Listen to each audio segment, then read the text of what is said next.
Yeah, nobody wanted to say whether God lived in a toilet or how high a Chinaman was. Nobody wanted to touch either of those questions. I know, but that how Fucking two of you. how high is a Chinaman? So like is a bit like your 28 cows, chickens or whatever it is. That one. Yeah, I know the You one. kind of got to listen, you know, because it's like how high is a Chinaman? All right, man. Well, I have to go. I gotta go lay down. But till next time. Too easy, mate. Have a good one. Yeah, you too, man. Peace.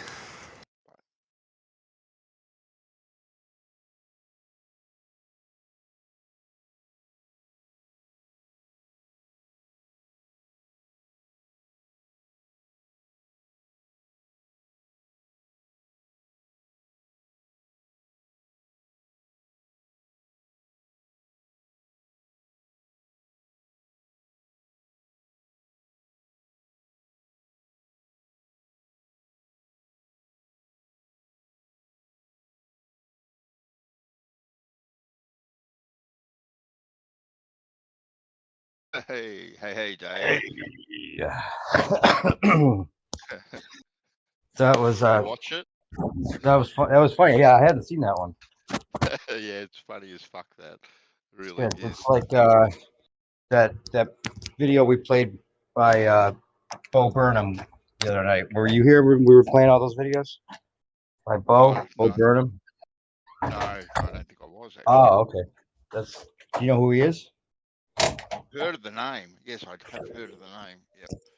Oh, He's a kid that was singing. Yes, no, I you were was here. here. The comedian. One that's Yeah. got quite a dark side. Right. He's got one like that about kill yourself was the video. Oh, The song was called "Kill Yourself," and it's all the different ways you can kill yourself. Similar concept. Yep. So rolling my boulders out here. Aw, that's too bad. Oh, I had a question for him. Well, it's the kind of question he likes. I'll ask you instead. All right. You know, it's just a question. You ready?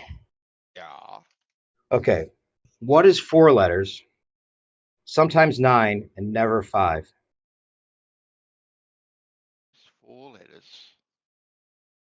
Sometimes 5, but never 9. No.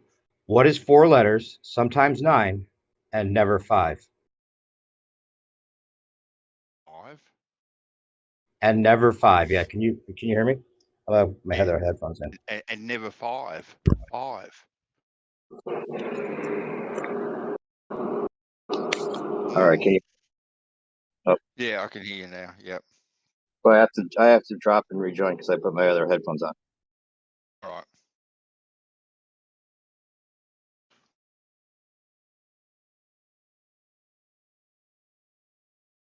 All right.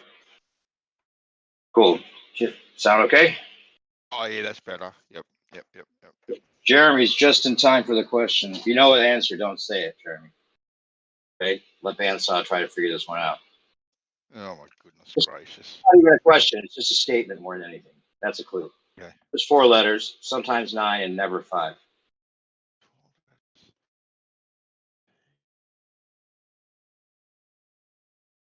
Oh. What's 4 letters? Sometimes 5. What is 4 letters, sometimes 9, and never 5? And never 5. This is going to be so easy. This is going to be so This easy. is the kind of thing Rolling My Boulder wishes he was still here for. This is the kind of thing Rolling My Boulder probably already knows. Man, I'm going to... 4 letters. You hear, Jeremy? Did you hear the question? 9. Oh, it's not really a question. It's a statement.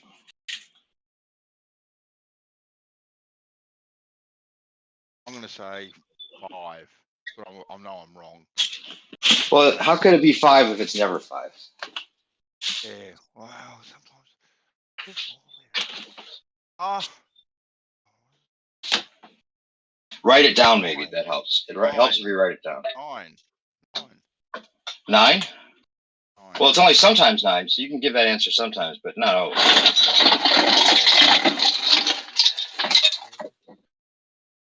Huh? Oh, nah. Nah, you got me stumped. Write it out. If you write it out, you'll be good. Here, I'll put it in the chat. I'll copy paste it. I already wrote it out. I'll put it. It's easier if you look at it, baby. All right then. And I'm still going to get it wrong if I probably look at it. Doesn't matter. It doesn't matter. It's better. It's better than just telling you to have you at least look at the. All right then. Okay. Give me a crack. Give me a crack.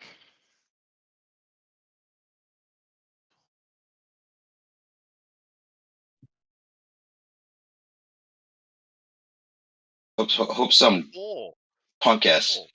4? 4. Why would it be 4? 4 has got 4 letters in it. What? What is 4 letters? Sometimes 9 and never 5.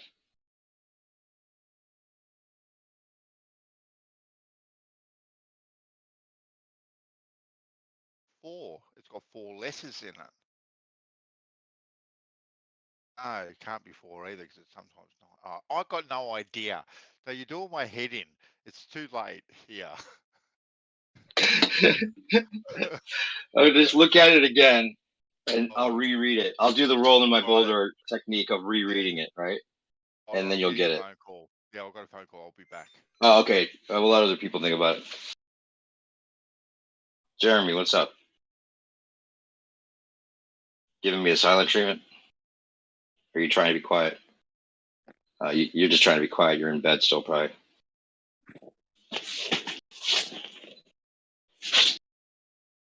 Did you see the thing I put in the live stream? Do you have an answer?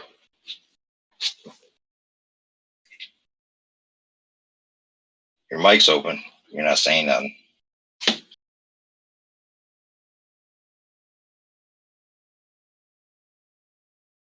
Yeah, I can't talk right now. No worries.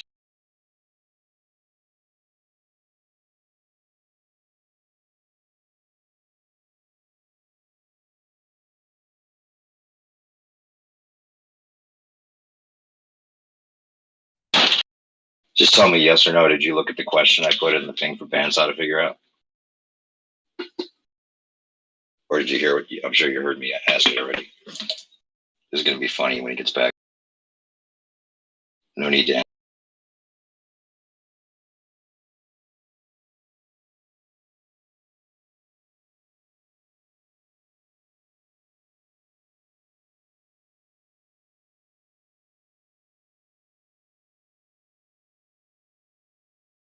But since you're listening, I will add a few things about some of the shit I heard earlier.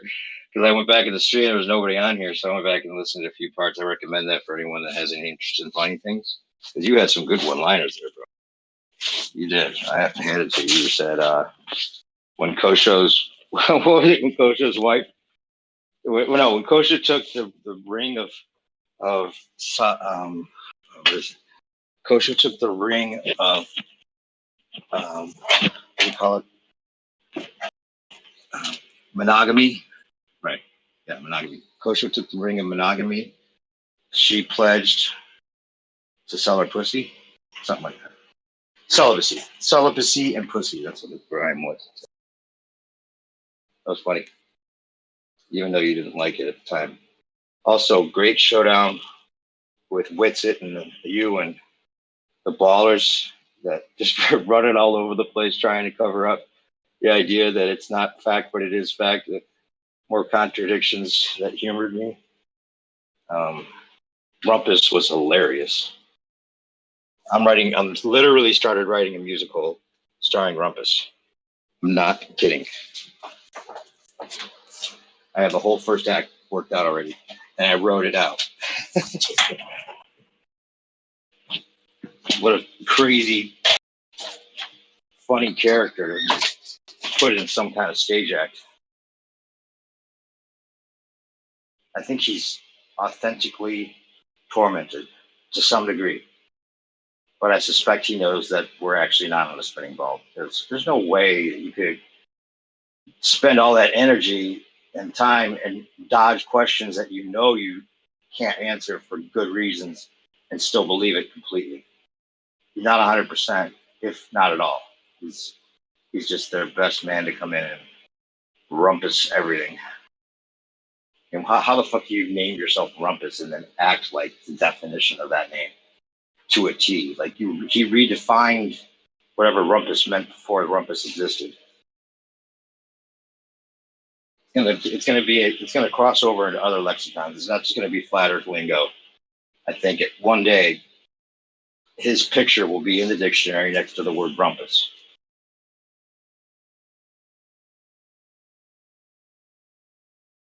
And people will know it, even if they never heard about flat earth. That's how common a verb it's become. Hilarious. He's like, you can have 30 seconds. No, three seconds, right? No. Was he giving you 30 seconds? Something like that. Like 3 seconds? I'll be quiet for 3 seconds. Like, what? You're giving me 3 seconds to say everything I have to say? That's all you're gonna give me? What the hell is that? And he said it again, like that's being very generous. I will give you 3 seconds before I start yelling again. How the fuck, man? He is due for a heart attack. I mean, Adderall has a rumpus problem. That's what I'm saying, right? I'm sorry, Jeremy. I hope I'm making you laugh, but it's really hard to keep quiet at the same time.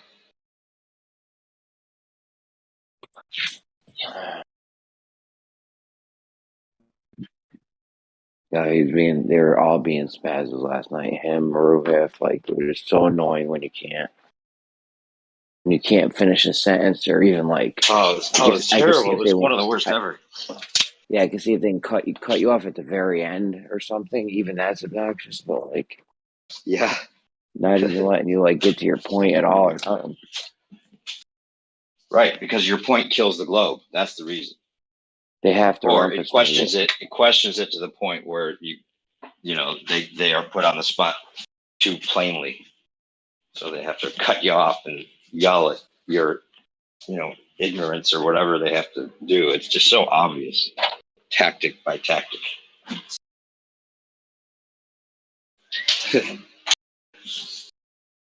One of their biggest tactics is try to make things as confusing as possible.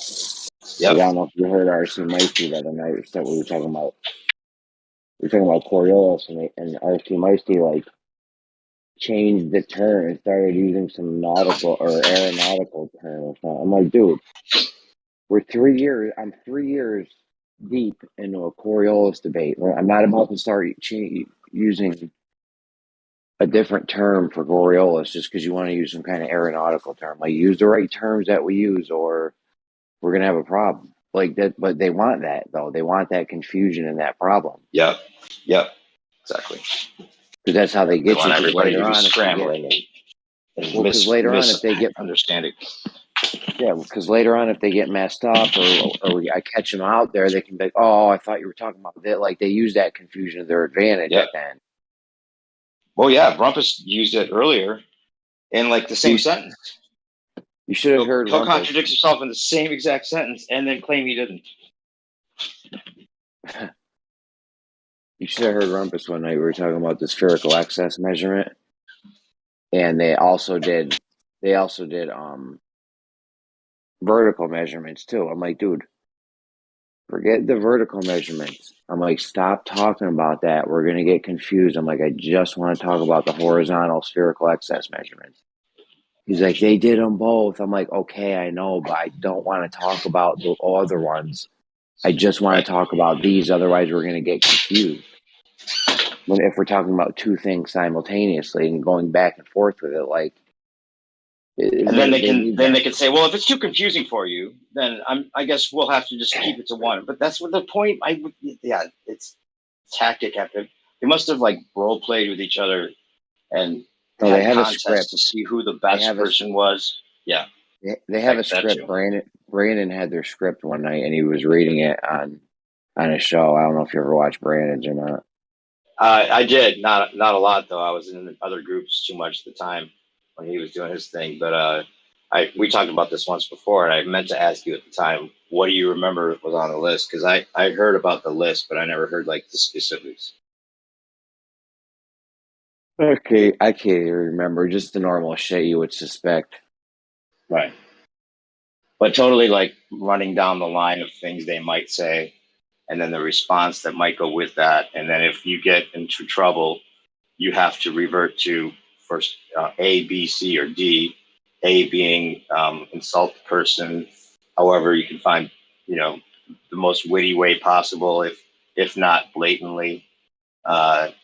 B would be like explain it from the beginning as if you're talking to an elementary school student, so that they can then it shames them or puts them, it belittles them.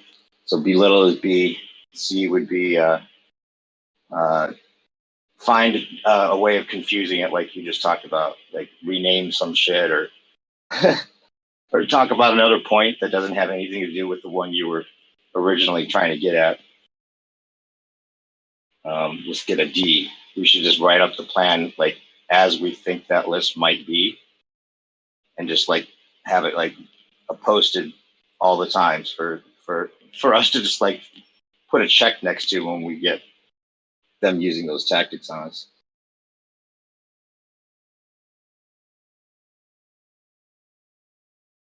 What would be another good one?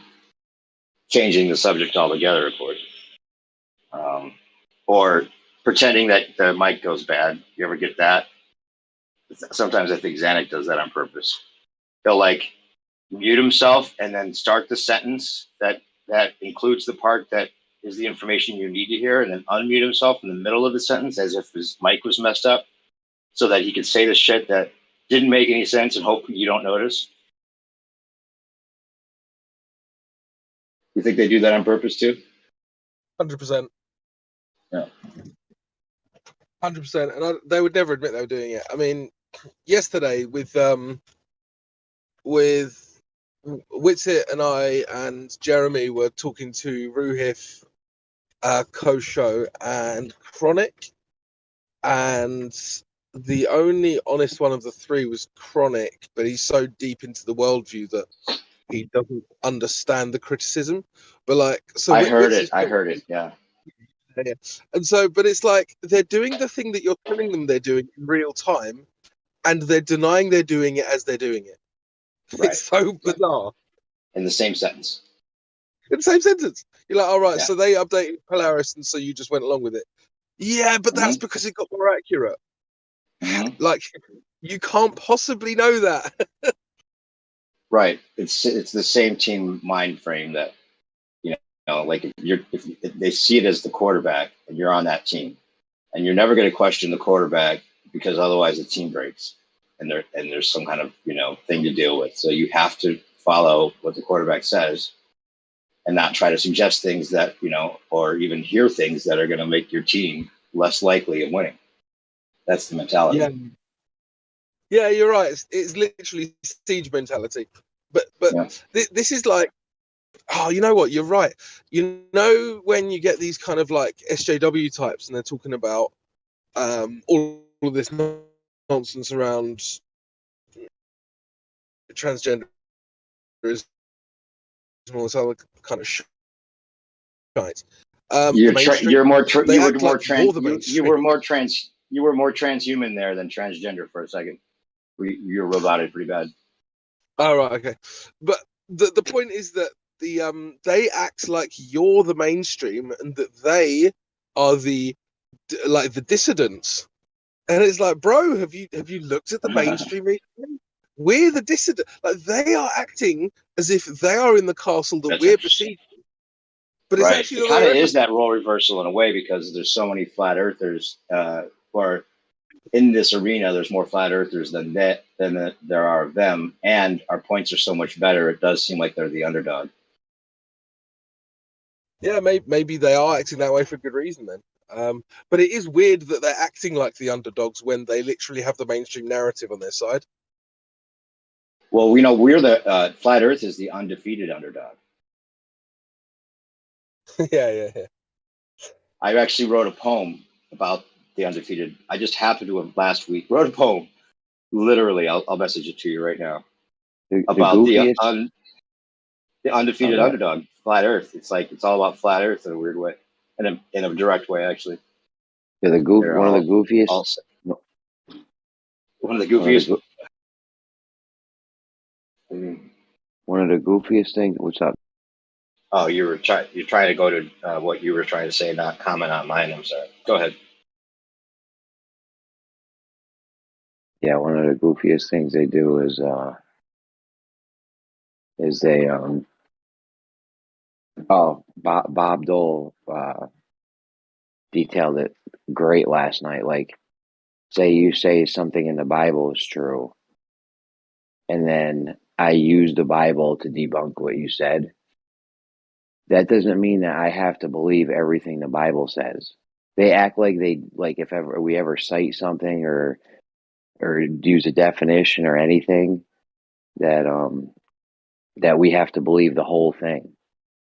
Right? They do that shit all the time. Like, oh, what's he say down there? They say it's a globe right at the bottom of the thing. It's so dumb. Like, these tactics they use are just old and boring, and I'm just getting sick of it. No, Jeremy, it's a tactic so that basically it's a psychological trap. They want to be able to use appeal to authority fallacies, and when we use their authorities against them, they are then saying that we therefore believe that authority.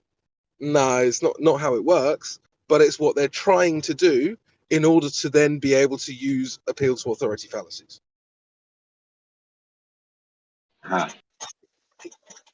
Yeah, they got a whole team of people devising ways for these guys to have arguments at hand on a screen or fed to them in live real time to thwart whatever comes their way. Honestly, I think that has to be the case.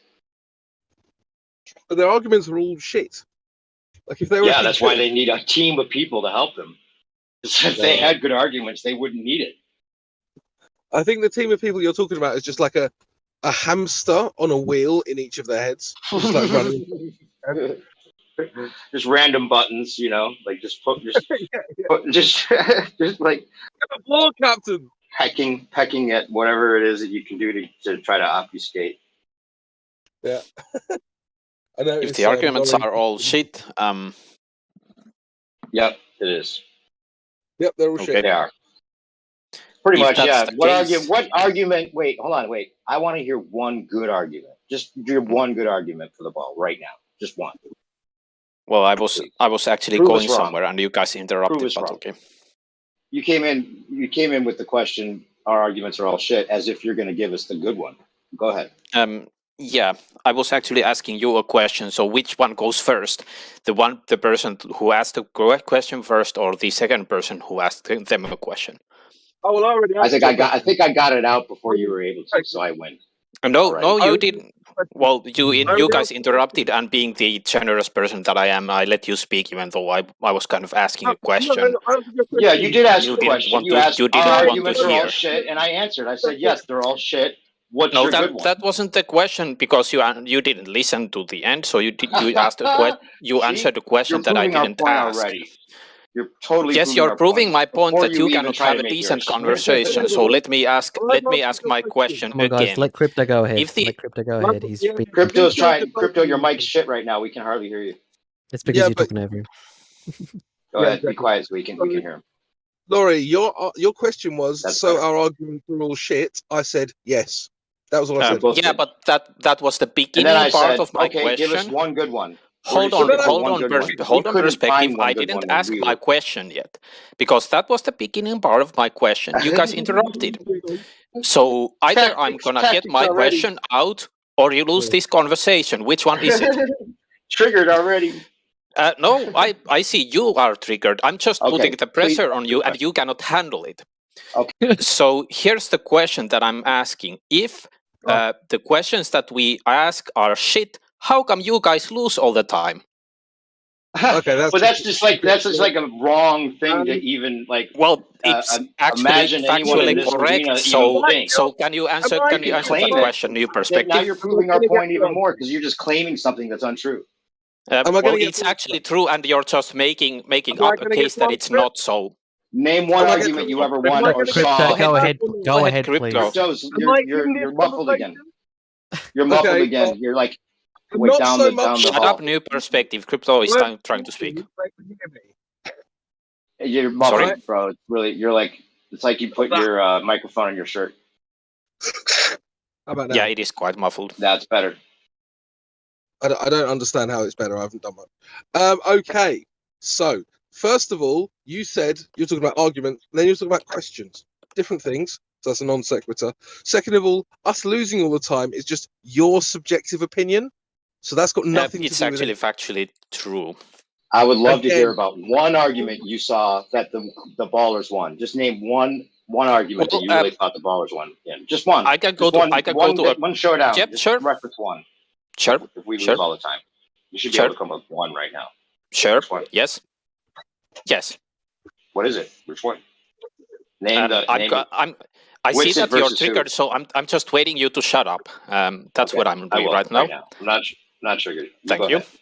Name the one. So I hear the concave argument a lot of the time that there is, or the claim that there is a class structure above us that we cannot kind of sort of detect in many ways, but yet somehow it like comets hit it breaks, and the glass falls off that supposedly Nubian glass is explained by that. But then, you can't see any actual cracks in the structure that those pieces fall off from. What kind of glass do you know that doesn't shatter? Right? I completely agree with your criticism of the dome. Every kind of glass shatters. So my argument against the concave model that you guys claim having a glass structure is, how come it doesn't shatter? Now, last time I had this question, the concave earther got mad instead of answering. Wait, I'm not a concaver, first of all, but I you know, got but is a straw man. I'm That's just the best making you the got argument. is like a really bad straw man that no respectable flat earther ever tries to really claim. I've heard that argument given. Because you've heard a bad claim by a flat earther. That's your best argument. I've heard concavers claim that there is a glass structure. Now, have you heard that claim? Who's a concave? No, you wanted a good argument that we guys have. That's a good argument that I have. I never said it's something that none of us are concave. Why is that a good argument? Yes, but New Perspective, you never said that I need to have a good argument necessarily against your view. You just wanted a good argument, and I gave you a good argument. There you go. Now you can either take your triggering back, that's good, actually, or you can trigger more. No, it makes sense because there are no good arguments against the flat earth, so you had to go. Of course there are. There are plenty. Right? Oh, okay, name one. Sure, I can name one. We've actually detected. We've actually hold on. I'm answering the question. So we've actually detected curvature, for example, in the Pontchartrain Bridge using GPS. Do you have any kind of debunk of that? Are you there being you go. serious You now? have no debunk. You have no debunk of that. Let him you reply, just laughed, Laurie. but you couldn't answer, which shows that you do not have a reply. Laurie, give him a chance to reply. You know what? The best reply to that is no reply because it's so hilarious that you even tried to say that the GPS proves something. So, I can actually debunk your argument right there in your perspective, because your only response that you could give is, well, the best thing I can do is laugh because I don't have anything else. Well, I'm gonna laugh back at you. Ha ha ha. Therefore, I win because I now laughed at your argument, which qualifies in your view. Laughing at someone qualifies as an argument. Therefore, I just won the conversation. You're always winning. New perspective. Do you have actually a serious good argument against that? Do you know not? What, Laurie? In all honesty, you're one of my favorite ballers here. Honestly, that was my opinion before you came in tonight. It still is. Because you're being hilarious, and not only that, but you've been really honest in other conversations. I'm asking you actually an honest question. I'm asking you. Saying, yeah, it makes sense. Flat Earth does make sense, but until then, I'm going to keep arguing this other side because that's the game we're playing, pretty much. I gave you an argument, and you couldn't argue against it. Isn't that actually factually what happened here, though? Are you kidding me? Oh yeah, you won big time. I'm not kidding you. I'm asking you. I asked you a question, and you couldn't answer. I was more entertained by the sound of your voice than the words that you were saying. What was it you said? Yes, again? so when you asked me for a good argument, I give it to you, and the only thing you can do, you cannot answer it, you cannot debunk it, you can only pretend that it's hilarious because you have nothing else. I rest my case. You have nothing, sir. You have nothing on flat Earth. And you have nothing that debunks any of the globe arguments. Prove the curvature. You can say that, and So I wouldn't have any gave you argument against that because there's no way to prove it or not prove it. You know, so What was might as the well just say argument, that. Laurie? What was it? Lake Pontchartrain? Is that what you said? GPS. Yeah, GPS I already detects gave curvature. you the chance to answer. You didn't want to. What So was are it you again? not pretending Huh? that you're actually interested? Because before it- you weren't No. actually Are you being interested in serious giving now? an answer. You're Was it Lake kidding, really, though, Pontchartrain? Is right? that This what it whole was? thing's a joke. I don't want to Oh, take your well, question it's a seriously joke if because you're you not say really so. serious. Apparently, Okay. just making a claim is a good argument in your book. Okay, I'm gonna make a claim. You have no good evidence for the flat Earth. Can you give me anything? So just claiming that GPS determined curvature Yes. isn't a claim in itself. It's just Didn't a he say claim. like? Didn't he say I'm Lake saying that Pontchartrain? I'm saying that in your argumentation, here are the two counter arguments that you made to my case. One, laughing at me, and secondly, just making a claim that it's shit. Well, Dude, if you're really not trying to be funny, I'm let sorry. me play I the really game am. then. Let me play I'm your giving game you then. all the benefit of the doubt I'm that you're being claiming hilarious on that the purpose. flat Earth is shit, and then I'm asking you, what do you have? What do you I'm have, New offended. Perspective? Globus, Because please. apparently, Let Globus talk, following please. your He's trying- rules, I I have would now love to, won the but- conversation because I made a claim, and that's good enough. I want to hear You're what always- Globus says. You're always Sure, trying to maybe. win, Laurie. So what was your claim about? What was it, Lake Pontchartrain? Is that what you said? Is he being serious? Lake I really Pontchartrain, thought yeah. he was kidding Okay, this whole so- time. I thought he was just being really Yeah, funny. New Perspective, that's not gonna fly. I know you're No, full I'm of shit. honestly, I really did think that. I was giving you the benefit of the doubt that it wasn't all just kind of an act to make fun of yourself or whatever. No, you actually tried to run away from my question by pretending that you think that it's a joke. I'm calling you on that bullshit. So do you have? Let me ask you a third time, and if you cannot answer this, I will rest my case. Do you have an actual counter argument to the Lake Pontchartrain GPS test? Yes or no? The Lake Pontchartrain GPS. You got me, Laurie. I give up. Just please, mercy. Thank you. I rest my Mercy. case. You You have win. no You counter win. argument to that. Yeah, How about you, Globus? I hope you're happy. Please, write yourself a little post-it note and put it on your pillow. Yeah, but if you wanna make the argument we cannot have, if you want to make the argument that we cannot prove anything and we have no good arguments, then when I give you an argument and you cannot answer, I think I kind of won the game there. Yeah, We've got some that's cheerleaders probably the in the best chat, by win the way. ever. I think that was probably the most definitive, awesome win for the globe ever. Right there, what you just did. Thanks. You should be proud.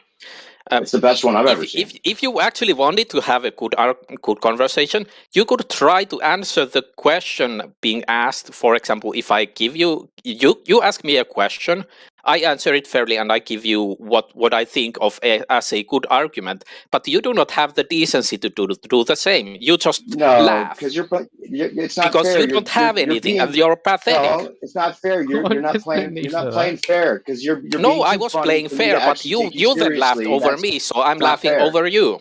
That's fair. Right. Well, I'm just giving you back what you gave me, so that's fair. Right there, saying you're laughing and then I haven't heard one laugh.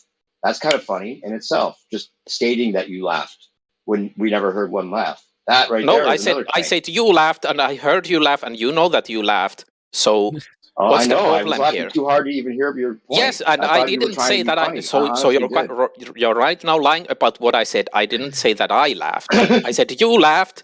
And then you try to make it into you try to make a lie that I was talking about myself. Do you not understand the distinction between the words you and I?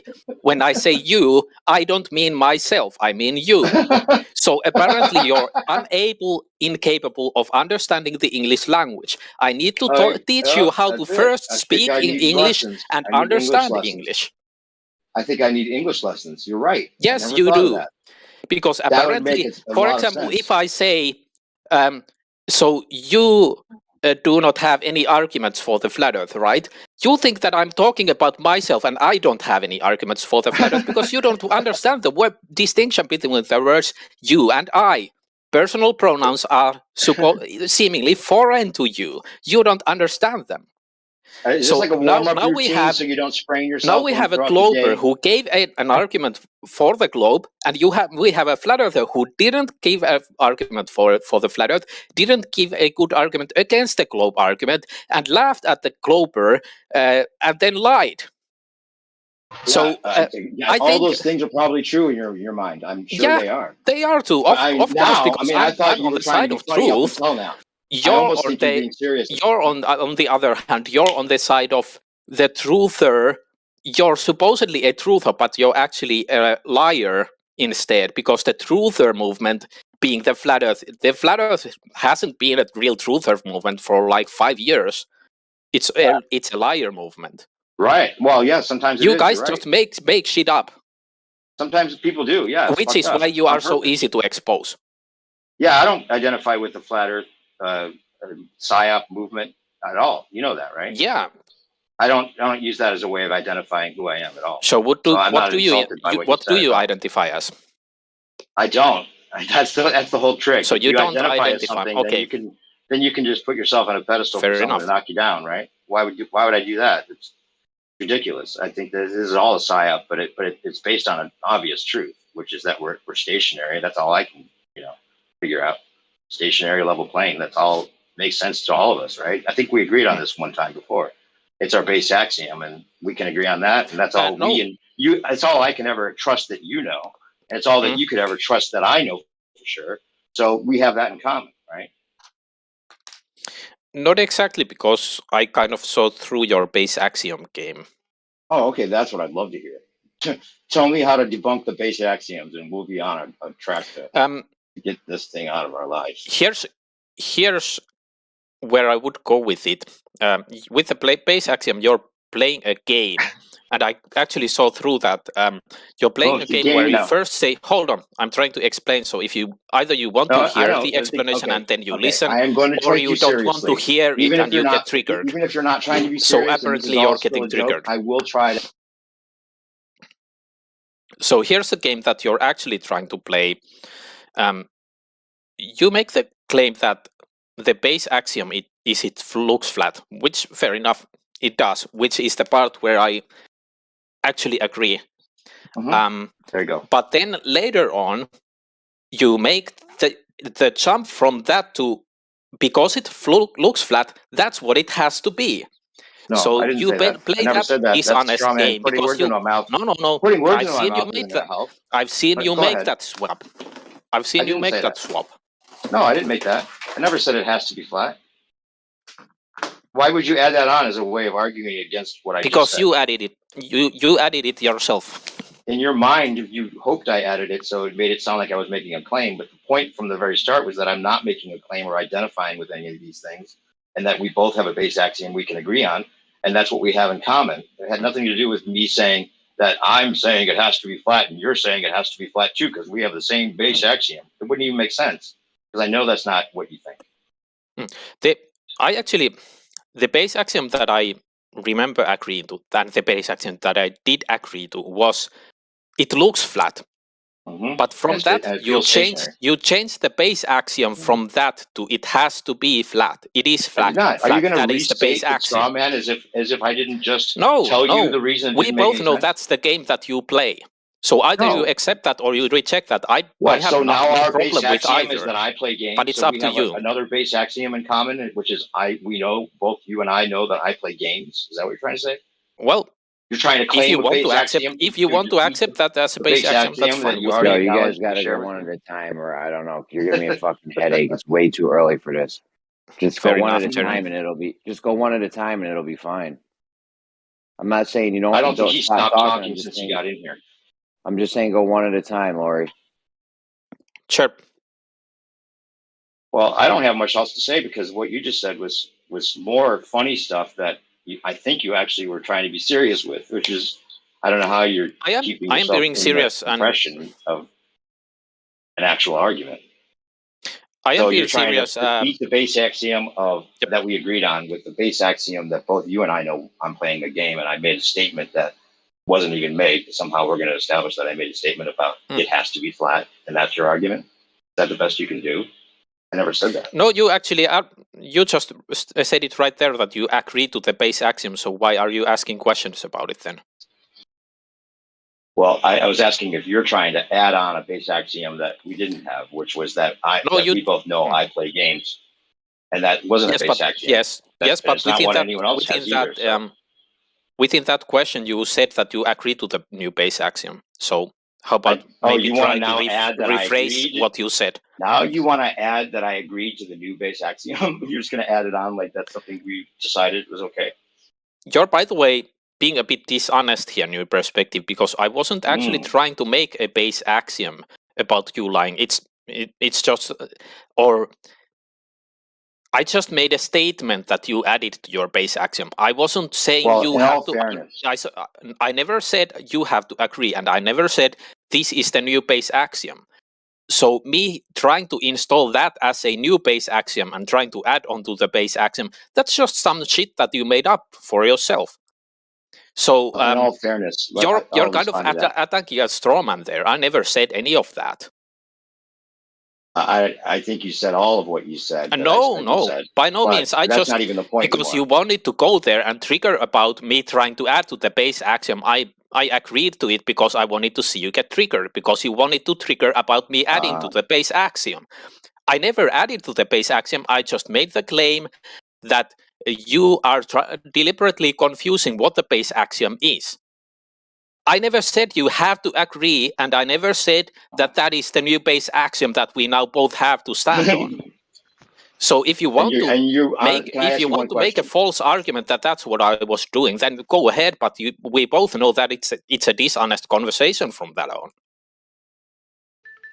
Can I ask you? This is the only time I'm going to ask you again. Are you being serious, or are you just trying to be funny right now? I have to know. Oh yeah, I'm being serious. I can see that you're not.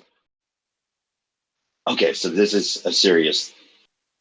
Okay, this is a serious thing that you're trying to say right now with all of those words that were hilarious, but you don't even realize it. Oh no, I realize it's hilarious. It's always hilarious when two people talk about flat Earth, which is a stupid concept in and of itself. So of course I realize that everything I say is going to be hilarious as well. We're both playing the same game. It's stupid, it's silly, and it's hilarious. Yes. Did headquarters have a problem with you agreeing with the base axiom with me the other day, and now you're trying to make up for it? There is no headquarter, but sure, go ahead. Sounds kind of like you're trying to make up for like agreeing with me about the base axioms. No, I just pay attention to go back in there and yell until he can't even talk. No, I just pay attention to the language that people use, and I actually noticed that you play games with the whole base axiom things. That's just what I noticed. I'm not saying that you have to agree to it, and of course you won't agree to it. Perspective, he's still talking, bro. Yeah, but he won't stop. In all fairness, right now, I'm playing a game with you, Laurie. We gotta give like 20, 25, 30 seconds if people want to talk. Like, let's let them hear him out, and then we can go. But go. So do you hear him? Or have you heard everything he's saying? It's so funny that I can't even believe that he can continue as if he's serious. I mean, I wouldn't. I am playing games. He's right about that. So.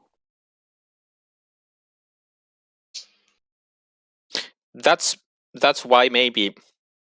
And I probably shouldn't say this because it kind of implicates me in deliberately engaging in a shit show, but I sometimes do that because I see people playing games and then they pretend that every glober, like they don't have any arguments and every glober is a troll. See, that's what Rakia says all the time.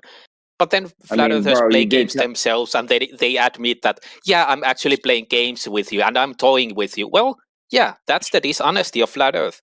You are playing games. You are not having a serious argument. You are not having a serious conversation. And it was your it was your plan all along to not have a serious conversation. Because you cannot. You're right. It was all along, the whole time. Yes. I had a plan, and you came in. And yes, because you're a troll. You cannot have a decent conversation. I've never been called a troll until just now. Honestly, in all honesty, I'll say that's the first time I've ever been called a troll. Oh, and I was trolling. Then maybe no one else has been truthful with you yet. Maybe you're right. I guess it has to be one of the options, right? I mean, anyway, that was hilarious. Serious. I remember I was talking with this guy once, and he was doing an experiment, a scientific experiment, and they had an independent variable, and they didn't know if the independent variable was actually real or not, and they told me they were just going to do another experiment to see if the independent variable was real. I mean, you want to talk about getting serious, you know? How can an independent variable not be real? What the hell? Well, Laurie can relate to all that. He makes sure the independent variable is definitely real. That's what he does better than anything. I think Laurie's known for that. Aren't you known for that, Laurie? I find it funny that you try to attack me now because you lost the last conversation. I just find asked it you a hilarious. question. I thought it was. Yeah, and I thought that's what people were saying about you. Hold on, new perspective. I'm answering your question with pointing out that you're being hilarious, and your question isn't really worth seriously answering. So, yeah. I think people that listen If you want to, right now are amused. Definitely. If you want to make up strawmen and then attack them, go ahead. But I'm not seriously gonna engage with that. I'm just gonna laugh at you or point that you're about hilarious. The dome that I never claimed, or you'll talk about. No, I never. I never said you claimed I never agreed to, or you'll talk about. You did. You said the glass dome is your debunk. Like I ever said anything about that? I never said you said anything about that. Okay. If you want to make a lie that I said that you said something about that or that you support that, go ahead. Make up more lies. I will make a lie.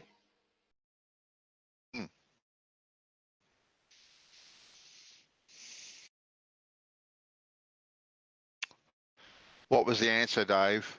Now I'm back. What was the answer?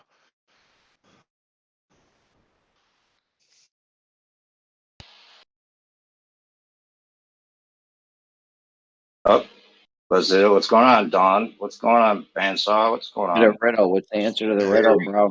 Got a full house Yeah, right now. What was the answer to the riddle? What's the riddle?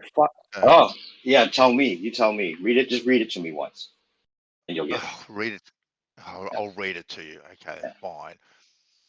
What is 4 letters, sometimes 9, and never 5? There you go. Get it?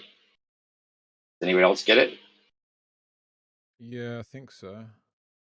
Okay. Yeah. What is it, Harry? Want to try? Want to try before I reread it? Give it a crack, Harry. That's the numbers of letters in the words that you're saying. There you go. You've probably heard it before too. What is 4 letters? WHAT. Sometimes is 9 letters. Never is 5. It's just a statement. This is going in your fucking file. I'm telling you right now. That's fucked, that riddle.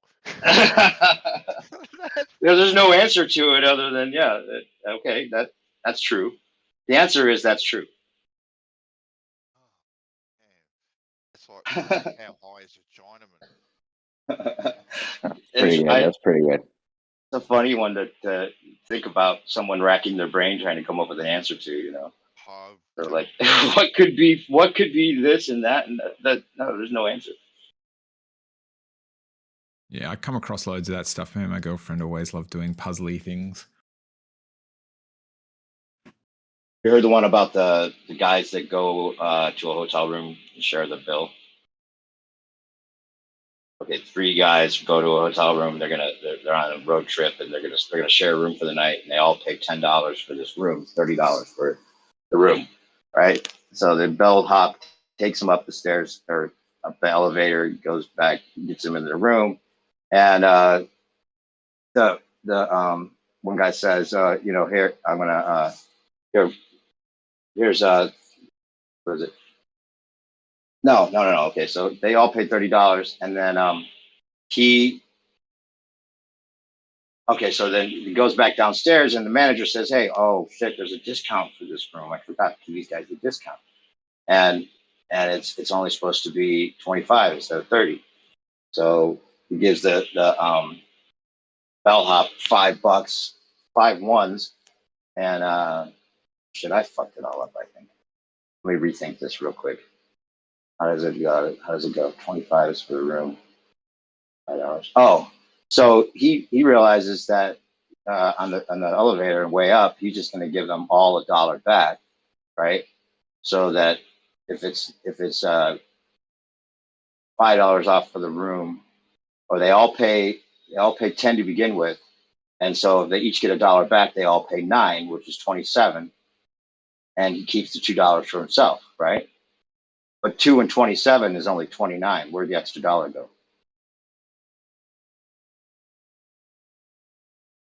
I have heard it before, and I do remember being confused last time, but I'm just. It's like you didn't even see what I typed and just responded to something that I didn't even say. Like how stupid. What are you talking about?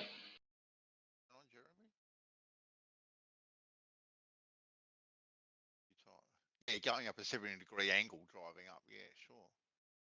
It's obvious, you know. Yeah, are you sure there's? I said, are you sure there's no illusions happening there? Because it looks like there's like a 70-degree angle the cars are driving up, and he responds, Earth curve and refraction, making it appear curved.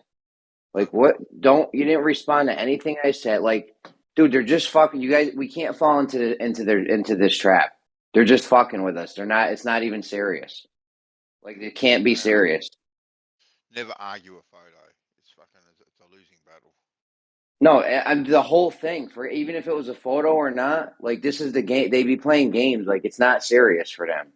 They're just. I don't know if they're here to try to trigger people or to troll or what's going on, but it's like totally obvious. I don't know if anyone else can see it. Can definitely see the fucking troll nonsense bullshit that these people come with. So there's a lot of people here that just want to see people get triggered and spiral out of control or waste people's time. It's crazy. I never seen nothing like this. It's a psyop, Jeremy. We're involved in a psyop. You know that, right? Put yourself in a good mood, Jeremy, and watch that video I just dropped. We'll get a chuckle.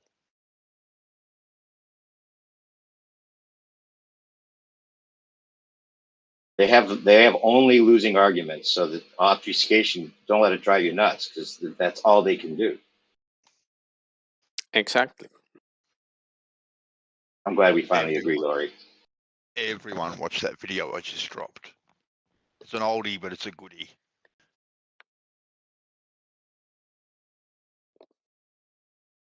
Oh yeah, that.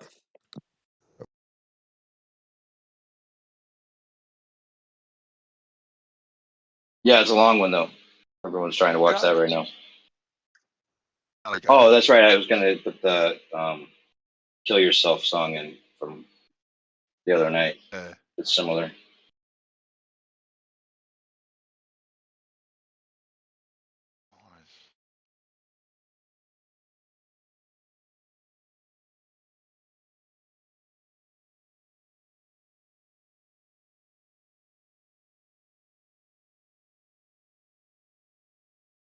Okay.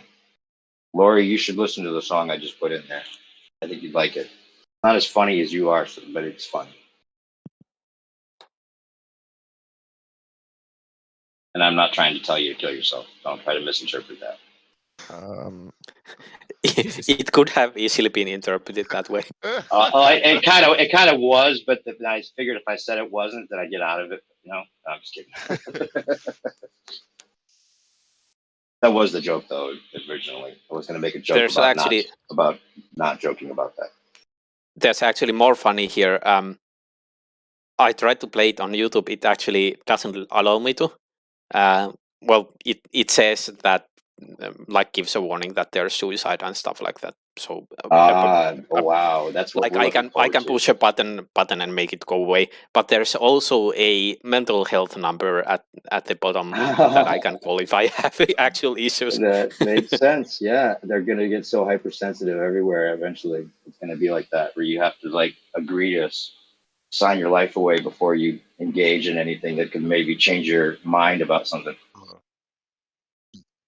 Same here. It's got the lifeline number, all that sort of stuff underneath it. Wonder if mine does. Well, it is kind of a direct statement. Kill yourself. You don't want to. You couldn't.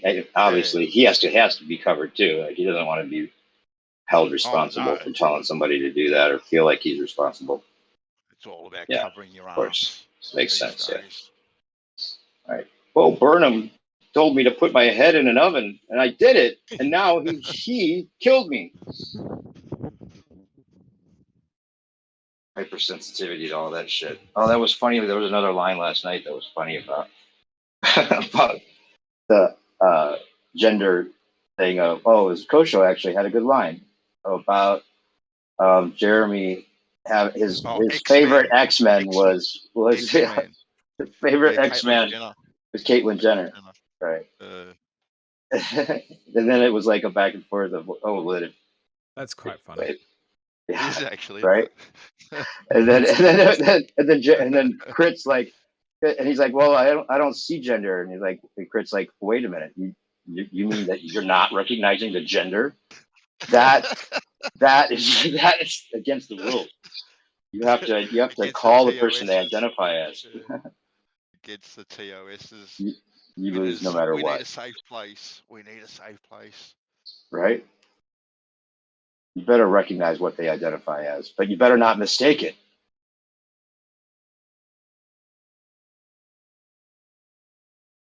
People are going to start wearing shirts or hats that just say what they identify as a rule.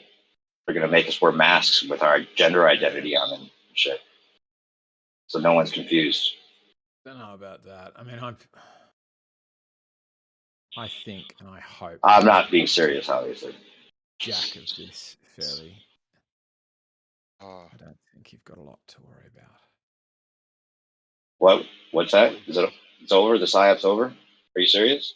What'd you say? Just don't. You don't think they're going to continue with some bullshit after this?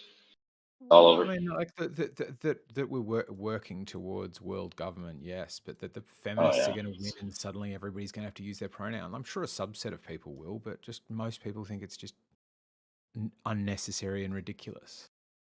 What do you think about that gymnast that won on the women's swim team? They're just going to or that gymnast, the swimmer, the athlete. They're just going to have to get smart about that, in my opinion. They're just going to have to, like...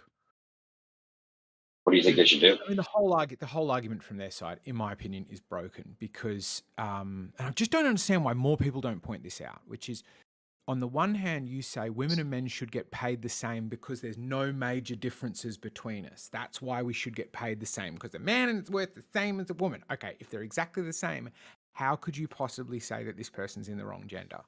Like, you must accept that gender roles are a thing, a real thing, if you want to support transgender people, right?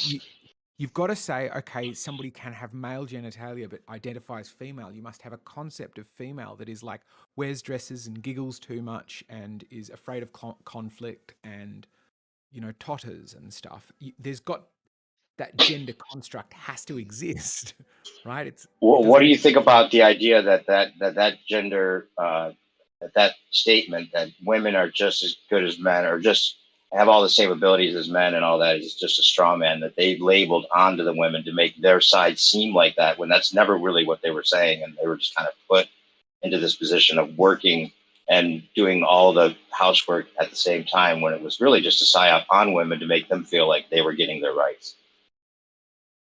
Well, I don't as much as you diagnose things as psyops, I think is probably the first thing to say.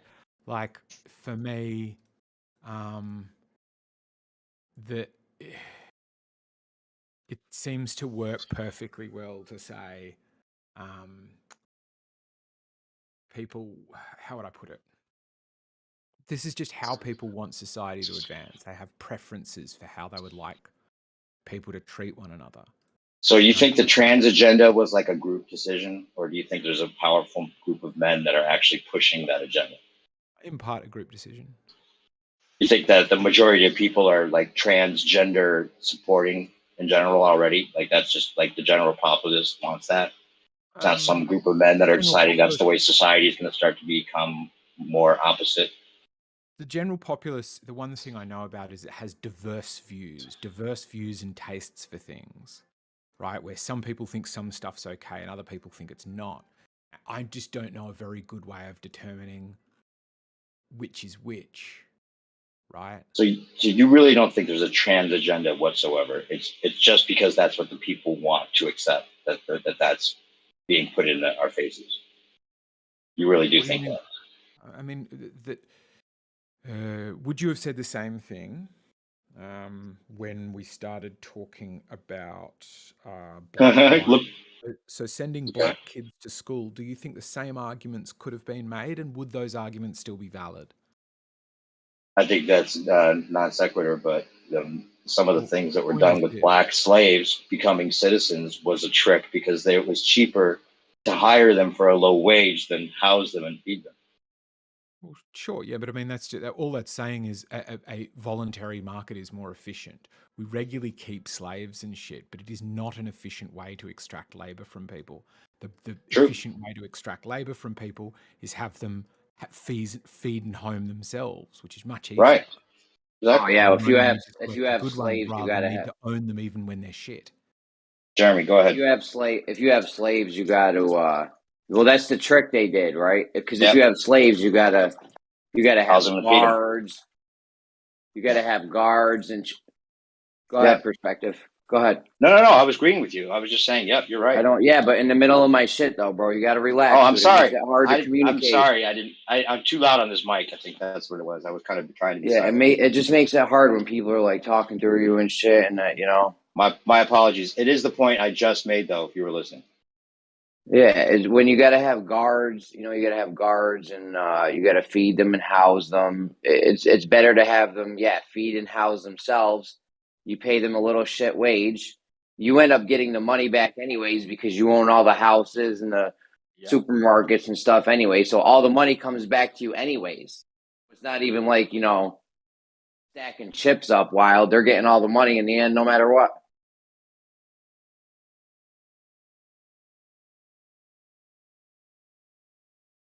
Yeah. Yeah, I was trying to be a background cheerleader, I wasn't trying to overtalk you. Yeah, totally. Yep. So anyway, I don't know what the point was, but you're just trying to equate black kids being able to go to school with the same thing of the psyop that they made. It seemed like women's rights was really about them actually, becoming more empowered, which it was to some degree. It has to be partly true, like any other psyop. And then they can also get the women to start working in the workforce as well as take care of the family and then split the family up and make, the nuclear family destruction. Do you think there's a concerted effort to try to destroy the nuclear family at all, Eggshells? Can you see that point of view, or do you think that's just what people want to? I see the point of view. I just don't agree with it. Like I get the gist of it, which is there are these things that are my more old-timey conservative values, which relate to a whole bunch of things, but quite often socioeconomic status, even out in the country. The country to city divide is the clearest one. You don't need to go to a different country or know different people. Just like compare your city friends and relatives to your country friends and relatives, and country people are just always more conservative. Ain't no two ways about it. So people. So do you think the government? Are you saying that you think the government has no interest in social engineering? Like they don't take part in that at all? Of course it does. That's its job. Of course it wants to be in charge and direct society towards the better goals. That's all. That's the point of government. That's why we govern ourselves, because we can cooperate well to do that if we construct that government really well. But usually to benefit. Usually to the benefit. Breaking the few before the whole, right? They're benefiting the few first, and then the whole can get the leftovers, kind of, right? Don't you see it that way usually? Yeah, absolutely. But I just don't. To me, I take more like Jordan Peterson's view, or Brett Weinstein. He also says it this way, which is just that's just the nature of power. The same thing exists in the animal kingdom. It's just the 80-20 rule. Just 80% of the wealth is going to be held by 20% of the people. Now it gets a long way out of whack, but that's just what happens. Power will coalesce because the easiest way to make $1 million is to already have $1 billion. Right? So you agree they use divide and conquer tactics to make us all mad at each other for no reason, or except for to separate us and all that kind of stuff. They use those kind of tactics, right? I think humans are plenty good at being mad at one another without really needing a lot of encouragement. That's true too. But they do encourage it a lot of times on purpose to make sure that they can stay in power. That would make sense, right? That's just the nature of power, right? I mean, it's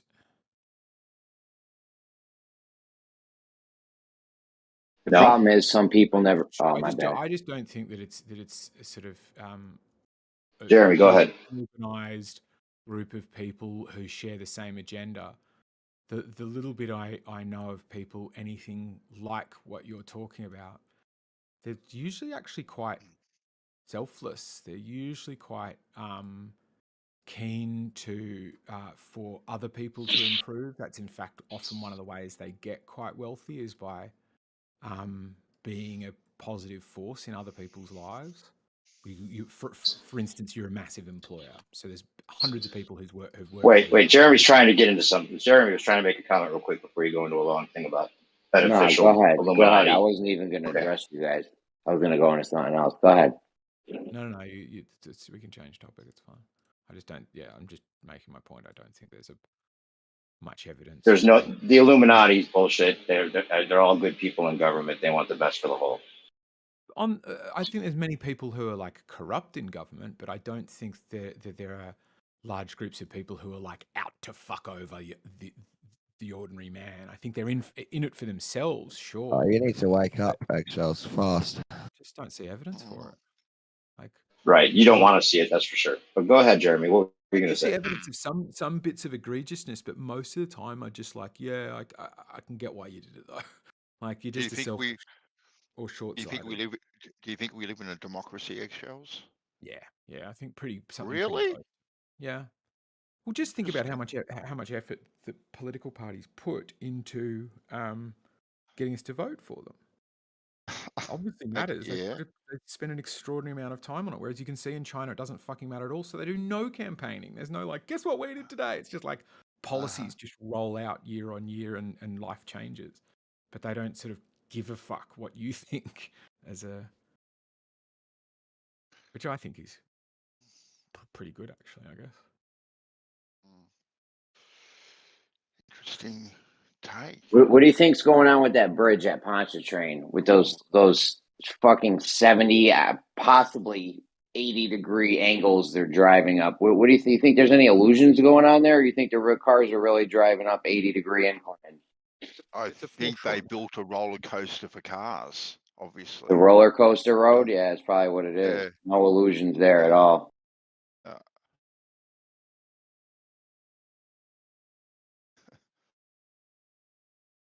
Yet the rest of that photo is right proof of what curvature we have, all that sort of stuff. Was I hearing right? Something about the ISS going down, and they were talking about leaving a man up there or something like weird? No, the Russians brought him back. You don't have to worry about your astronaut. What was it all about? Wait a minute. So did they crash the ISS down into the ground already? Because I couldn't find just anything in the brief look I just checked. No? Not yet, I don't think. They just brought the astronaut down.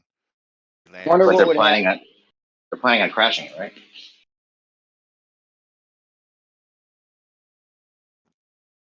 Go ahead, Jeremy. Dude, that ISS is total bullshit. I'm wondering what would happen if you took a theodolite and measured the angles from where Soundly is standing, taking that photo.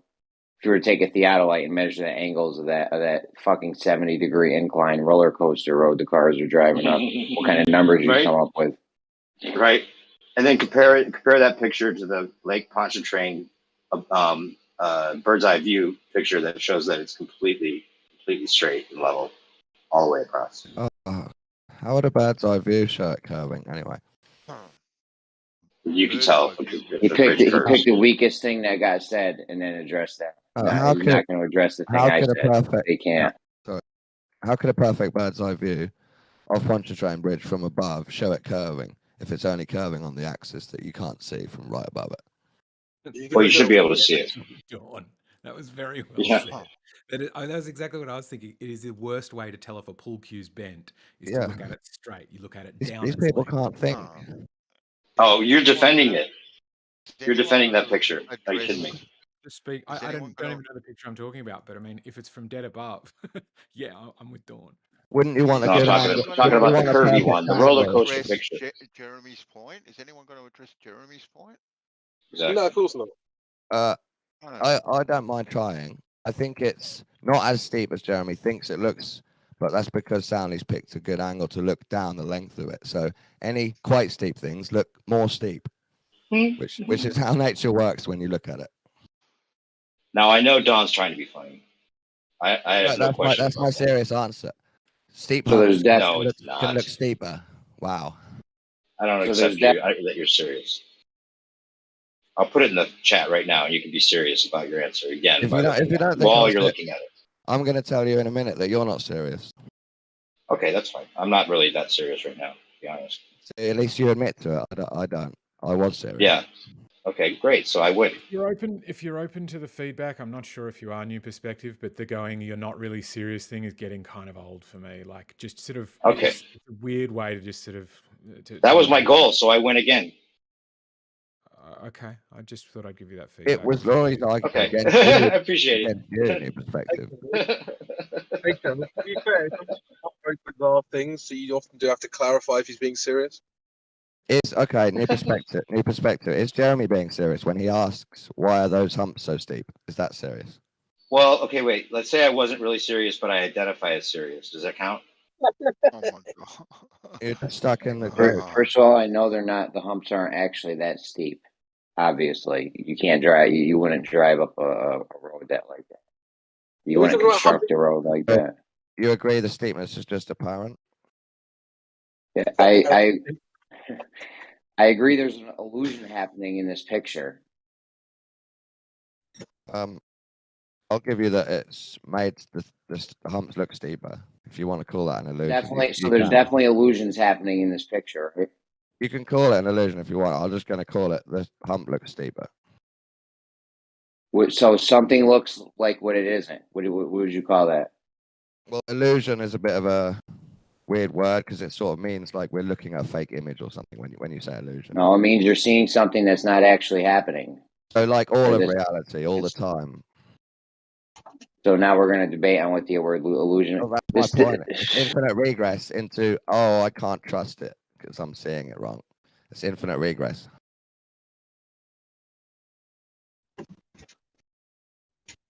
No, What is wrong with the word illusion? It suggests that we can't take any information from it anymore. But you know, the ballers trying to avoid all our questions reminds me of like somebody standing there with a gun and just shooting at someone's feet, and they're like hopping, trying to miss the bullets. It's kind of what it's gotten to pretty much every time. If you saw your mic, if you had take from it? What someone came into your house, take from it? or if you saw something you really believed in, like your wife being murdered or something, and then you went to a Zen master and he said, "Oh, it's just the illusion of Maya," you'd be a bit like, "Oh, hang on, isn't that? Can we not talk about it? Even though it might be an illusion, can we not talk about what it might suggest?" And they're just like, "Nah, it's just an illusion." You'd be annoyed. So you're literally just straw manning the point. I'm saying to say something's an illusion is to try and get rid of the conversation and just say we can't trust this. Dawn, do Penrose stairs exist? I don't know what that is off the top of my head. Sorry. You know when you see like a staircase that looks like it's constantly going down, but it's also going in a loop. Or the drawing of those stairs, the Escher picture. Yeah, so the stairs look like they're going down while not going down all at the same time. Or up. Like the Sorry? Escher drawing, right? Yeah, maybe. I know them as Penrose stairs. Maybe. Possibly, yeah. Sort of Regardless, like Okay. You understand the concept. So does that exist? It exists as an illusion, yeah. Okay, so then. It's an illusion. And would I? Okay, let me ask you a question now. Would I present Penrose steps as an argument for something real? Well, you're conflating what we're saying with that. That's the answer. Yeah, you are. You just did it. No, I didn't. You lot brought up Soundly, so I showed 2 pictures of Soundly where curve is appearing. You're coping and dealing with it how you wish.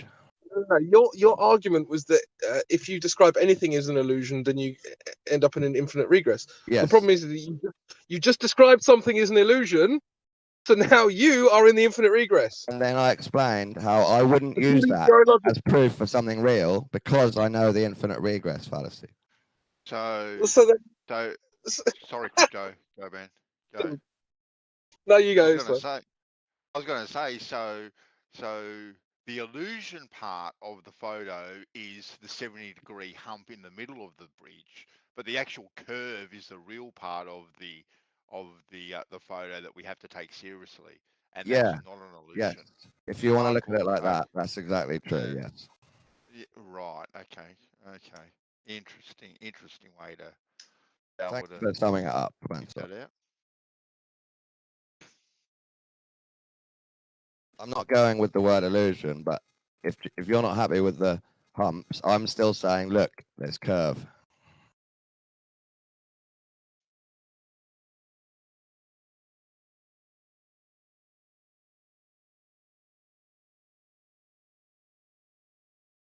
But the curve is an illusion, is the point. I don't agree with that, obviously. Okay. We just pick and choose what parts we want to think. We want to think are illusions or not. If there's a giant illusion in front of something, if there's a giant illusion, go ahead, Don. That's true. You can pick and choose what you think is real and what isn't. You get to choose. That's your freedom. Do you think you can see curvature at ground level? I don't think you'd see the curve of this bridge with your eyes. I'll give you that. Okay, so what do you think is causing that curvature in the? Zooming in at an angle is how you're seeing it. Oh, so it's a lens effect, right? Okay, cool. No, that is not what I said. That is what you said. No. Well, it's a rewording of exactly what you said. You reworded it to mean something totally different. You're using a camera which has a lens. Yeah. Right. Not lens effect. Lens effect is trying to say it's not real curve. That's what you're trying to say. Well, it isn't real curve. Well, it is. If Earth's a globe, it has to be. No. Yes. No. You can't have a straight bridge on a curved Earth. That's a false or else some bits will be higher, won't they? That's false equivalency. That's like saying disappear into space. That's like saying just because Usain Bolt can run fast, that he can run infinitely fast. I mean, there's a set curvature to the globe in your model, right? Yeah. This is one slightly exaggerated. I'll give you that. Then it's not slightly exaggerated. Call it exaggerated if you don't like the word slightly. Exaggerated. Or what is it an exaggeration of? You just said it was. Curve, right? Okay, so at the point that it's an exaggeration, it's no longer the curve of the Earth, it's something else. It's an illusion. It's exaggerated. What does that mean? It has to be curved, right? To exaggerate a curve, you have to be curved. Yeah? I already don't agree with you, what the word but means. your own argument is internally self-debunking, right? It can't be the curve of the Earth and an exaggerated curve of the Earth at the same time. Yes, it can. No, it can't. You just debunked yourself, bro. No, that's your bad logic and thinking. No, it's your bad logic.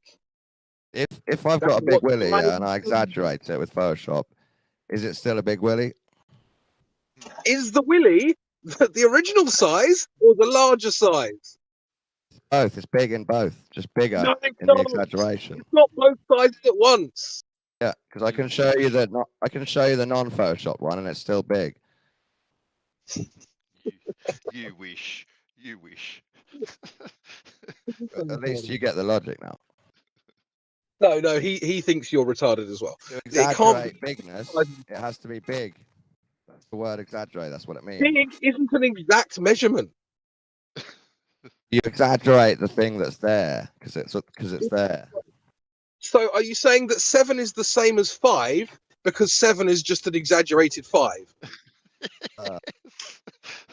No, it doesn't work in maths like that. That's absurd. But that's what you're saying. No, Stop exaggerating. don't apply live, maths. Don't apply Joe. maths How to it. dare you? That's what you're saying. What about the fake clouds on the blue marble? They're exaggerated clouds, but they're from real clouds that were there, right? They represent the real clouds that are there. You're Just because they're exaggerated on the blue marble doesn't mean Earth's naked with no clouds, does it? Oh, it is merely a flesh wound. You've got a globe Earth marble and a Willy analogy now, and they both work. They don't work for what you're saying. Neither of them work, actually. Oh, but anyway. See, I'm quite clever and witty, but I exaggerate my cleverness and my wittiness. But if I didn't exaggerate it, I would still be clever and witty. Because you can't But not exaggerate to the something that same isn't there. Not to the same. Like, yeah, this is the thing. Is like you are taking broad definitions Three analogies and now. then All saying work. that everything in that broad definition is therefore the same. No, I've never said it's the same. I've said it exists. If you're exaggerating it, it has to exist. Literally just did. No, I didn't say it's the same. Oh Jesus! Exaggeration isn't the denying same, it. is it? That's another I way you've your got the own word claim. wrong. Exaggeration means you're exaggerating, you're adding to it, you're inflating the thing that was there. That was there. Yes, was past Yeah. tense. So the So it's curve not there was anymore. there when you zoomed in, but because you're zooming in really far at a really close angle, you're exaggerating it. Right. And because you want to troll flat earthers for the next 3 years without doing anything, you've exaggerated it on purpose. I feel like you're just not getting this just to waste my time now, so I'm out. I feel like Sandy triggered you 3 years ago, and I'm just rubbing it in. Okay, Yeah, well, you dude. can be wrong again. I mean, Dawn being wrong is a daily occurrence, so I suppose today shouldn't be any different. Well, that's mutual. Yeah, we both think that you're wrong. I agree. Yeah, you're wrong often as well. Okay, when? Now, All right. So when I say that 5 and 7 aren't the same, I'm wrong. I never said they're the same. I don't know why you brought the same thing up. Okay. Everyone in this room heard you say No, they didn't. They definitely didn't, that because the no one can hear exaggeration something of that Earth wasn't curve- said. that the exaggeration of Earth curve is the same as the original Earth curve. Everyone in this room heard you say that. Well, you know I meant it's Earth curve that exists in both, right? It's the same in that way. Same where the Willy's big So- in both.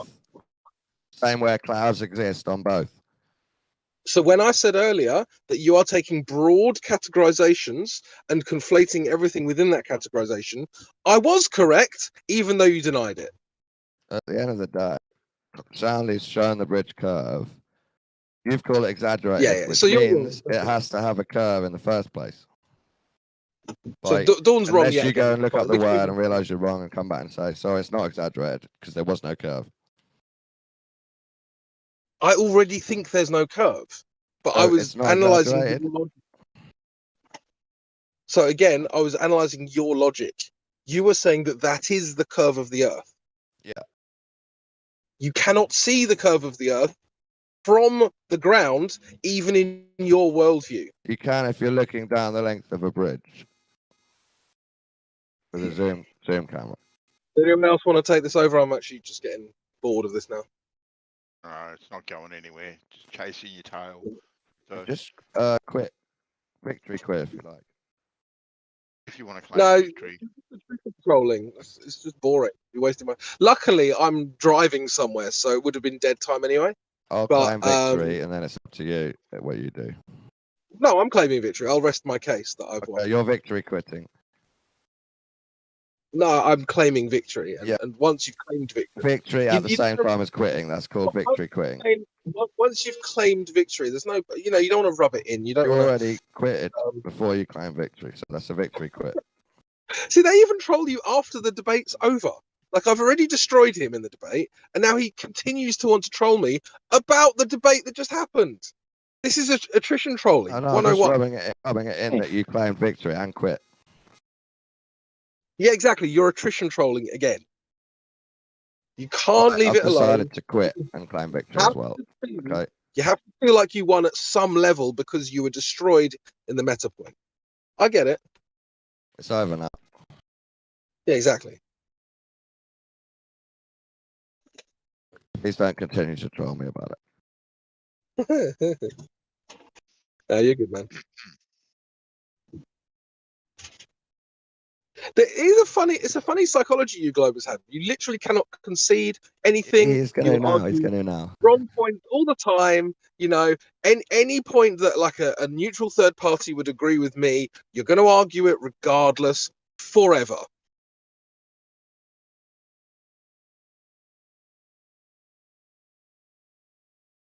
What is the egg theory? The same as that animation, the egg. Sorry. Sorry, I'm just referring to chat.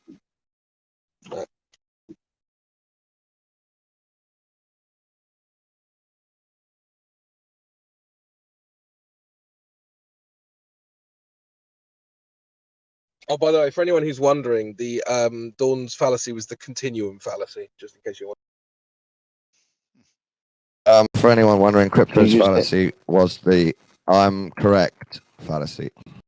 Can you just say, hold on, what's the continuum fallacy? Never mind, I'll look it up. Yeah, go on. But I can explain it simply enough.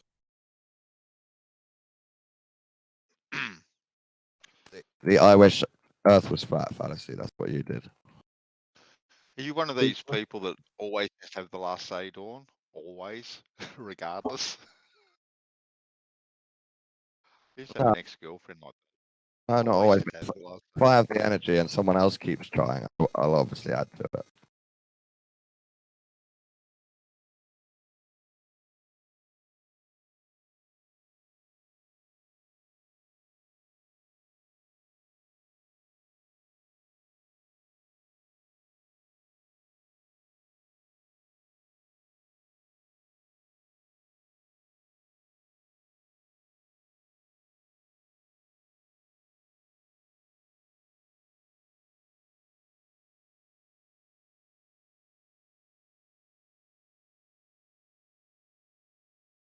Guys, you got to, you really got to pay attention.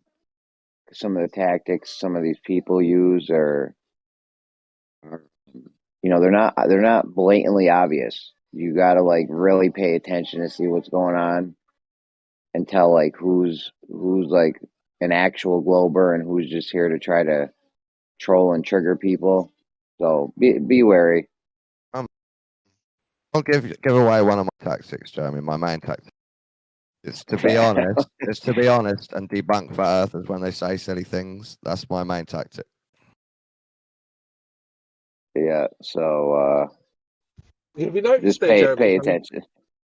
What he didn't say was to debunk Globers when they say silly things, because he's not there for that. He's not here for honesty or truth. Oh, I did that for like 2 years. Battle the opposition, right? So he's not here for truth. I did it for 2 years, mate, in the other server. Banned me, they No, doxed me, they stalked me, and then I ended up leaving. No, I hear you got kicked out. Yes, after all the other stuff I just mentioned.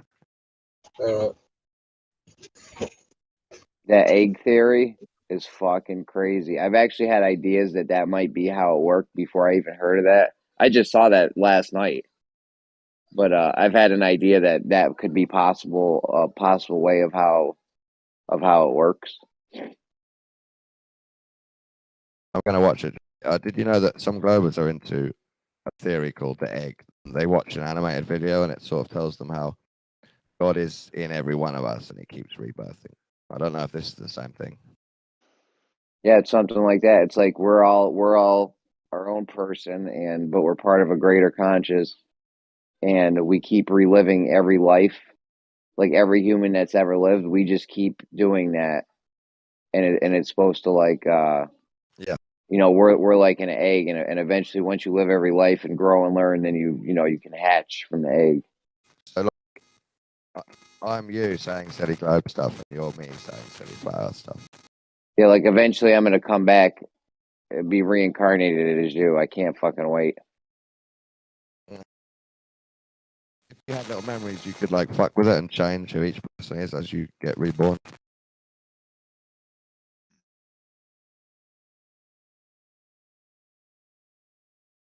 I think it's a bit Buddhist, but it's also a New Age version, and it's interesting that some Glovers actually like this theory.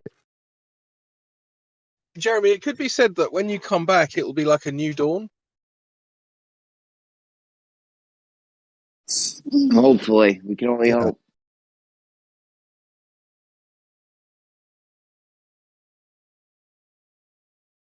I mean, that's reincarnation is one of the scariest things in my mind. That's even scarier than like the heaven and hell scenario.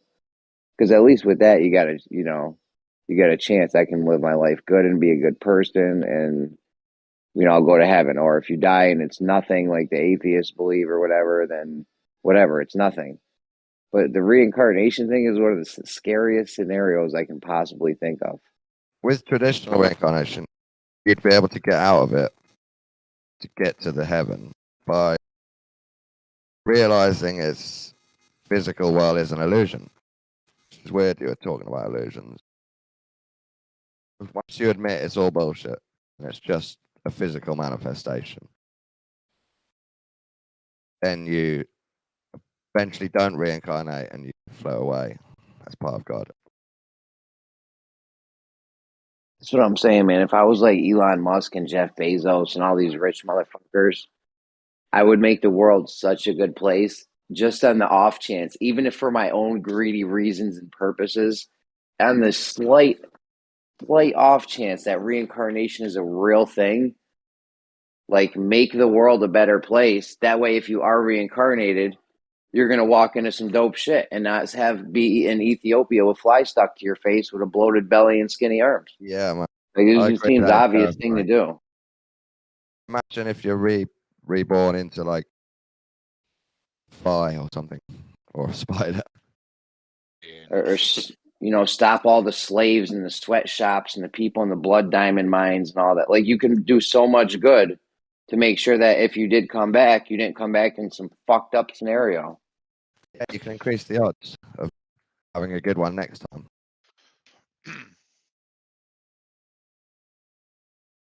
Want to come back as a trapdoor spider, just to Fuck off, bandit. You son of a bitch with your trapdoor spiders. There's like 100 trapdoor spiders on it.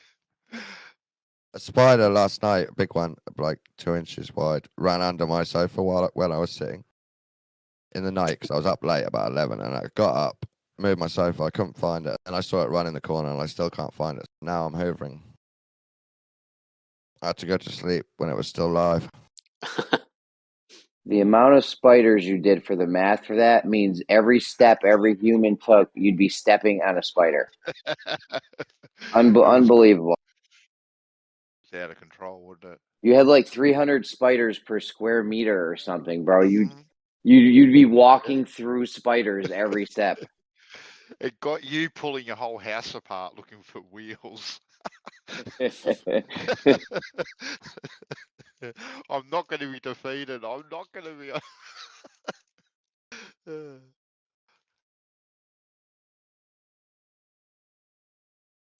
I used to have a lot of spiders in my old place, old apartment in Vambala. And I had a friend come over who was like arachnophobic, like actually. So he was like, yeah, how about you try to, get rid of all the spiders in here, please? My wife will see a spider. So anyway, I don't kill them. I just catch them. I put them outside. It freaks her out. She hates it that I don't kill the spider. Right? She wants me to squash them into a million pieces, which I don't. Right? Because they're useful for for a bird or something, or a lizard that wants to eat them. And I'll just be sitting on the couch, and then she'll just walk past, and bang! I'll just get this clip over the ears. Like, what the fuck was that for? For not killing the spider. It's just like, you've got to be kidding me.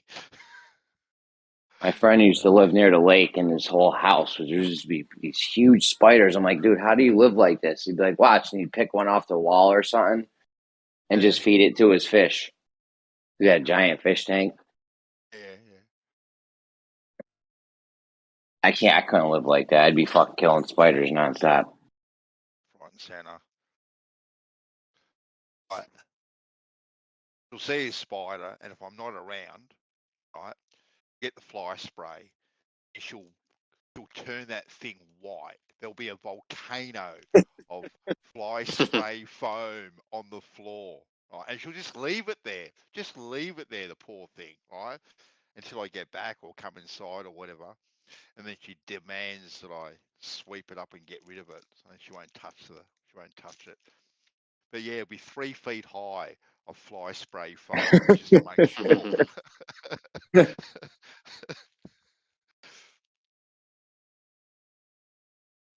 What surprised me about my arachnophobic friend is how like it's like a very bodily reaction. Once we were just hanging out in sauna normally, and he happened to see a spider like in the dressing area or whatever, and he was like completely pale and shaking and everything. Like it was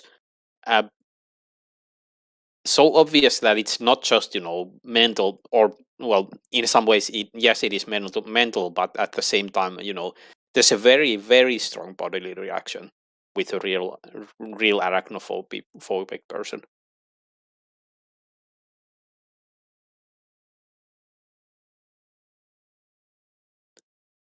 Sometimes I see flat earthers who react the same way to a globe.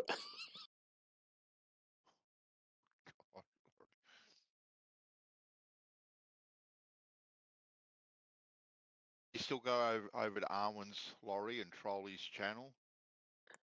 Oh no, I haven't been there in like years and years, like maybe 4 years ago last or something like that.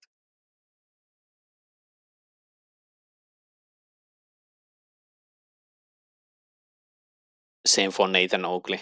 I don't even ever visit the channel, let alone like try to enter the room.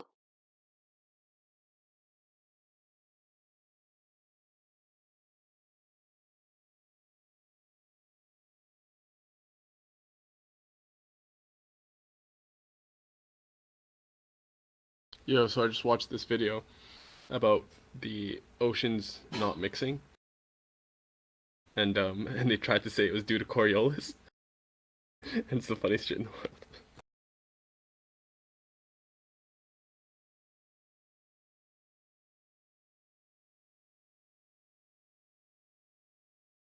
Well, I mean, we blew the lid off Coriolis yesterday. They have, come here, let's fix your shoe, kiddo. What are you doing? Let's It's fix just your shoe. hilarious. They The have level of cog dis though, Jeremy, because like in the beginning of the video it says, the oceans don't mix and there's clear areas where they don't mix, right? And none of them have anything to do with the equator.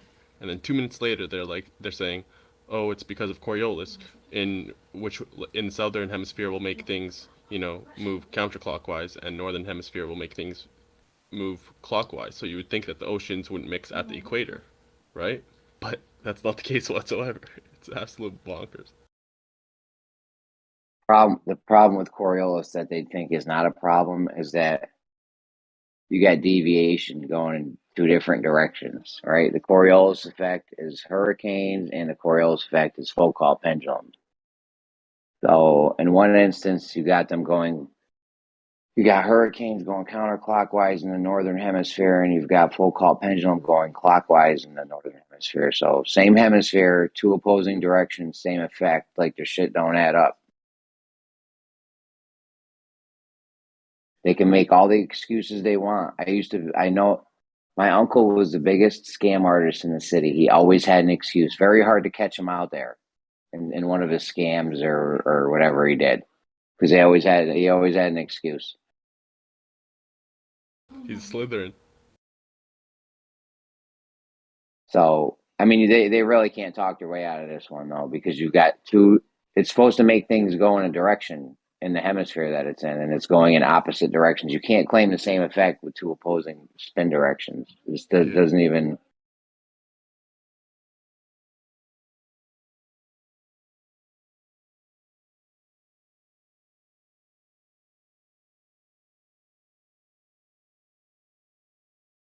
part of me wishes this video was like new, so I could just post a comment on it on YouTube and be like, then how come we don't see them mixing at the equator? If it's Coriolis, how come we don't see them mixing at the equator? Bright side. You mean there would be a clear divide at the equator, you're saying? Yeah, the oceans, if it was due to Coriolis, would be dividing at the equator. Wait, they're saying they don't mix because of Coriolis? Yeah. That might be the dumbest shit I ever heard. That's really a stretch. It's funny. That's not one of these mainstream Globers, right? Like Simon Dan or Professor Dave or McToon. None of them dudes, right? No, it's even worse. This is Bright Side, which like millions and millions and millions of people watch. 43 million subs or something. What the fuck? Huge channel. Yeah. The oceans don't mix because of Coriolis. You sure it has nothing to do with the salinity of the water? No, they say salinity, and then they say Coriolis. No, they definitely mention Coriolis. I mean, I gotta look into getting Coriolis insurance on the house in case any of these trees fall and the Coriolis makes it deviate. The trees will move and they'll be growing out of your lounge room. Yeah, I mean, if a tree falls, but it's not going to hit the house, but then Coriolis makes it hit the house.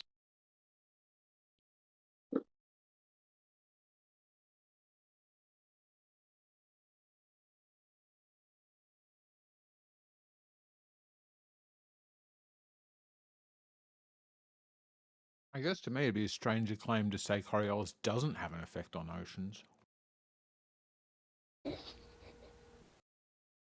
Get the fuck out of here, writing. You got a dick in your mouth or something, writing. You sound like you got a mouthful. No, he got a mouthful of bullshit when he said that. Oh man. It's like,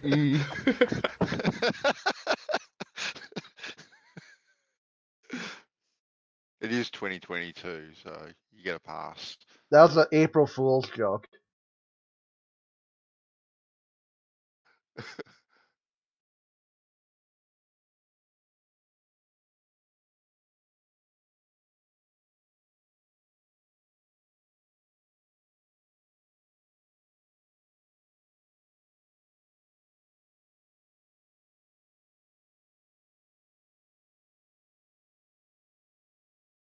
Alright, back in bed.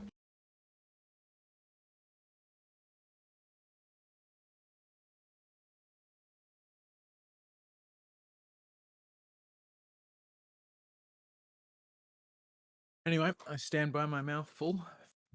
It'd be a bit weird. What would to me would be more weird is if they went, oh no, it's actually got no effect.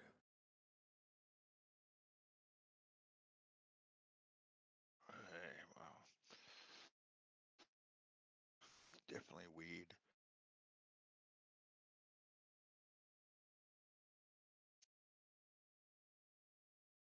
I do think that's weird. I heard Neil deGrasse talking about the humps of the ocean water from the tides are just there, and we rotate into them.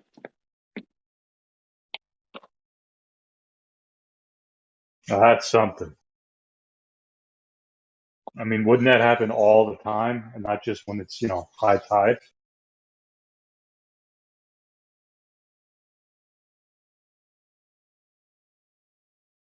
The problem is that they don't even correlate the sun and the moon with the tides.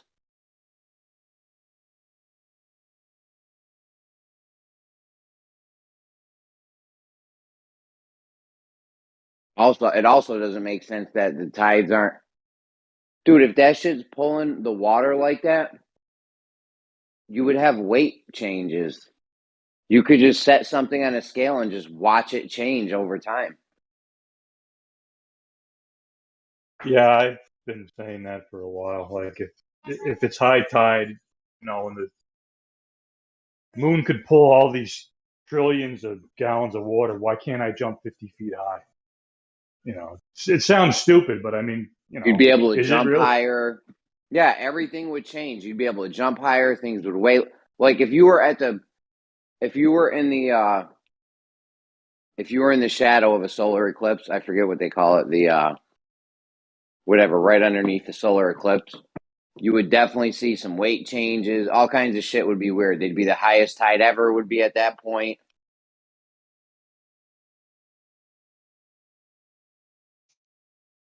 Path of totality. If you're under the path of totality of a solar eclipse.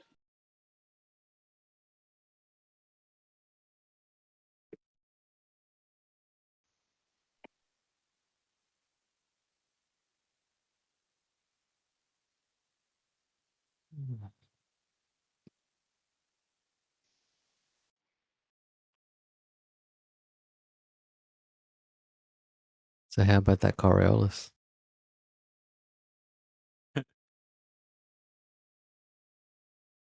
Had the cheekiest voice when you said that. How about that opposing spin direction in the same hemisphere with the Coriolis effect? Yeah, that doesn't really work out. What do you think, eggshells? We got the Foucault pendulum deviating clockwise, and then hurricanes deviating counterclockwise in the same hemisphere. Don't know, man. These questions are big and complex, and I have little faith in my understanding of them. You can't be fucked, can you, Harry? It's just I don't like the Coriolis is just such a big effect. It's sort of confusing. I don't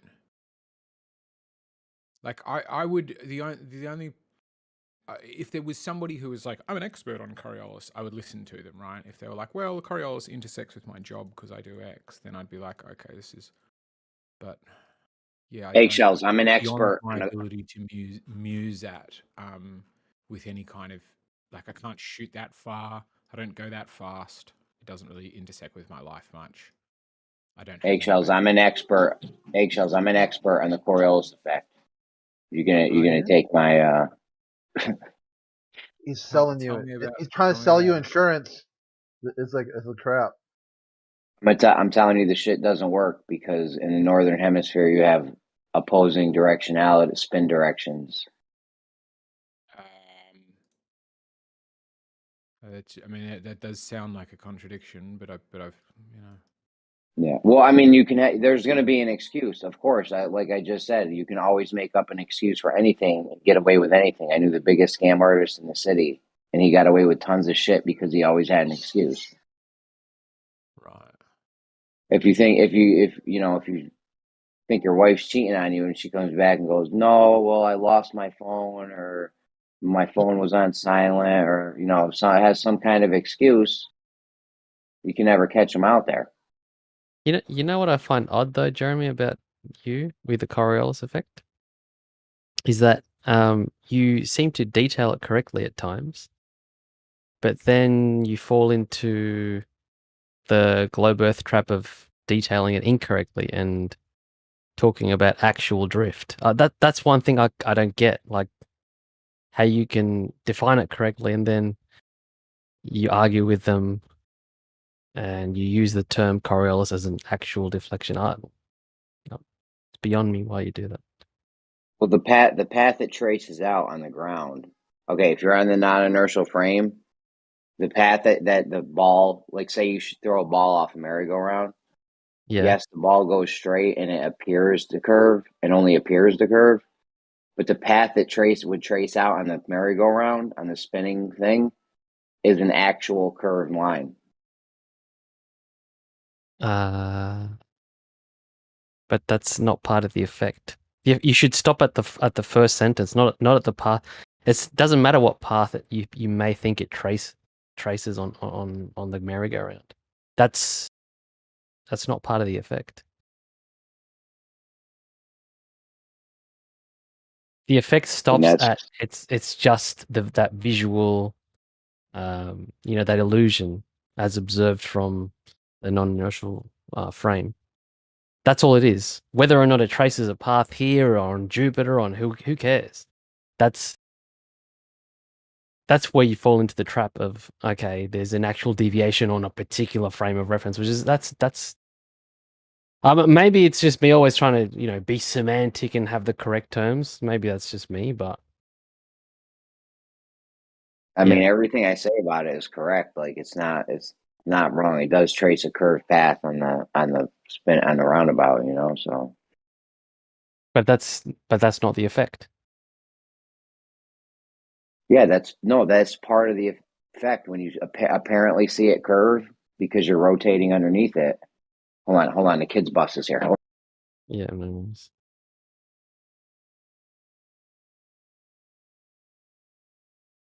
Yeah, Globus, I feel like there might be a slight talking past each other going on here. I think what you're saying about the effect is you're talking about it definitionally, whereas I think he's talking about it in terms of how people use it in debates. Does that make sense? Yeah. Yeah, exactly, and 100%. Yeah, I just try to stick to definitions because I mean, I think that's the perfect way to communicate. So, I agree. Yeah, I completely agree. 100%. I just wanted to point it out. It seems to me like that's what's happening. Is that you're saying, well, the Coriolis is defined in X, Y, and Z ways, and what you're describing isn't part of that definition. And he's going, well, you know, I've heard people say this, and yeah, yeah. He's kind of coming at it from a more practical sense. Yeah, no, and I don't mean to be pedantic, but this is how I like to communicate with people. You know? But Sure. Then again, I do understand his point. I'm not trying to be a dick. There you are. He's only playing that because he's an Aussie and you're a Kiwi. He's just jealous of your rugby prowess. It's kind of like global warming in a way.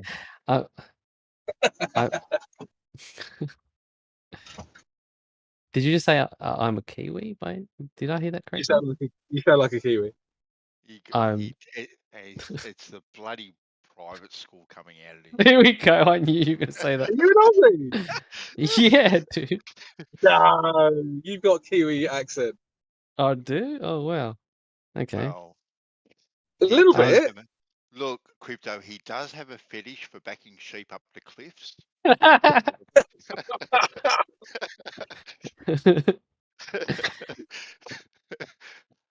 The way you end your sentences like this is very New Zealand.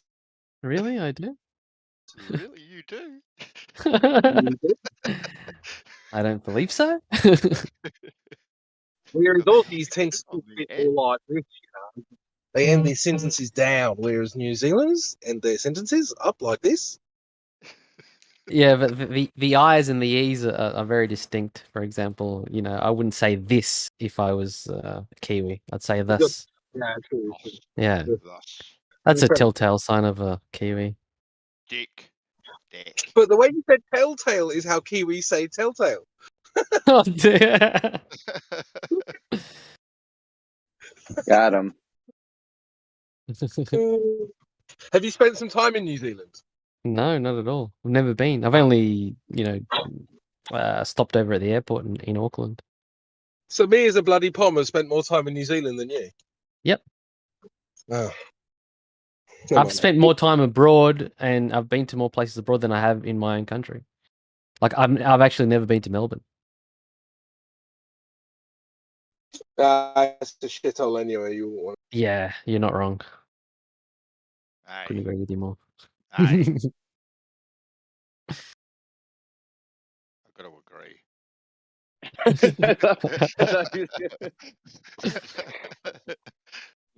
Man.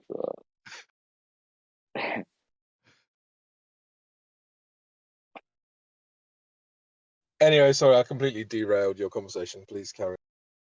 Not at all. We all know that Jeremy's wrong and I'm right. That's the conclusion. Was it an effect or a effect? Oh, don't. Dawn's not here, is he? Jesus Christ. No, if Dawn was here, you'd just hear him saying wrong things. Yeah. Seriously, guys, be wary. Try not to fall into this trap. Some of these guys are here to just waste our time or try to get us triggered. You know, so I mean, just be wary of that. Indeed. I do that sometimes.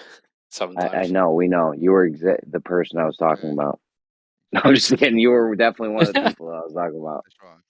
We were talking about you, not to you. Harsh. A little. Like, I don't know Eggshell's motives is what he's doing here, but he might be here to just debate. Some people, there's definitely people here for different reasons. You know what I mean? Some people are here. This is a cool. What's up? Yeah, I'm just agreeing. Twit said it best. What's up, Crit? I said Twit said it best. In her years of diving into some of the deepest, dankest, globalist snake pits, she said they fit into two categories. Number one, they want Flat Earth to either shut up or die. Or two, they think they want to teach something to somebody that they also claim cannot learn. And the last group is a handful, she said.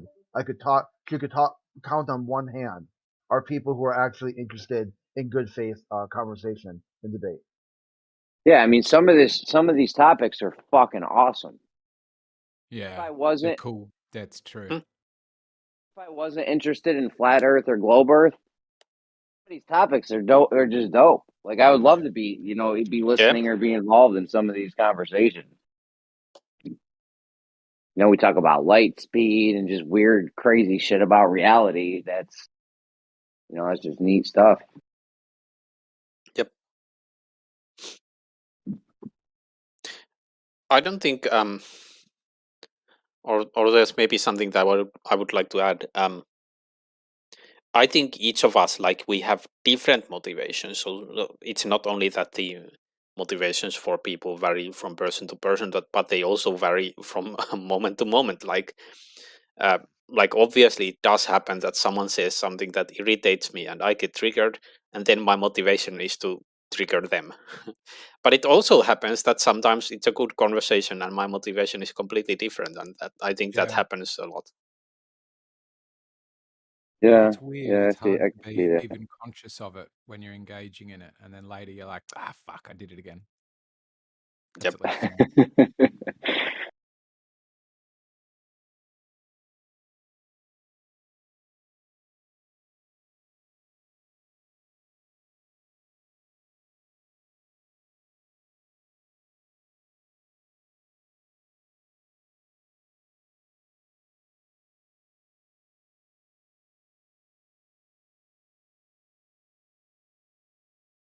Talking of Twitch, is Twitch still around, Crit? No, I think that she's done with it. It's just too retarded.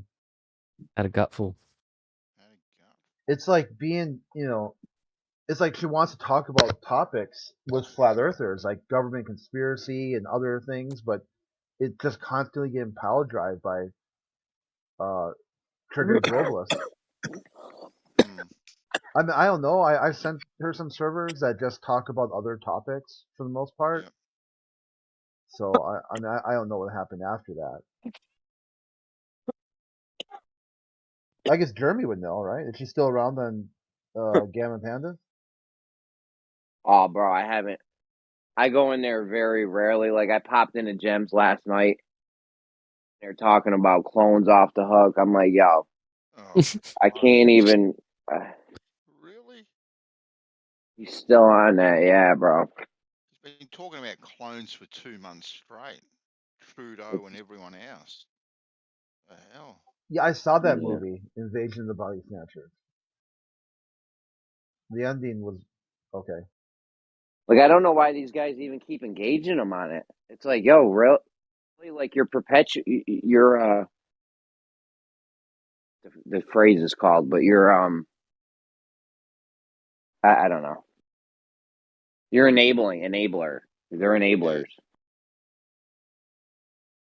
Like, if one of your family members is a dope fiend, and they keep coming to you for $10 or $20 every day, and you just keep giving it to them, like, you're just enabling them to keep doing dope.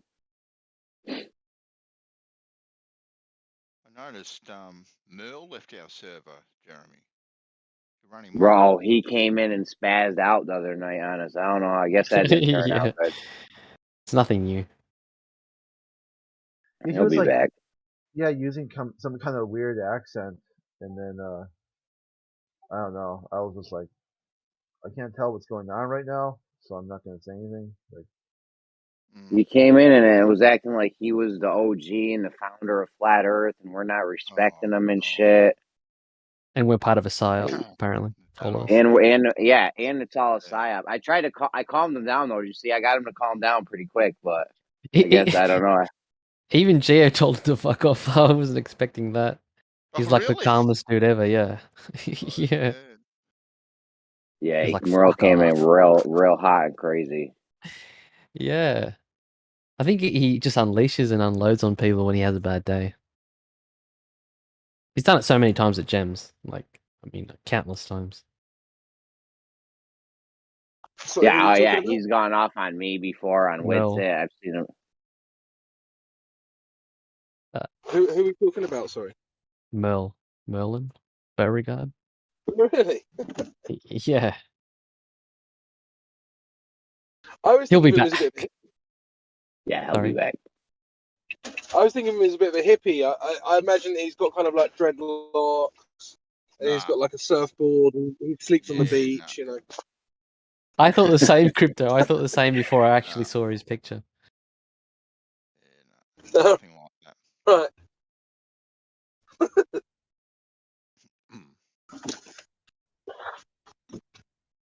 But he's all right. I mean, like I said, he'll be back. He'll be back soon.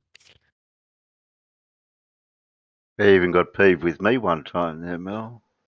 Oh, really, Terry? You? Yeah, well, I don't Yeah. blame him for that, Terry. Don't blame him at all. I hardly said anything. Yeah, sure you did. Oh, to be fair, thinking about it, me and Mel did have a disagreement. Me and Bob Dole were talking about, sorry, not Bob Dole. We're talking about intelligence research and the kind of concept of IQ, and Mel's like, no, it doesn't exist. And then you just got really annoyed about it, that we were even talking about it. It's kind of weird. Really? Yeah. Sometimes I get like very passionate about things that I don't even care about. Like one day it was like paying taxes or something. I'm like, we have to pay our fucking tax. I'm like screaming at people over something that I don't even like really. You ain't give a shit about.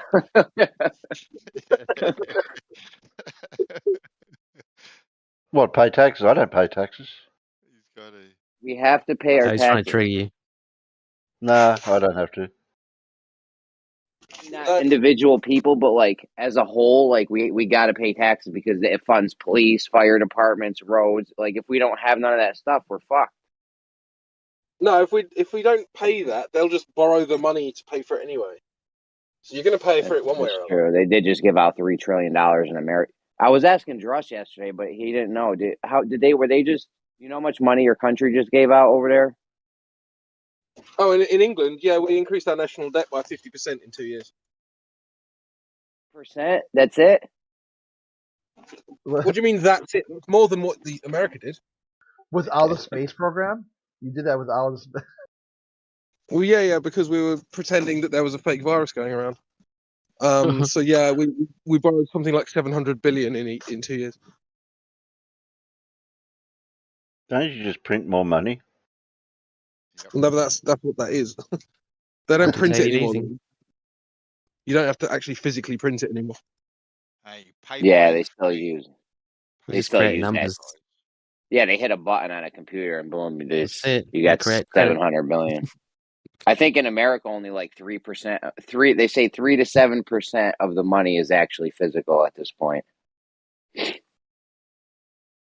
That's from the movie Armageddon. Was that in that movie? Where they get those like specialized oil diggers Yeah. to go up to some sort of asteroid. No, I know the plot. But what's from the Oh, movie? Oh, one before of the they- guys didn't want to pay taxes forever or something. Yeah, Oh, yeah, that was Jeff Steve Bezos. Buscemi. Yeah, the actor. Yeah, Steve Buscemi's like one more condition. They don't want to pay taxes anymore. And the NASA dude, oh my god, I'm trying to blank on his name. I know that guy played Bad Santa. He's kind of Billy Bob Thornton. Billy Bob, yeah, Billy Bob Thornton. Yeah, he just He's gave good. me kind of like a look, like, are you serious? Like, NASA can't do that. I can't do that for you, right? You know. Better make that shit happen. I It's would like revamp the whole tax system. Like, all right, we need to have taxes so we can buy, pay for critical things, But you gotta make a simple system. Like, just take 10% of what everyone makes and 10% of what everyone spends. That should be plenty of money to run everything. Or 15%, whatever the numbers need to be. Just do it like that. They got all this convoluted shit going is it? on with the taxes and Yeah, tax write-offs. If So a if you're church, going up there to save the planet, would you think of anything else better than paying taxes, not paying taxes? Yep. Endless supply of coffee martinis. No, That's we'd how. say That's beer, how. wouldn't we, Bandy? We go endless supply of beer. I want the coffee martinis. Okay. Oh, Living them, the yeah. life. Living the life. It'll save Rich some money. Yeah, I would be like, I don't want to pay for anything again ever. Like, don't want to walk into a Dunkin' Donuts or Applebee's, anything. I'm not paying for anything.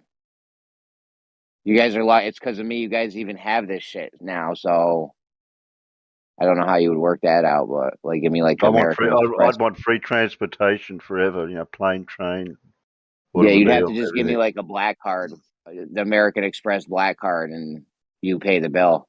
I'd want my own plane and train. Sound like my dad.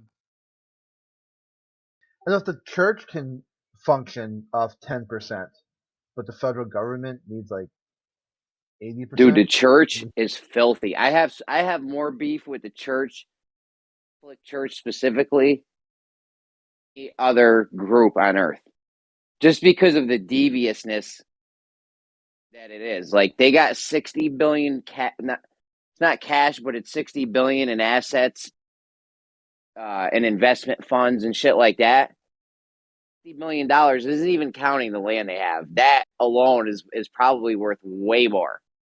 But with that is like, okay, they got 60 billion. Elon Musk has 60 million. But the difference is Elon Musk is a businessman heavy in this capitalistic society, and the Catholic Church is supposed to be this group of people that want to, help people and are with God and do all these good things, but they ain't doing nothing. They're sitting on $60 million, not doing nothing. Yeah, man. They are. You could end homelessness and world hunger for the next 5 years with that money. Don't get me started on religion, please. What's what I'm saying. So if you scaled back the federal government at least to that scale, 10%, that's all they get. Anything over that they need, they would have to ask, like a GoFundMe. Well, they would get like 20% because they'd get 10% of what everyone makes. If you any profit, there's no fucking tax write-offs buying some bullshit artwork your nephew made because he drew a line on a canvas. If you made money, you're getting 10% of that, or whatever the number needs to be. Maybe it needs to be 12% or 15%, whatever that number needs to be. We get that much of that, or whatever percent of what everybody buys. So you go in a store, you buy a candy bar for $1, it costs you $1.10 or whatever that extra percent is. That should be plenty to run your country. I mean, come on, man. That's a lot of fucking money. Everything everybody buys, 10%. In Minnesota, there's no tax on food, clothing, or medical supplies. So if that's all if that's all someone's spending, only the money that they make is going to those three things, then they don't pay any taxes.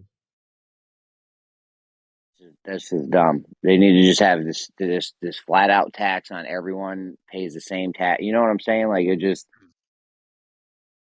And if that's not enough to run the shit, you need to rethink about how you're spending money as our government.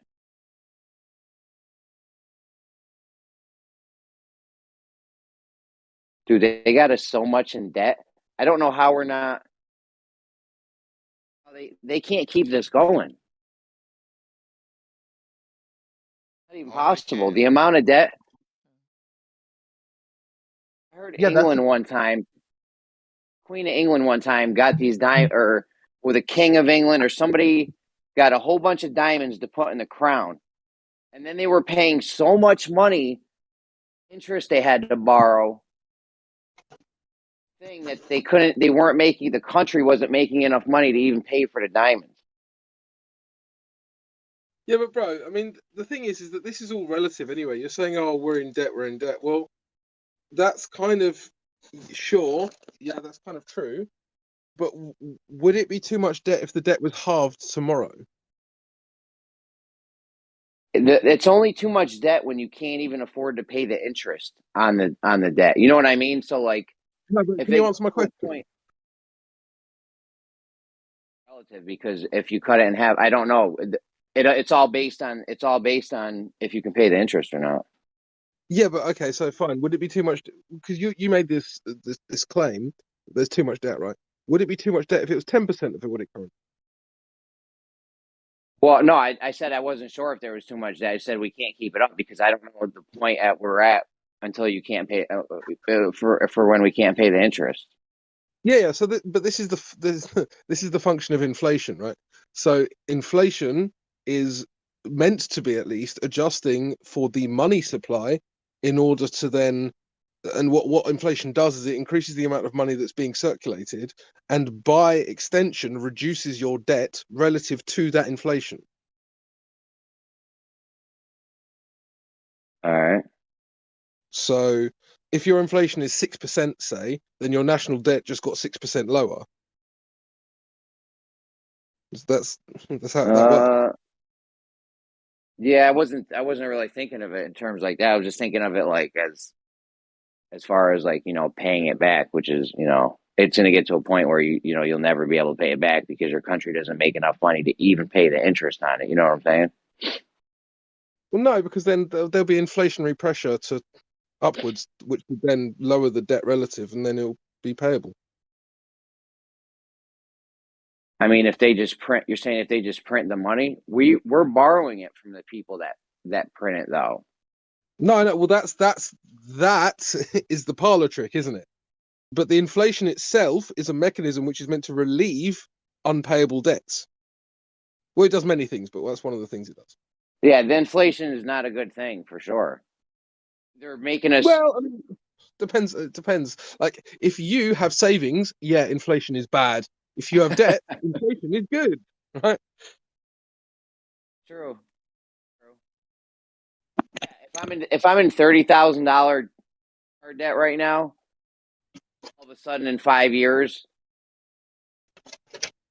$30,000 a month or something at my job, like I could pay all that debt off instantly, and I would have had all exactly. those. Yeah, I hear you. Yeah, I hear what you're saying. Made up numbers at the end of the day. Like when people say, like, "Oh, $1,000 is a lot of money." Well, yeah, I guess because the $1,000 can buy you X, right? But if $1,000 can't buy you X, it's not like if $1,000 just bought you a loaf of bread, and that's It's all only it bought based. you. Yeah, it's based off of the goods and services you could purchase. Yeah. Exactly. That's why I always laugh when they say they're going to raise minimum wage. It's like, dude, they're just going to raise the price of goods and services, and it's not going to be like you even made more money because your money is just going to be able to buy you less, probably because people take advantage of that. Yeah, I mean, it depends how it all kind of. Yeah.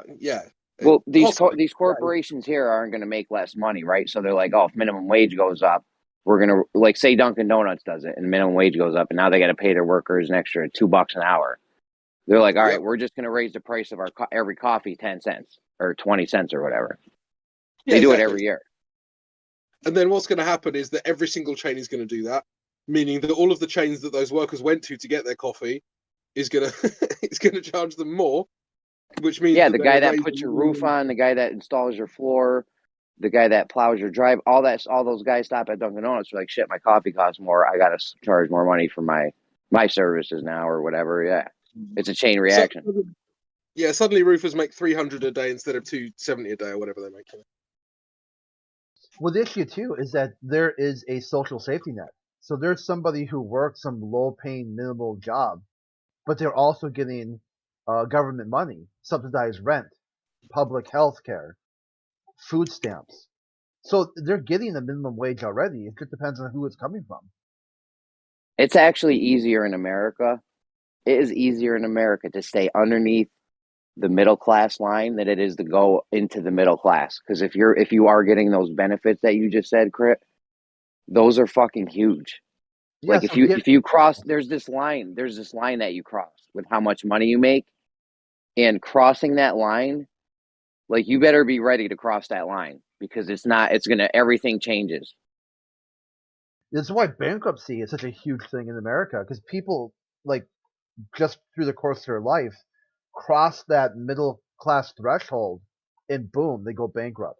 Like it's almost not worth it to cross that line in the middle class because you're like, yo, I'm gonna make an extra $1,000 a year, and then I'm gonna lose $400 a month in food stamps and this healthcare and this, and you know what I'm saying, all kinds of shit. Yeah. Yeah, so this could be like a multi approach, right? Start rolling back the social safety net, and then start extending the minimum wage. Because these products, like that labor that someone's paying, I'm at Dunkin' Donuts. You're trying to tell me that they can't pay more than $4.25 an hour?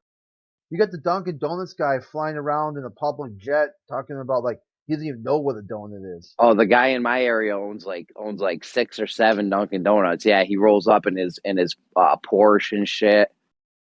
Yeah, he can't pay Meanwhile, $5 an hour. Meanwhile, the people that work there got these beat up Toyota Corollas and shit. You know what I'm saying? Like, it's not even. I don't know, man. Capitalism is not going to work for us in the long run. I'm telling you guys. And there's all those, like, loopholes, like the business too, because if they know that they can underpay because they're small, like there's like a grandfather clause in there that some businesses don't have to follow the minimum wage, so they purposely keep their employee base small. They never grow because they don't want to pay above minimum wage or at minimum wage.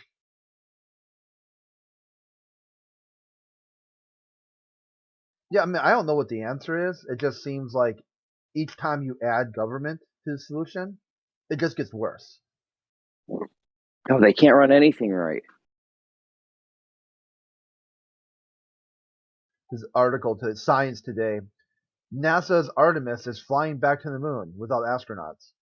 Then you click on the article. It says if, right? All those science space articles, they're all clickbait. All clickbait. All Yeah. the titles. I know. That's why I was gonna be like, because I thought maybe I missed the launch or something like that. I was like, I don't remember them the rocket taking. I remember them talking about they moved the rocket to some different location to see if it could be moved. And then I was like, oh yeah. And then you click on it, it says if NASA's uncrewed mission is successful, the future Artemis plans to land the first woman and the first person of color on the moon. That shouldn't even be like important. Like what? You should just have the most qualified people. What do you mean? Why are you not just getting the most qualified people for the job? Why do you have to put a woman there? What if they're not the most qualified? Oh my god, dude! It cost $8.8 million. Or what if an Asian or black person isn't the most qualified person for that? Like, what the fuck? That doesn't even make sense. Like, come on, Jeremy, you got to make quotas. These days. bro, fuck the quotas, dude. You put the best person for the job. You know what I'm saying? I'm not worried about making no quotas or nothing. That's bullshit. That's just your white privilege talking. Why? Exactly. Listen, I got white middle class problems over here. You guys don't know what it's like. Embrace your whiteness. Wait till they put the first transgender in space. Ha! No. You guys are behind time here. Exactly. Exactly. Or like a big plot twist, right? It's the first woman transgendered that's gay, of color, but identifies as a white man. Like, how the fuck does that even work? A transgender that is gay?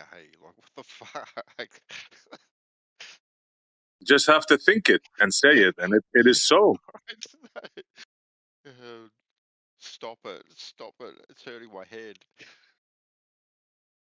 It's like a thing used to, used to be a thing called too much information.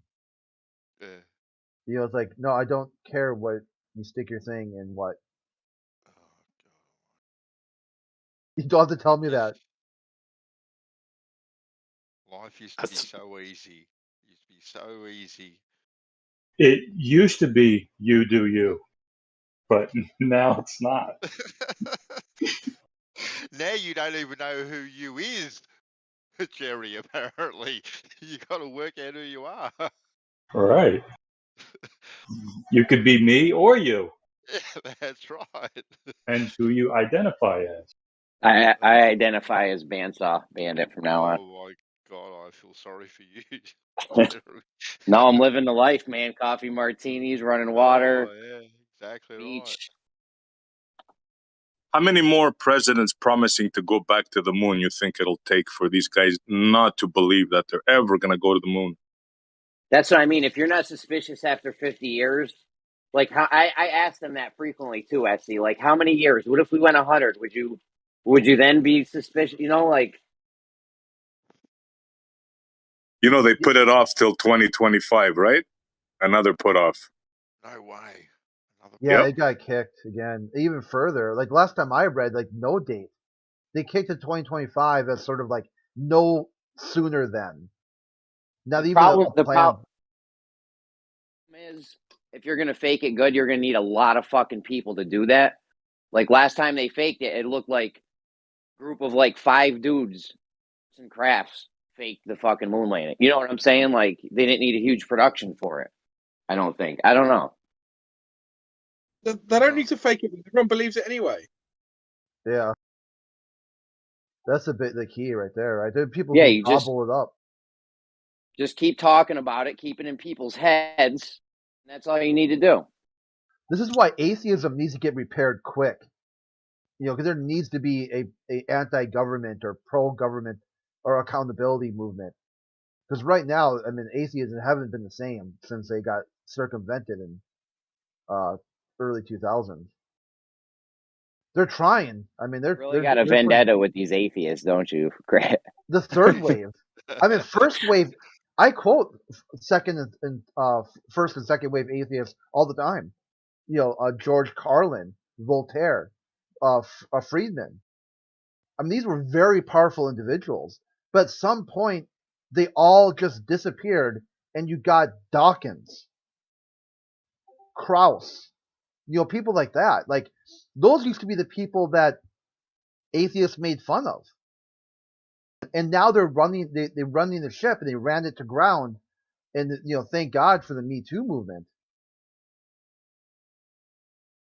And fourth wave atheism, they're calling it atheism plus, or fully inclusive skepticism. You ever hear what Krauss said about incest? No. People are fucked up, dude.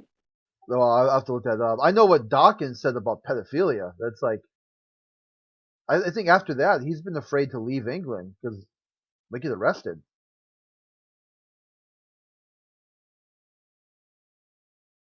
I heard Krauss talk about one time it's okay to sexually assault people, and you don't have to really worry about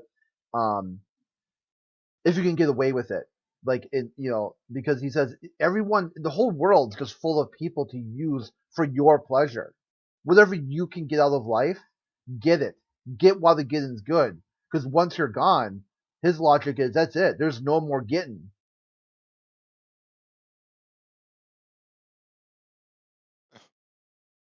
People get away with saying this shit. Well, yeah, no, if he you didn't.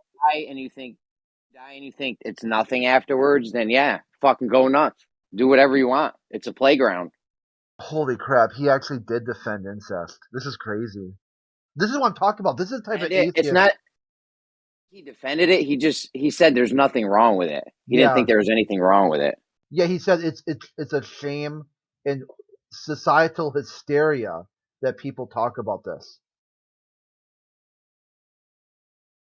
I don't know what that was from. I forget what thing that was from. I think maybe it was an evolution debate or something he was in the middle of. Yeah, it was a Q&A about the atheist experience, and someone had asked him about incest.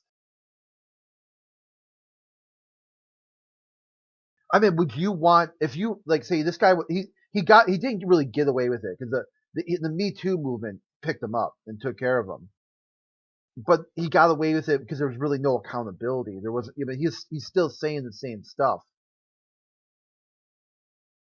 But I mean, how would you think? Like, you send your daughter to some sort of STEM field, and this is a pervy wanker teaching the course, and they wonder why there's a lack of women in STEM. Atheists damage the the field of study so badly. No, that's silly. There's a lack of women in STEM because most women don't give a shit about STEM.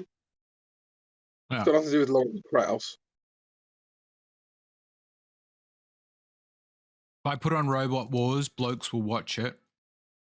Chicks won't. That's STEM. What's BattleBots? Yeah. Yeah, it's engineering. Yes, How many- I mean, even just a basic thing. How many women own PS4s versus how many men own PS4s? Basic stuff. Like, men are way more techie on average than women. Yeah. Is this even surprising to anyone? No. Men are interested in things. Women are interested in beings and people. Guys engage in motorbikes. What do girls do? Ride horses. You could say, well, it could be the affinity for risk. Testosterone does give an appetite for risk. But horse riding, way more dangerous. But chicks love it because it's a relationship with a being. As long as oh my bad.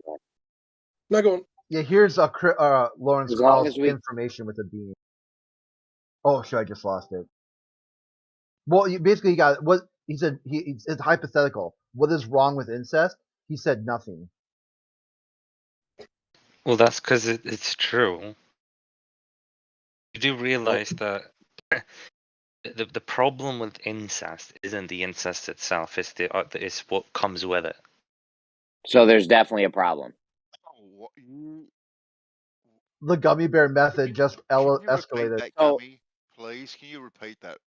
I thought I heard wrong, but repeat what you just said, please. Oh, I said incest itself is not the problem; it is what comes with it.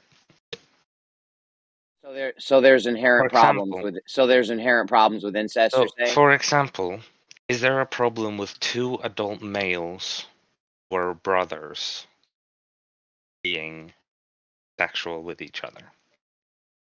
Other than it being a bit icky, what's the moral wrong happening there? Is this really a discussion? It's two adults. Do we really have to explain to you why incest is bad? You don't can't automatically know. Because you can't answer this hypothetical. Yeah, you're gonna listen to revert the to. woman. You're gonna revert to just we can. Do you Brothers. think we have to explain to you? Yeah. So, like I said, what's wrong with two adult men? They're both of legal age. They're both able to consent, and they're brothers. What's wrong with this relationship? If it's got to Why be is explained incest to wrong you, in this? you're not going to understand. So why is this wrong? Versus unnatural. Okay, unnatural is not an argument. It's like Okay, the first problem with what you said about the two brothers is legal across the U.S. So that's your first issue with it. Is what? Sorry, you cut out for a It's second. illegal. It's illegal. I'm having some kind of weird mic issue. The first problem with it is it's illegal. Okay. Not, do we not get legal our morals? in America. Do we get our morals from laws, or do laws come from morals? I don't know, but you're asking what's wrong with it and what's the problem with it, and I'm telling you, Okay. it's illegal. So simply saying something is for one. illegal, saying something is illegal is not an argument for making it immoral. Yeah, just to be clear, I didn't know we were right. I mean, I don't have to ask, but I know the audience wants to know. You're on the side of the globe, right? Yeah, that's relevant to this discussion. It's relevant. It's relevant because I guarantee you, all the flat earthers are going to disagree with you based on principle, not being a flat earther, not that principle, but just the fact that you guys are the type to say, "What's wrong with incest?" There's nothing wrong with that. So Hank, here's what I'm trying to portray to you. I'm not saying incest is good. That's not what I'm saying. I'm not defending incest. I'm asking you, if incest is this inherently bad thing, then what's bad about this scenario? You can't seem to answer this. Yeah, What's here's bad the about answer. two adult men engaging in sexual relationships while being brothers. What's the problem with it? Yeah, this is the If you problem. can't answer it, that's you not being able to answer it. Yeah, I already answered you. The problem with it is it's illegal. And that's never an argument for problem. anything else. That's not This how is you you're determine asking what's the morals. problem. You're asking what's the problem with it, and I'm telling you the problem with it, and it's like you're not even hearing what I'm saying. Because I'm explaining to you that we don't base our laws, we don't base our morals from laws. We base our laws from morals. I don't So care which one's whether it's illegal or not doesn't determine whether it's moral or not, and that's the question I'm asking. I'm not asking is it legal to do so. I'm asking what's so immoral, what's so fucked up, because you're saying it is fucked up. So what is fucked up about it? If you can't answer that, that's on you. It's you not being able to say why incest is wrong. I can say why it's wrong. Okay, I'll You explain it clearly very can't. carefully for you. I'll explain it so precise. 7 billion people on the planet. Homie, try to fuck somebody else other than your brother. Okay. Again, that's not a claim of why it's immoral to do so. No, see, You this guys are is really just having you. so much problem just explaining why incest is immoral. This No, is this funny. is just you saying, "Oh, it's not bad now." Convince me that it is. Okay. It's So like fuck you. No, it if just it is is, so and this is the bad, explain problem. what's so bad about it. Explain what's so bad about it. No, this Yeah, is the you're Use your problem with words. Use the your words. problem. Imagine somebody You needing guys an can actually. explanation. What Gummy, I'm you showing. actually need an explanation of why incest is immoral. You actually need an explanation for that. See, do you not understand that this isn't me trying to see, oh, I need this for myself. I'm showing that you can't even give one. You're not able to give a reason for I'll it. give you one. I'll give you one. Deformities during birth. How about that one? Now, what I said is 2 adult males. Adult males cannot conceive of a child, and so that is irrelevant. 2 adult males? Yes, Are what you is out of wrong your about mind, sir? what is wrong? Are you losing your soul or what? What is wrong about 2 adult males? What is wrong with 2 adult males? Doing what? What's right about it? Name one thing that's right. Yeah, name me one thing that's right about 2 adult males. Don't Brothers. say that it is immoral because it's not right. Then it could be also neutral. There are morally neutral actions. I'm trying So to you ask want to you have why sex is with it. your brother? Gummy, you want to have sex with your I'm brother? asking you if you could even show or attempt to explain why something like that is immoral, and you're currently If showing I that have you're to unable explain it to you, bro, if I have to showing that explain you're that to you, unable to. if I have to explain that to you, there's something wrong with your brain, sir. Well, SE, once again, you back up to the fact that I'm not the one who needs the explanation. I'm trying to show that you can't explain it. You see the Having difference in sex this. with your brother, you need an explanation why it's morally wrong to have sex with your brother. Are you Do I need freaking to repeat the serious? same thing again? It has nothing to do with me needing an explanation. I'm showing that you cannot explain it, that you are unable to. Would you consider it morally explain wrong? that. Why would you have to Would you explain to somebody why it is morally wrong to have sex with your brother? I mean, something must be wrong with your brain if you need an explanation for that. It is showing First that of you all, lack because the he's your intelligence brother. to talk I about mean, that morals. well, that is because it's your Would you brother. consider it morally? That is your Would you relative. consider it Man. more?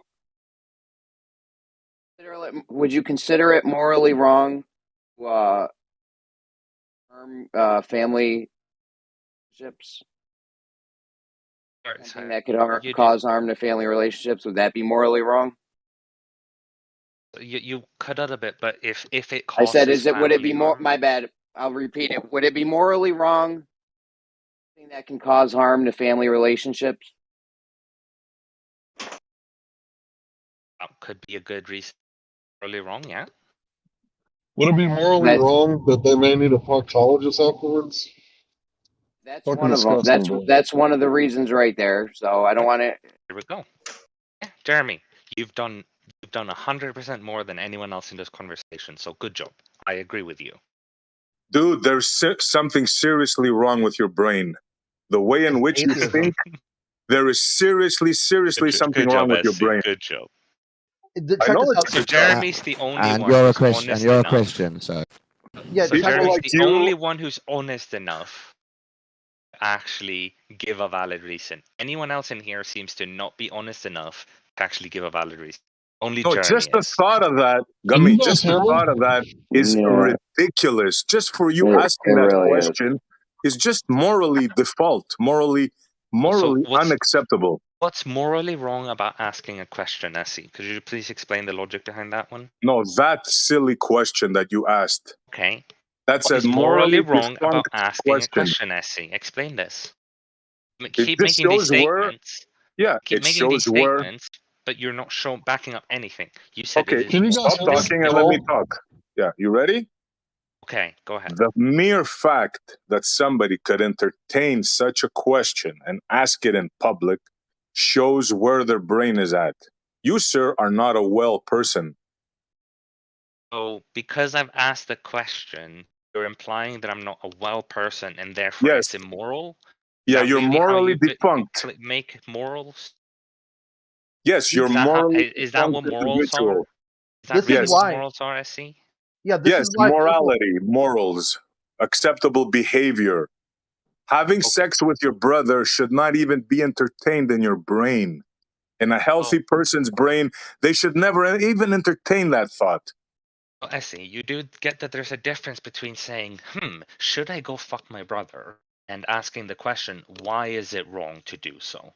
You know that You these know, are 60, I've completely been Why are we around talking about this. this? Oh, I've because been around this atheism. planet for over 50 years. I never thought to have sex with my brother. Maybe something's Neither wrong with did me, I. Gummy. I don't know.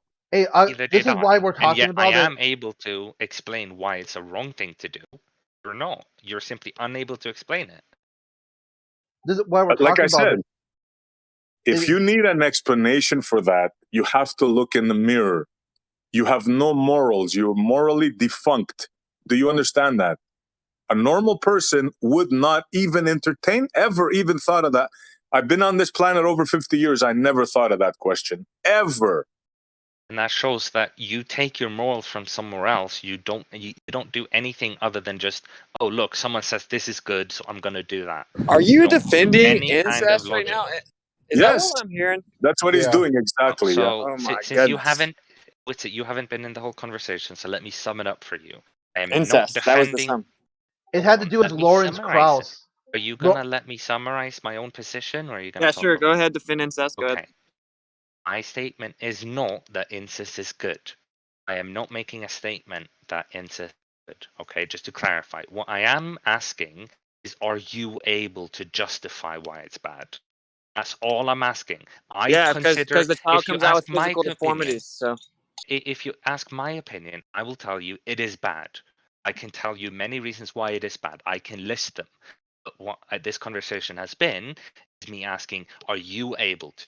Not you as in you Witsit, but any of the other people in here. And Jeremy was the only person who could list a single reason it's bad. The rest are just going for No, like, you're wrong. oh, you're a sick You're human wrong. being. Hold You're on. a sick human being. I did list a reason why incest is bad, and I said childbirth deformity. And then you made it two men. I asked. Then your brain, your deformed brain, went to sex between brothers. Like that's sick, man. The question, Essie. His question was. Sorry, his question was. The beginning of his question was two brothers. So it wasn't ever a brother and a sister. It did definitely say two brothers.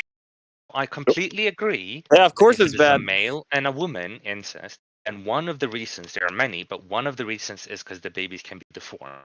Two However, brothers can't have sex. You can't. Two dudes can't have sex, bud. I don't know if you know what sex is or not. You know that sex is more than just penetration of the vagina. No, You do yeah, know sex makes babies, buddy. I don't know where you're from, but Okay, yeah, so sex is the act of in procreation. any other adult conversation, sex doesn't just mean penetration of the vagina. Oh, it just means wherever you Just so decide to you put your know dick. that. So can I have sex with the hole in the ground? Yes.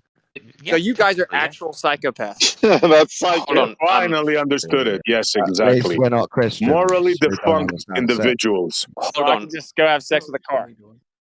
So if what happens between two men, let's say some dude fists another dude, that's not sex by your definition. So why is that wrong? Yeah, they're not because having sex. it's just There's no sex. There's no sex happening. Let's say they are brothers, but there's no sex between those. It's not sex. So it should be Dude, right, if you can't right? answer According your to own your question, logic. you need to get out. Sodomy. It's If you can't sodomy. answer that question for yourself, like you ask that to another person because you don't know the answer, or you're just a sicko that wants to hear people talk about it. Yeah, Wow, that's kind of gross. I would say love B. people get so triggered over a gay conversation. In a No, way. well, it's what's funny is it's showing the degeneracy of you people. I just asked if you can have sex with a hole in the ground, and the answer was yes. And this is not about gay. This is about incest. This is about brothers having sex. This is not about gay. This is such a gross conversation, dude. Yeah, Only let's these switch it up. people would talk about Let's something switch it like up. that. That's exactly my point. How Yeah, could you even entertain this? Hey, Yeah, do this the Globers think this picture's real? What is gross about this conversation? Like, if we're not talking about sex between men, After everyone said they wanted if to it's move not on, sex, this guy hold on, wants to talk Rocky, about you're it being more. rude. I was Hey, talking. dude, there's Shut a the many hell up, chats man. for psychos out there. Go find one. Yeah, Rocky, you need to calm your tits. No, I'm calm, man. No, You're you're sick. not calm. Yeah, Let's we asked change to the move topic. on. We said the conversation was sick, and you went right back to it because you might be sick. Yep. Well, if you got triggered and if you got angry, No, I'm not triggered. I I just think you're apologize. sick. Well, you are because you did interrupt me, so you are triggered. Denied all types of sex past penetration. Yeah, That's why awesome, that- Hey, that's great. why look, that Can we happened. move just let on? them go. Look. If you guys want to be degenerates, go for it. Yeah, Okay. go into another room. Drop down. Hey, you and Dawn make a perfect couple. Y'all can talk about this all day, I'm sure. Have fun. Yeah. Yeah, I asked you guys. Well, I showed the flaw in your logic. It's fine if you want to switch conversations, but I constantly do. always We showed wanna making the people, flaw Rakia. in your logic with one question. I asked you, can you have sex with a hole in the ground? You're forced to say yes because you're a degenerate. Why So what you have can't to you? say is that anytime someone Why puts can't their you? male anatomy anywhere and moves it back and forth, that's sex. You live in that fantasy world. I don't So care. why is it not? If they Why have is it not? sex with And a also, hole, didn't it's we sex. say we would move on? Why you bring it back up with Well, no, sex? because I was Now trying the to one that wanted to keep it is now blaming you for not moving on. I know, it's This crazy. Like, psychos, man.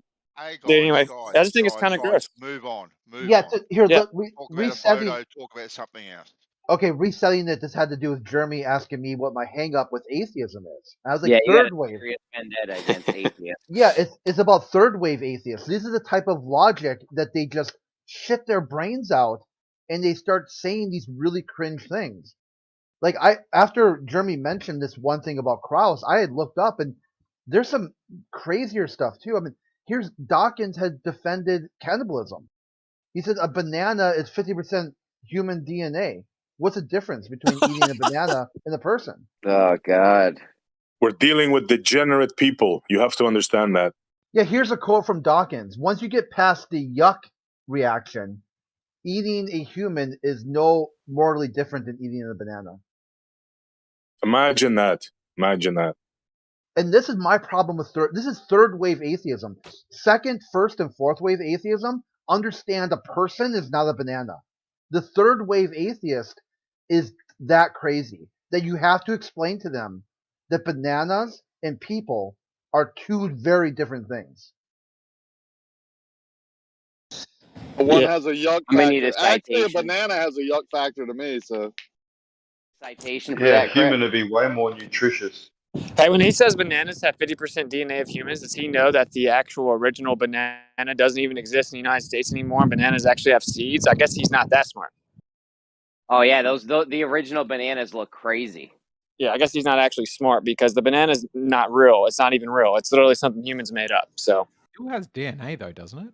Like it's still a living thing. Even though it's humans have cultivated it to get that crop, it's still humans modified the plant, and so you want to say that it's the same as eating a human? That's stupid. It's not even naturally occurring at all whatsoever. You can't make a human. Nor can you make, No. Don't hang me with somebody else's argument. I'm not saying eating a banana is the same as eating a human. What I'm saying is, just because we've manipulated it, doesn't mean the DNA doesn't exist anymore. It does, but it's just altered DNA. See, when you say something like 50% of DNA, it shows that you don't understand DNA because 50% of DNA, not you, I'm talking about the dude. I'm not talking about you. Lauren Krauss, when he says 50% of DNA, or whoever, Dawkins, whoever said it, he's an idiot. That 50% of DNA doesn't mean anything. That means nothing. It literally means nothing. It means nothing. Oh, 50% of DNA like humans? What does that mean? Nothing.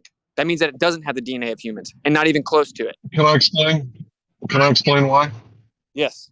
Yeah, real fast. Okay, so 95% of DNA is junk DNA.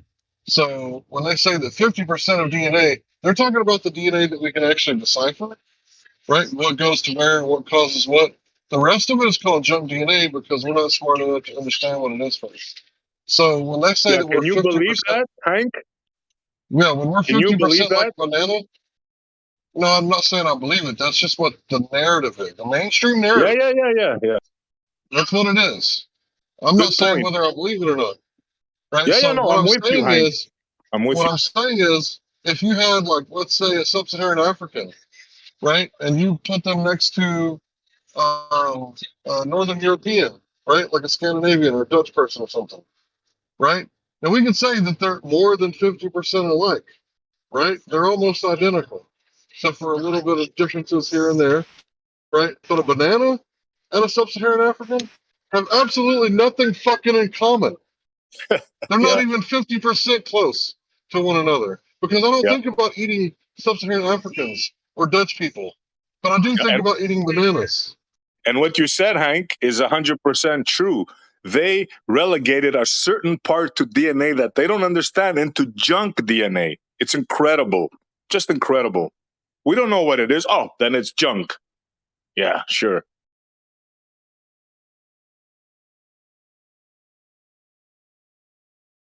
They just make stuff up as they go. You're never going to hear a scientist say, well, I don't know what this is, you know? They always have a freaking explanation for something. So what's the difference between putting an inanimate object in your mouth or part of an animate object in your mouth? So part of a human. Like, what's the actual difference? No way. What did he just Fundamentally, say? what's the difference? He's trying to defend cannibalism. Yeah. No.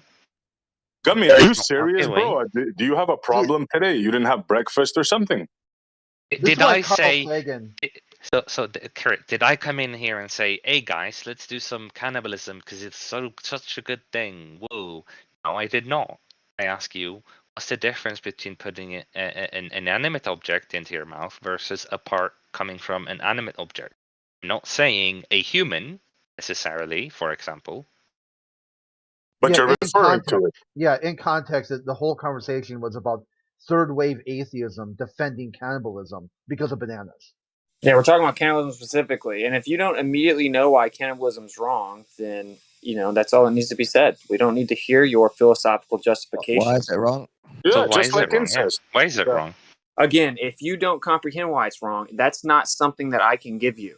So If you you're can't again not explain why it's able. wrong, I won't know why you think it's wrong, will I? So you're still not able to explain why something as cannibalism is wrong? I can give you many reasons why cannibalism is wrong. You can't give me a single one? No, the problem is, why do you need an explanation? It should be don't obvious. need an explanation. I'm asking if you could explain it. You don't. So You obvious, need you an should be able explanation to to explain why is it. eating another I human don't need being. it. I want it. That's why Yeah, I okay, I'll asked. give it to you.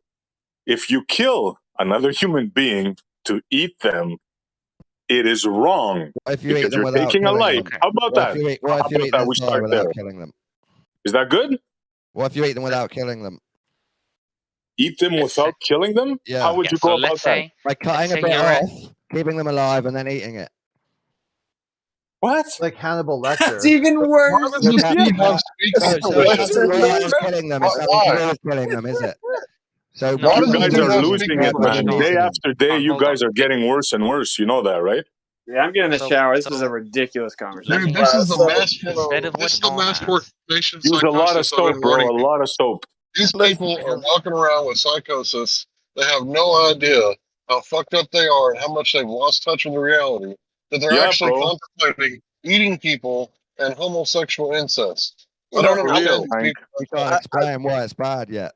That's why we're still I talking about it. You know what this conversation is reminding me of? Second, There's give me a a second. cool book by Jonathan Haidt who talks about being more conservative and more liberal, and how there are greater divides between the city and the country everywhere on Earth. That if you want to know voting patterns, that's the best way to do it. Like Eggshells, surely, not even you. Yeah, eggshells. Nobody cares about braiding planners right now. And one of the other things it relates to, which is why I'm giggling at this conversation, is it also tracks with disgust.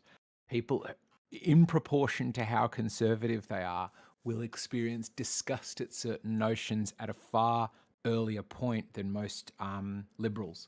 And your point is? Your point is, what he Don just said. That you're a snowflake. Oh my gosh. No, you didn't. You just said a hold thing. on. What's your point? Hold on. What's your motivation behind what you said?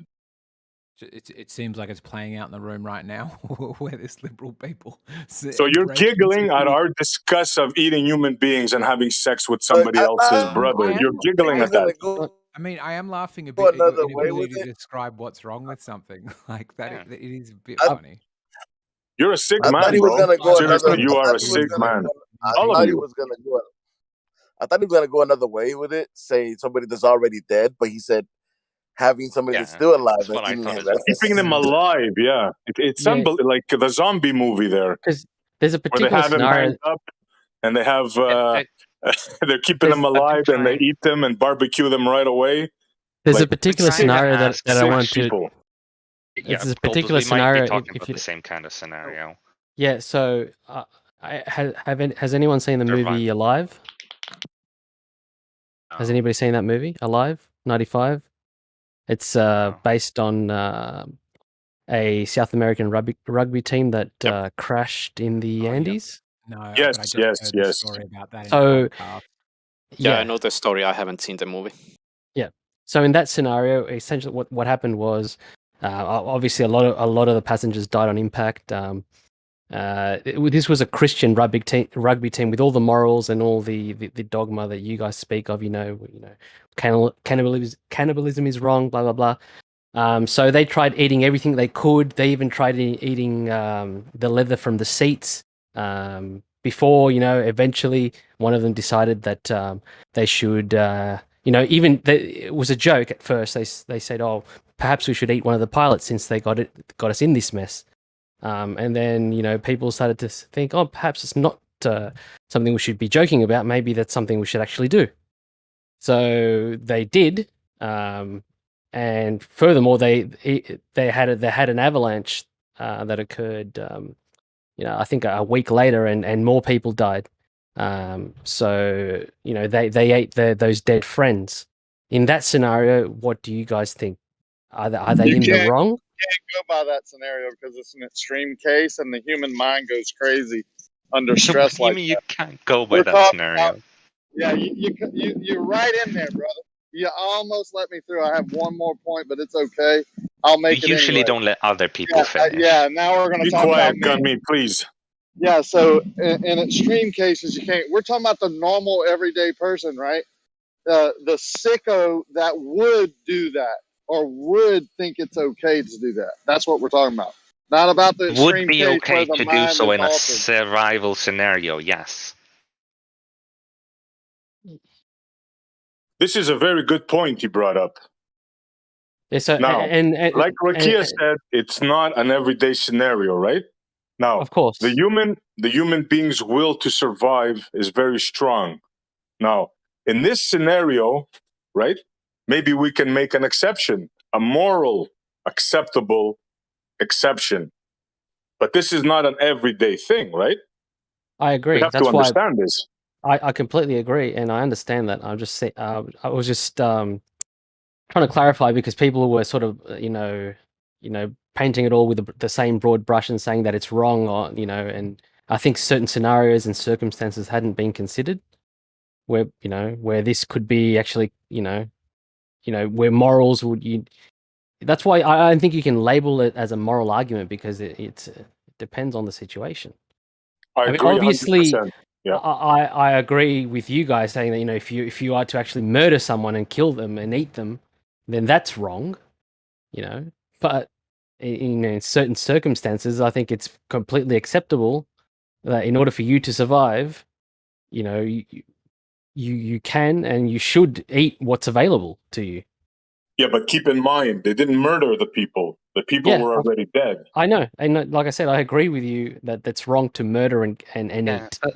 Hold on. Wouldn't you agree that murder and eat is bad, of course, but murder already is bad. So why do you even have to add and eat at the end? You already know murder is bad, so eating just makes it worse. No, it's a distinguish that has to be made for people with minds like yourself. Very important distinction. Why is it important distinction? You see, you have to ask that. Because already murder is bad. Already murder is bad. So murdering to eat someone is of course bad because murder is bad. Right. But then it's not the eating part that's bad, it's the murdering part It's not about the eating, it's about the murdering. Because I asked. Oh my God, you really have to ask those questions. It's incredible, man. You're not It's logically incredible. consistent. We're showing how you're logically inconsistent. Yeah, You're not a normal person, We're not bro. saying it is right. We're saying that your argument does not support why it's wrong. Yeah. How long were they there That's before what I they was ate saying people? about the disgust thing.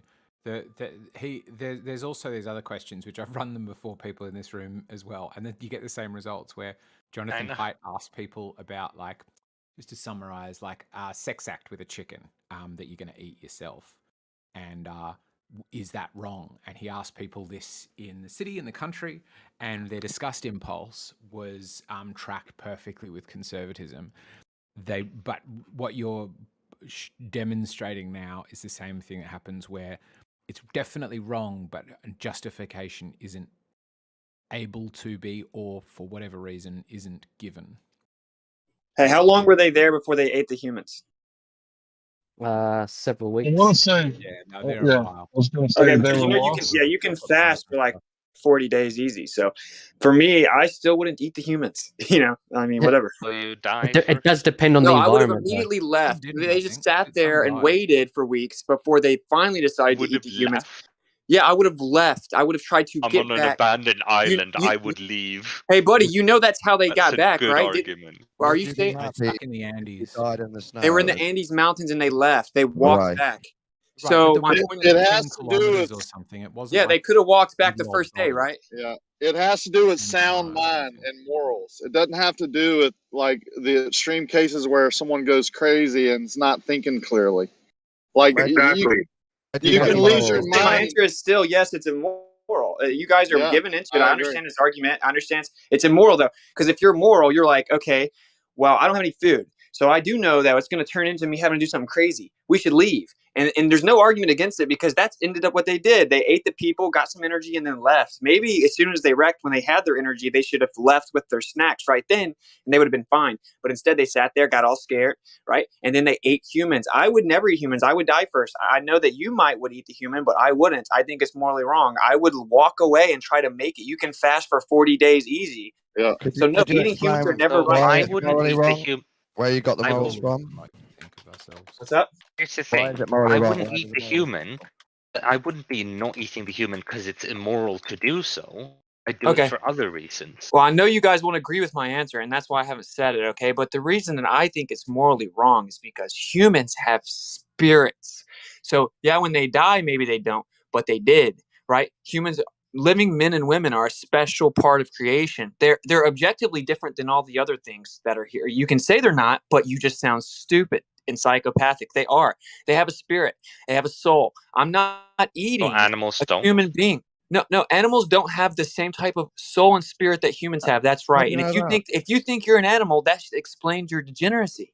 How do you know this? That's not what we said. We asked, why do you think that that humans have a different kind of soul than animals, and that one deserves to not, like, one has the, like, should not be eaten, It's the and the other is value okay to of be the eaten. human soul that's different, right? Again, this is Fish what I are said. cool, right?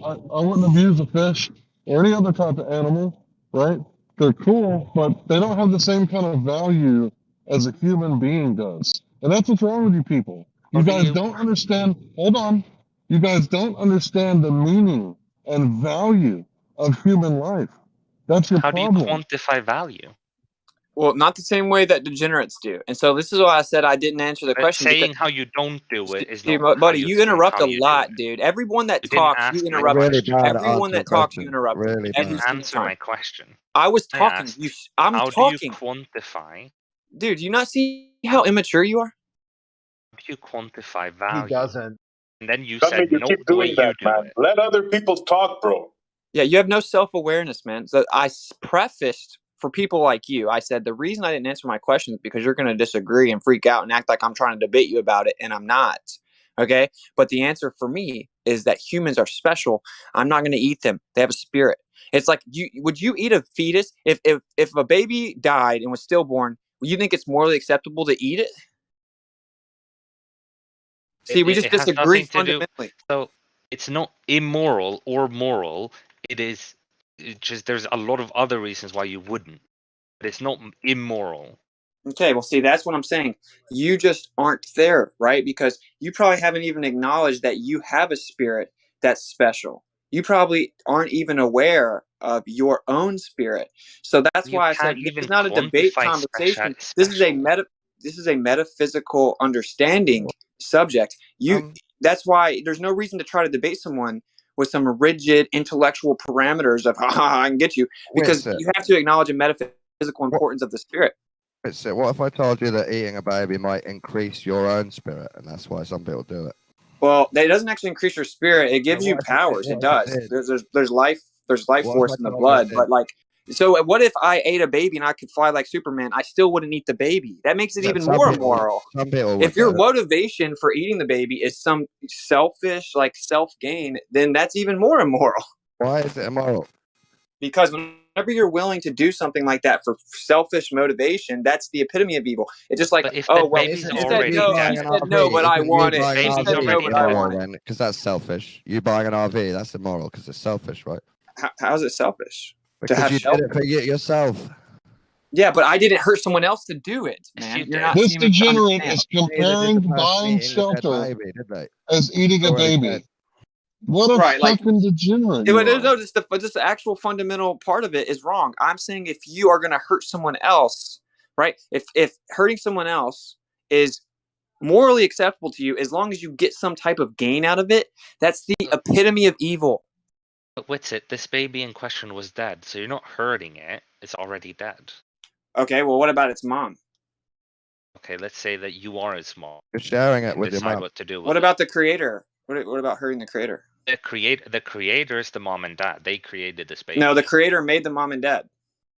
No, We're not their eating the mom. parents made them. We're not eating the mom and dad. Mom and dad are eating the dead baby. You're not seeming to understand. He said, why is it wrong? I'm not understanding your. You said that they're not in fantasy. pain. I'm saying it causes pain in the metaphysical. Again, I'm not going to debate, dude. Imagine me debating metaphysical, spiritual principles of morality with someone that is an atheistic, materialistic, nihilistic degenerate. I'm not trying to be mean. That's why I was actually just jumping out of the conversation. I'm trying to help it along here. You guys are not going to meet along anywhere. There will be no agreement here. You have a fundamental difference of opinion when it comes to spiritual importance. Well, guess what? I'm not an atheist. I believe in God, and I agree with Gummy Bear mostly. Do you think that God would tell you to eat humans? No, but I think God lets me decide. You're right about that. If I want to eat humans. You're right about that, but God lets you decide everything. You can go rape someone, you can go murder someone, you can go steal from people, you can start wars. God lets you do everything you want to, because that's a loving gesture. Actually, He lets you do whatever you want to do, and then we have to cry about it. And kill. That's such a good God. You're so lost. You think that a good God, quote unquote, which is actually the Babylonian deity for fortune and luck, and that's why it's on your money. You think that a good God would not let you be free. So then what would be the point of existence then? You think a good God will let people rape and murder and kill and cancer and disease? Yeah, see, this is why. Because that's exactly it. There's a metaphysical balance to everything. So you're allowed to do whatever you want to, but you're going to suffer the consequences for that, even if it's not in the physical realm. Since you don't acknowledge the metaphysical realm, the life after death, then you don't have that moral accountability. You can, in your carnal mind, justify your depravity that way, but it's not actually going to change anything. It's not true for me. I believe in karma and afterlife, but I still think we get to do what we want on Earth. Right, and don't you agree that that's a beautiful part of life? It has it's a double-edged sword, right? It's like if you're not grounded when you're 13, that means you get to go hang out with your friends. You can also go do something stupid and get really hammered and get hit by a car. But you got to do it, right? Like it's the beauty of life is the freedom. So when atheists pretend that they are a moral judge of the creator, because the creator allows people to be free, and then humans' immorality does stupid stuff. It's insane. It shows a detachment from reality. There's no reason to have a conversation with someone who can't understand that freedom is a good thing. And if someone does something bad by abusing their freedom, that isn't the person that gave you freedom's fault. How about you take self-responsibility? Can I sum it up? I think we should maybe move on because I'm done with it. But I want to sum it up by saying we can't agree because you've decided that you've got holy morals. I think you got it from your own emotions, your own opinions, and a little bit from the Bible. And we've decided that we made our own morals up from nature and our own thoughts without the Bible. And that's you know why that doesn't work though? Because if morality is subjective, then there is no such thing as morality, right? Yeah. Because we disagree. So that means morality itself, right and wrong, changes. Yes, and that means exactly. That's so and that's true. It's not true. Why is that such a bad thing? Why are you avoiding this? It's just stupid. So because if someone, when back in the day when they said it was morally acceptable to own black people because they're black and you can beat them and do all the stuff to them, and everyone agreed. So since those people thought it was moral for that person to go beat someone to death because they said it was okay. No. Objectively, you don't take another human against their will and beat them to death. It doesn't matter what you say about it. It's morally wrong objectively. There's no subjective morality here. So what you're saying is because it's just you deciding what's subjective. That proves it's subjective. Essentially, what you're saying is, on one hand, you'll argue that when Copernicus says the horror of a unique position, you'll also say the horror of a subjective moral, and therefore that's why you. No, that wasn't my argument. Because you it's the horror. That's not my argument. My argument is there is no such thing as morality if it's subjective. And in that situation I brought up, what you're saying is that morality has changed. And that really there is no such thing as morality. So listen, this is what you have to say. That beating women, that raping women, that beating other people because of their race, that enslaving them, this is all moral. You have to say that because it's just relative to the subjective interpretation. That means there is no such thing as evil, and every evil act is morally acceptable as long as the person doing it says they think so. Cool world that you live in. Horror of no objective moral. That's all you're saying. The horror of no objective morals. The horror. Dude, you can't even answer the actual argument. You can't even actually respond to the argument. That's all you're saying. Because their brain is not moral. It's wired differently. That's what I'm learning today. It's incredible. I think this is one of the best conversations I've ever had in all the years I've been here.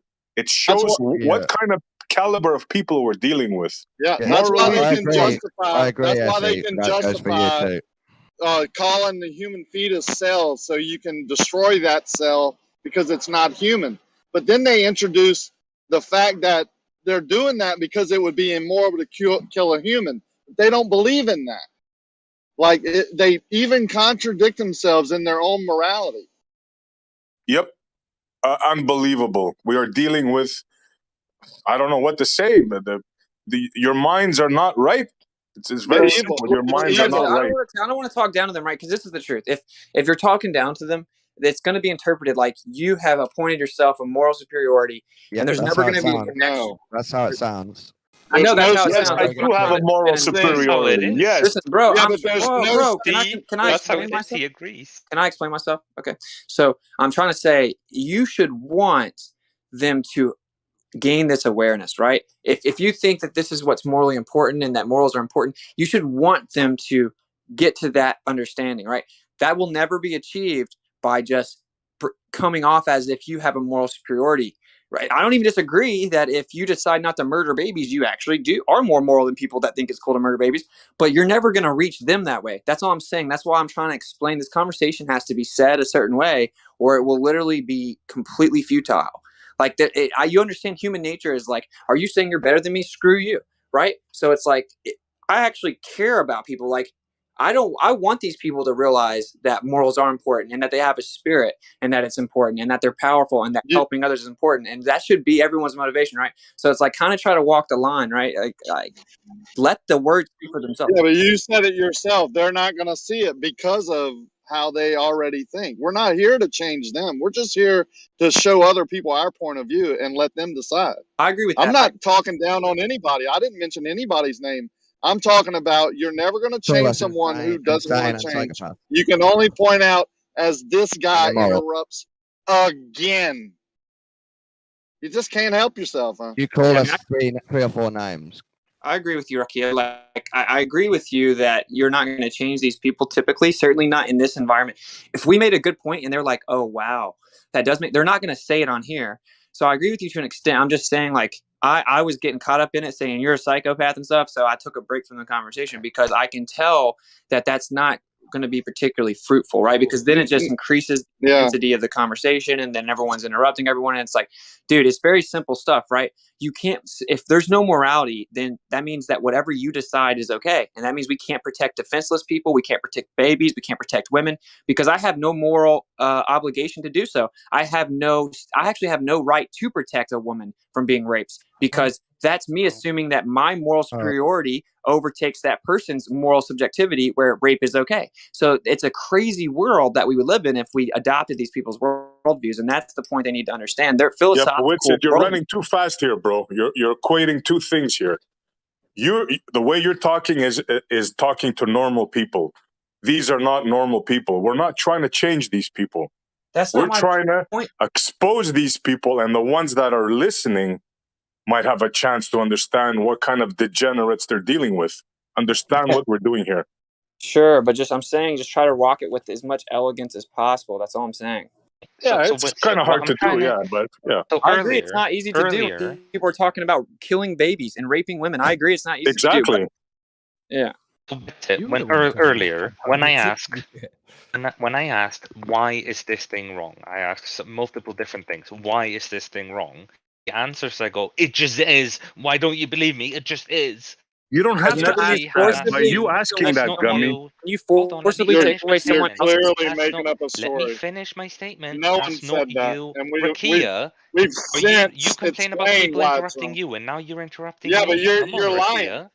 Rakia. Nobody here, Witsit, Essie, or me, said that. We fully explained why we think these things are wrong and gave explanations. And now you're circling back to lying about us. It's ridiculous. So you didn't give any reason why it was wrong. You simply said it is immoral because it's disgusting. Immoral.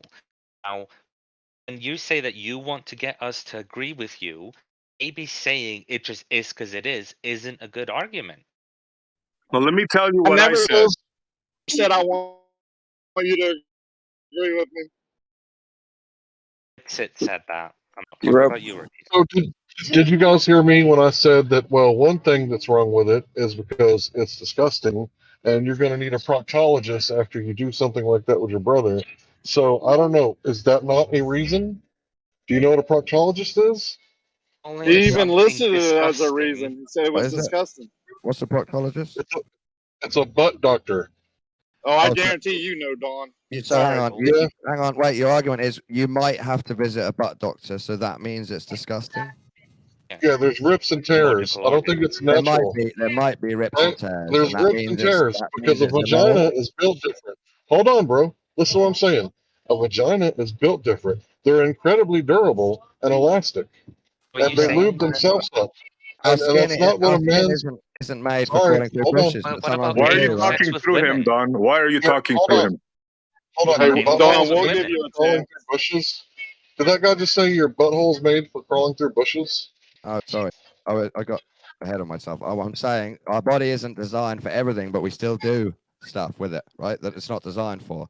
Our skin isn't designed for crawling through spiky bushes, but sometimes we do it. It doesn't mean you're making an argument, but that's not my argument. My argument was this is the argument that I said earlier, and the guy said we didn't have a good argument. You decided it was disgusting, and sometimes it hurts your skin. I'm saying that's not a reason that it's immoral. It doesn't explain it. So, Hank, are you saying that it's immoral or it's disgusting because it can hurt your butt? The question is it just as immoral or disgusting I'm as out of doing it here. with a girl? Yeah, I don't want to talk about the depths of sodomy, man. Like, talk about the over philosophical. It's gross. I'm sorry if you think I'm a bigot because I think that someone bleeding out of their butt and getting AIDS is gross. Whatever, dude. We don't want to talk about it. Like, can we talk about the philosophical points instead of the hyper-specific sodomy, please? This is philosophical, yeah. No. Talking about his butt hurting is not I'm philosophical. not Okay? talking about any specific person's butt And this hurting. guy, it is though. I'm He's like asking rubbing him. his hands together. Philosophical. I'm asking Hill Yeah, I know, if it's but the just same. all right. I If might it's have the to get out of here. same. If it's the same I gotta about a get out of here. guy having sexual intercourse with a girl's anus Peace or a out. man's anus, are they both as disgusting? Hank, seemingly it is. Yeah, I think I'm done. I'd rather listen to my wife sing. This So you conversation's can't fucking answer that disgusting. question? You think they're That's right. equally I bad? can't because I'm so disgusted. But the conversations that you keep bringing up, that I can no longer tolerate it. You should have been muted a long time ago. Should have been muted. All right, we're about I'm gonna start muting people who keeps going with this conversation. And yeah, this is kind of what started it. Was Jeremy had asked me why my hang up is with atheism. You just saw it in full display. Yeah, no, it's definitely if they don't have a place for morality to start from, so it becomes arbitrary. Well, we have morals. We just don't derive our morals from a book. Yeah, We have other reasons for our morals. You have to decide it based on nature. Yeah. See, Like I'm- like for all the things that I've asked other people why they think is immoral, I can explain myself with arguments about why I think they're immoral. I think all of these things I've mentioned but are immoral, and I could explain why. He's starting it again. Yeah, you Tell are. him not to. I'm not. Move on, guys. I asked at least. I'm not 15 starting minutes it ago to again. Well, then, you know what? Talk about photos. If I can say one last thing on the topic, if I may. No. I've got one more. I got one more. Not on that last topic. Not on the sodomy topic. Not on the sodomy topic. It's not about that. Again, it's not on the sodomy topic. I don't know how many times I have to repeat myself. I'm not an atheist, but I believe that in the example that I gave in that survival situation, yeah, it's completely okay to eat a dead human. The summation of it is just, sure, because we're atheists, we don't just get our morals from a book, but we still have morals, other reasons for a moral. But I can back them up. Okay. Of course, we're moving on. Moving on. Please. If you just want to continue it, there's a room downstairs. Yeah, that's fine. I just don't want people to say that atheists have no morals. That's incorrect. Get our morals from a different place. They will say again. We'll just wait till next time. I know. It's Bloody excuses. atheists. It's not morals. It's excuses. It's dropping excuses for their corrupt, immoral behavior. Everything's subjective, and they'll say that's not subjective. Even their subjective claim is objective. They debunk themselves just that quick. That's why they're at the fringe of society. No one trusts atheists. But Christians say that their objective truth is objective, right? No. That's kind of circular. I would disagree there. I would disagree that no one trusts atheists. Does my view make me Wouldn't moral? you say, Can wouldn't you anybody answer say that? anyone's interpretation is subjective by nature? If someone interprets something, it is subjective. Yep. So wouldn't everyone's interpretation of the Bible be subjective and therefore be subjective morals? Even if the Bible itself, let's say, it is objective, it is the Word of God, everyone who reads it would have their own subjective interpretation of it and therefore subjective morals. Well, you'd have a different interpretation of it. Yeah, 100%. Or globe. Just replace Bible with globe. But that's fine. I'm fine with everyone having subjective opinion. I just want people to agree that even if they were to come from this objective book, people have to interpret it. They become subjective. Two people can come out with different opinions on it. Well, the book is subjective. Yeah, I agree on that too. But I said even if the book was objective, you'd still get people's interpretation, making the interpretation subjective. Yeah, and a lot of the guidance I want isn't found in the book. And of the stuff that is found in the book, there are many differing opinions on what it actually means. So the book doesn't have all of the guidance I need in it, and the guidance it does have in it, not everybody agrees on. That's And using why. the gummy bear method, you're a flat earther. Hey, hey, Crit, try to make your comments relevant, bro. Yeah, you can. Well, he's would be triggered Because then since I was talking subjectively, about the you would crit have to make method your thing. the other day. He's triggered and has to say the gummy bear method a bunch. No, because you have the gummy bear method. Anyone who's at the fringe of society The is fact a that you have to conspiracy go theorist. back to it again. You not It's see perfect. this? It's your framework that you built, and I met you at your level. Oh, come on, guys. So let's not get personal. Let's have a This is conversation. gonna Let's be not it. get personal, please. Come on. That's the best part. As soon as you label something and just call it whatever someone says, like there'll be another one I'll post today about the conversation that happened. So when someone complain a lot that the grid method. Okay, come on, guys. Please. Please. I don't even remember what I said. It was probably a squawk anyway. Yeah, okay, Crit. What? Who played in the footy tonight? I missed it. Who was it? It in the The Bulldogs beat the Swans. Damn. Who would have thunk it? I believe it's called Soccer Game. It's talking about GayFL. I mean AFL. Get out of here. Oh yeah. You're one of those. I'm not even going to go there. One of those what, Bandy? Go on, finish it. No, no. We've had quite enough talk about this particular topic. Damn. Well, I don't I'll, know. I'll cop that one. Yeah, the fix is in. You know, it's already. Those scrums and where you put your heads and hands.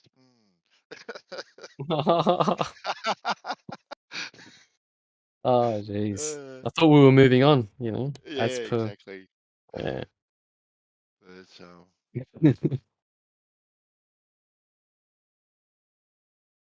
But, who do you follow in the footy Globus? Anyone?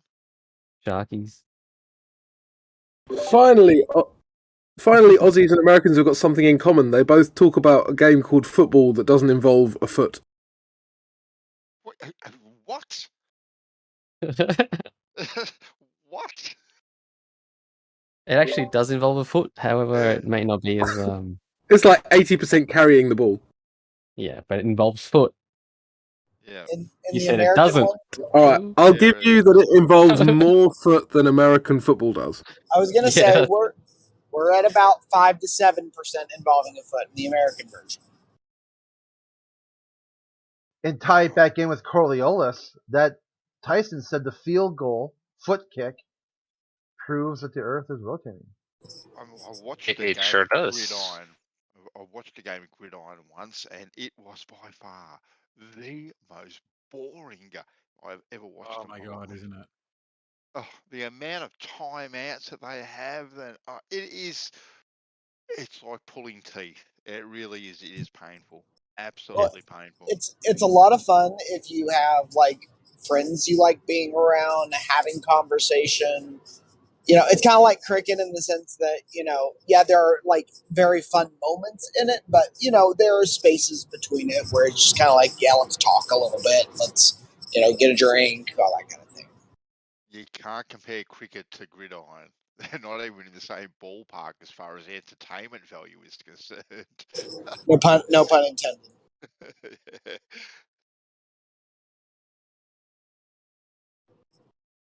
We should make I'm them just play football on really large fields so that we actually see Coriolis in action. Yeah, I'm not saying that I'm just saying it's not the same as like real football, what Americans call soccer, or something like basketball, where it's like pretty much constant. You have lots of good action.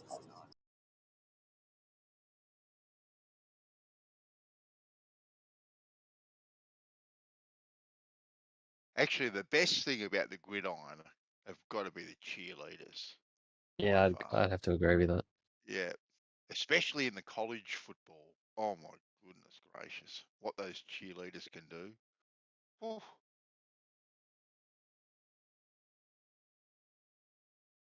I didn't actually know it was an actual sport, cheerleading. Yeah, it is. Yeah. I've been to a few competitions here in Australia. My ex used to be a cheerleader, like a flyer. You know, the ones that they throw up in the air. I remember when Dr. Edelstein and the president, what was his fellow that died just recently, the ex-president of Carlton, and they were the two teams that tried to bring in cheerleading for the footy. But it didn't Well, like really take proper off. cheerleading, you mean, or just the pom Yeah, pom proper bullshit? cheerleading. Yeah, you used to have the Sydney Swanettes and the Okay. Carlton Bluebirds. Mm-hmm.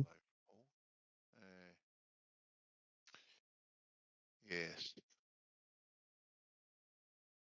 Yeah, I didn't mind it when the Hawks played Carlton at all. If I was a mod, I'd start muting people that talk about football.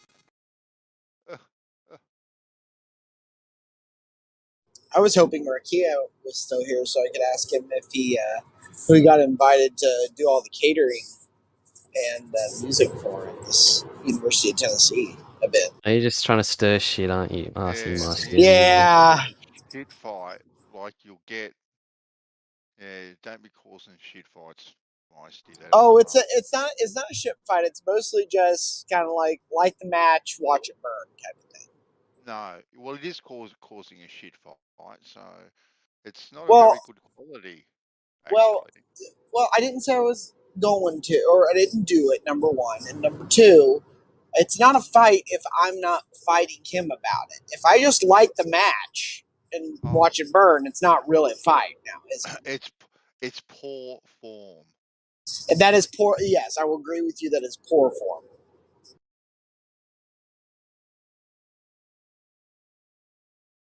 But don't sit here, Bandit, and tell me that you've never done poor form or lit a match before to just watch something burn. On other servers, I have definitely. Yep.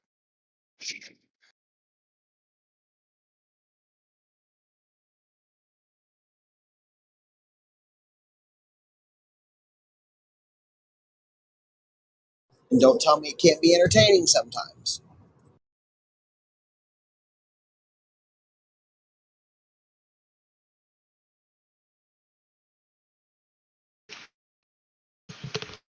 I actually lit a match about 2 months ago. I was telling a story before, Feisty, that my wife, she absolutely is petrified of spiders. Absolutely petrified. And anyway, she works from home, and at her computer over her keyboard, she has this little cloth cover that she puts over it just to keep the dust out of the keyboard. And I was down the shop one day and just doing the shopping, and happened to be these plastic rubber spiders on one of the shelves. So I picked up one of those and placed it neatly under the cover one afternoon after she'd finished work. And the following morning, she's turned on the computer and taken the thing off. Oh my God, the whole Cape Jervis heard her scream. But she whacked me so hard, I bruised. She was not impressed at all.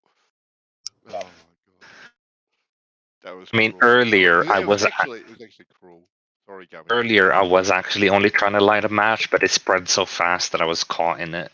Yeah, you got to watch out. See, that's the other thing about this Rakia thing. I don't give a shit, right? And that's why I can light it and watch it burn. Because he's not going to touch me with anything. I don't give a shit. One way or another, where he's at. Wow. I would have shut it down pretty quickly. Tried to shut the last conversation down too, but you guys just wanted to continue. He just told you what he did. That's the problem. The problem wasn't what Jeremy asked me or what the conversation afterwards. Globalists coming in here trying to burn it all down. Can I ask, why do you keep calling us globalists and not globers? Gummy, You know there's a difference. now I'm going to pick a bone with you. Okay, Please do not open this can. I listened to this can. I think on one time on Gem server, this can got open and it didn't get closed for 3 days. Okay, I mean, I hear you call us globalists, and I've never heard it. But if it's that big can of a worm, I'm gonna back away slowly. Just accept it and back away. You're a smart man. Accept it and back away slowly. So simply put, it's very Oh easy to understand that if you just Conspiracy, mix words we up, gave it to you. Trip, we gave it to you. We yeah. gave it to you. Okay, Steve, look at hold you're on. triggered. Let him quickly. Just let him quickly just answer Gummy's question. See, look at he's trying to throw matches again, and you just let him do it. I know, Crit. I shut him down. Right. Okay. You give your quick So summary, and then I'm not gonna ask anything on it and leave it. Yeah, so very simply, you guys make up words all day long, like Flurman, Flurfer. You know, like everyone is a conspiracy theorist. Can't even explain what those are. So getting worked up by the word globalist, which is you can just Google it and know what it means. It shouldn't be that hard to follow just a simple word. That you don't tells me more than about you than I really need to know. Oh, the only reason I'm asking is because globalism Oh my already gosh. has a definition. Oh my gosh, Gummy, the response is, I see what you mean, Crit. Thank you very much for your response. Now try, I'm Gummy. sorry, but the fire was ready. It was burnable, okay? Okay. Yeah, still throwing shit. In Gummy's defense, the way- I'm not sure that he got worked up by it. He was just asking, but I mean, No, RC's worked up by it. RC isn't worked up by most things though. Yeah, he's also deemed altarded on Gem Pandas. So you see a lot of the altards. Am I? Did I get an altard? I'm What do you pretty call it? sure you did, yeah. Did I? Awesome.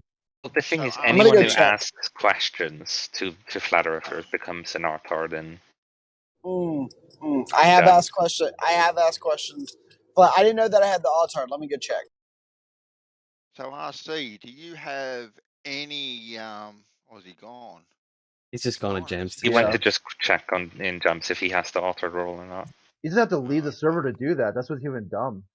You have to leave. Yeah, well, the difference is if you just join, you can quickly check your own name, but otherwise you have to like find yourself in the list. Oh. I am not branded an altard on Gems. Okay. But Jen You're is over probably there. on the edge. I'm Well, probably you on the are. edge. Yep. You are an Autard, but anyway. Yep, very true. I'm gonna go listen to Jen over there because speaking of shit storms, Jen's over there right now, and it's gonna be pretty good. So you guys have a good one. Have fun. All right, see ya.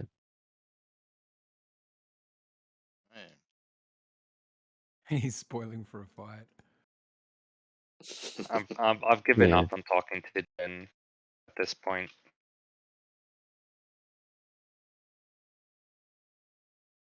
So what else do you have for us, Gummy? Any more matches? What else? Oh, I've got plenty. Light him up! Light him up! Come on. Come on, let's go. Let's put these fires out one by one. Start talking Yeah. about this again. He'll Easily get done. upset. Come on, Gummy. Let's do transgenderism next. Transgenderism, yeah. Just go from another one to another one. I mean, I'm willing to talk about it, but it's more the rooms to.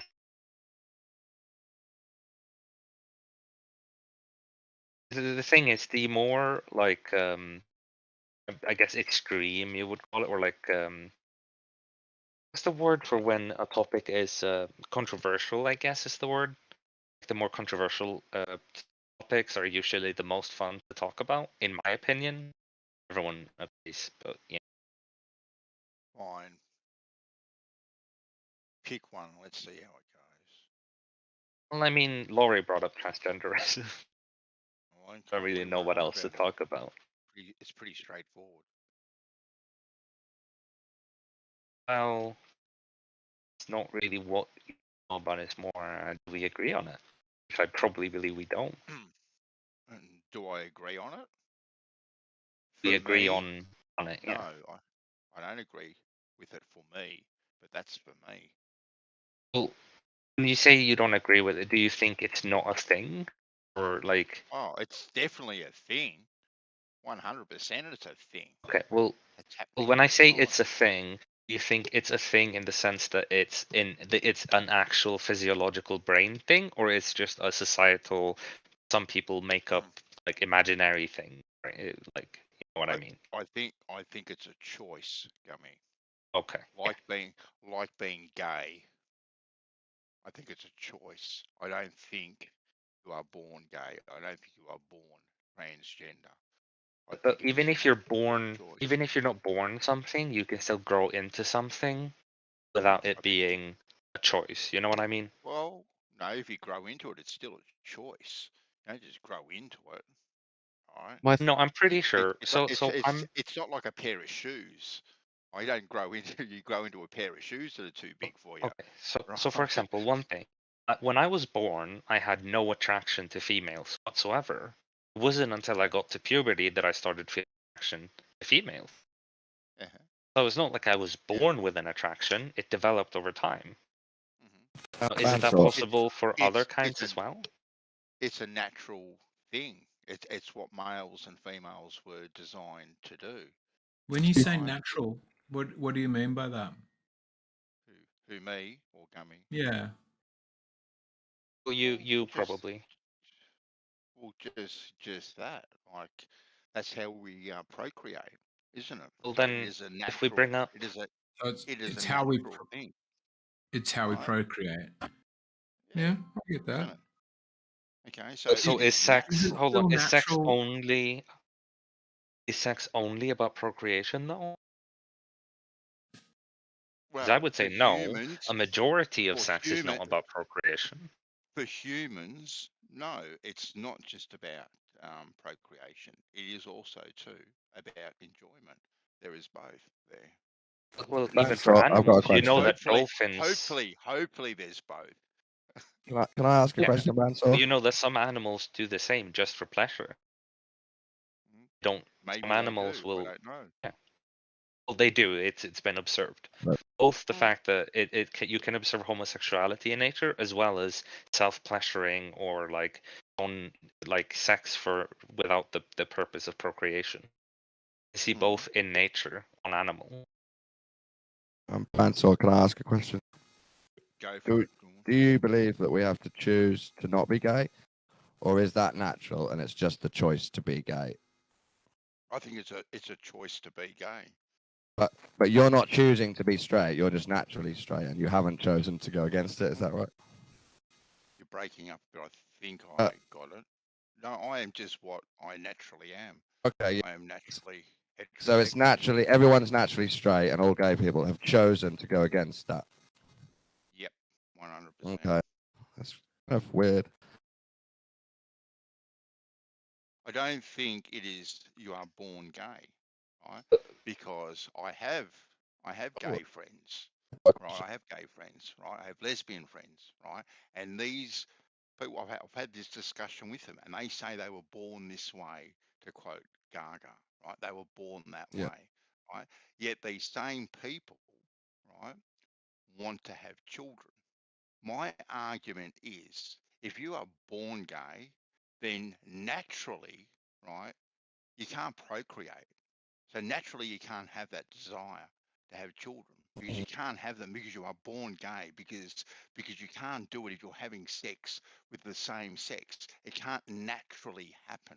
Okay, Luan. So if you're born, and naturally you're attracted to women and you're straight, why are people choosing to be gay? Why are they choosing not to fall in love with a sexy woman and actually fall in love with something that looks like themselves? Why do they? Yeah, why are they choosing it? Maybe it's a fetish. I don't know why they do it. Maybe it's taboo. I don't know. There are probably many reasons why they choose What to if do it. Wait, just quickly, naturally do you they're think more attracted to men and that's why do they you think choose? fetishes are choices too? Fetishes? Fuck. You think they're choices too? Do I think fetishes are choices? Yeah. 100%. You could call anything a fetish. Well, so for Anything. example, some people get turned on by feet. You think they just woke up one day and said, today I'll start being attracted by feet. To me, that just doesn't make sense, but like I'm not, but I don't see why anyone randomly wake up and choose to like feet, choose to not like them. That's not really how it works in my mind. So with your logic, why do so many men choose this weird fetish? You'd have to ask these men. Well, when we ask them, they say I naturally am more attracted to men, and I've been that way since I worked out how to be attracted to things. Right, so that says that it's more than a choice. They were actually feeling it before they started doing it. Maybe a fetish could be natural. I think that's what I'm saying. A fetish may be natural, but I still think there's a choice there to be gay. I don't think being gay is a natural thing at all. I don't think you are born that way at What all. sort of You choose to be that way. What sort of choice is it if you're trying to have a wank and women just don't turn you on at all, but men do? What sort of choice are you making? Aren't you just going with whatever's nice, whatever looks nice? What makes you feel good, I suppose. Yeah, so that's natural, isn't it? That's not a choice. That's just going with whatever feels good. You're not choosing, I've decided this feels good. You're choosing because it already feels good. You can do something and it can make you feel good, right? And you go, gee, I really like that, right? So I want to do it again, right? It's a choice. Well, if the alternative is you've tried it with a woman and it felt weird and disgusting, maybe it's not a choice, it's just God and the universe is naturally telling you this is what you like. Maybe you didn't do it right. You should have tried it again. Yeah, maybe, but I think quite a lot of, I would agree some gay people don't do enough tests. They just decide they're gay. And I think they have had enough evidence to know that they might be gay when they make that decision. But I think a lot of gay men have done the tests. They've gone round the block with the women. It's just not right. Doesn't feel natural.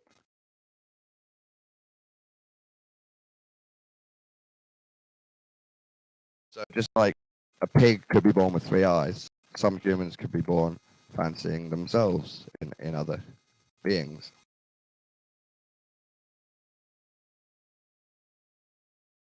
It's fake, but it's natural. You ain't going to convince me that you're born that way at all. Not at all.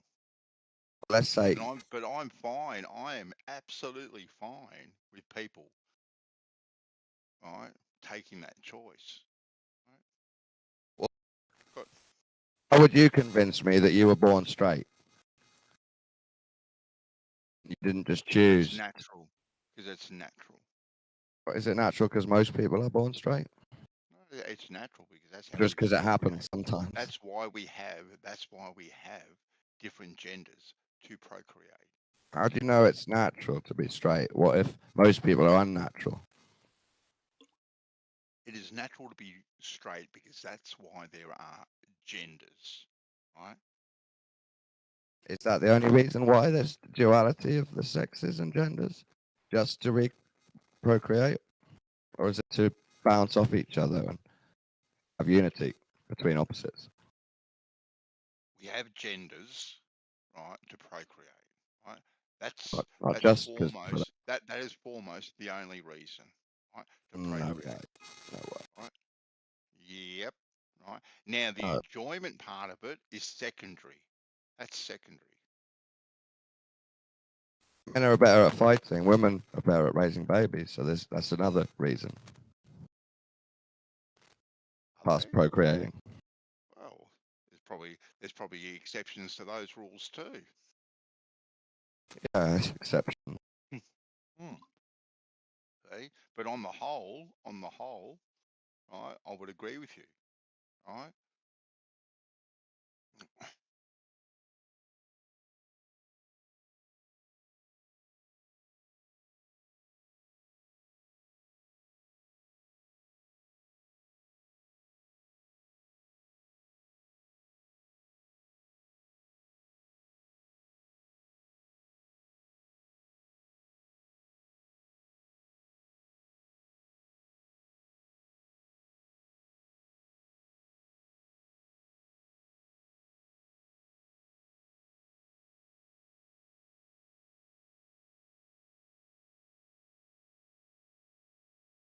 I reckon some people are born gay. I do.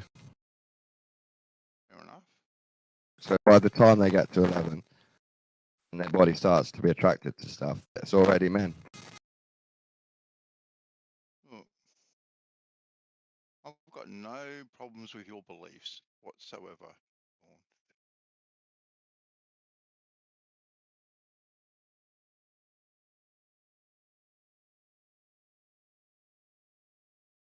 Like, do you think it's natural, man and woman, to always be born as a man and a woman? Yep. Why isn't there a duality of skin color, just black and white? Why is there many skin colors?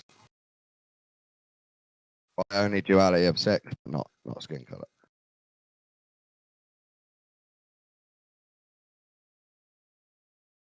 Sorry, why isn't there a duality of skin color? Yeah. Why is there brown? Why is there browns and it's not just black and white?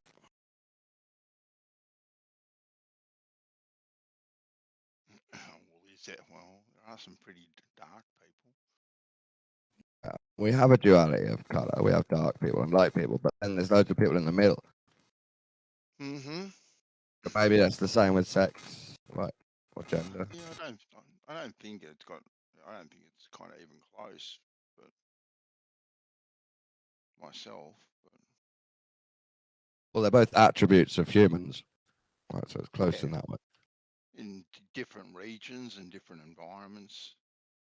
You don't just have tall people and short people. You have all the people in between. Of course. Yeah. Of course. But all those people that are in between are either male or female.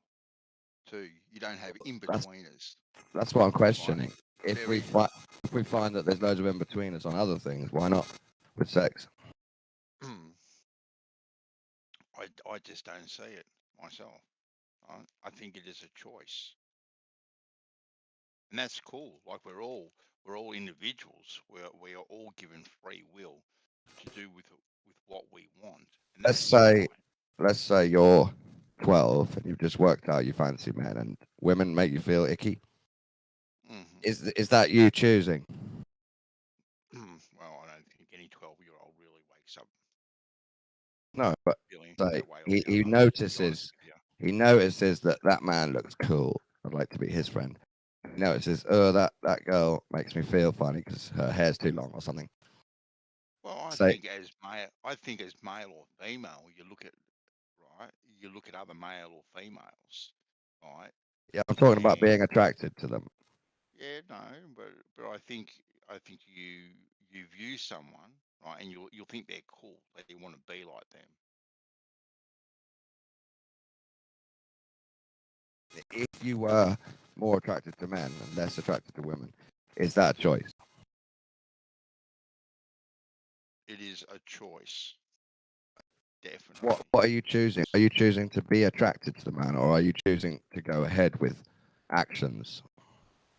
No, you're choosing to go ahead. You're not choosing the attraction? Could the attraction be natural? Well, you're choosing it, right? For whatever. But what if you're not choosing though, and you're just feeling that you are attracted to them? How is that a choice? Your choice is you're giving into your desires. Yeah, there you go. The giving into it's the choice, but feeling it isn't. Possibly. Yeah, so you could be gay, but you're saying acting on gay is the unnatural bit, not being gay. No. Not feeling attracted to men. I definitely think that being gay or being born is not a natural thing. Okay, could you be attracted to men more than women? You haven't acted on Me? it yet. And wait, no, Me? no, No. no. If I'm attracted to men more than women and I haven't acted on it yet, am I gay? If you are more attracted to men, Yeah. why would you be more attracted to men? I haven't given into it yet. Would I be gay at that point? Would you? That's what I'm asking. Mm. If I'm already You'd be gay, having you'd be having gay thoughts, wouldn't you? yeah, does that make me gay? So just thoughts. It's me realizing I'm more attracted to men. You'd Am I be gay? having gay thoughts. Do I have to give in to be gay, or is the thought gay? Is being more attracted to men the gay bit? Well, I think the thought process itself is rather gay, Yeah, personally. yeah, it is. I'd agree. If I'm more attracted to men than women, and I'm sure that's gay, Yeah. but that happened naturally, is my argument. I didn't choose to be more attracted to them. I just happened to be. Does it? Does it happen naturally? I don't know. Yeah, Maybe. you're not so sure now. No, not at all. Not at all. I'm very sure that being gay is a choice, not natural. But you haven't explained it, even though I've asked you like 5 times.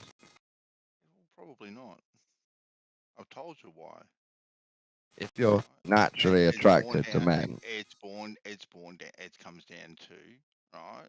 Very simply, the gender, right? Male and female, right? And the only reason we have male and female, right, is to procreate. Right? That is it. that's not the only reason. Period. It's to raise It is. babies and fight. Yeah, no. The only reason To build there is buildings and no, stuff. no,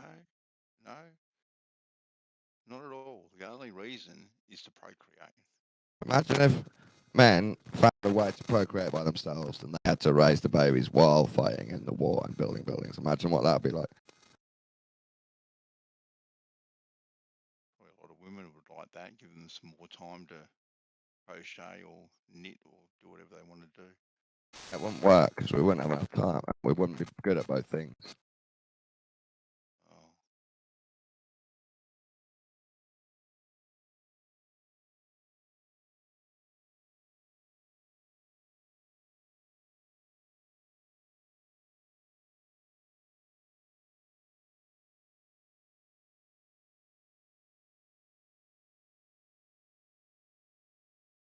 I'll give you. It's a choice to give in and act in a gay way, but it isn't a choice when you're just naturally attracted to men more than women.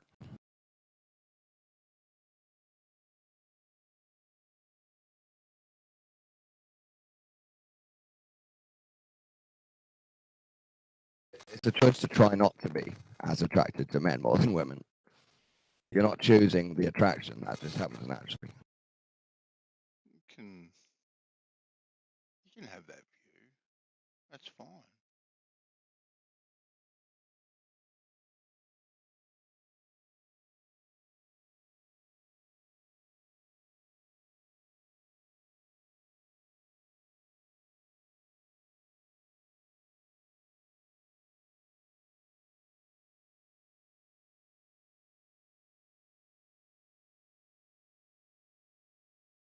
Really?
Where are you driving, Bob?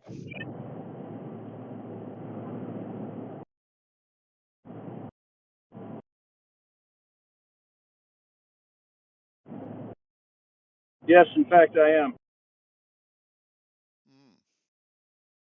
Where are you off to? I'm going to my office today. Got some patients to see. Okay. Just kind of bebopping along. Thought I'd see what was going on for the drive. It's pretty quiet in here at the moment. Yeah. I think I'm going to make SC a star on Monday.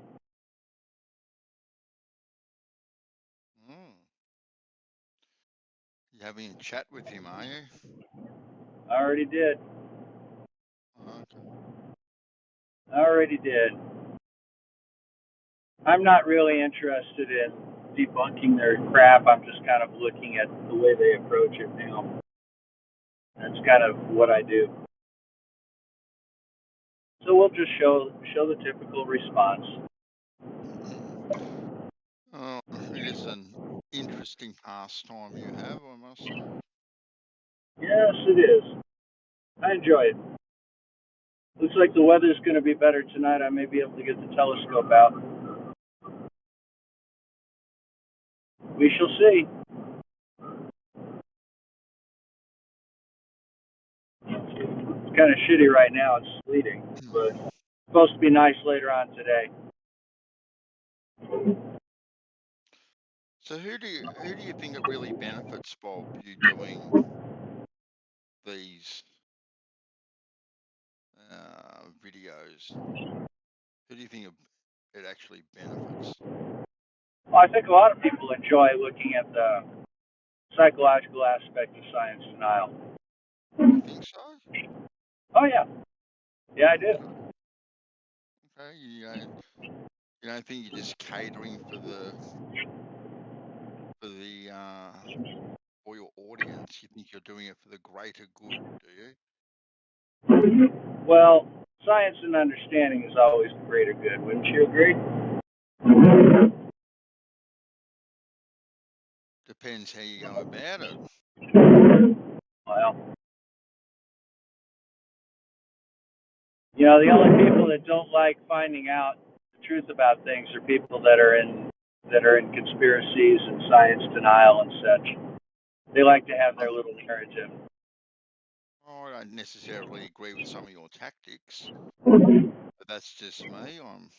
That's my Like opinion on your tactics. I've seen the way you've edited some things together, and I don't necessarily agree with the way you've done it. Well, give me an example. One particular example that you did was it's actually, I've only got one example off the top of my head because I don't follow your channel anymore because of this one particular example, was a interview that you did with Brandon, and that would have been maybe 12 months ago, maybe a bit longer, but anyway, I think you know the one that I'm talking about. And it was, I think you did it in a 2-part video thing, roughly about half an hour each. But three parts. Three? Okay, or 3 parts. Okay, I stand corrected. 2 or 3 parts. It's neither here nor there. But myself, right, I would have conducted the interview myself, right, and let the whole thing play through, right? But the way you stopped the interview all the way through it, right, and put in your 2 bobs worth in and chopped up the flow of it and whatnot, and tried to kind of paint him in a particular light, which in my opinion is what you did. I don't think that was fair to him. Or the audience that you were doing it to.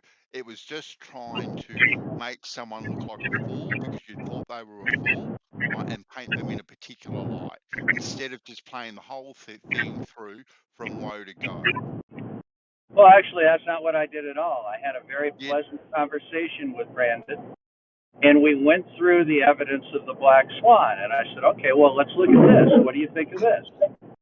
And basically, we just went through the evidence, how much of that platform was missing, what he thought was missing, what I thought was missing. We looked at it both ways. It was actually a very fair and pleasant discussion that we had. Sorry you didn't like it. Oh, I did not say that the conversation that you guys wasn't a pleasant conversation. I never said that at all myself. Those words never came out of my mouth. I said the way you chopped it up, right, and put graphics in and tried to correct what he was saying through it, right, I don't think was very fair to the conversation that you had. You understand that he saw those graphics at the same time, right? You're breaking up. You're breaking up, Bob. No, you understand that those graphics were done in real time with Brandon. They weren't put in afterwards. You're breaking up, mate. I can't hear you. All You're right. breaking up, Bob. You might want to jump out and come back in, but you're breaking up. For me, anyway.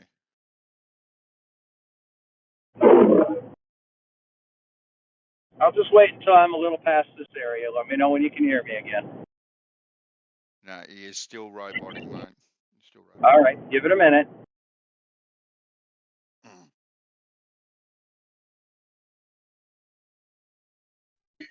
I think it might be you, Bendy. Sounds fine to me. Oh, does he? Hold on, I'll jump in. Come back. Hold on. All right, do you hear me now? Yeah, I hear you.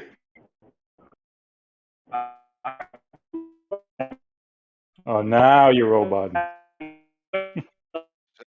Is it me? No, that he is definitely roboting now. Okay then. Yep. Cool. Anyway, you asked my opinion. Anyway, Bob, I gave it. So we're both going to have two different views on how we saw things, really, at the end of the day. So, and that's fine. Well, I appreciate your input on it. Helps me out. But the bottom line is those things were gone over with him at the time of the interview. And what we did was we, for example, said, okay, well, you say all of the FAR platform is missing. Let's look at it. Let's look at it together. And when we looked at it together, we found that all the platform wasn't visible. Implications. So we went through it very stepwise. It wasn't conversation. I never tried to put him on the spot. He even complimented me on how nice the interview went. So, plus I provided him with a raw, uncut version of the video without any edits at all. And he could, if he felt it was unfair, his cuts. But he chose not to because it was a fair interview. I am not saying that the conversation wasn't pleasant, Bob. I'm not saying that at all. Okay, I'm not saying that even he thinks it was unfair or anything like that. I just gave my 2 cents worth of what I saw and how I interpreted it. That's all. Good enough. So So what did you think when we found out that the FAR platform was not fully visible, that it was missing things? Oh, specifically the boat. What do I think about any optical observation or any picture that is analysed? I think they're absolutely garbage, to be quite honest with you, on both sides. I think it is very poor evidence on both sides, myself. Do you think that's the only evidence that exists for a spherical Earth? You asked me what I thought about the platform and all that sort of stuff. Now, if we want to go into evidence or other evidence of spherical Earth, that's a completely different topic. But then it's a completely different topic. So I think that optical evidence is the only evidence that we have that the Earth is a sphere. Oh, I think a lot of it is optical, yes, but no. Apparently, right? There are measurements. Apparently, right? Apparently, there. Sorry, didn't mean to cut you off. No, go ahead. I'm fine. No, apparently we have. There are measurements. What was that last bit, Bob? I missed it. You roboted a bit. Yeah, I'm kind of going through hill country, but what you said was apparently there are measurements. Go ahead and expand on that. What measurements? Well, the geodetic measurements that you guys stand by. I'm gonna say so-called measurements of well, how sextants work and all this sort of stuff. Well, Yeah, a sextant is obviously an optical instrument, isn't it? yes, well they are. Okay, Or let's actually, go. technically speaking, Bob, they all are. Well, technically speaking, do we have non-optical measurements? Give me an Do we have example of a non-optical measurement. a non-optical measurement? Okay, something that's tangible. I would say no. So, do we have non-optical measurements or do we not have non-optical measurements? A minute ago you said we had non-optical measurements. Now you're Yeah, I saying, know, and I'm going back on what I just said. So, is a distance across the ground a non-optical measurement from point A to point B? Is distance across the ground, did you say, a non-optical measurement? Oh, yes. wow.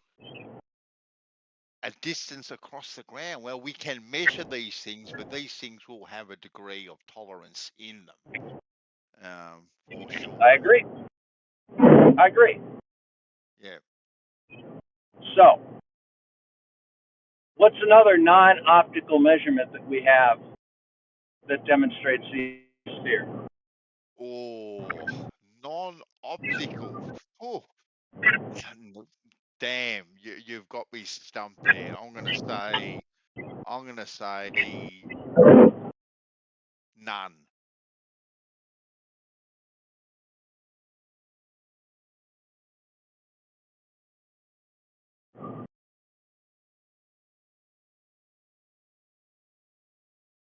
Did I lose you there?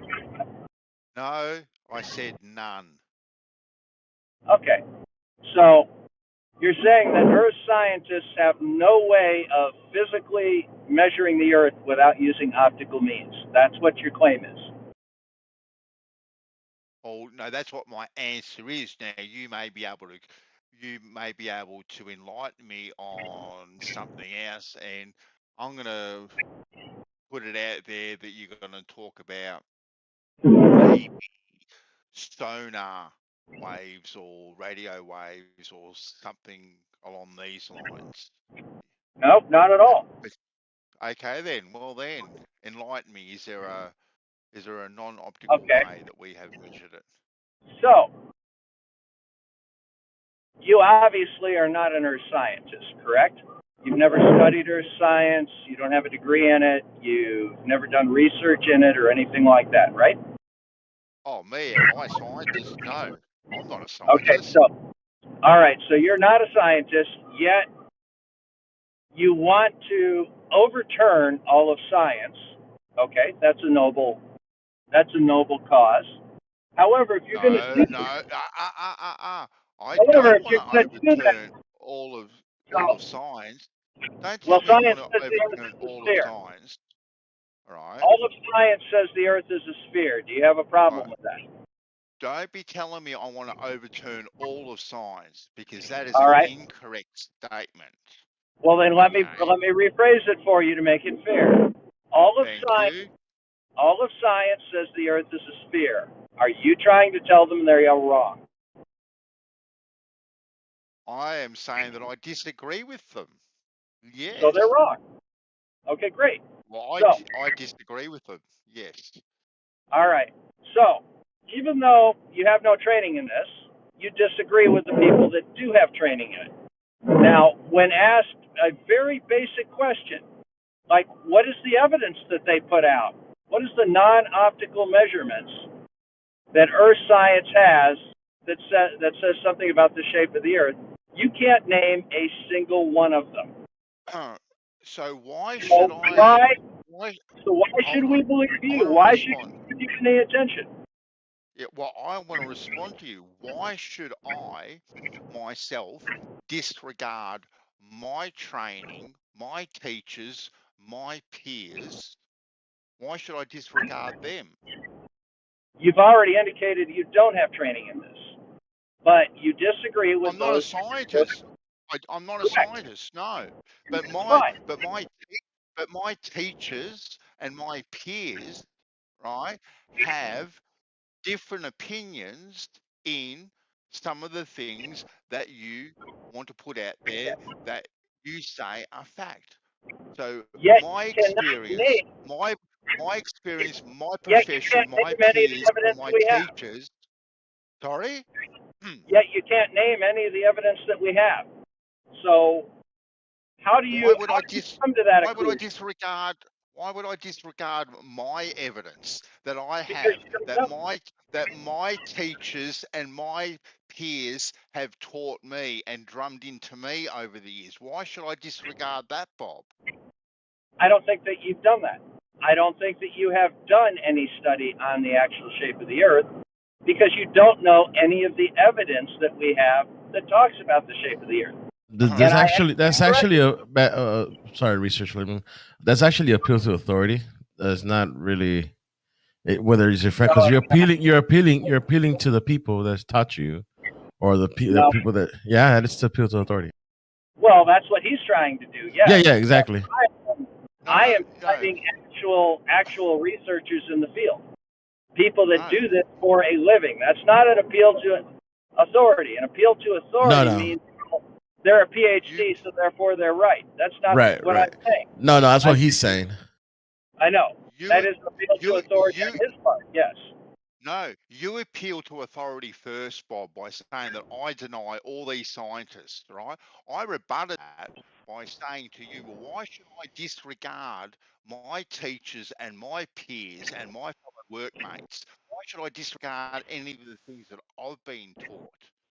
Yet that's not an argument. What you said. Yet that's not an argument. What the question is, why would you? Okay, so your position is you disagree with the experts in this field. Now, if you're going to disagree with the experts in this field, you need to be able to understand the evidence that they have and tell me why it is not correct. So give me an example of a non-optical way to measure the curve of the Earth and tell me why it's incorrect.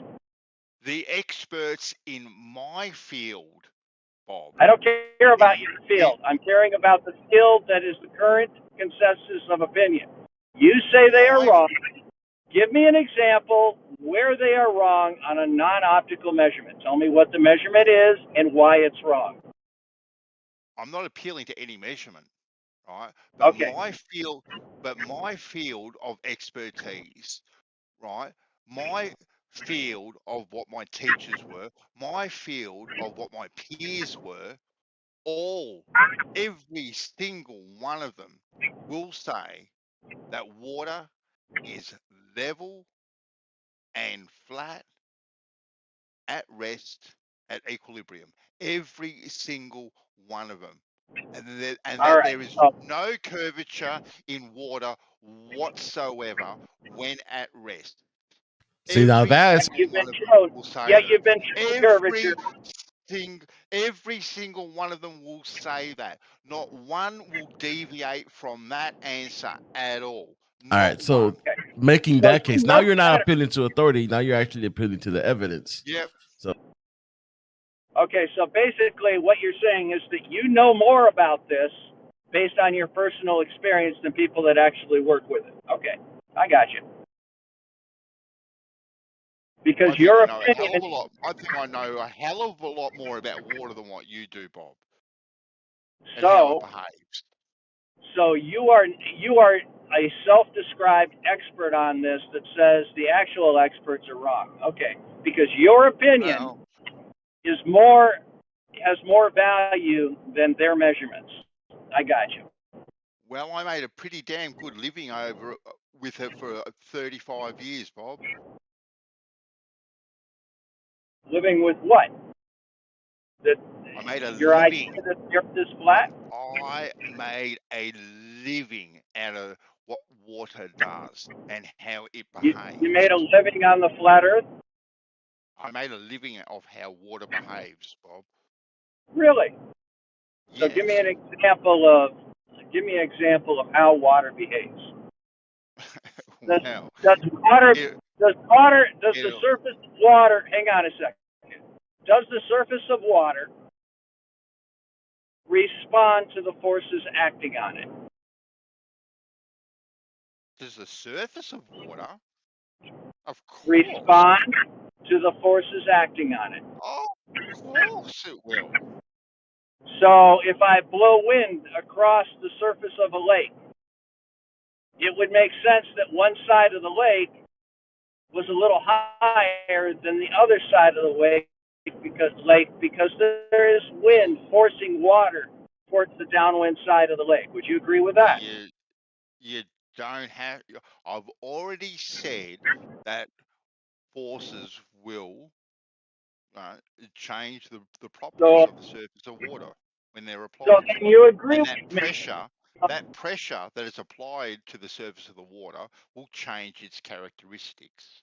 All right, because so it is you the agree pressure. that one It is side the of the lake. pressure that is applied to it, not the force. It's the pressure. Is pressure a force? Pressure is pressure. Okay, so what's the now, force? The force.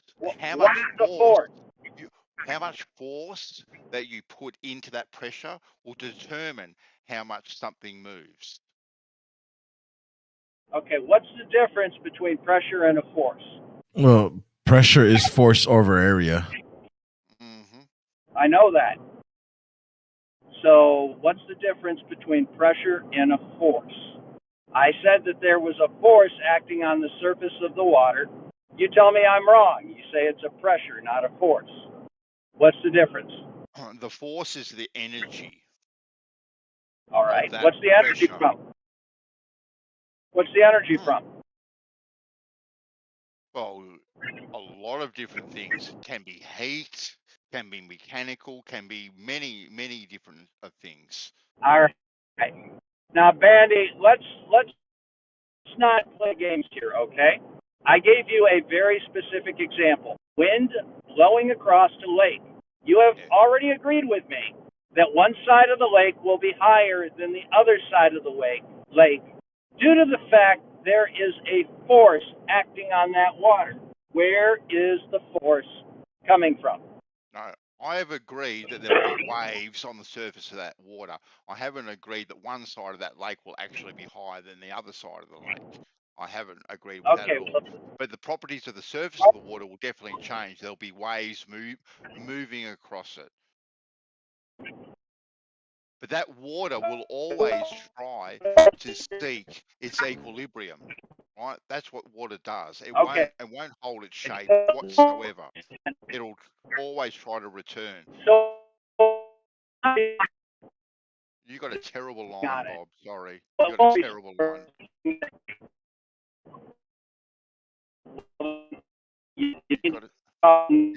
Is it Bob, you're breaking up, Bob. Yeah, you're breaking up. You're breaking up, Bob. Sorry. You need a better zone. I'm happy to continue this conversation, but it's pretty hard when I'm only getting every second word, to be honest with you, mate. Yeah, he's disappeared over the curve, Bandsaw. Yeah. I'm actually going through hills, yes. Oh, yeah, I'll mute again. No, it's really hard, Bob. You're roboting pretty hard. I'm only getting every second word. Sorry. Why don't you go ahead while we're waiting for my connection to improve? Look at the effect of wind on Lake Erie. There's a very specific thing that happens.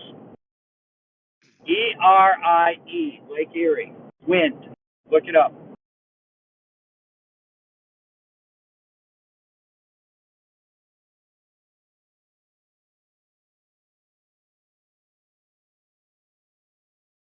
Yeah, come on, Bandsaw, look it up now. Man, I'm dancing, aren't I? I'm dancing. No, you're doing it. No, you're brilliant. I'm loving the conversation. It's good nobody's interrupting. You know, it's great listening, actually. Yeah. You've got Zen, as I would call it. Like I talked about, you know, I'm a bit different. You've got Zen. Yeah. Well, this is way better than the conversation we had about an hour ago. Please, let's not Well, go listen, there, I've man. just finished work. I just Please. finished working. I just finished working. Just tuned in, and I heard you. I think I don't know. I don't like to sing, but it sounds as if Bob's drunk. When I was listening to him talk at first, I thought he's had a few, you know, a couple of shandies. a couple of swallies, as they say in Scotland. A couple of swallows, man. A couple of belly warmers. What about a bit of buckfast? You used to go buckfast? No. El Dorado. When I was a boy, but Buckfast was around, and I've only ever tasted it once, and it was a big thing. It was a big problem in Scotland because young kids were drinking it to get absolutely, you know, blasted. It was a fortified wine. Kind of thing. So I think it was about 12 or 14%. But when I was younger, we had a drink called El Dorado, and it was the most disgusting, but it was fortified wine, you know, when you're about 16, 17. So that was our thing. But Buckfast, and the first time I ever tasted Buckfast, I was like, now I understand why people are addicted to it. Because it doesn't taste like wine, it's actually very fruity, right? Yeah, it tastes like a kind of soft drink with a little hint of maybe alcohol. But I understood, and it took me, I'd known about it. The first time I tasted it, maybe about 20 years ago. And I'm 50, what am I now? 57. I'm 57. And that was the first, it had been the first I experienced it. Even though as I say, in Scotland, it's like a famous drink, but the first I actually tried it, and straight away I was like, fuck. I only had I bought a bottle with my mates. I thought, right, fuck it, I've never tried this stuff before. Let's try it. I'd heard about it, and straight my first sip, I went, oh my god, man! Thank fuck I never got a hold of this. The stuff that I used to drink, the fortified wine that I used to drink, didn't taste like that. It's like a soft drink, man. It should be, you know, and it was a big problem in Scotland because, as I say, there was like 13, 12, let's go down to 10, 11, 12-year-old kids drinking this shit. And yet the government was still, you know, allowing it to be kind of served. Yeah, it was dangerous stuff. You know, Do you remember Gold Label? Do you remember Gold Label? It was a tiny little bottle of beer, but it was like 10. That's Carlsberg, I think. Yeah, but I drank some of that when I was younger. I had the small bottle, and I was fucking smashed on it. Yeah, just one, and that's what I'm saying. I lived in Camden. I lived in a what do you call it? A hostel in Camden, and it was full of these people. And the drink of choice was Carlsberg Special Brew. No, but the Gold Label I think's different, which was 10%, or it was a Strongbow Super Cider, which was 10%. Kind of stuff. And I actually tried it. I'm more of a smoker, so I have a beer now and again, but I'm a smoker. That was my thing. So I used to sit in with the old guys. I was in a hostel. There was like 250 people in it, you know, and the majority of them were either alcoholics or junkies. or like to smoke, like me, I smoke, but I worked. But when I used to sit with these guys, and one day I decided, I thought, fuck it. Right, Eddie, I'm gonna sit here, I'll have a smoke, and I'll drink. I went out and bought some Strongbows, the 10%ers, man. 2 of them, and I woke up the next Can I morning. get a bit here? Can you guys hear me yet? Yep. You're roboting. Well, you can hear you now. Yep, you're back. All right. You're back again. Yeah, I've been waiting to get in here, and he's just monologuing. I put the Bandy. I put the Yeah, I do link. like to monologue a bit, Bob. So excuse me. All right. Well, I'm not gonna participate in this anymore. But Bandy, I put the link to sketches in the live stream text. Go ahead and read that, and we'll talk about it next time I'm back. Oh yeah, I was reading something about the different crazy winds and barometric pressures and all that sort of stuff. I quickly Right read in the about chat. it, but yeah, we can bring it up again one day, Bob. Easy. My alley. Go ahead, buddy. No, I was finished. I was just, yeah. I was finished. I was talking to who was that I was talking to again? I know you, but I can't remember your name. The concave Earth, was it? Oh, that was Realm. He's gone. All right. Yeah. Yeah. That was Realm. And All right, him. Yeah, he's sound. I've heard him talk. Yeah, I like his. I like the way he chats or his demeanour or whatever. The way he interacts, like yourself. You know, I thought, oh my God, man, you know, you done so well. As I mean, like not getting triggered. I'm not going to get triggered. It's these times, Ali. It's just go with the flow. I'll listen to it. And yeah, I might, as Elbow pointed out to me, appeal to authority a bit, but he appealed first, so. You never really. You were absolutely right. What you did there, you didn't appeal to authority. The other guy was, Bob was appealing to authority. You were absolutely right there.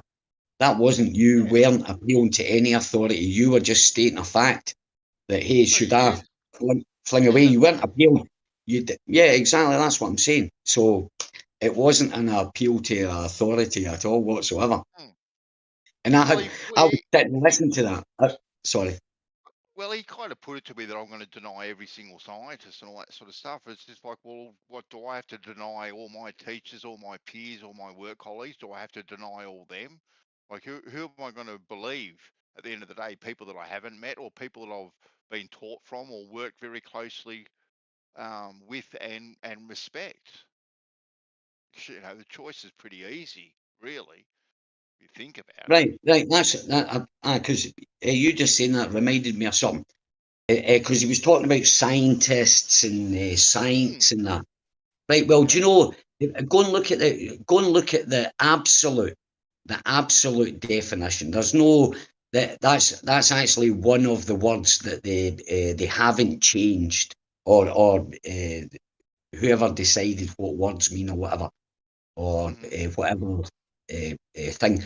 Science. If you go and look at the actual what it means, it just means gathering knowledge. And it can add through experimentation, right? It'll say gathering knowledge. Well, you gather knowledge through experimentation. Well, hey, do you not have thought experiments? Are they not? Is that not what scientists, so-called, do? They do thought experiments. So what you actually do is, the minute you start studying a subject, you're doing science. It's not a physical thing or anything like that. It's not physical. It's to do with the mind. It's two words joined together, meaning mind. Right. So I'm just saying for you. So you are a scientist. So if they say, well, are you a scientist? You say, I certainly am. And you explain why you are, and let them talk a load of shite and deny the actual meaning of because science in any discipline, whether it be law, whether it be science, theoretical science, or anything, or regarding it means the gathering of knowledge through experimentation, and they can't turn around and say a thought experiment is oh no, you can't do that. I said, well, look, theoretical science and quantum physics and all that shite is based on thought experiments. Einstein is what do you call it? Both his theories are based on fucking thought experiments. He never went out of space. He never bent space time. He never done any of that shit. You understand? So they were thought experiments. If they want to accept that, that's fine then. They have to. It's about problem solving, isn't it, Ellie? You know, you've got a problem faced in front of you and you try and solve it. Or you picture a problem and you try and solve it. You know, which will add to your knowledge. So it's just not about knowledge gathering, it's also too about problem solving. Yeah, exactly. Yep. I agree totally. Yeah. But yeah, you know, I probably did fall for that one a little bit because, you know, I think everyone has a picture of a scientist in their head, you know, a little white lab coat and, you know, safety goggles on and Bunsen burners and all this sort of stuff, or working with equations. That's probably kind of the general perception of what a scientist is. But a perception, that's right, that's a perception, but that's a fucking thing in your head. But the fact is a scientist is someone that practices science, is someone that gathers knowledge through experimentation and thought as well. And you know what I mean? So for these people I only learned that. And so if anybody ever asked me, only since I got into the flat earth or anything like that, I found out, of course I'm a fucking scientist. So if likes a Bob or whatever these people say to me, I say, yes, I am. Because a scientist is this. Well, I would let them, you know, start shouting at me and let them. Stuff like peer, then they throw in stuff like peer reviewed and all this kind of rubbish as well and whatnot. But that doesn't mean science. That doesn't mean you're a scientist. No. But then so I let them shout it, and then at the end, when you know it's your turn to talk, I said, "Well, go look up the definition of science, because for the last 10 minutes we've been calling you an idiot. You're not a scientist. You're not that, and blah blah blah." And they're defining, that, and then you go. When he turned around and said that I deny the whole body of science, it's just my blood did start to boil a little bit. If I could be a little bit truthful there, Ali, it's couldn't tell. It's like bugger you, mate. Like now you're putting words in my mouth. Like you think I deny everything that scientists do, which is just absolute rubbish and fallacious to say that kind of crap, really. But that's when they're losing. Sorry, carry on. But you're quite entitled to disagree with scientists or what they think or what they put out there, right? Doesn't mean at all that you disagree with the whole body of science whatsoever, but you disagree with parts of it, right? No, you've got it wrong, Ban. So I have to interrupt. See, you're way wrong. You have to be a scientist to disagree with scientists. You're not a scientist. Well, actually, I am. I am bloody a scientist, and I'll disagree with all of them. But that's it, though, isn't it? That's what I'm saying. That's it. You know, that's the mentality. But when you look at science, they all disagree with each other. They even admit that they all disagree with each other. And then we come out and, hey, by the way, they've got this story, that all to do with what maybe an atom does, right? There's some scientists that believe this, they do that. There's some scientists, guys that are not, not the mainstream, because most of these guys, they've never looked at a peer-reviewed paper or a published paper. about quantum physics or whatever, you know, the electrical charge created by the gluon interacting with the quarks or whatever, right? They've never read. Kosho might have done, actually. Kosho's quite good. I have to give him kudos. Kosho doesn't. He actually reads papers, but he still talks a load of shit, man. I swear. No, honestly, man. Honestly, it's like, you know, I work in an arena. You know, I find that a lot of people, do you know, when something goes wrong, right? Or a lot of people do this. When something goes wrong, they always blame somebody else, or they try to look, you know, rather than looking at themselves and that's my fault, right? So what they do is, for example, you know, if someone done something wrong at work or whatever, and it was bad, because it has to be a disaster if I'm going to comment on it and say, oof. And in the most polite way, I'm not a shouter, and just say, oh, that wasn't a very good move.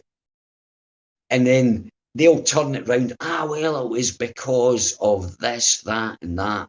Instead of just going, yeah, that was a bad mistake, I'll watch it. And then go on with it.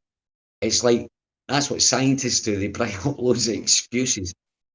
You know, lots of different excuses. Oh, no, but that's, yeah, that's true in that sense, but you know, you have to look at it in this sense. And they're talking about the same subject. The thing that's been decided that this thing does that, but when you look at it this way from this point of view, actually doesn't do that. It does this, but the law states it does that. We know that, but you know, it does other things as well. And the reason it does other things, and then they go, the reason it does other things is because 6/8 times a funny symbol multiplied by 5/3 and theta pi x. There you go. That's why it works, and they present that as proof or evidence. When Bob asked you, do you have any evidence? What evidence do ball earthers have for the without optical? But without optical, you should just turn around and say maths. That's the only thing he's a fucking got. An imaginary numbers made up by other men. You know, it's just a description in mathematics. Mathematics, by definition, is just a description. It doesn't state the cause. It can't. It describes what's happening. If two atoms collide together, there's a mathematical equation for that. It doesn't tell you why they're colliding together or what's causing the energy or what's causing the momentum for these things to go, and not even why they're going in that direction or anything. It's just an equation, and if you break it down right down to the fundamentals for the cause, they've not got a fucking clue. They've not got a clue. They don't know what the cause is, but they like to pontificate and say, like people, Ellie, the most interesting people to listen to are generally the ones that go against the grain, right? Because they come in with something contrary, right? And it makes your brain think a little bit more. And I would say that it's probably the same with scientists too. The ones to listen to are the ones that are going against the grain, the ones that are trying to break out of the box and discover something new, not the ones that are necessarily going with the grain. Like they're the ones that are pushing the envelope all the time. You know, these are the ones to listen to, the ones that have some way out there ideas too.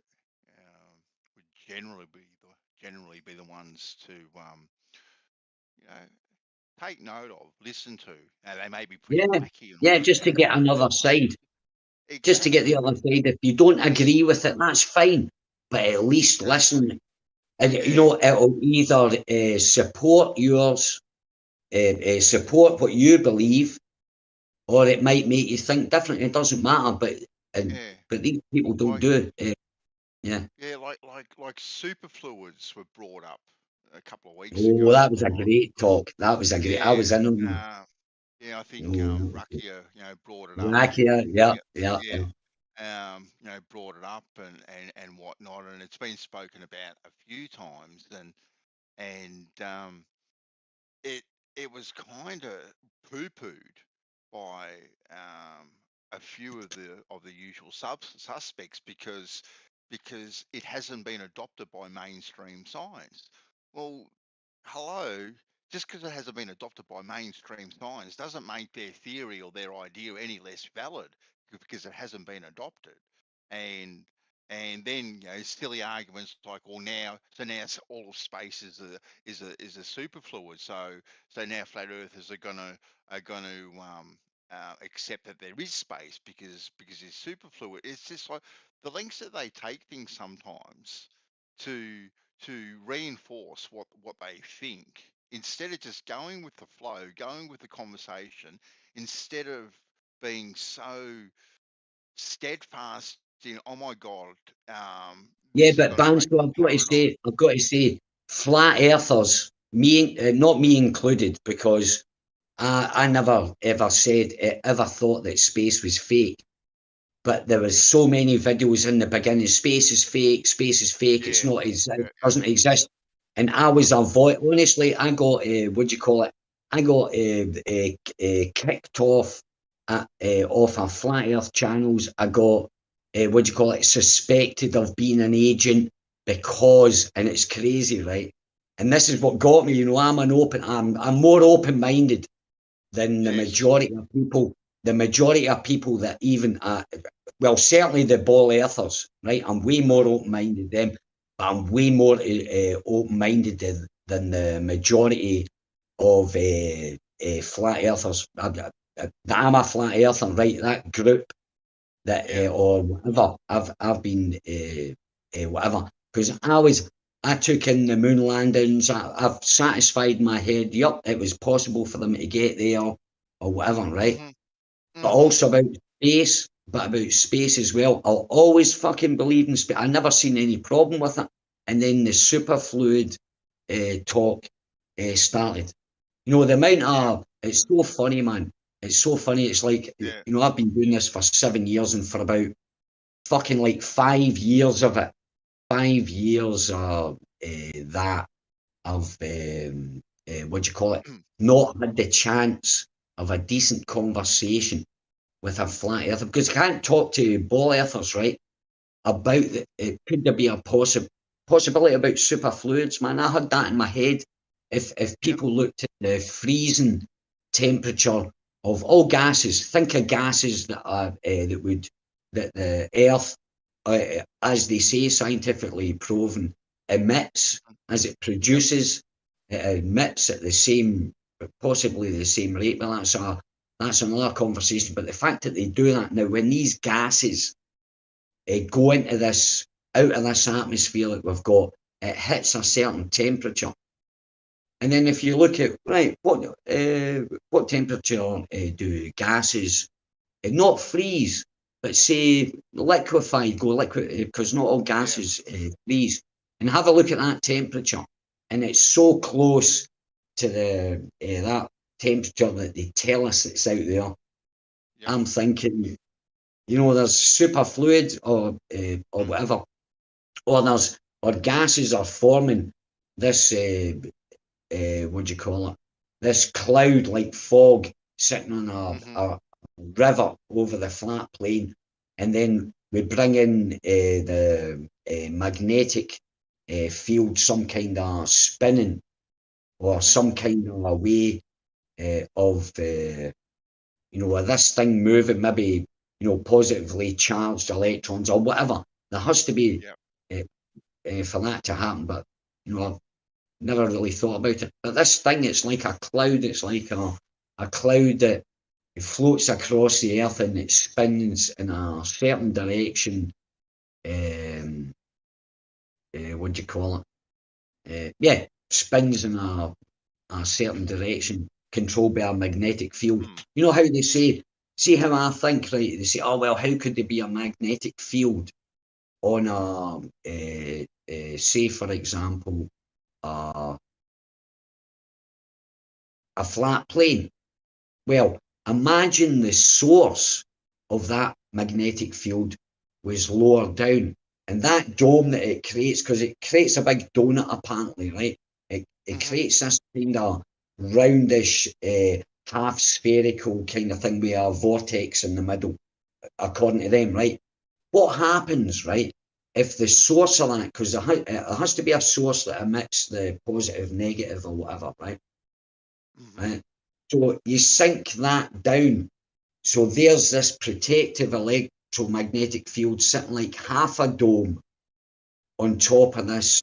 I believe in an infinite plane, right? But this dome sits in this certain section. Instead of it going round the whole Earth, right? Stretch out the sides, put a semicircle on it, draw the magnetic field or the magnetic force that they say, or electromagnetic. Well, it could just be a magnetic, and the electros is caused by the vortex that's causing that, that's getting the spinning, but whatever. Is you just lower it down, and there we go. You've got the dome that the Christians need, or whatever. We've got the dome because it's accepted by science that our magnetic field protects us from solar winds, blah blah, and all that radiation and stuff like that.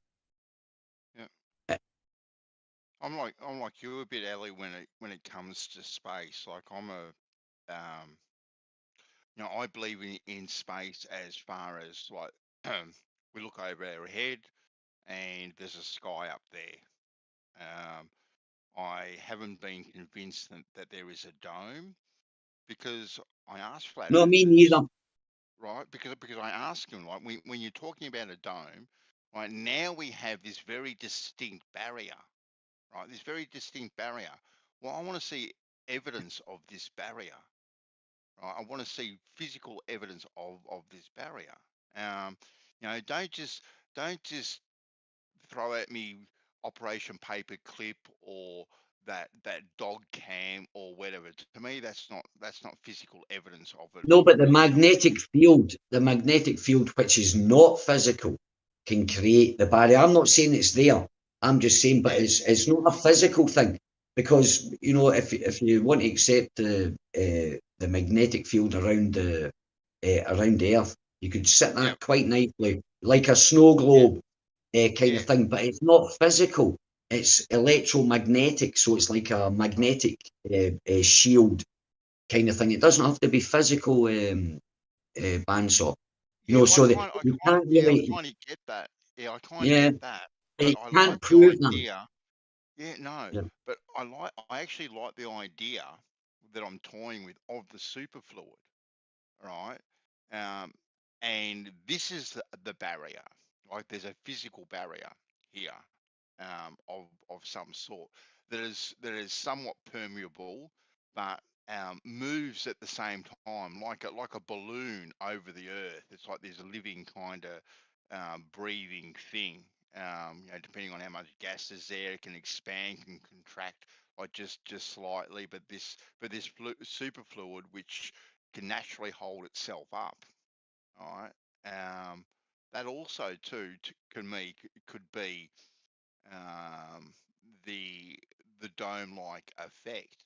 And because for me to think that something is actually in space, being kind of held up by nothing, right, which I'm quite happy to accept. Or I'm quite happy to accept that the space up there, because I've got no problems with that.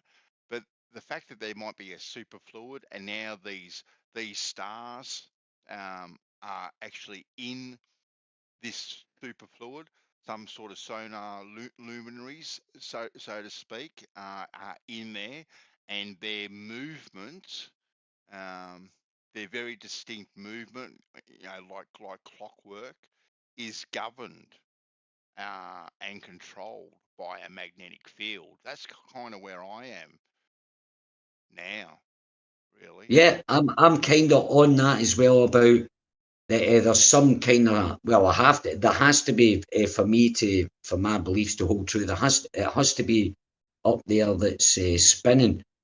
That has to be that for my belief to hold true. I never says it has to be that for a fact, but for me it has to be. That's the only conclusion I can kind of come up with.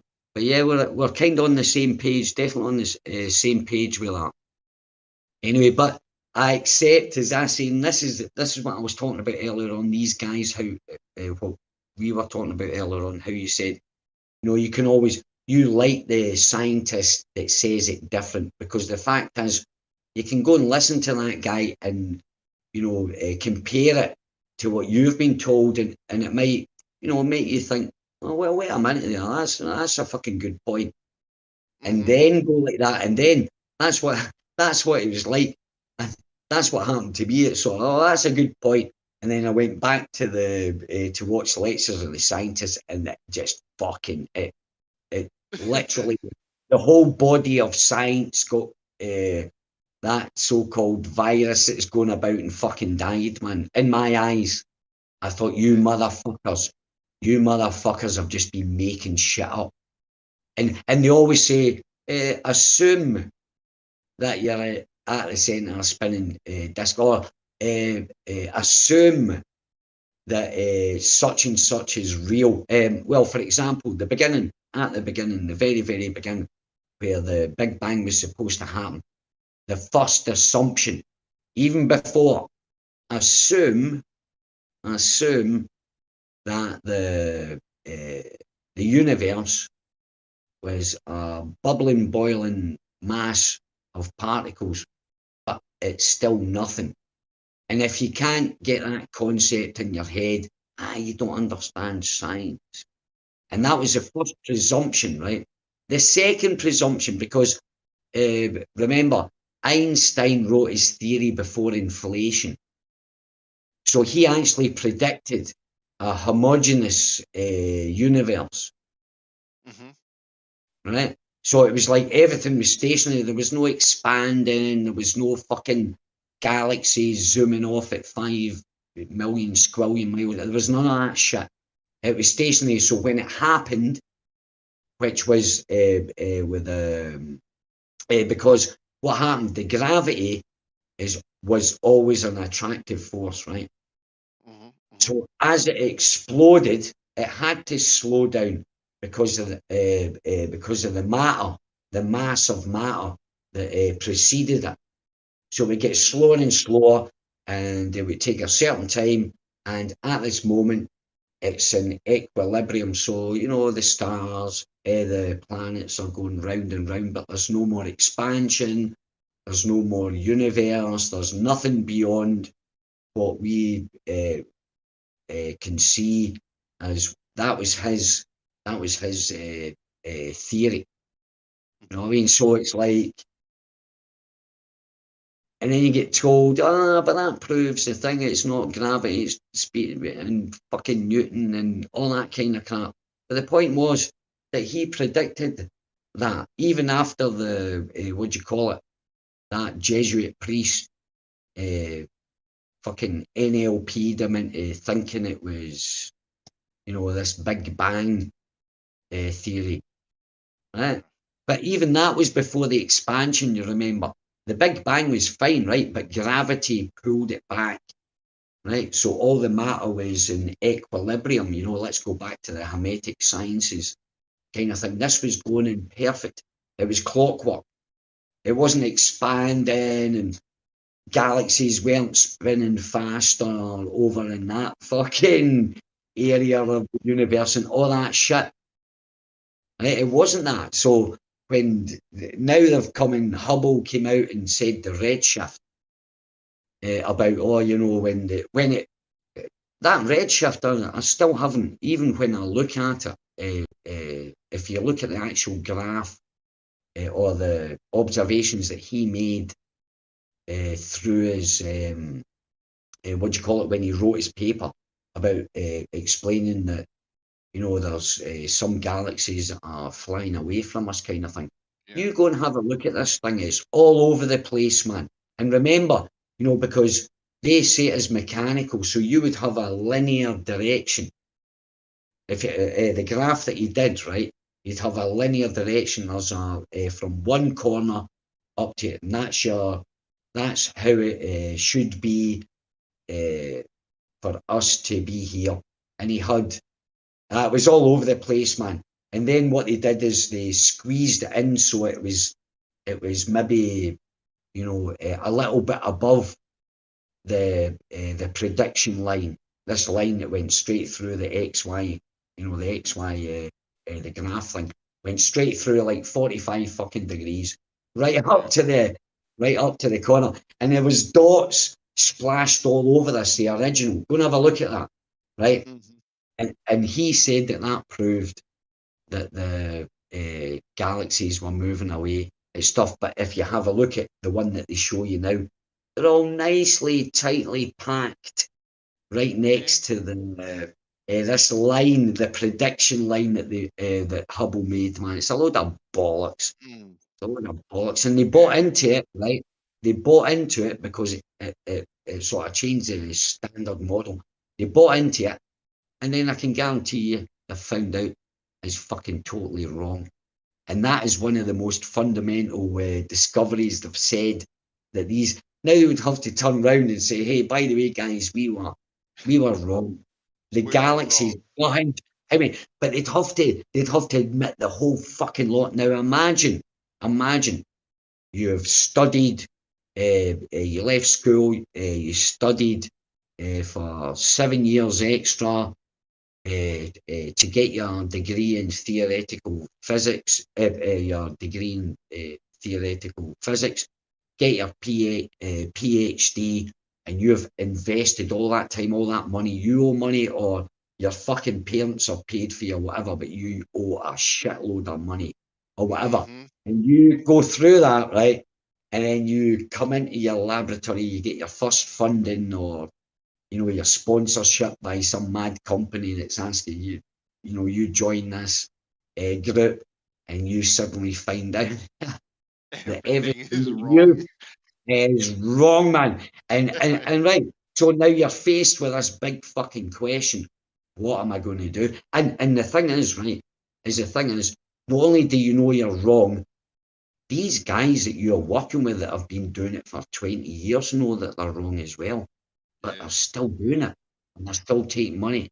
Now I've got a choice here. Do I speak up and ruin my career and ruin all the fucking effort that I put into believing in this fucking spinny ball and fucking atoms and quantum eraser experiment and all that shit, man, right? And you're going to turn around and go, you can't do anything else, right?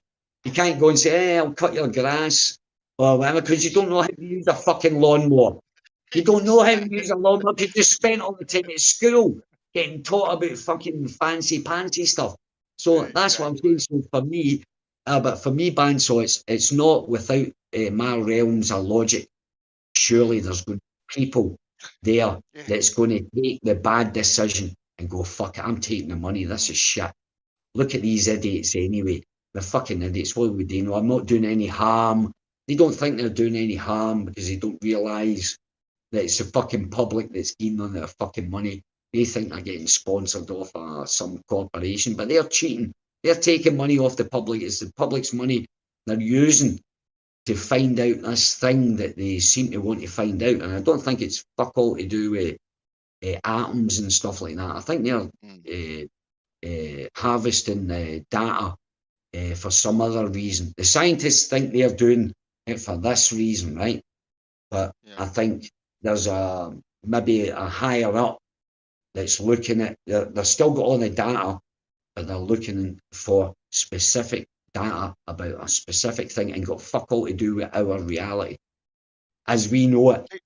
Right?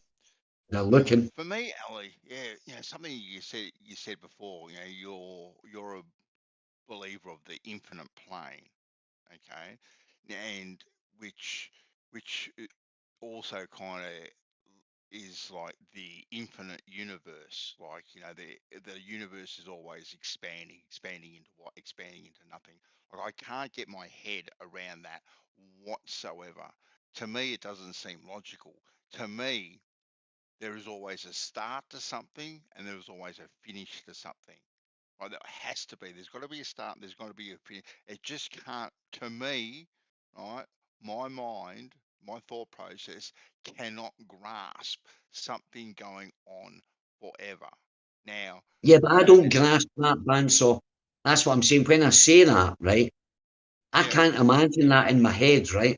But that's what I say. I'm saying, right, fuck it, that's what I'm going to believe, even though it sounds absurd to myself. I agree with you. What you said, I can't grasp it, but it's the only way I can rationalise my beliefs. I can, because, right, okay, so here we go. So it ends somewhere. Right? Where does it end? You know, where is it? What is it? Are we a wall or whatever? So that's the two questions. But I don't ask my question. I avoid that question about the finish by imagining it's infinite. And that's it. It's not a. It's the same with the ball, or if a ball earther thinks about the universe and you're expanding into something, right? What are you expanding into? Oh, well, it's not about when you say, that's a great one, galaxies are accelerating faster than the speed of light or whatever, away from Earth. And they say, no, it's not. Nah, you don't understand. It's not the galaxies, it's the space in between. Right, okay. If it was the space in between the galaxies, it's not the galaxies.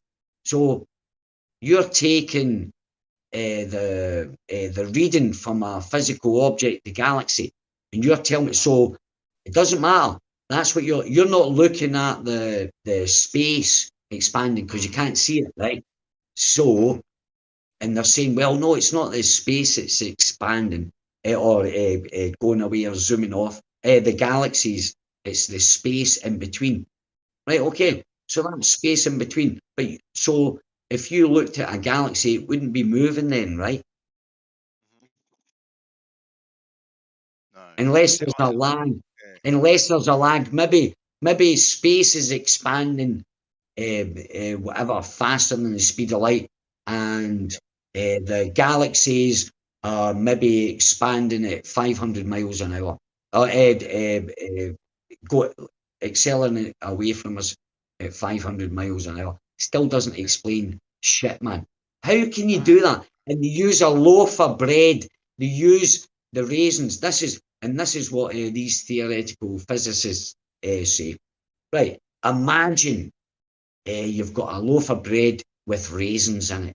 You stick it in the oven, and this is the way that you're meant to get your head round the fact that the galaxies are not moving away at the speed of light. It's actually the space in between.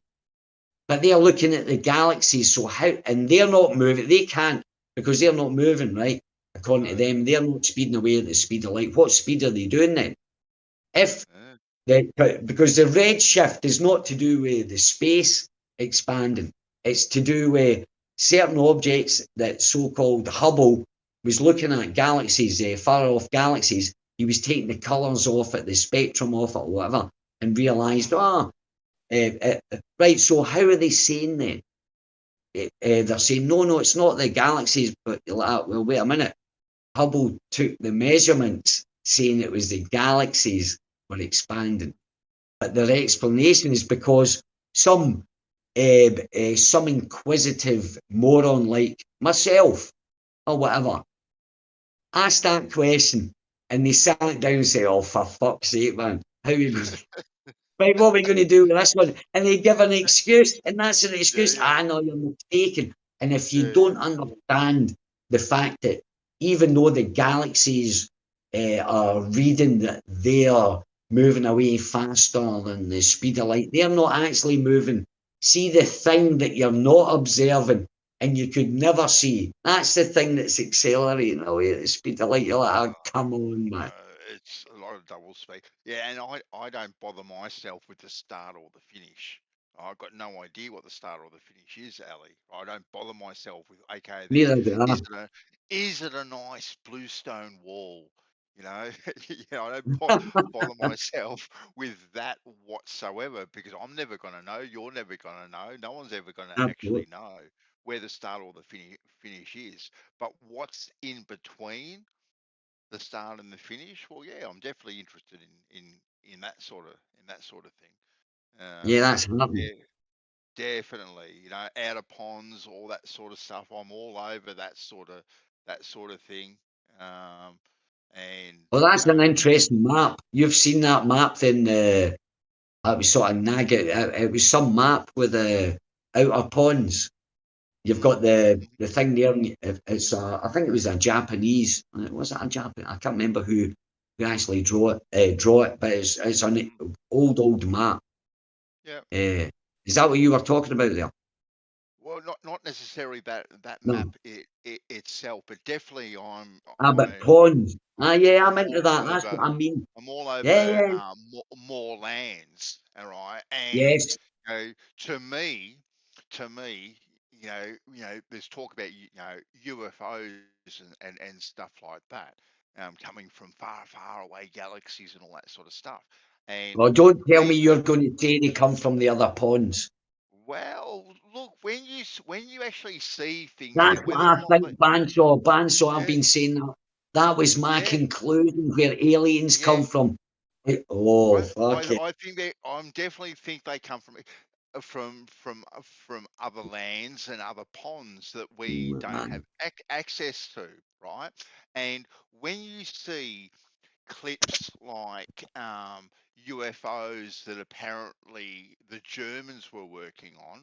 You know, you've seen those old black and white footage of UFOs that apparently they were developing Yeah. and stuff like that. So now, all after seeing that sort of thing, bang, UFOs aren't coming from outer space, right? They're coming here from Earth, from other lands beyond, and potentially, this is also too why we have this Antarctica treaty, right? To keep us separated from these outer ponds and these other beings and all that sort of stuff. And occasionally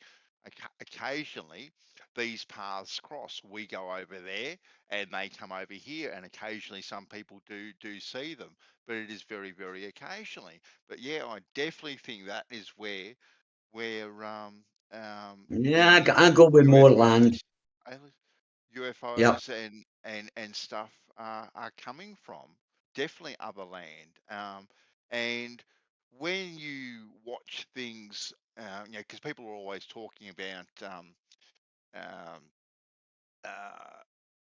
technology, right, from the past, and you see how things are built and whatnot. And I watched this YouTube channel. It's called New Earth, and she goes around and she studies buildings. She studies canyons and cliff faces and things like that, and she notices things that are carved into the sides of canyons and whatnot, like big tooling marks. Right, that shouldn't be there. They shouldn't be there whatsoever, right? Because they are not natural.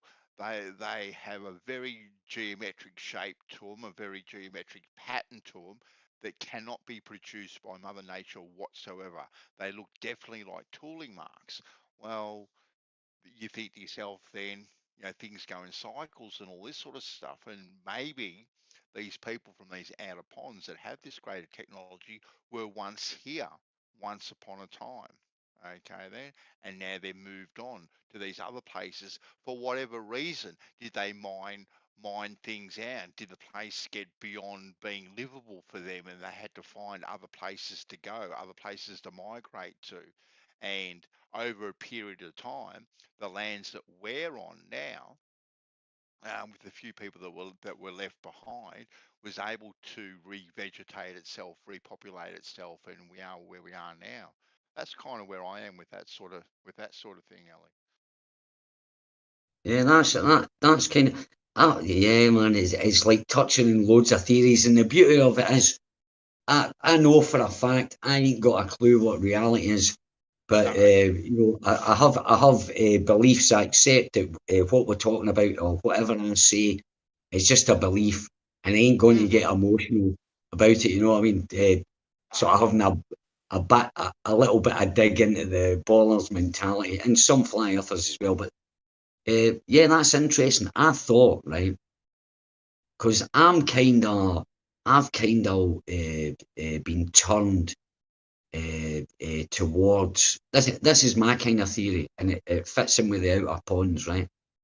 I think we or the white people or our race came from another maybe bit of land that's not there, because most of the, and even people, because I've read against history, for history, so I've got a kind of, but there seems to be a leaning or whatever that people of the darker skin, I think they were living here before we came on, and we kind of arrived. Something happened, and that it's like, do you know, this great flood and all that kind of shit, all these stories. I think they could have possibly came, and this is what, because I had the idea, you know, because when I was thinking, well, they would have had to trudge across great lands or whatever. That was before I knew the pond, but now with the pond thing, something could have happened, right? And Atlantis and stuff like that, it's not even within our what we've been allowed to know area of Earth or the countries. You know, there's those outer ponds, and those stories came from across, because when you start looking into ancient, like for example, Chinese and there's a tribe, Dogons, but most of these dark cultures or whatever, there's been this blonde-haired race. They came from the sea, kind of thing. You know, and think about the explanation that they gave us. You know, why am I white? Well, you know, your ancestors, because, you know, we all came from Ethiopia, apparently, Somalia or Ethiopia. I think it's Ethiopia. But whatever, we all originated from there. And I'm like, right, why would my skin turn fucking white? There's no reason for it, because you still get the sun. There was no reason, and I thought this is a kind of kid. And then I sort of read more into, you know, like ancient Bibles, for example, because there's loads of Bibles, you know, you've got the Bhagavad Gita, the Indian, you've got Chinese, you've got their little story, you've got the Norse, I think they're the Vedas, I think it's the Vedas, or whatever. But if you look at all those stories, they all have a lot, really. It just sounds like the one story with kind of a few tweaks. You know. Always my favourite, and I'm finished now, Ben, so I'll let you in again. Sorry. No, you're right, man. You're right. My favourite quote. See, in the Bible it says, "In the beginning was the Word," and see that point there. I think that's when humanity fucked up. That's when the fall of humanity happened with the word. The way you can use words to hypnotise people, make them describe, cheat them and stuff like that. Because I was thinking, how could I cheat someone if I couldn't speak? If I couldn't speak, I was thinking all the ways, and I was thinking, could I do it with hand signals and stuff like that, you know, before language became. But my wee quote is always in my head. Always, I think, you know, in the beginning was the Word, and the Word was. I always think in my head, deception. That's because that's where I think it's like fucked up.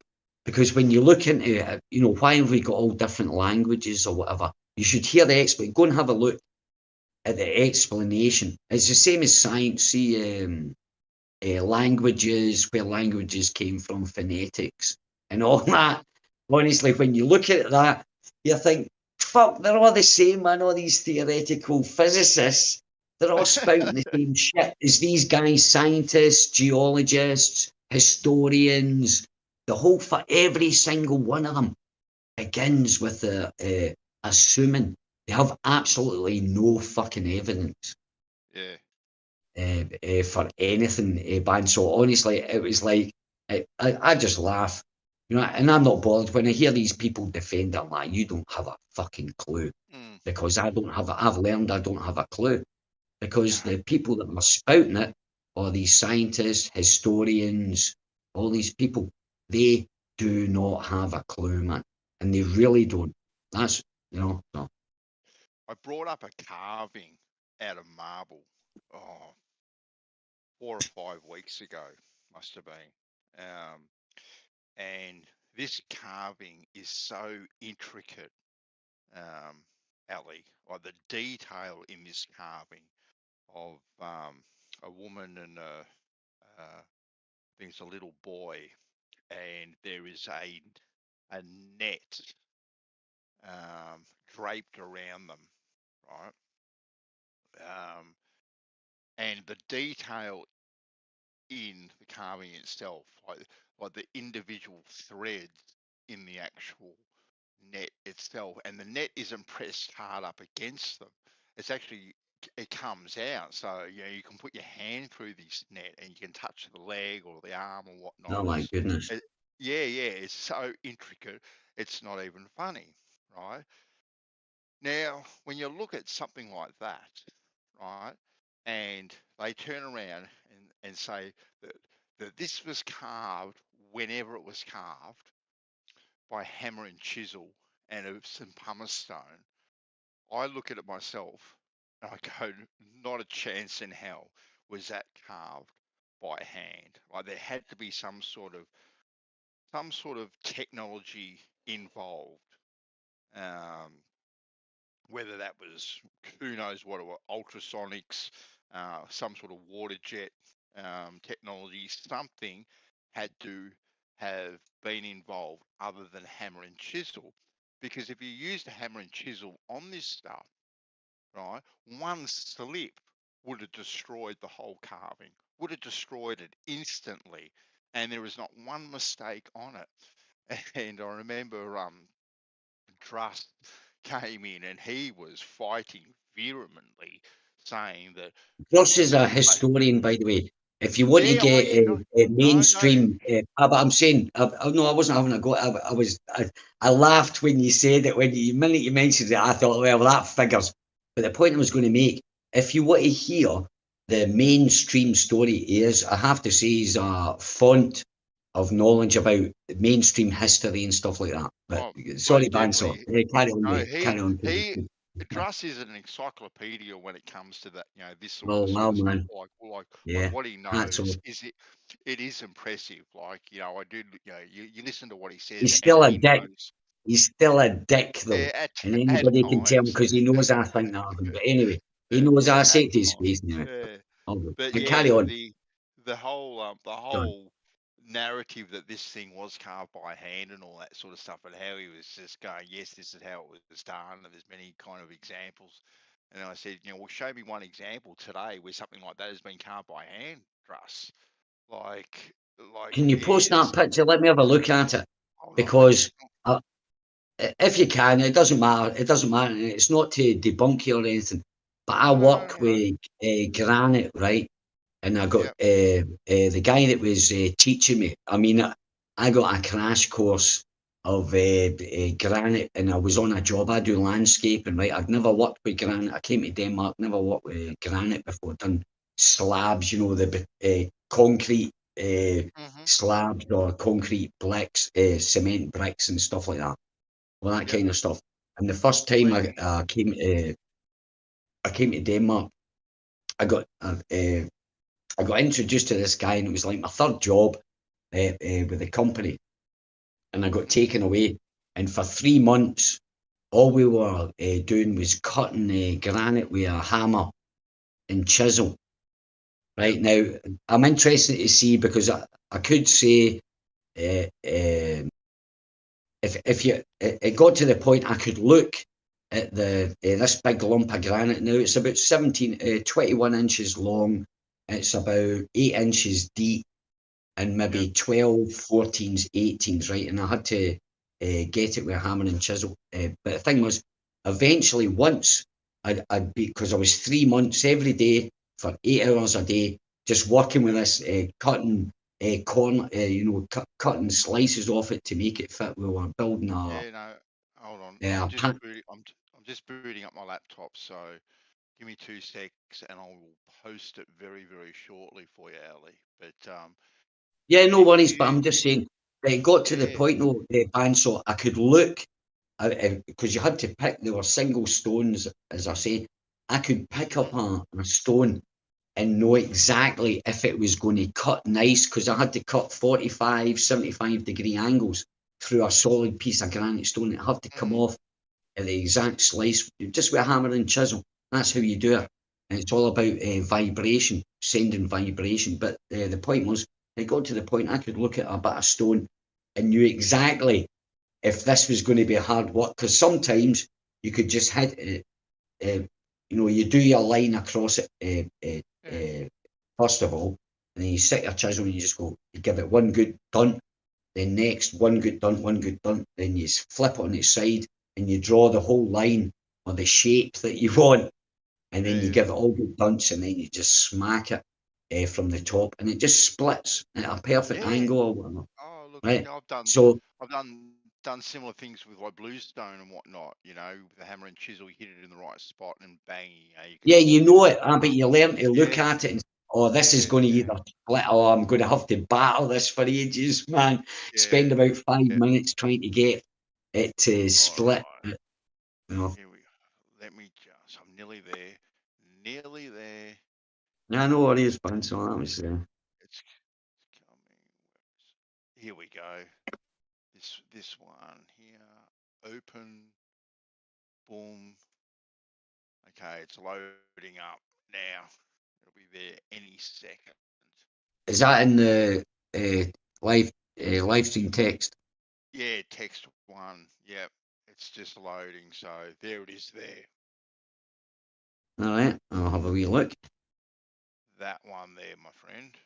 Check that out and tell me. Ah, yeah, I've seen that one. No comment. Forget what I just said.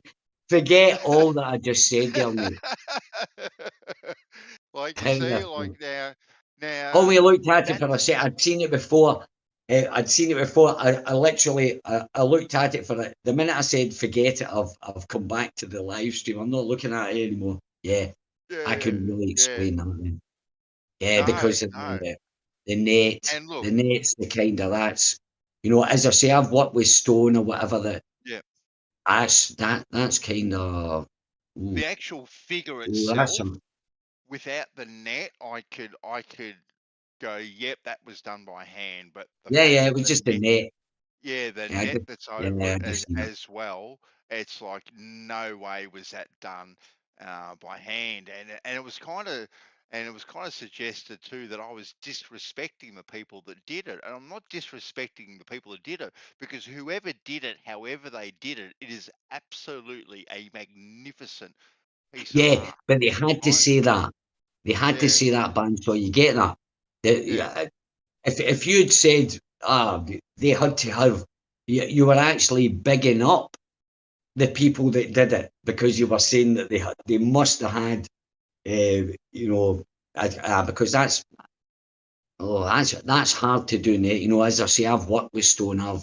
They call it Hooger stain. You know, I've worked with marble. I've fitted marble fireplaces, limestone fireplaces, slate fireplaces, what do you call it, cast iron fireplaces. So I kind of know how they work, and I've repaired fireplaces and stuff like that. But that to me, and used tools on them. But that to me, that's, I forgot about that. Actually, that's quite an interesting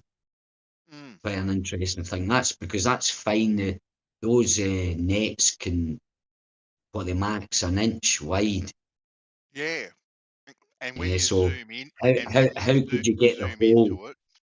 When you zoom into it and you see each thread of the actual rope that has made the net, you know, all twisted around. It is stunning. It is stunning on so many. You could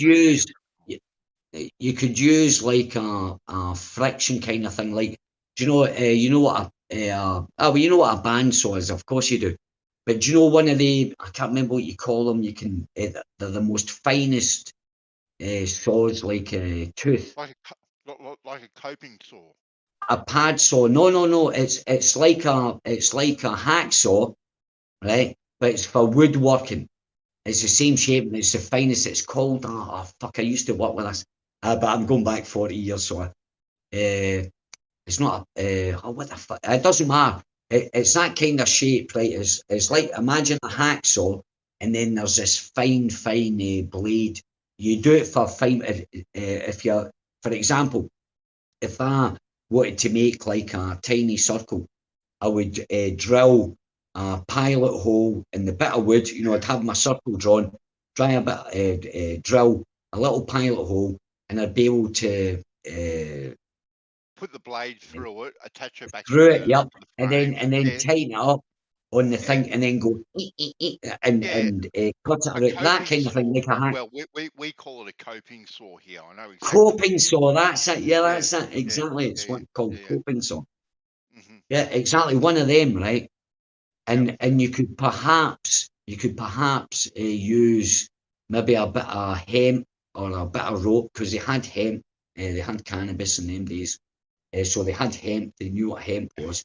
A bit of sand, but yeah, I know that would take hundreds of years to do. Exactly. I see Yeah. exactly what you're saying, and Yeah, I can yeah, see yeah. that being done with a couple of little things in it. But yeah, the whole That's thing a fucking net. That's unbelievable. That's the only way they could answer. Because the minute is exactly a hammer and chisel, bollocks, man. That's a load of bollocks. Anybody that's never worked on stone with a hammer and chisel, or marble with a hammer and chisel, man, are you joking? I know.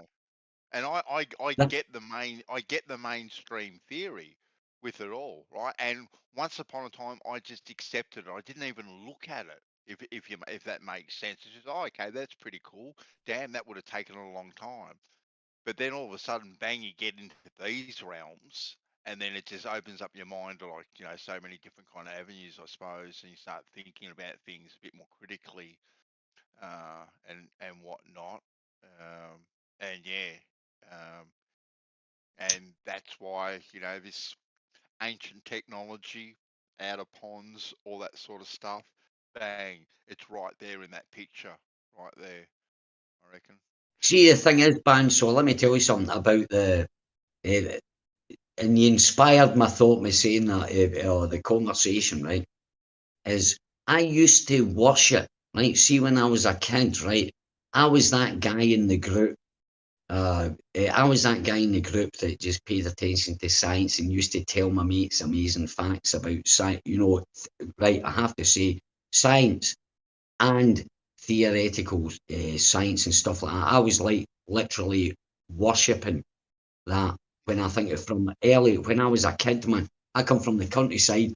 We spent, me and my friends, you know, we used to be allowed out to like 12 o'clock at night when there was still a little bit of light, but a tiny village, and lie in the grass, you know, since I can remember, and talked. We'd look up at the stars. We'd actually see lights, which weren't airplanes, lights zooming about. We actually, one night, I think it was about 11 or 12, me, myself, David Leake, and a guy, my neighbours, he was all neighbours, Michael Anderson, we sat out there one night and we seen this thing blast across the sky, a tiny light, like they say there are satellites or whatever, this tiny light zooming across, and we watched it from horizon to horizon.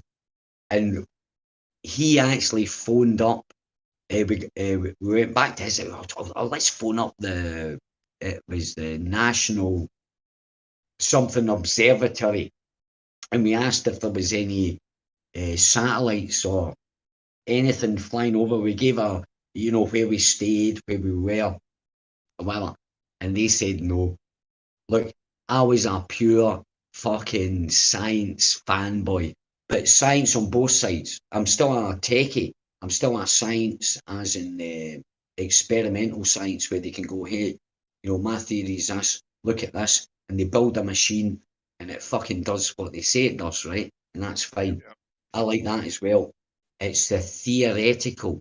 When you go into the theoretical, you go into mind thought experiments.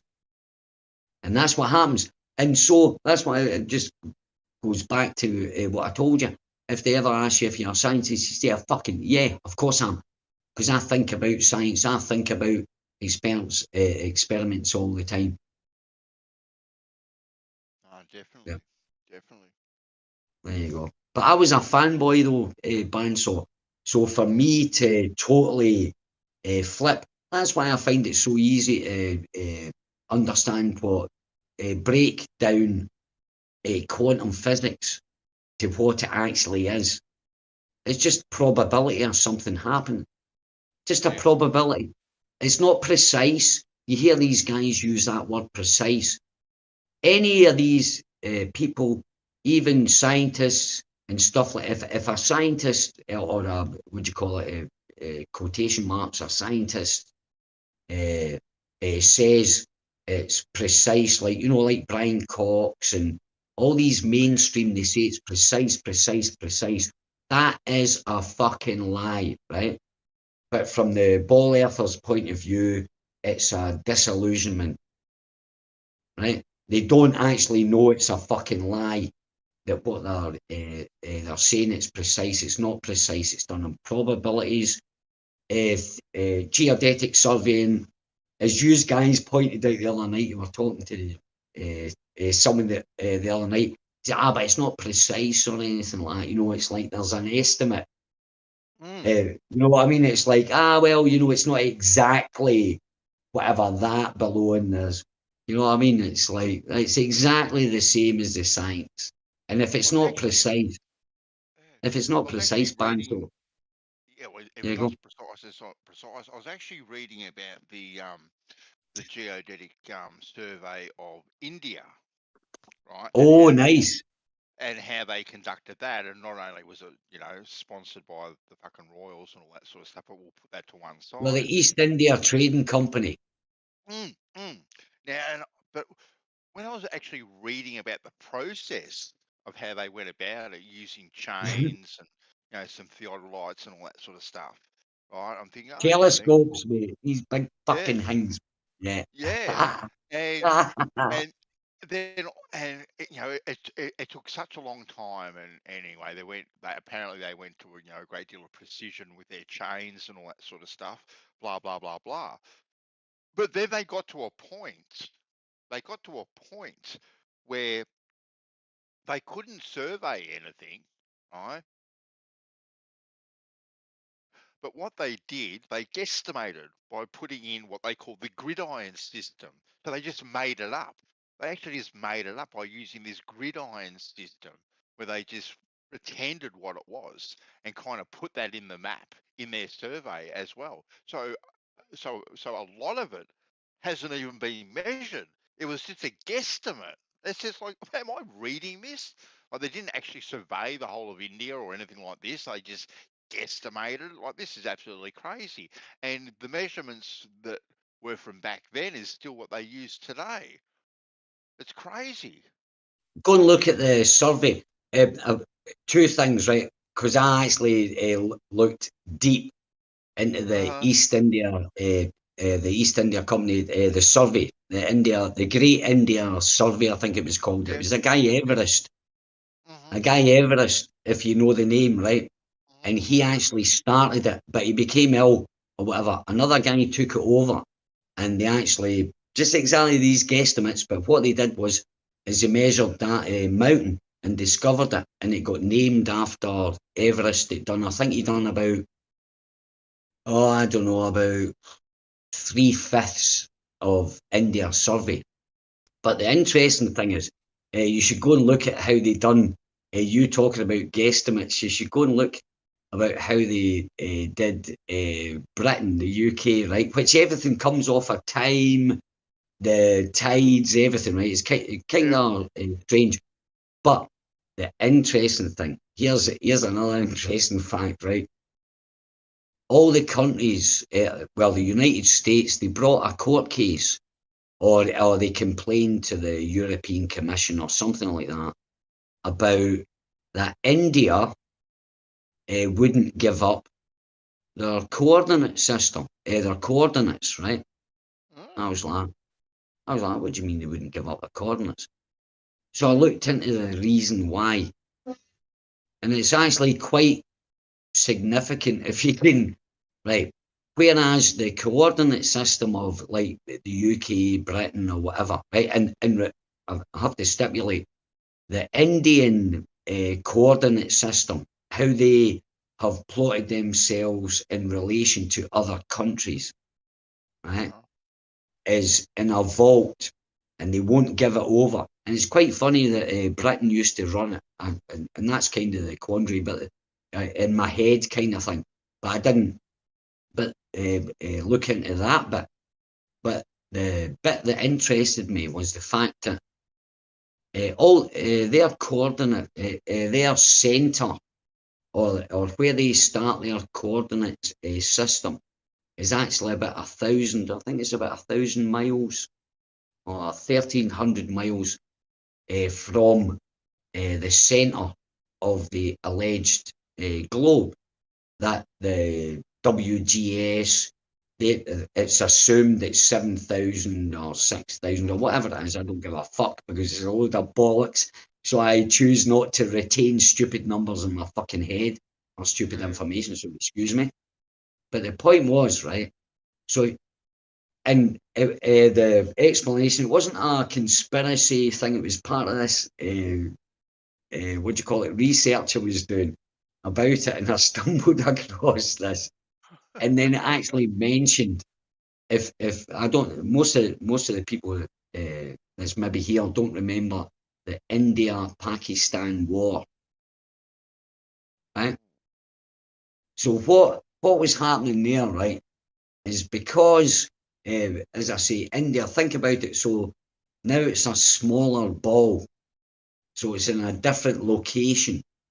It's not really precise. It must be something like that because there was a, and I still don't know if they've handed over, and it's not that long ago, maybe about 5-6 years ago, that the case was brought against them. But that's how I found it. They're in a safe, and can't remember where it is, but under lock and key. Like they're not. And I thought that's strange. Why wouldn't you?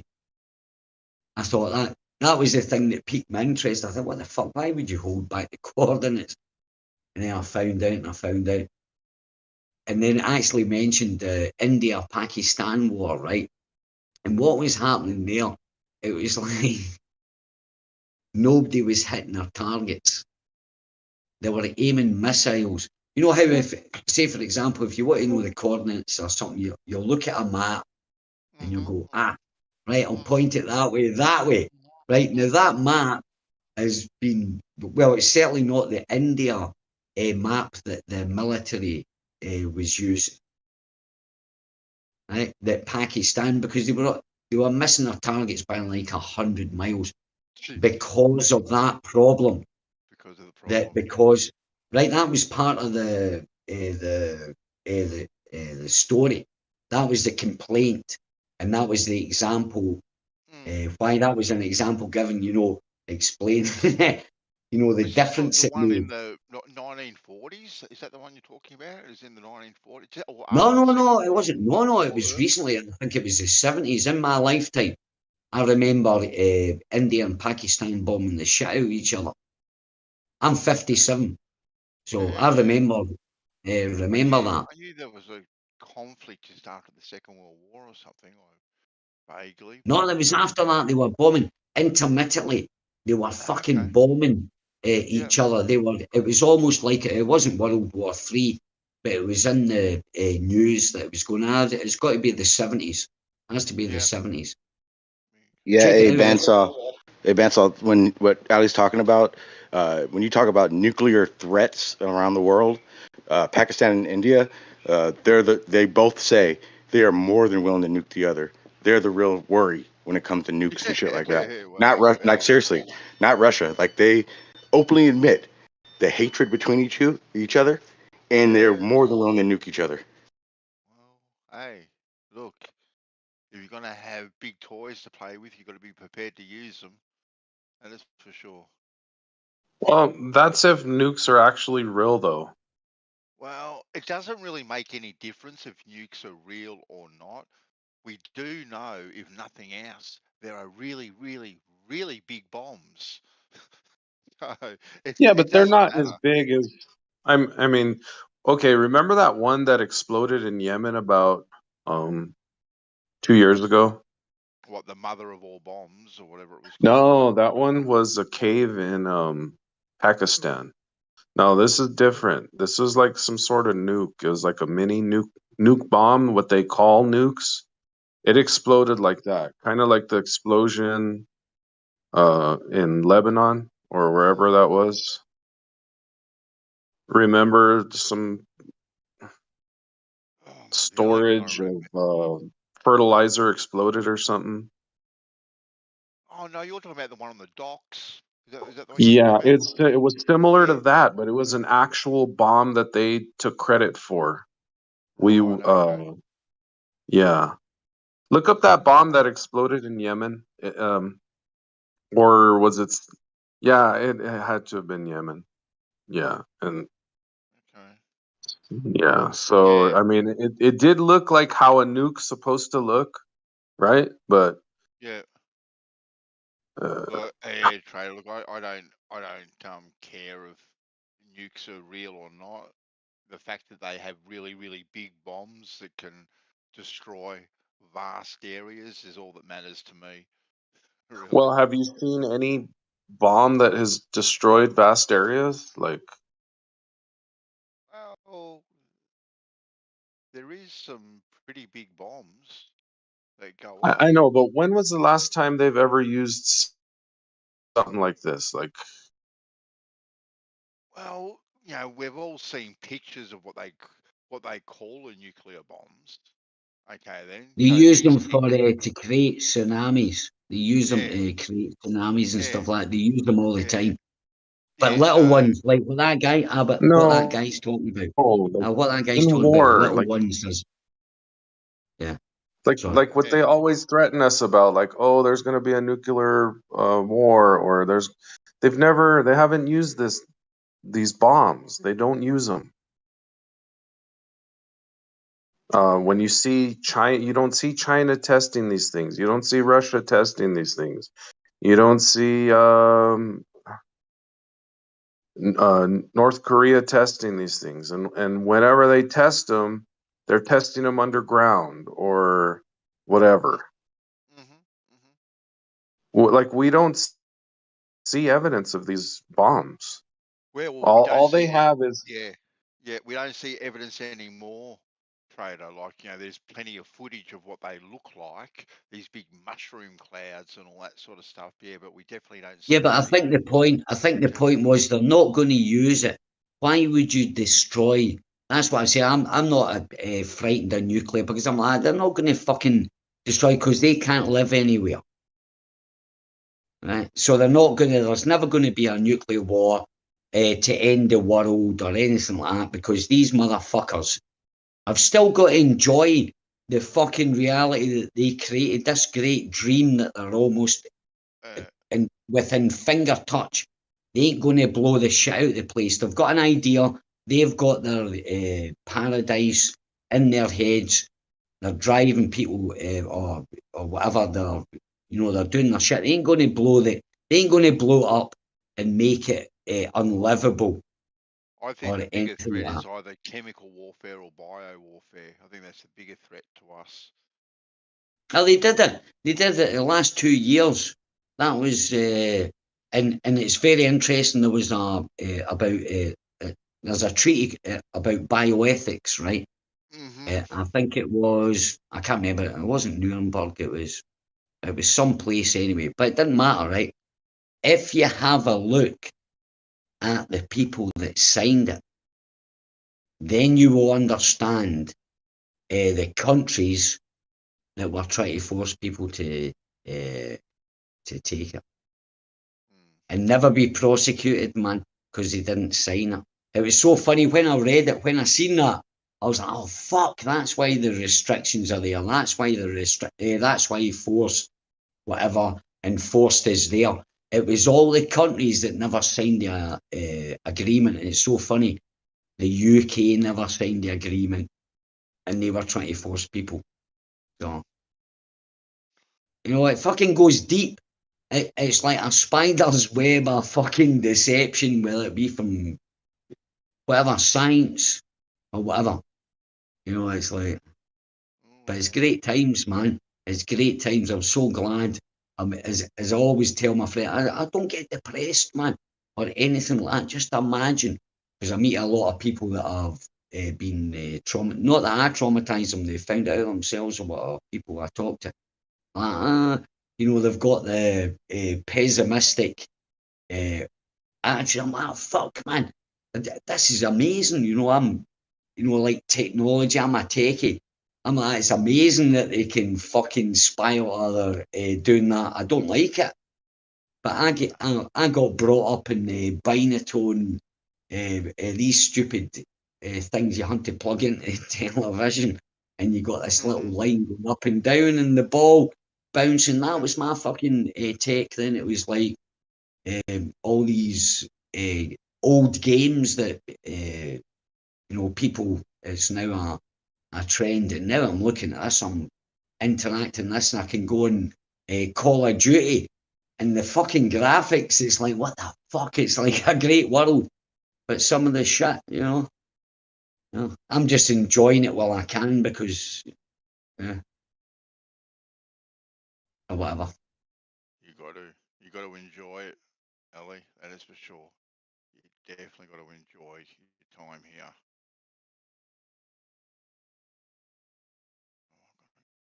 Yeah, but it was the knowledge that I've learned since I sort of started asking the questions before Flat Earth. I started asking the like questions to think, actually, that's a bit strange.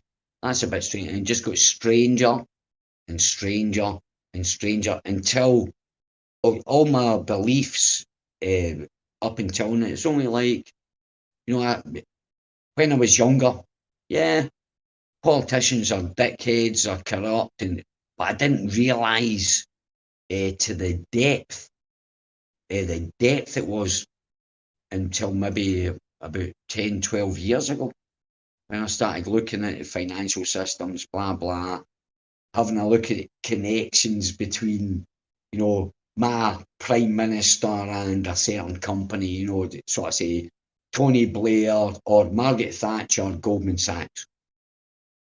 I can do that now, but then I didn't in the 80s. It wasn't so thing now, but that built the picture. I was like, all right, okay. Well, that's strange. That's not right. You know, that's a bit fucking strange that this corporation profited from this. It's like that old saying, Bandsaw, follow the money. Follow the fucking money. Yes, And that's it. exactly. There you go. It's so simple. Yeah. Yeah. I'm gonna where are we? Copy this. You've probably seen either this or something very, very similar to this, Ali. Okay. Yeah, stick it in. All And the dead. thing is, Banshot, I'm not angry or sure. All that stuff that I talk about, all these corporations, they're thing, that doesn't bother me, because I have a great life, right? Because I know that, and I just that's fine for me, right? On you go, guys, man. I try to participate as little as possible with the bullshit. You know, they're paying the taxes. I still pay taxes, got it, because there's an advantage to paying taxes, or the system being aware of you. Because I disappeared once in Britain, and that taught me a lot. I disappeared off the system. You know, I wasn't paying tax, I wasn't getting money off the government, I just totally disappear. But see, when I try to come back into the system, where are you been, what you been doing, and all that kind of stuff. But I came back and I thought, and that's what when I learned, all right, okay, so maybe it's a good idea to be part of this. And that's years ago, you know, it's many, many years ago. But Yeah, and I sent you a vid, Ali, about who owns the world, which is something you've probably already seen, or something very, very similar. what, a DM, yeah? Yeah, I DM'd it to you. No, right, yeah, cool, man. I'll watch it. Yeah. I'll watch it later. Yep. It Yeah, cool, man. it breaks things down so crystal clear. it's incredible. But it's you know all this stuff anyway, Ali. I don't have to, don't have to. Well, don't take that for granted. I might Well, know okay then. some stuff. So the video I might not have seen before, Yeah. and I might go, oh, fucking hell, man, that's interesting. No, It's every day. Yeah, go on, It's sorry. definitely interesting. It's definitely interesting to have a look at it and just go, damn, is it really all like that? Like, Don't make me. Hey, by the way, this better not make me fucking depressed. Otherwise, you're fucking paying no, for it, man. no. You'll No, get it you'll get won't. all It won't. I don't get it. No. I love knowledge. I really do, and I don't care. I can think. I don't believe that, but I don't have a. Do you know what I learned? Right, I learned this, and it was kind of scary for me, right? Because it comes into relationships as well. But this has been a thing before, flat Earth. But flat Earth kind of, but it kind of not exposed it, but made light of it. I'm quite a emotionally cold person. right. Regarding, even though I get angry and stuff like that, I can switch off, kind of thing. But when people kind of trigger you or whatever.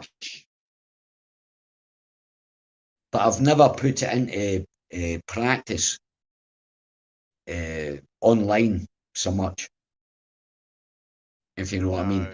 I do tend to lapse into the emotional, but I'm in real life. I'm quite cold, decisive, fucking like that, right? In control kind of thing.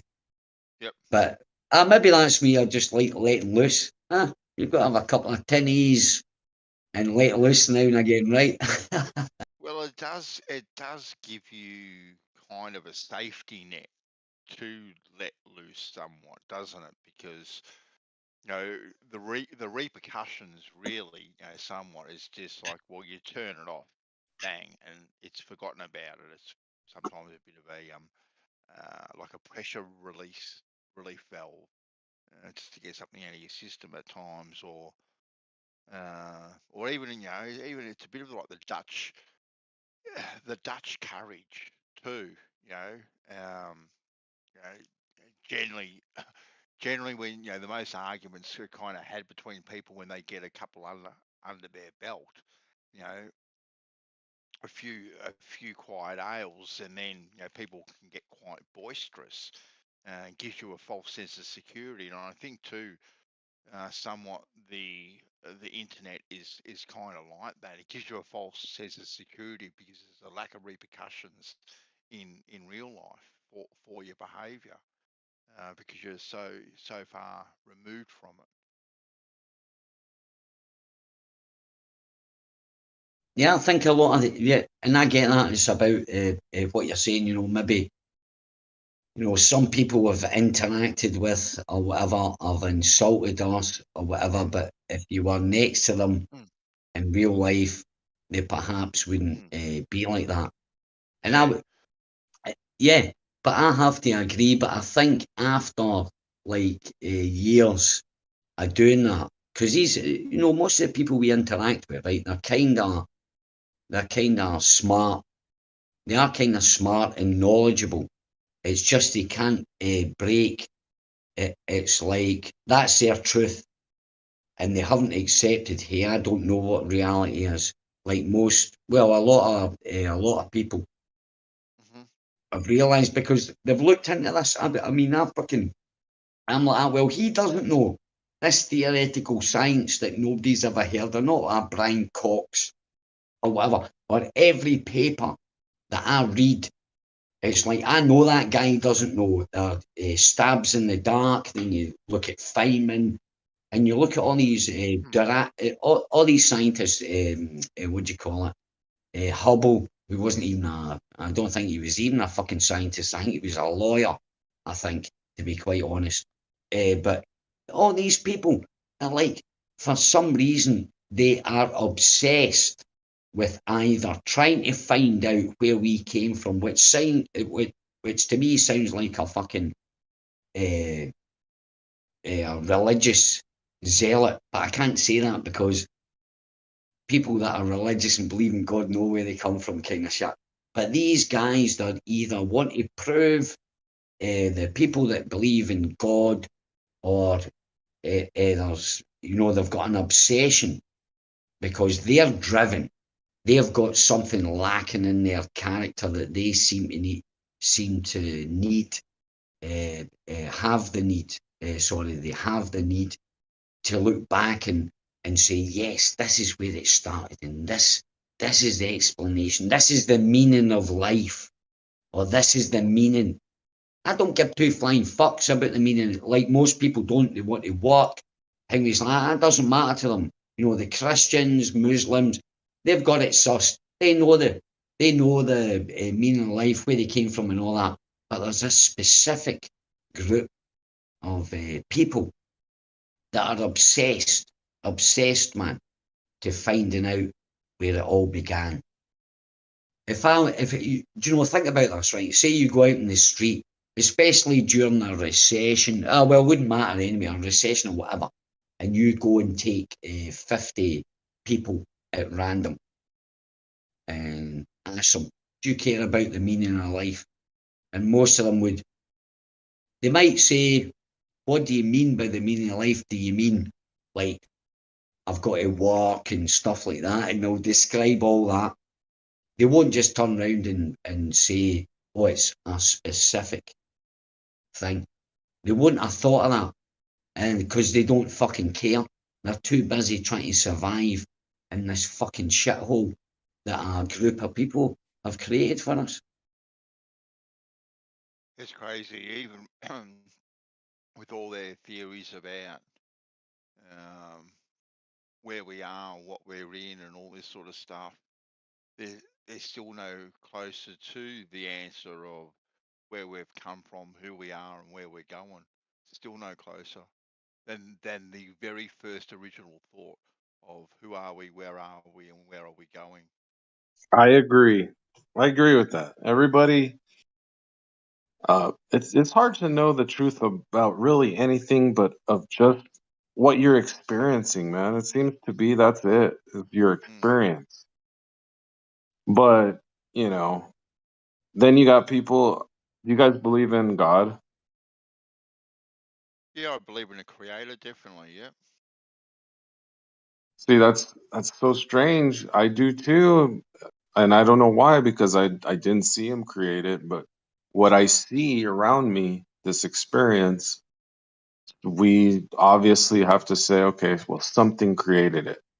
But here's where people go too far, and we've seen evidence of this, is, well, God talked to me and he told me that he did it, or he tells me what to do. Those types of people, I can't even I can't let them get close to me, because I can't take them serious. Yeah. No. Me neither, trader. But yeah, but they're called priests, and that's what they've done. I mean, the concept of the creator's great. It is, because it's kind of hard to get your head around what had just happened, kind of thing. Even for me, and I'm not, as I say, I've accepted the reality. My reality is I don't have a fucking clue whether God exists or he doesn't exist or whatever, but I get a feeling. You know what? If I was going to pick between the two, if I was going to pick, I'm finished. I'm sorry. If I was going to pick I between just the want to two, stop you there I'd go before with you God. keep going, because what you just said right there takes so much guts. You have to have the biggest balls of anybody to say that. I'm telling you, to admit that you don't know what it is. Nobody wants to do that, because everybody wants to be right. Because when you're right, people are gonna listen to you more. They'll believe you. They'll trust you. That's what everybody's vying for. Is this okay? Oh, you want to believe me? Okay, well then, if I get you to believe me, maybe I'll get the whole group to believe me, and then I'll be the. We're like such fucking psychotic apes, trying to still like act like we're in this We're just social chimpanzees is all we are, man. We're social monkeys. We're led That's actually a very great point. easily. Sorry. We're led very easily by fear, Trader. We're led so easily. We are directed and led by fear. Fear of the unknown, fear of what is happening. We are led by fear all the time, and the fear of the unknown, of perhaps where we've come from and where we're going, and these so-called preachers have the answer because we want the answer to this, and now we're going to listen to them because they say that they've got the answer of where we've come from and where we're going, and if you obey this rule, that rule, and the other rule, you too are going to get to this great place. And that relieves your fear a little bit because now you are believing in something and you have an answer that you don't have an answer for, but you're believing in that answer. I agree. Yeah. Yeah. Hey, and there's those social experiments where they'll have the group or they'll have like 10 knowing people in a office setting, and one person stands up based off a bow, and then another person See that stands up. one? Yeah. Yeah. So you see, it's like nobody wants to be the outcast or the outlier, that stands up for, well, fuck, I don't know what's going on, and you know what? Because I don't know what's going on, you have a choice. Do you stand up and follow the crowd, or do you sit down and say, hey, you know what? I don't know what that is, but I'm not gonna fucking move, because I'm not forced to do anything. So, when you like the other gentleman that just said, hey, I don't know what it is. I'm not gonna pretend that I do. I don't know if he said that, but he flat out said, hey, I don't know what it is. And that takes a lot to say uh, because yeah, like I said, we're all vying for for the next person to like you, because we all want to be liked because we think that's going to help us survive. It's a fucking, all we're doing is playing these fucking survival games. That's all we're really doing. Here's a point there. Here's a point there. What you were saying about it's sort of brave or to have that opinion. I don't know anything, but what happens there is, right. So I say that. So when I have conversations with people, they already understand that it's just a belief that I've got. It doesn't mean that I'm going to judge the other person because they disagree with me or whatever, because I accept that. And when you accept that, it takes away a lot of the adversary, until some idiot insults your intelligence and they're doing it to you. That's the only time I get triggered. But, it's a great place to start because it's true. We don't have a clue, man. I've looked into it. I've read all the philosophers. I've seen all the science. I've looked into it. I'm like, these guys don't have a fucking clue where we came from. Right, end of story. They don't have a clue about that story they're telling you about the mathematics. It's a load of bullshit. Right, it's just for me. It's men obsessed, right, with finding out where they came from, the meaning of life, the beginning of life, because it means so much to them. Otherwise, most people don't give a shit, man. All they're bothered about is paying their taxes, going to work and shit like that. But, there's a group of people. Now, that group of people have been created for some fucking reason or whatever. And that science, by the way, a quick fuck off to the ball earthers saying that, how can you control science? Well, I'll fucking tell you that if anybody looks into the NSF, National Science Foundation, they get the fucking kitty. They get the money. And you have to apply to them. And you have to be going in the direction. And all scientists will tell you, even people who've talked to on this platform, proper science chemists and all sorts that were ball earthers, they'll tell you about peer review and everything. Heard all these stories or whatever, but they get their money. Now, if you apply to the NSF, for example, To study the electric universe and the existence of plasma. Well, not about plasma clouds because they exist in our atmosphere anyway. But the electric universe and the correlation or the connection between the sun, blah, blah, blah. You try and get funding for that, and they'll go, fuck off. Right? They'll go, fuck off, man. And they won't give you funding. But if you go in and if you went in and said something to do, for example, geodetic surveying to prove that the earth is fucking not flat, and I can guarantee you might get a couple of $100,000 if you put in a good application form. You'll get it. And they decide which way science, reality, science gets directed or whatever. So I don't know what that was about, but yeah. I think it was a segue. I think we call them segues, Bandsaw. Everything's a segue, isn't it, Ellie? Everything's a segue, my friend. Hey, it's good to yeah. Yeah.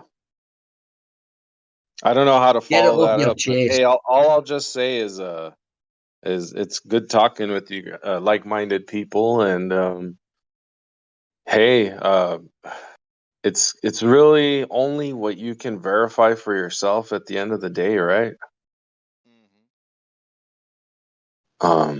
Hey, I'm glad we do have a solid foundation to walk on, though. That's always assuring, right? You know, we have the floor. People take that for granted. Yeah. You know, it's all these things, man, that we have in our lives that we just, yeah, this is really happening, isn't it? Sorry. Yeah. You're from You know, Canada, it's yeah? like, come on. You're Canadian. Okay. You Like Canadian, everything else that's going on, but fucking A, yeah. And we're all actually pretty lucky to be experiencing this, to be honest. Whether it's created by something and we go somewhere, whether it's a test and we have to like worry about what fucking hole we stick our dick in, and you know whose wife we bang, and you know all these stupid little rules we all have. We're all pretty lucky, man, to be honest. Yeah, but we don't bang other guys' wives, man. That's a no-no. I know, man. Hey, God that's a said good that. rule, man. God Hey, you know said, what? yeah, exactly, and that's the thing, right? This is what gets me, and because actual law, when you go into court and stuff like that, for criminal law, it's governed, well, even commercial, but it's governed by God's laws, man.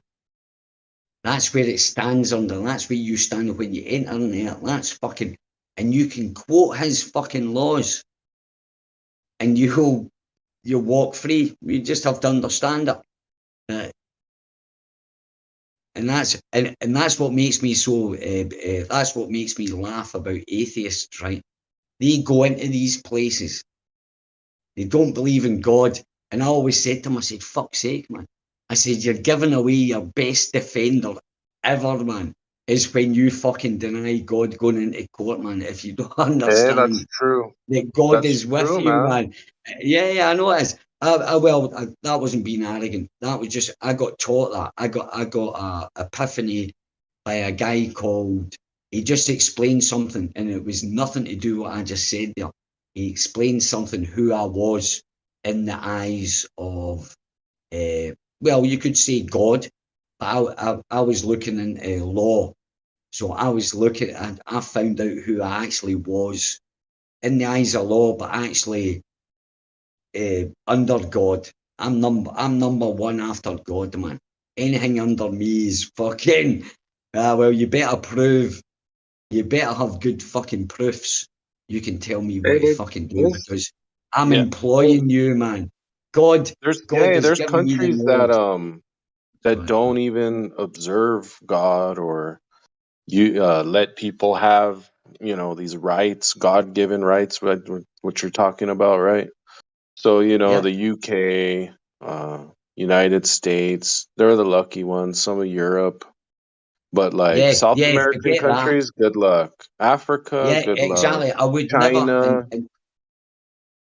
Can I say So something? here's I would never my encourage. point that I bring up. I would Let's never check this ever. out. I would never ever encourage anybody to repeat anything I say or do anything. If I give a opinion or what I say, if I talk about police and stuff like shit like that, don't do anything like that, man. Because people that have said that have destroyed fucking people's lives. You have to the foundation of law is you have to know who you are. If you don't know, I know, but see, look, this is what you're getting at. And this is what I'm getting at. You're talking about law in general, and I'm saying, okay, this only applies to certain countries. So let's say our you know, the Western or the UK and USA. And then you got China, and then you got the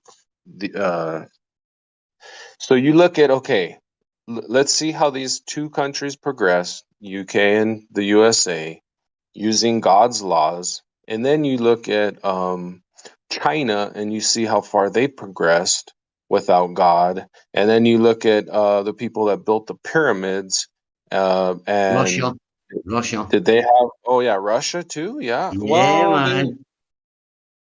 so you look at all these other places and how far they've progressed without God, and it's like, well, you know, China, did they use Jehovah to progress as far as they did? And they did some pretty amazing things. I'm not putting God down. I'm not saying I'm not an No, atheist either. I don't know. I don't know if God exists or anything. But so you no need to apologize to anybody. Keep going. Hey, but I do appreciate that. Hey, I mean, look, these God-given rights, might as well take advantage of them. And you know what? There might just be this fucking God that they're talking about. It could be. But hey, have you guys looked into like the Gnostic Gospels and all that stuff? Before you move on, can I ironically play devil's advocate? Yep, Sure, of course. Okay, you seem to be conflating the idea of there being some kind of essence of God within a human with the human recognizing that essence. And so I would suggest Conflated? yeah, and so I I would seem suggest to be conflating God. Can I make my People argument? might seeing God in them. What do you mean by that? Yeah, I was going to make my argument. No. But you first made a claim against me that what I'm doing. But when did I say that? Well, it's in your argument. No, my argument. Do you want me to tell you exactly what my argument is so you can address it precisely? I'll tell you what it is. Okay. I was comparing the progression of a God-fearing country like the USA and the UK versus China, and they don't have any gods that they are responsible to or have an authority. The God that has the authority over them to make laws. And then just for shits and giggles, I used look at how far the people who built the pyramids progressed, and did they need God as well? Yeah, I mean, so I know that was your argument, and my argument was speaking directly to that argument. So I don't know how that's been misunderstood. Okay, so how directly are you speaking to it? So you seem to be conflating the recognition of an essence of God with the essence of God, right? So the fact that someone might say be a Christian versus they might be an atheist, but God is within them anyway. Okay. When did I say that? Why are you putting words into my mouth? I never said that. I'm saying that. Okay, so why are you saying this? What are you trying to get at? This isn't difficult to understand. Why are you finding it this difficult to understand? Because you're starting to go off on tangents and making these strange arguments that I never said none of these things. This has nothing to do with what I'm talking about. Jesus, Ali, do you understand what I'm saying? I don't think he does, because you haven't. Go ahead and get on with more of what you're trying to talk about. Go ahead. What are you trying to say, man? This is really basic. If you don't get this, then there's no point going on, right? Go So ahead. you have nations that worship God, right? And you have nations that don't worship God in your Okay, example. with what I just However- clearly outlined, so why are you parroting me? However, So go ahead. Go ahead. those nations that don't recognize God may still contain an essence of God anyway, and it could be the essence of God that allowed them to make those creations. Oh, okay. Yeah, that's my argument. I'm not possible. trying to put words in your mouth, just trying to make an argument. I'm not even saying that I think this is true, just trying to make an argument. Yeah, that was a good argument. So then I guess what we got to do is, if there is that essence, we got to prove it, right? Oh yeah, for sure. Yeah. I mean, I'm a deist, so I'm not actually not Christian. I'm not theist. I don't think God really gets involved in His creation, honestly. I'm probably like you too. I'm probably I don't know what I want to call myself, but I'm not a hardcore Christian. Do I believe God exists? Yes. Do I think he's an angry sky god that cares about what you do when you're naked? No. Yeah, so I think we generally agree, but it's just, yeah, man. I'm not trying to straw man you. I don't know. Maybe I thought are that's you what you're trying to do. Sorry. No. Are you a baller or a play? Flatty. Yeah, I'm as well. I guess the thing about talking to these guys, these globers, is that you just get used to being strawmanned and being deliberately misunderstood constantly, and you get defensive. So I understand it, but obviously that Yeah. isn't what I was trying to do. I was just trying to make my own argument. I wasn't saying that you said anything. Hey, that was a Apart good from point. It's hard to argue that too. If there is that essence in, say, the China people that fucking, uh, you know, progressed thousands of years without, well, if they did, that's another thing. Like, okay, I've been going through this whole thing. Okay, being that I am, I criticize everything. So, this is how I got to the flat earth, is because I didn't believe something somebody told me. So, I'm not those people like, okay, why stop here type, but it's kind of like that with me. Now that I'm seeing things, I'm like questioning everything. I'm questioning vitamins. I'm questioning, gosh, DNA, like things that can't be verified, like viruses, all those things, man. It's like, dinosaurs, nuclear bombs. At the end of the day, man, all there is like pretty much what's in your immediate vicinity, right? And pretty much the picture we paint of the world. After that, man, it's things can get twisted really easy. Like, they do it with war all the time. Okay, we got to build these weapons, then we got to use them, and then we got to take over countries because they have resources that we want. Natural resources, right? Like, wasn't Ukraine Russia like 20 years ago?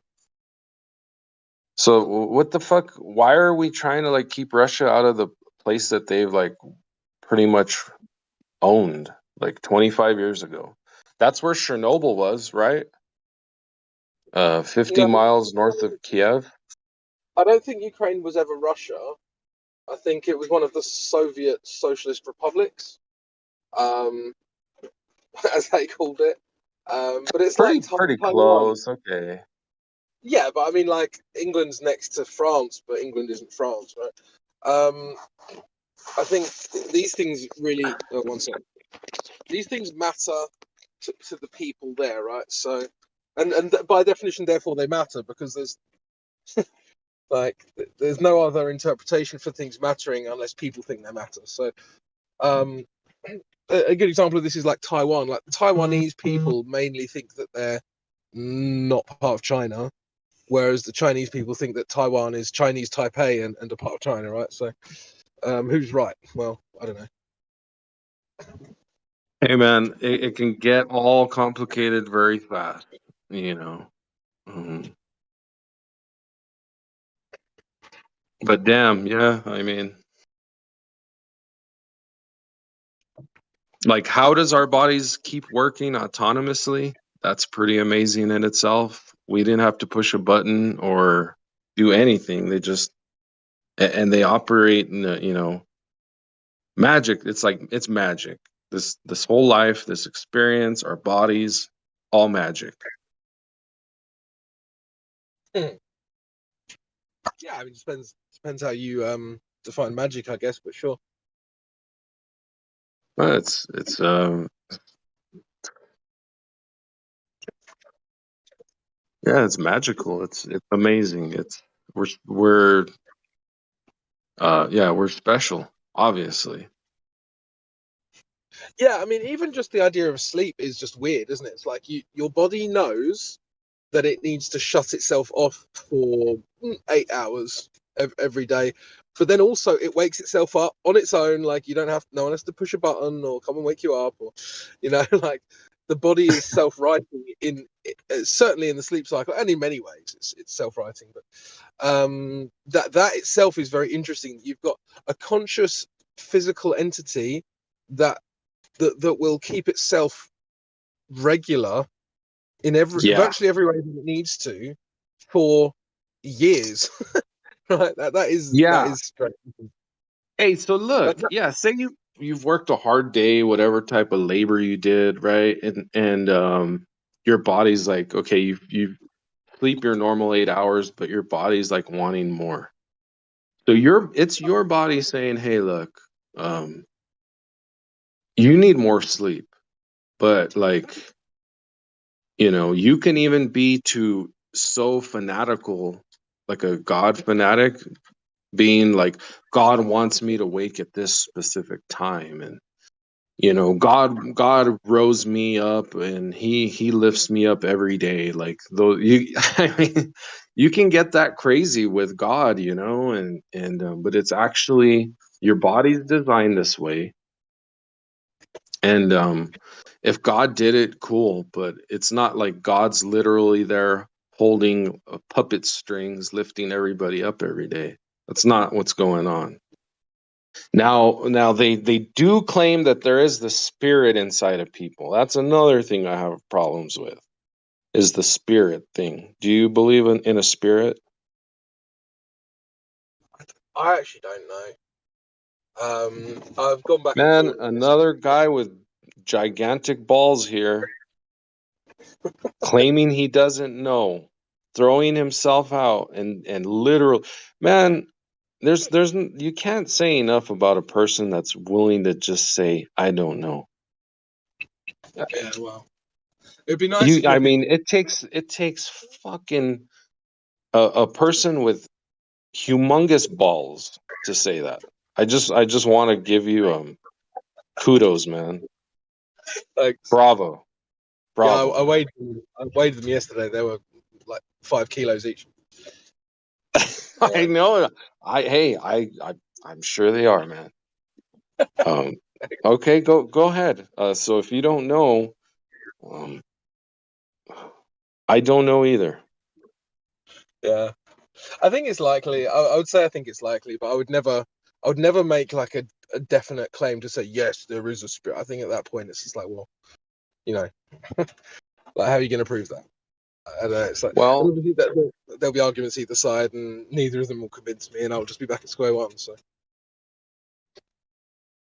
yeah, well, if is it something physical or is it something spiritual? Because the word spirit, let me look it up.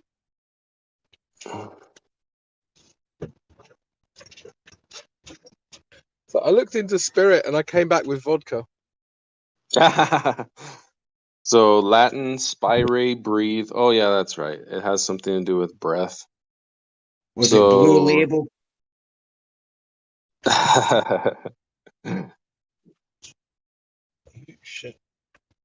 So yeah, okay. So Latin, spiritus, breath, spirit. So it's basically breath, right? So it's something a human does, right? Is to breathe. So it's a function, right, of your lungs, breathing, breath, spire, spire, however you say that. So, if that's an actual verb, then whatever's in your lungs, you could say like it's the air, right? Because if you look up the word pneuma, that's another word for spirit, and that means air as well. So like the wind. So that's kind of physical to me. Do you mean pneuma as in PNEUMA? Oh yeah, PNUMA, yeah. Do you know, by the way? Do you know, by the way, what they call in Christian theology the study of the Holy Spirit? I'm sorry, what was that? What was that? In Christian theology, they call the study of the Holy Spirit pneumatology. Oh wow, that's amazing.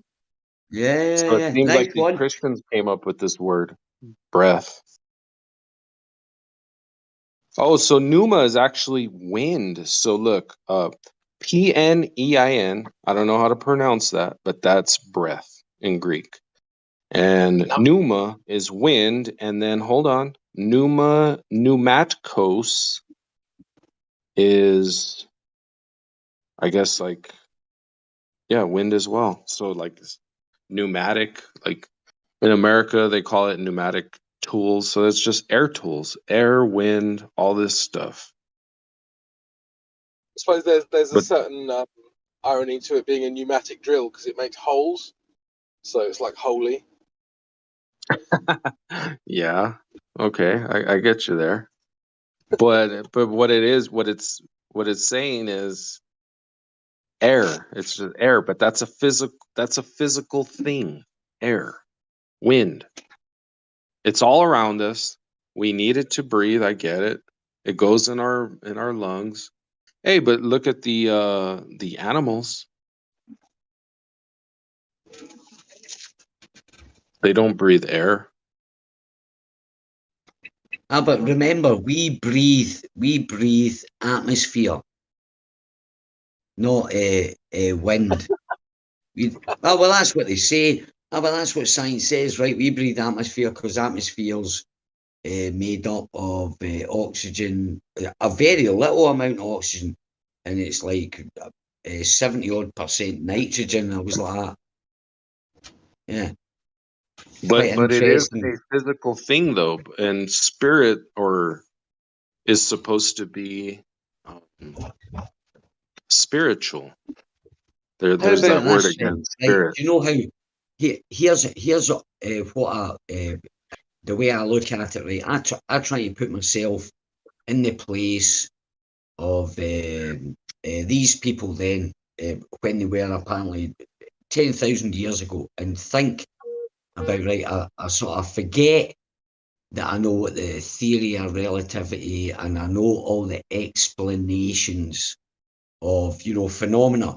Like sometimes you see a sunset and it looks like the whole sky's on fire, or the moon's like huge and it's this huge intimidating, right? So I sort of put myself into the mindset. I say, right, okay, I know why that is, and I know why that is, and I know why that is. But then I look at myself, think of myself back there when they perhaps didn't know the mechanics or all that, not the like physics, like torsion and stuff like that kind of stuff. But I mean these phenomena that was happening above them, not below them, because they had that sussed out or whatever, but above them. And the only way they could describe it is in these, like, all these chariots riding across the sky or whatever, or these stories. I've seen sunsets. I drive for a living, and sometimes I drive, and I've driven in the direction of the moon the whole night, and I've watched the moon for 5 hours, 8 hours, just sat there with the moon, this big huge moon in front of me, pondering, what the fuck is that? Right, so I've seen lots of phenomena, and as I say, I think, I wonder what the ancients thought of that before perhaps they got the explanation that we've got. I wonder what they thought. And then, like, if you read some phenomena happening in the Bible, or maybe the thing that's happened in the Norse Bible, not mythology, that's not Bible, the Vedas, or I think it's Vedas, but I'm sure that's Indian. And the Bhagavad Gita, yeah, Vedas, right? But there's it sounds, I always get them mixed up, the North, but these are Bibles. These are actual Bibles. Sorry? Maybe you're talking about Eddas. That's it. Sorry, yeah, about how it was created from an egg. The cow gave birth to an egg, and the egg, and what Valhalla is, and all that. But that's an ancient, what do you call it, culture's Bible, right? And they've got their Bible, and for some funny reason, unless they got influenced by all the other Bibles, Chinese, or what they think they believed how the earth was created, or the Indian, or the Chinese, or whatever, or any African, these have got in their Bibles, but they all seem to they've got some similarity between them. Something actually ties them. You think, it's more than a coincidence, because there's so many stories that actually match up together. And these stories were written before the zealot Christians or Catholics, or whatever you want to call them. These people that decided this is this religion, and invaded the fucking north from Italy, or north from Morocco, or Gibraltar, or whatever, and just fucking raped, promoted that thing, killed thousands of people. But it was quite strange. All these stories have got something in common, a lot of similarities that I find fascinating. It doesn't mean the Earth's flat or whatever, or history's fake or anything, but it's something that's always interested me. And then you hear the biblical reference is when they had, I think it was Sodom and Gomorrah. I think it was Sodom and Gomorrah, when God got that pissed off that I could be wrong, but there was an event in the Bible, and that was the explanation why people spoke different languages, as he spread them all over the world, or the earth, or whatever he called it, where none of them, each whatever, I don't think it was 12 tribes, I don't know, but the way that how we ended up speaking different languages is because they separated us and made us into that we couldn't communicate. That just sounds like someone going, that when this story came out, and I think the Indian thing as well, because they knew even then when that was written, there was lots of people that spoke different fucking languages, so they had to come up with an explanation why everybody spoke languages. So it was after the event kind of thing, if you know what I mean. When they wrote it, that was the explanation. I said, fuck, why did this happen? Right, well, this is what God did. He went, boom. But that starts with the main belief, whatever however long the belief in God or a creator's been going on for, is whatever.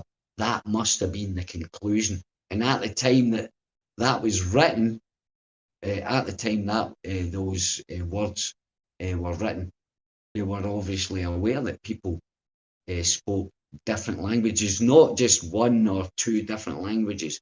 It was like, why? So it must have been like that already. So sort of that produces a kind of bit of evidence. The Bible was written after the fact. All those words or that statement of when God. Yeah, and it was. I'm sure it was Babylon or something like. No, actually, it might have been Babylon.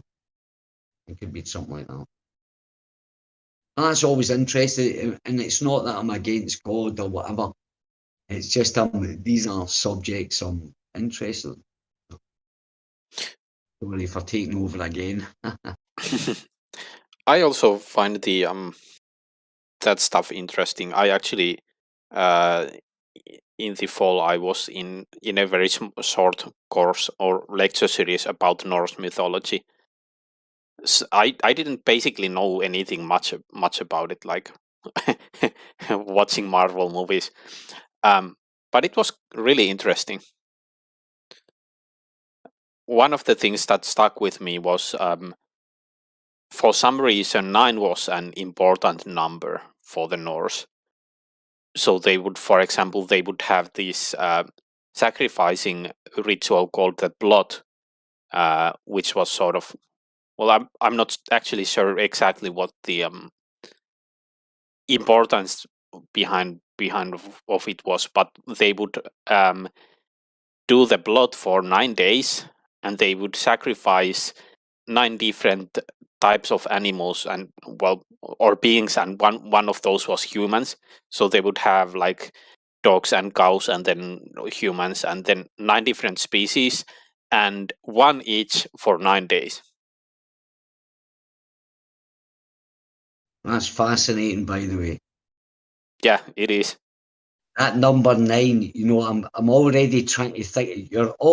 What you've done is you've made me want to inspire me to go and actually go back and read again and sort of ask that question. Where does the 9 come from? That's interesting. I've never heard. Yeah, I actually had to look it up. I think at least they have also. I've got a phone call, right? I'm listening. Yeah. They also had 9 realms or so, and I think it was Odin who was hanging on a tree. He hung on the tree for 9 days, so it seems to be a motif that repeats the number 9.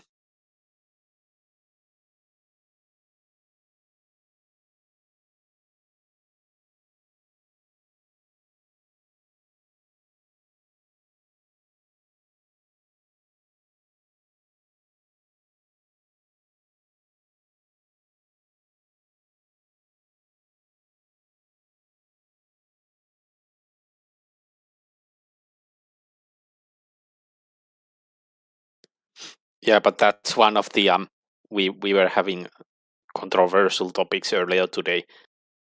Another controversial thing is human sacrifice. Like, you don't need to look far.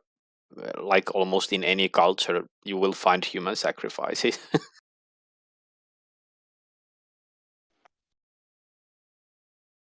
That's horrible.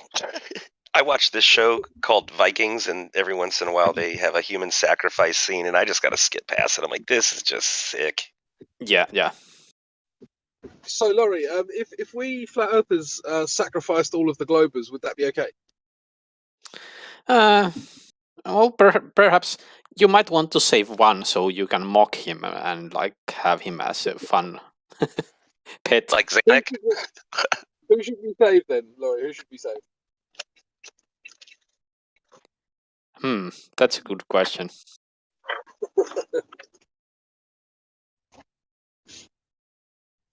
Well, I think on it. Yeah. Would you save yourself? Sorry? Would you save yourself? would I rather die or be eternally tormented by flat earthers?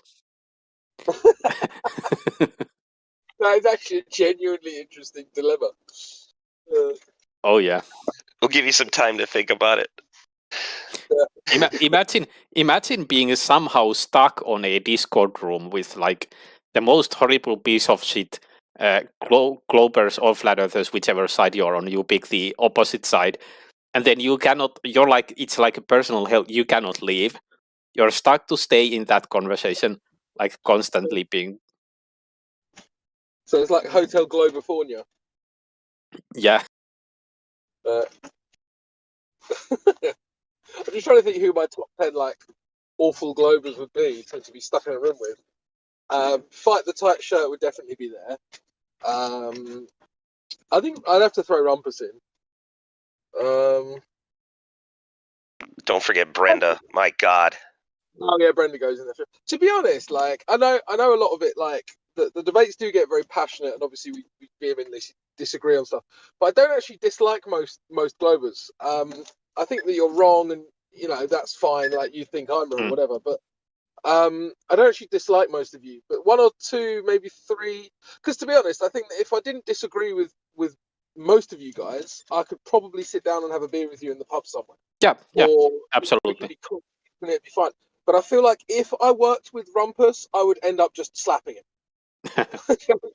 Yeah, I would just. There are some people. For me, one would be Nathan Oakley. Like, I can't really picture having a good discussion with him.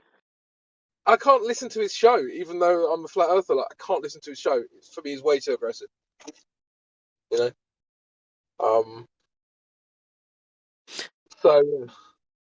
I kind of came to a sort of different twist of that scenario. There's this good game from the 90s called I Have No Mouth and I Must Scream.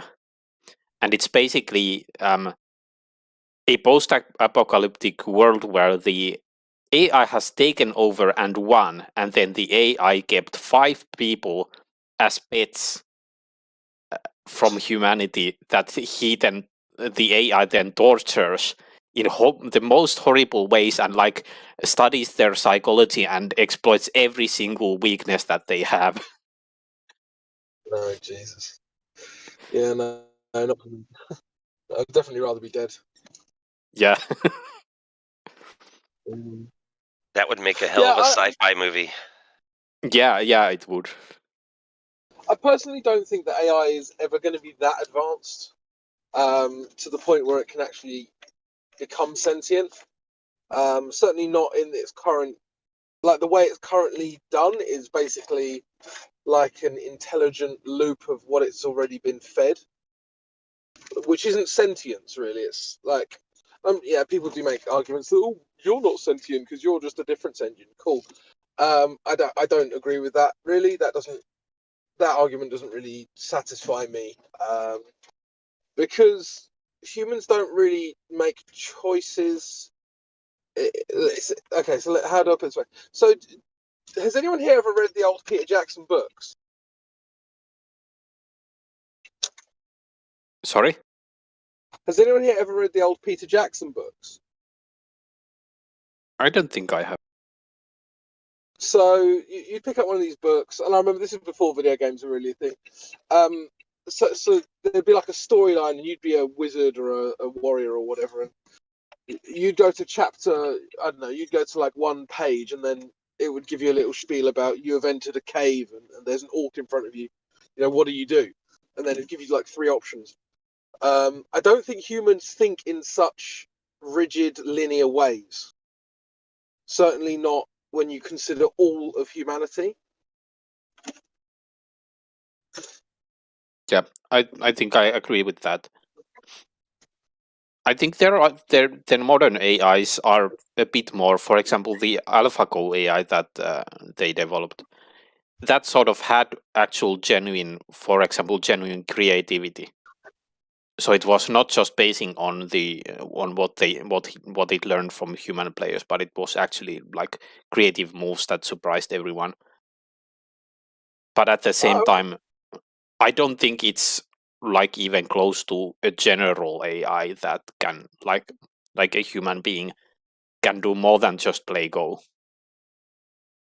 And I don't think we're close to having that sort of general AI. And also to your point, even if AlphaGo was sort of creative and showed creative moves, I'm not sure if we can exactly mimic human behavior with AI. I watched that documentary. It was great. AlphaGo. Oh yeah, that was great. Great documentary, man. So such well made. It keeps you interested all the time. The whole show.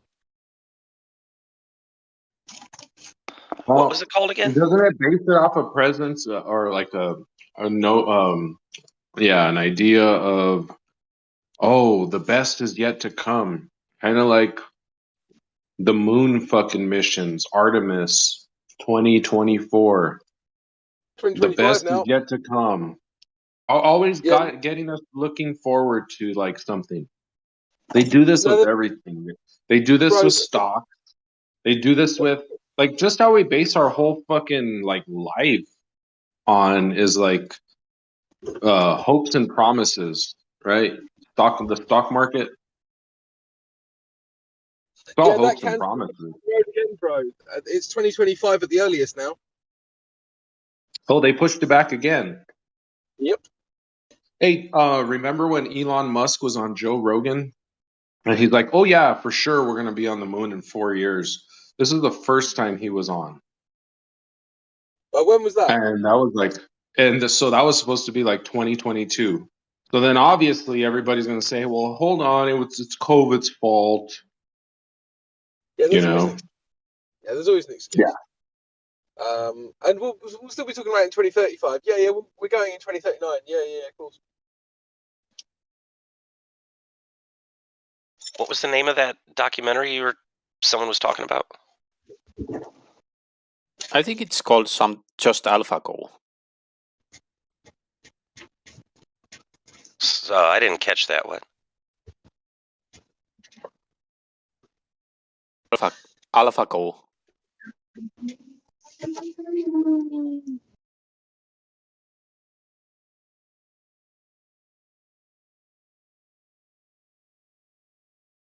I think the thing that really separates humans from robots is actually our ability to be illogical. And that sounds funny, describing it as an ability, but well, I mean, we can look at a Will Smith movie. Has anyone seen iRobot? Oh yeah.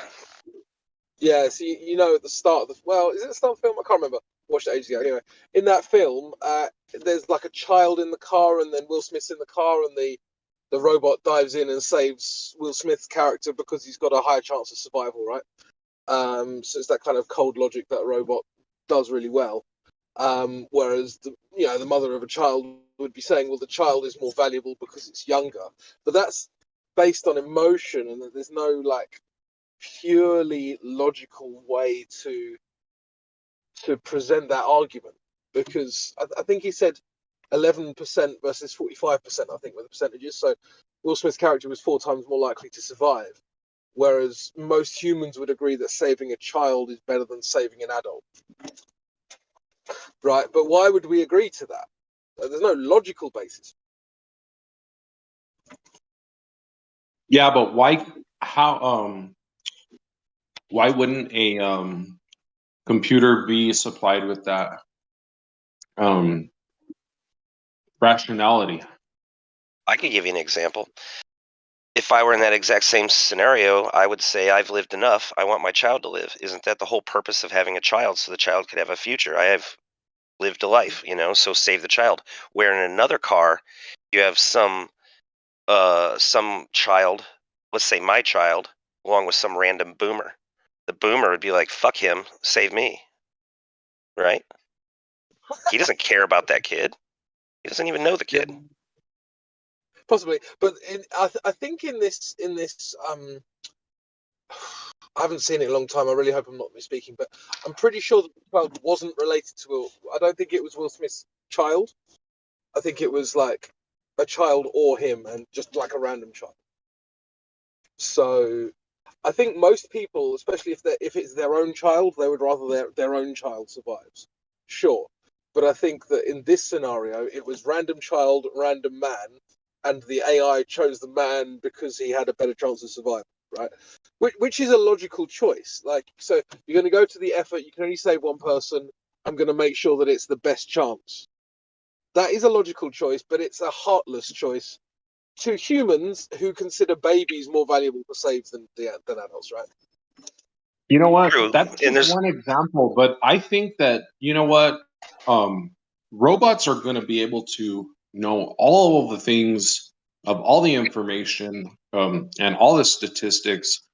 Like, a human can't remember, oh, when was the last time this was ever tried, and what's the probability of it being successful? Well, that's one thing a robot is going to be able to process at that time. And they'll also have, well, what would a human do too? I'm sure they're going to learn, because they're going to say, well, humans made this choice because X and X reason, and factor that in as well. It's they will. I think. Yeah, Sorry, I Like, didn't mean to. why would that information be unavailable to a robot? Like, they're going to learn everything. Like, every choice like a human has ever made, it's gonna, if it needs to know it, it's gonna know it.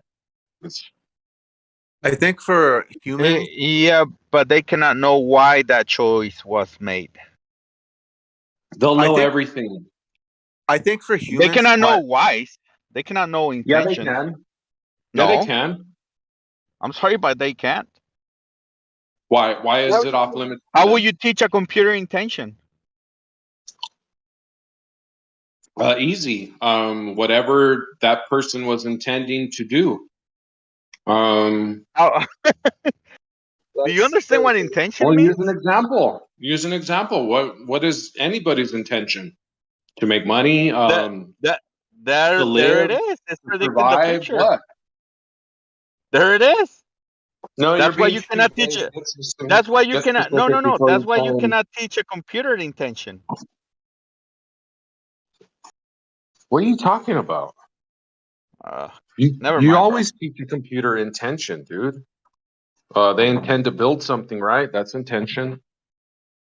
You're just coming in here to disagree, just to disagree. So try again. Yeah, I mean, my point wasn't really about intention. It was more about feelings. Like, you can't teach a robot to feel. That is a very human thing. Well, it's not only Why human thing. couldn't you? What do you But mean, why why could couldn't I'm saying why couldn't you? Okay, so tell me how that would even look.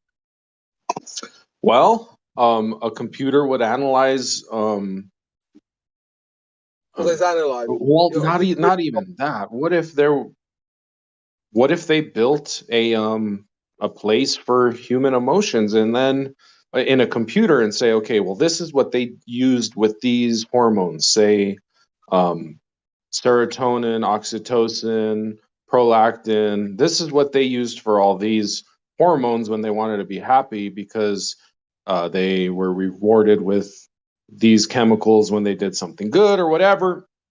Done, downloaded, processed, and will be considered for use in the future. Boom, done. Why couldn't they do that and have that readily available to use? Well, the thing is, you already failed at the first step because you said analysis. Feelings aren't analysis. It all Okay. boils down to mathematical I'll go further. algorithm. So you Hold on. understand, it all breaks down a mathematical algorithm, and none of which is I'll emotion. go further. What if they wanted to construct these actual molecules and things, and actually have them working and functioning? What if they went as far as that? What if it got as complicated as that? I don't think you're really understanding my objection, so I'm gonna bow out here. Maybe someone else can carry on. No, go ahead. Keep going a little bit. Because I know what you're getting at, feelings, but I'm saying, why would it be impossible? Nothing's impossible. If they wanted to be able to understand feelings, they can. Even though they can't have them physically, Okay, can't so they mimic them somehow or even build them? It can't So this is- experientially. It's not gonna. A machine's not an experience. It can't experience feelings. It could process metadata over what it has decided feelings are, which could be highly complex for the bot. But yeah, I mean, maybe I can give an analogy. like for humans, the reason why we tend to choose the younger babies or kids over adults. Two reasons, many reasons, but two reasons mainly. A is because we understand that the younger kid is more the younger kid or the baby, they're more, what's the word? Less exactly. They're more vulnerable. So they're more vulnerable. And B, I feel like there's a sense of we see the child as like a potential, and we see that the man as that potential already manifested in a sense. Yes, that man, let's say a 40-year-old adult, they could still be capable of greatness, but like you see the baby as like this seed or as this like potential of anything, of anything. You know That what? baby could almost that baby could be anything. The next Yeah, I great know. Check this scientist. out. Maybe the robots are gonna say these fucking dumb monkeys are arguing about 1% of the 1% of outlier example when we got 99.999% of all these other working whatever going on happening, and these people are worried about one little baby.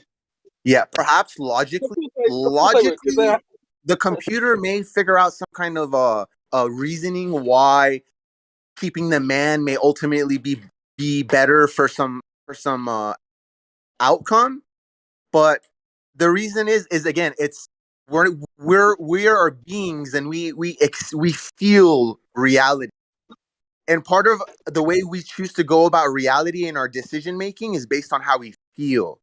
And Okay, the look. way So let the me way ask you. children You said we feel, right? almost done. The way All right, children, cool. especially like our own children, make us feel, the feeling is significant. It's a significant feeling rather than a logical parameter.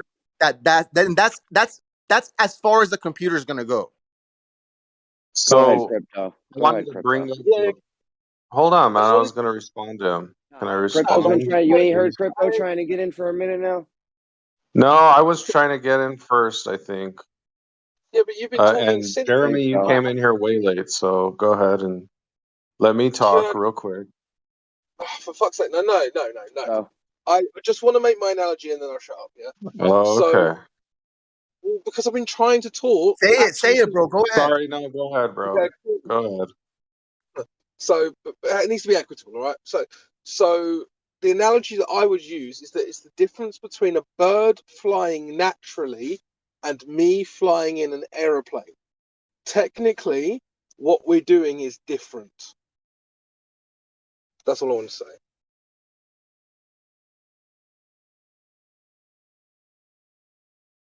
Like, so you're saying we're building these robots different?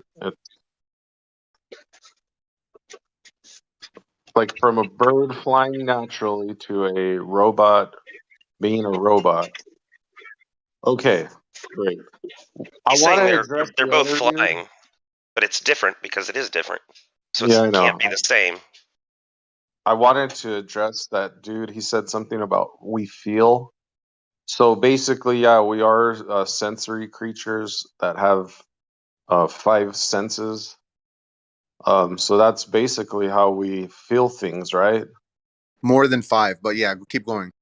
Okay, well, what's the other ones than the normal 5? Where's your feeling of love for your child or for your loved one? Which one of that is that in 5 senses? That's not feeling. That's something else. You got to redefine Okay, well, that, you please. just said humans and 5 senses trying to create a spectrum, and I presented you something that's outside of that spectrum. That's what I meant. So define it. But you Think it's not about a it. You're a feeling. human. Think about it. Intuition. We should say Dreams, sensory. intuition, No, it's the feeling, emotion. emotion, uh, impulses and thoughts from your heart. Subconscious. No, The that's feeling of actually the feeling of there's fucking special. Hold on. There's Go special ahead. heart cells that actually. Okay. There's special neurites in your heart, supposedly, that can communicate with your brain. So it's still physical. It's not spiritual.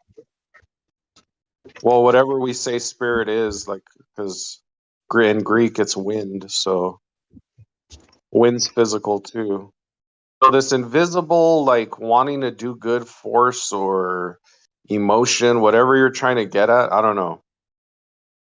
Not sure what you're shooting for, but I didn't mention I I don't didn't know mention anything why. regarding good. So I don't know you're why wanting to get at people something. Keep wouldn't be going. able to experience that and say, or not experience it, but analyze it and say, okay, this is why they feel that way. This is, maybe even build it in a simulation, make a little Minecraft and make their own fucking, because they're going to be able to know everything, right? They're going to be able to know the structures of these things that give us these emotions, right? These hormones, and they're going to be able to model them. They're going to be able to put them in a Minecraft scenario, build a human, and actually observe them, and even hook them up to them, and maybe connect their brain to them and say, okay, let's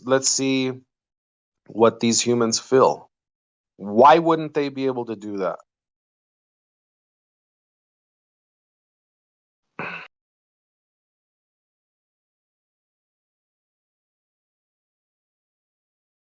I feel Like you. arguing This is about Star Wars. it's a greater topic regarding one's perception of themselves and who and what they are. I don't believe I believe I'm a multidimensional being. I believe I could possibly be existence itself, and the crux of my being is not in the material. The crux of my being my awareness, the aperture of the universe itself. That's what I think I am. So you identify, like, anybody could identify with anything. Some Exactly. people So are weird, like they identify as a I agree fucking with screwdriver. I don't know. your example that you gave earlier. I feel that I'm aware of that worldview. This is just me. I don't think I am 100% material. I don't think I am a complex chemical reaction happening, and I don't think that when this human body dies, that's the end. That's the end of the little self, the quote unquote ego, the flesh, the story, my thoughts, my capabilities, my dreams, my desires, what I've done, my accomplishments, my failures. That's all the little self. I think that's a part of my being, but that's not the entirety. There's a deeper level. So show me the spot where you keep that more that you're talking It's about. not. It's not a topic where I'm interested in getting, or I want to show or prove anything. It's highly complex. You can some. It's highly metaphysical. The Surely more complex than this part of AI we're that goes talking about. into why I believe that a robot can come. It could come close to emulating humans, but it could never truly do that because we're deeper than this material realm, and all this robot will ever material realm. But in my what proof do you have that you're going to go somewhere else? Did It's not somebody proof tell that you there's it's mountains of syncretic. synchronicities? Exactly. So you've been there, or you talked to somebody that went there and they came back and said, hey bro, this place that you want to you think that, oh yeah, you're so deep and so, like, you're gonna drown because it's so deep, like this place we're all going, like, bro, it's fucking dope. You talked to that guy? He told you about it? Do you have any kids? Yeah, I do. Do you think that a sufficiently advanced robot X years into the future can ever replace what your kid is? See, now you're getting to a topic that has nothing to do with what I asked you. Now you're trying to Okay. That's okay if build you don't want some to talk sort of about it. I straw respect man that. to. I didn't want to talk Wow, about it. you couldn't answer I that one, can't huh? expect you to do more than what I being fair. No, I asked you a specific question. Did you talk to the guy who witnessed that place that you're talking about that there's more of?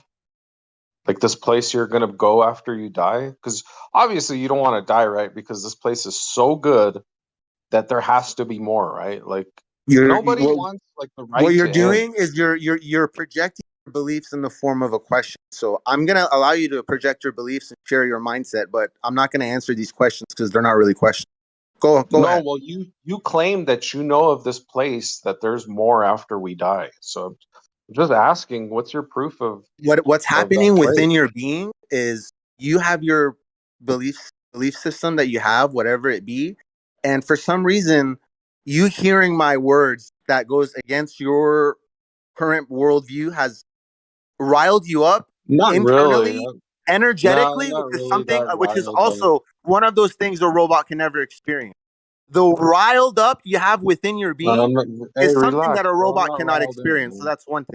And Shut up, bro. you deny Stop the talking about me, bro. spiritual Let's part talk of about yourself. you. How you doing, By bro? denying the You doing spiritual good part of today? yourself, you're ignorant of these energies and the effects it has within your being Ignorant and of your these experience. energies. Well, tell me about these So energies, bro. you being Talk ignorant to of me, being dude. riled up due to your I'm belief not system, riled up, man. Relax, bro. you're getting riled What's up the and you're problem? trying to force questions. You You're trying mad? to force me and pose No, questions I for don't me want to force to you. try to You know what, dude? defend Hey, this. let's talk about Yo, fucking Call Glory, of Duty. Glory. Or let's talk Trader about Q. something else, bro. Hold up, both of you guys just take turns, okay? Well, he's trying to tell me what I'm doing, dude. I'm not fucking doing nothing. I'm not getting riled up. But when I asked for proof of this place that he's going after he dies here, he can't tell me. So great, cool story, bro. It's all within. For me to have to explain it will take too long. Ah, Once you okay. acknowledge the Hey, but spark anyway, within what your else own you want to being, talk about, bro? Are you a once you flat Earth or acknowledge the globe Earth? spark within your own being and actually go and seek Okay, let's see within, if we seek can talk without, about something it'll come simple. to you. I can't give that to you. I can't make a man see, and I don't want to make. Glory, Ask I would for it, answer it. and it'll I come. would, Simple as that. yeah, I would All right, answer it in a cool, different bro. way. I would answer it by saying the evidence is that it is the most logical deduction.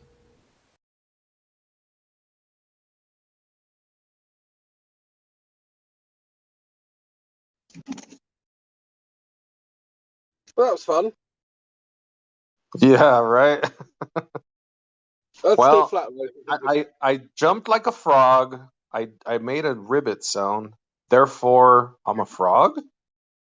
I did some deductive, logical deducing. I mimicked a frog. I played That's a straw leapfrog. man. I don't know where you're going with this. No, that's not, dude. I'm literally doing what a frog does.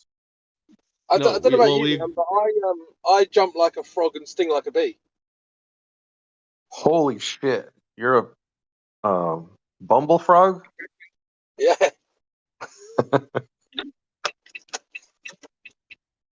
Myron.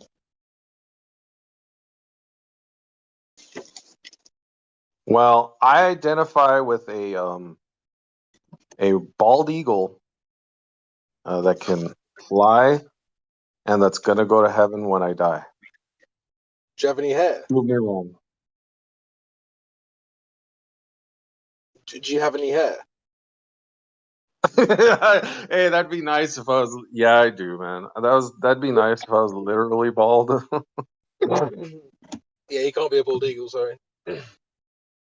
Fuck. All right, golden eagle, bro. Even better. Like that Are you one on blonde? Narnia. Are you blonde?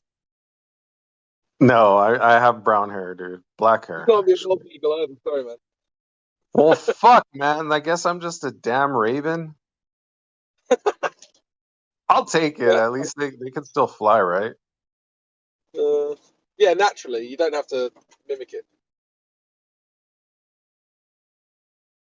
Yeah, that'd be pretty awesome to be a bird, man. Although they can't get past to the other realm. They're still in this realm and they're still heavenly creatures, right? And that's funny. The word heaven is only to heave something up. So you got above and you got below. So you got the bellow, you got above, heaved, howl. It does actually make me think, though. There is a weird fascination with humans to mimic things. So, like, we see a bird and we want to. I mean, this is more common in children, but it's still common in adults as well. Like, if you say to a child, dance around like a chicken, they'll be flapping their arms like a chicken. Why is that fun? Like, why does anyone like doing that? It's weird. But it just seems to be a I human know, thing. dude. Yeah, So we're weird creatures, right? We're psychotic monkeys, bro. Well, you don't see like rhinos in Africa, and there's all these like baby rhinos like slithering around like snakes. Like that shit doesn't happen. Hey, you know what's even worse, dude, is watching fucking what movie did I watch? It's one of them Pixar fucking Lion King movies. It's where the guy what is it called? It's the one where the guy wrecks his boat and the fucking animals come and he lives with the animals. Think about the Jungle Book. No, it's a Please more what? recent one. Oh, maybe so is it a Disney film? Yeah, it's one of them Disney cartoons. I reckon I can name random Disney films, but I don't know that. There's one he crash lands and there's like this kind of god thing that sings to them. That's I think that's Mulan. No, And I don't think then it's that one either. Fuck, I just No. watched it. Give me 1 second. I'm gonna see if I can find it. Disney's been shit for such a long time. Yeah. Anyway, so it's this, it's this cartoon about a guy crash landing on an island. He's an old British sailor. One of his ships, he's a captain, and his ship sinks, and everybody leaves him, and he's all alone on that island. And these animals come. There's like a parrot. There's a wild pig. There's like a squirrel or something, some sort of little mouse. Anyway, like they all come together and they're like talking as like humans, and they're like doing human shit. Like they get all their food together and like offer it to this human, and like it's like animals don't fucking act like that.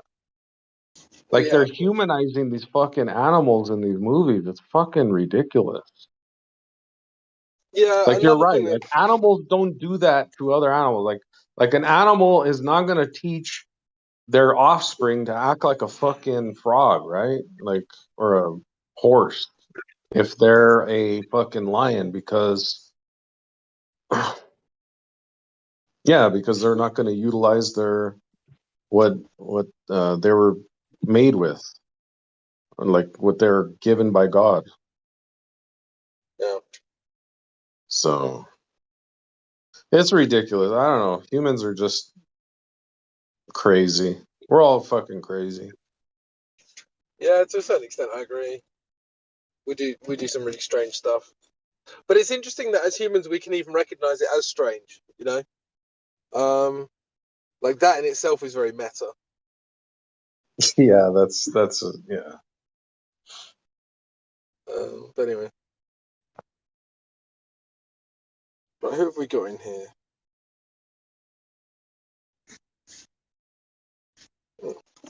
Yeah, that's kind of strange. You know, I get that. All Glory mad at me, huh? Oh, that's the guy that posts all them crazy pictures in the chat, huh? Yeah, there you go. That guy's deep, huh?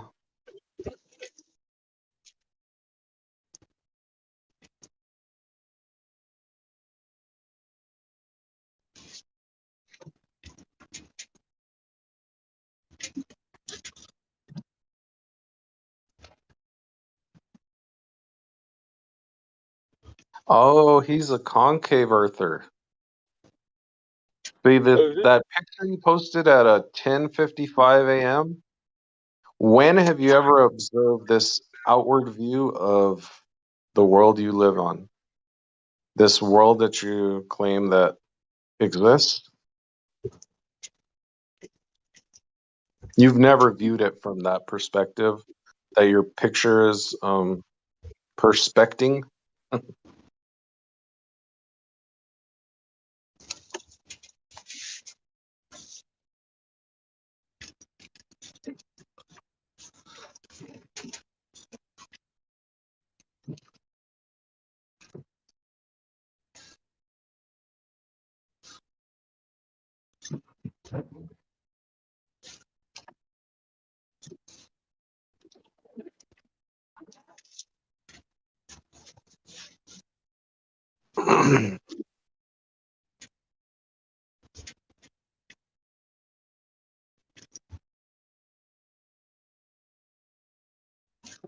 Hey, crypto.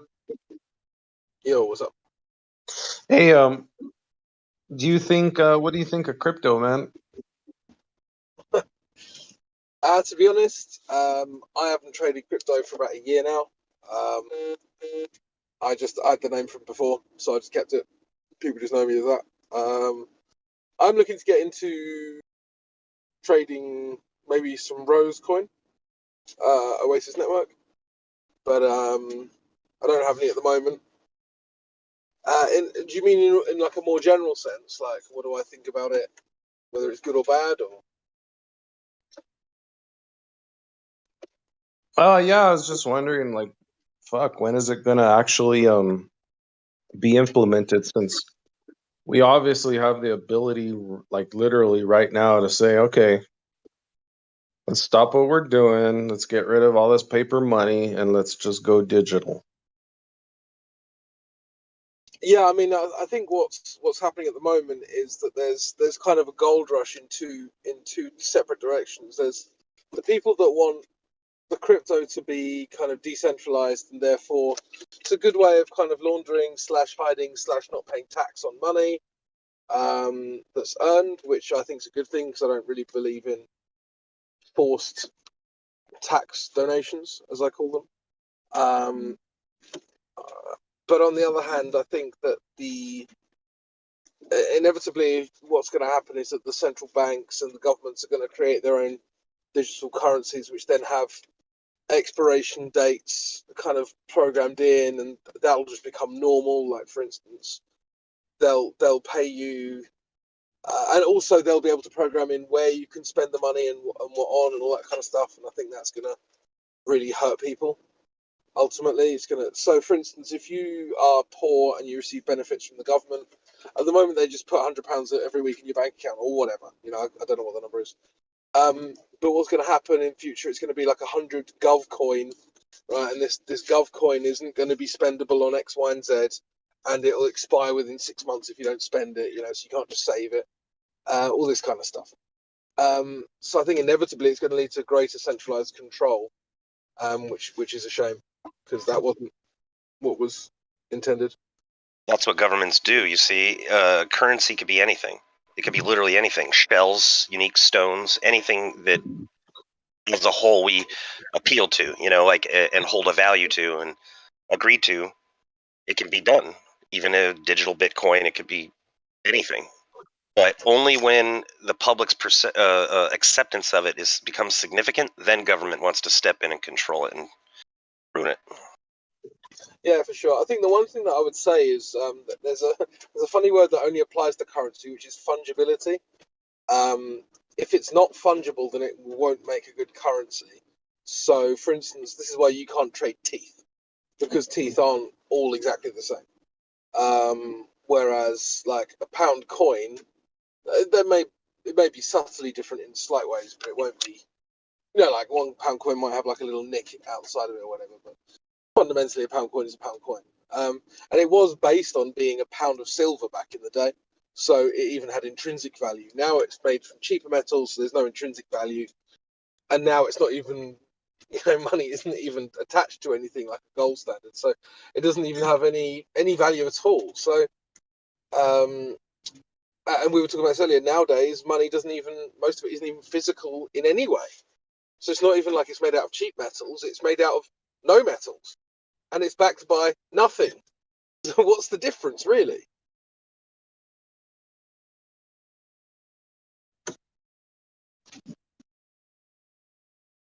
Anyway.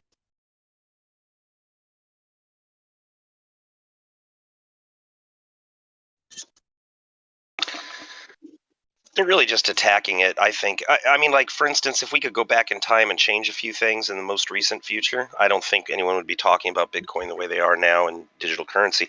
It's just that when certain things happened, like people were funding certain peaceful protests, like the truckers, and were doing it with Bitcoin successfully, then that got on the radar more so.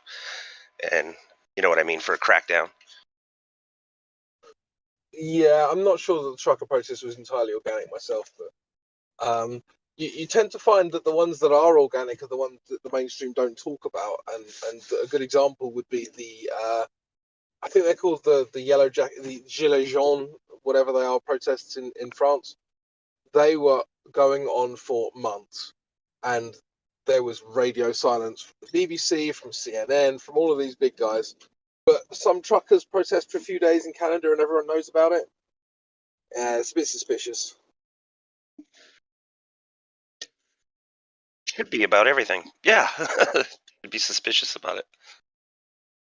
Yeah, but I'm not just being suspicious baselessly. Like, you've got... Oh, no. Like, no, but you should. Those French riots were going on forever. And I don't remember the BBC talking about it once. I don't pay that much attention to the BBC anyway, but I do write quiz nights, and so I have to go on the BBC website every now and then just to, find out some current events or whatever. And not once in the year and a half that I've been reading the BBC website have I ever seen them talk about the Yellow Jacket protests. Maybe I just missed it. I don't know. Maybe it is there and I missed it. But it seems more likely that they're either not talking about it at all or hiding it very well. Yeah, the mainstream does not want to highlight or bring light to anything that is more, I guess you could say, realistic, conservative. They only want to push nonsense in the mainstream narrative. Yeah, they don't give any oxygen to authentic protests at all.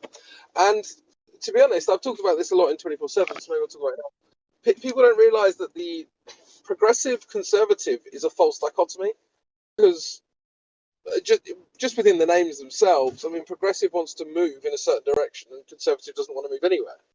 Well, there's obviously a third option, which is moving backwards. So what happened to the reactionary element?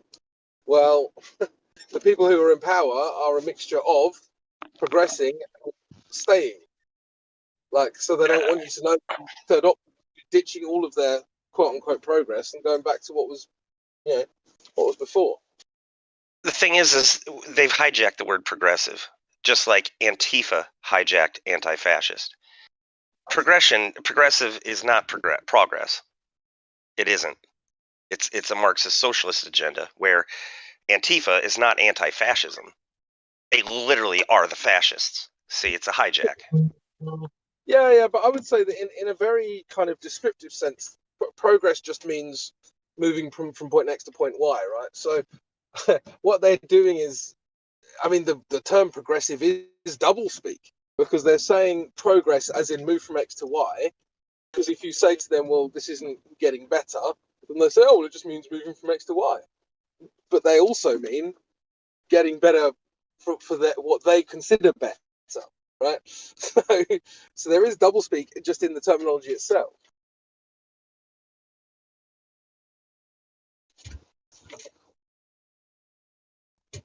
Anyway.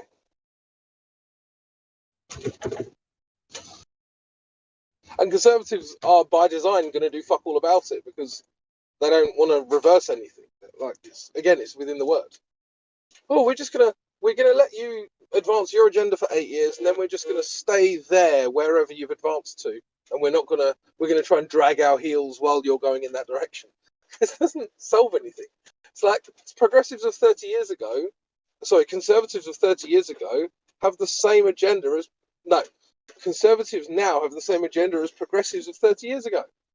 It's ridiculous.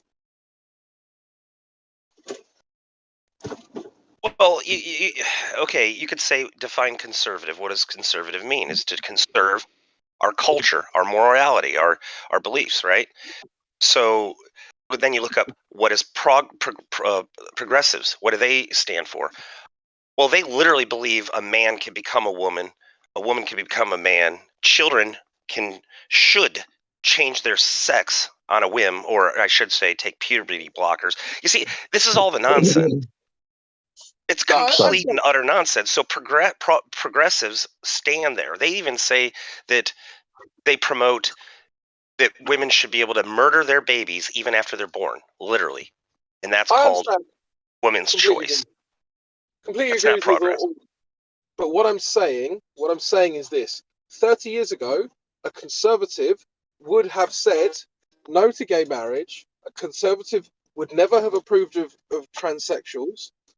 Right, they wouldn't have gone with any of these things. At that time, that was the culture. What's happened now is that the progressives have moved the culture, and the conservatives haven't tried to move anything back.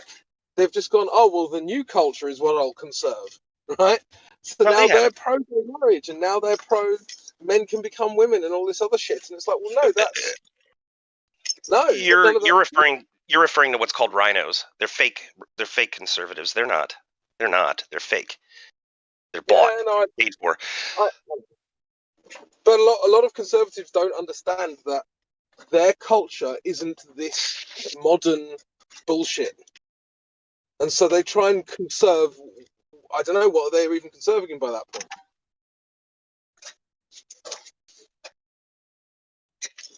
You know? Yeah, but you're referring to those idiots. The actual conserving things. Shouldn't we not build any more computers because we're not conserving or like robots, right? Like look what they did with the factories in basically every factory now that's robotic.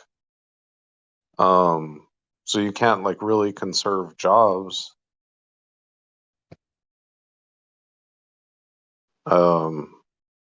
But I guess the other things that they're trying to conserve are their traditions and values. Morals, I values, get all yeah. that.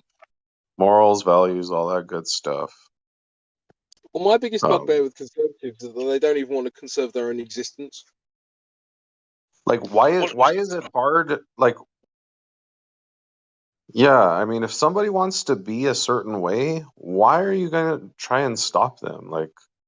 Easy. I get because they're subversive, and all they want to do is demoralize and normalize degeneracy. So, for instance, Ron DeSantis in the state of Florida created a bill that makes it so that it is unlawful in school to teach them, no, I should say brainwash children from kindergarten through, I think, 3rd grade or something like that, That's wrong. about I degeneracy. know. So, Yeah, what that's does the totally wrong. progressives do? Hold on, what does the progressives do? They say, they call it the Don't Say Gay bill. The word gay isn't even written there, and it doesn't even say don't say, you see? So It's now they want to ridiculous. gaslight Anyway. and trick the public into thinking that they're anti-gay people. No, we're pro-morality and choice and protecting the children. Okay, so you guys are trying to keep a way alive, but why are you trying to stop them from being gay? Wait, what are you talking about? No. You see, you're stuck on this whole thing like, oh, they just want to marry each other and they just want to love. And no, they want to force legislation to use against you as a weapon. It's Oh, been so you're proven saying over and over, so you time don't want again. to let them do what they want to do. So okay, because see, you don't want them to do what they want to do, and then you get mad when they try and tell you what to do, but then you're trying to conserve the way you like things, but you don't want them to do their thing either. That's not fair either, right? No, you're totally you're off the hook here, dude. It's compelled speech. No, I'm just trying to play devil's They advocate because yes, I'm a listen. I'm trying to conservative, tell you. I'm but trying to tell I'm you. They want being to listen. They're trying to compel your speech and make it unlawful no, for but you to think certain now things. you're telling me what they're trying to do. Like they're gonna Yes. do this in the future. Like, oh, be scared of this. No, this is past tense. They've already I done have it. a They're magic doing it. ball, and I'm gonna show you what they're gonna do to You're you wrong. Did you hear what I said? if you get drunk and you hang out with them. You're gonna pass out and you're gonna wake up with your ankles or your pants around your ankles and your ass bleeding and your mouth is gonna have you're gonna have a fat lip. No, And it's you're like, past what tense. They've the already been fuck? doing it. They've already been doing it. Yeah. Oh, Oblivion, can I okay. just make a comment? Can I get in? Oblivion. So this is why I think reactionaries, in a general sense, are better than conservatives, because they understand that these kinds of very empty objections don't matter. Right? Oh, you're trying to stop them do that. Okay, cool. Yeah, well, I would like to stop people do things in narrow circumstances. For instance, I would like to stop people murdering me. I think that's fair. They shouldn't have the right to murder me. I think that's fair. I'm stopping them from doing that. So No, but this guy is saying if you where let them if you let them I didn't even make an argument yet. sorry, go ahead. Didn't even make an argument yet. Come on, man. No, my You bad. talk. Go ahead. You have to allow me to actually say some stuff. All right, you're right. And- Go ahead, bro. Thank you. Sorry. It's not a bad thing that you talk. You have to allow others. So No, I know. Go ahead, bro. The floor is yours. Go for it. fuck's sake, don't say anything. And when All I'm done, right, you can fucking talk, bro. stop. Just don't talk. Thank you. Right. So what you have here is that reactionaries understand that just doing whatever you want is exactly what progressives do. So progressives, they just do whatever they want and they justify it by either shaming you or calling you names or whatever. And then they know that conservatives have got some kind of morality that's tied to God, and they know, or maybe not even to God, but to some sort of rules or ethics that they're just going to manipulate in order to get wherever they want. I think someone like me who understands the game knows that progressives are doing whatever the fuck they want and they're going to say whatever they have to get their own way, and so you just have to play the same game. So by justifying your actions, like, you're already buying into their guilt tripping, which is what gets them what they want in the first place, right? So you just need to say, I don't actually care what you think, I'm going to take what I want. Check. Yeah, go on. No, I was literally just seeing if my mic worked. So Oblivion, what do you think? Oh, go ahead. I kind of don't even understand what you're saying. I was trying to be very clear. They want to generate legislation to create laws to use as a weapon against you. They want to compel your speech. Shit, Jesus Christ. No. They want to compel your laws have they speech. used They want to against us? compel your speech. Listen. Let him They want finish. to compel your speech. So I'm asking you a question. I'm fucking answering you. Shut up.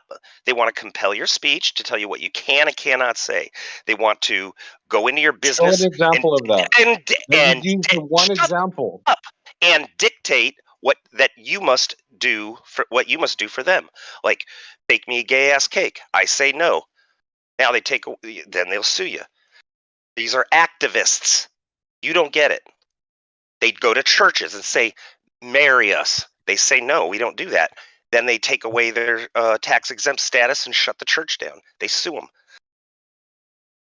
Oblivion, can I get you to comment on what I said? And if you don't understand it, can I re-present it maybe? Okay, so what I was saying is what you're saying, that progressives are compelling these things. They are doing these things. They are taking these violent actions is probably a bit strong, but they are being aggressive. Let's just say they are being aggressive with and conservatives seem to they'll either put up with it or they'll say, no, you can't do it at this point. But they're always defending. They're never on the attack to take the progressives' goodies away. Do you see what I'm saying? And I think that's the problem with conservatives, is that they're always on the defense, and they're always, oh, I suppose we can concede some ground here, but we won't concede some ground here. At no point are they ever trying to take any ground back and just saying, oh, actually, this shit that you took, we're taking it back now. No, I disagree with that. I think you're being disingenuous on that. No, he's absolutely correct though. So 100% correct. Dude, why are you even talking? You're a fucking Mexican, bro. What does that have to Don't do tell with me you're a anything? What the conservative fuck is your Mexican. problem? That is a Don't dumb tell me you're a statement. conservative Mexican. That's such a That is a fucking really dumbass stupid thing to thing say, to say. bro.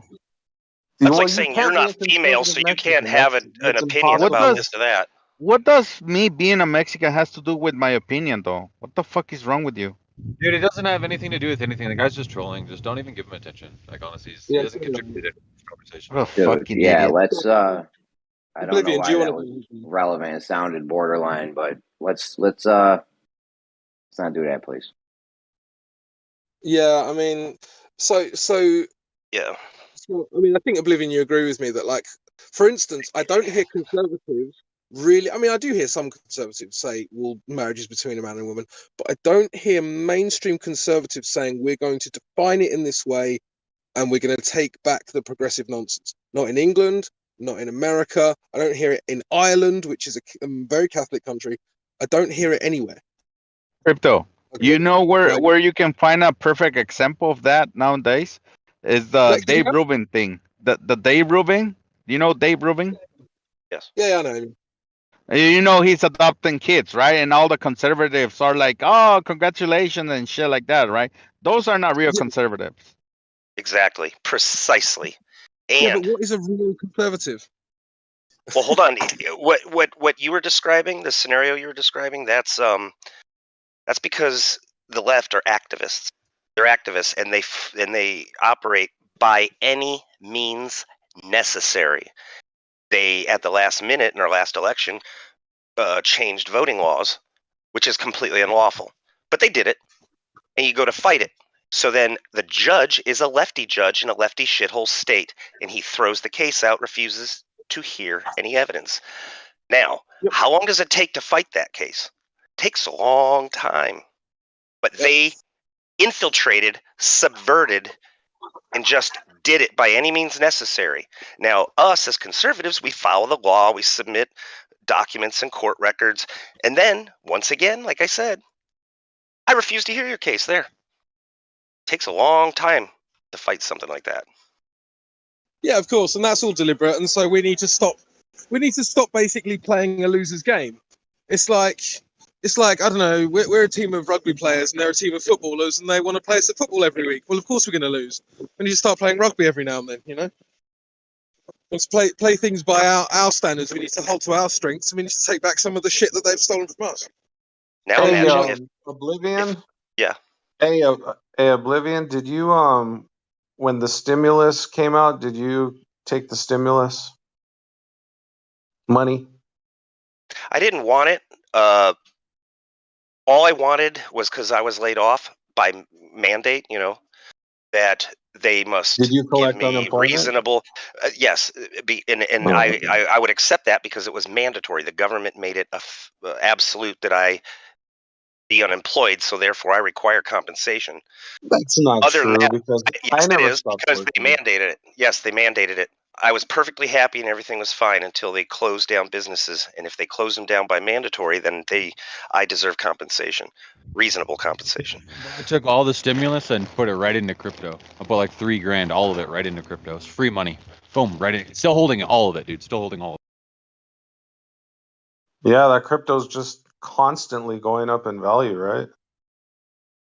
Like it. It's going nonstop. down. It's going down. It's going up. It's going down. It's going. But ultimately, it's always going up. Yeah. Like it's on a trajectory to go up, right? Like nonstop. Kind of like how the stock market has like gone up for like every decade, constantly, like no peaks and troughs, just a straight upward path.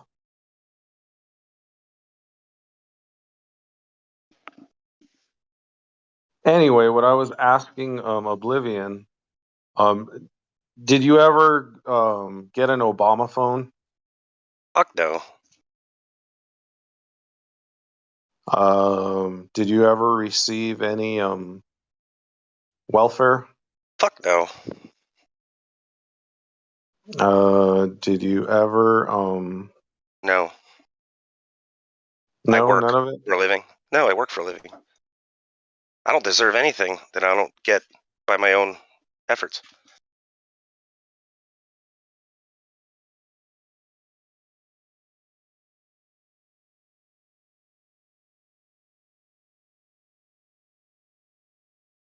To who was saying that conservatives more often these days don't act like activists like the left?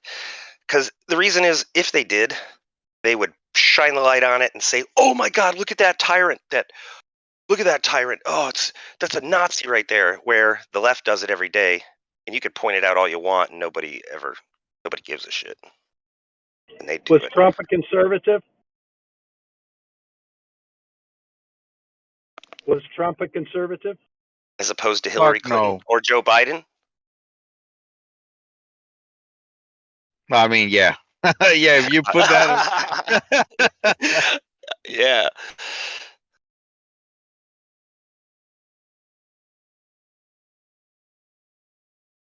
How do conservatives feel about voting rights and abortion?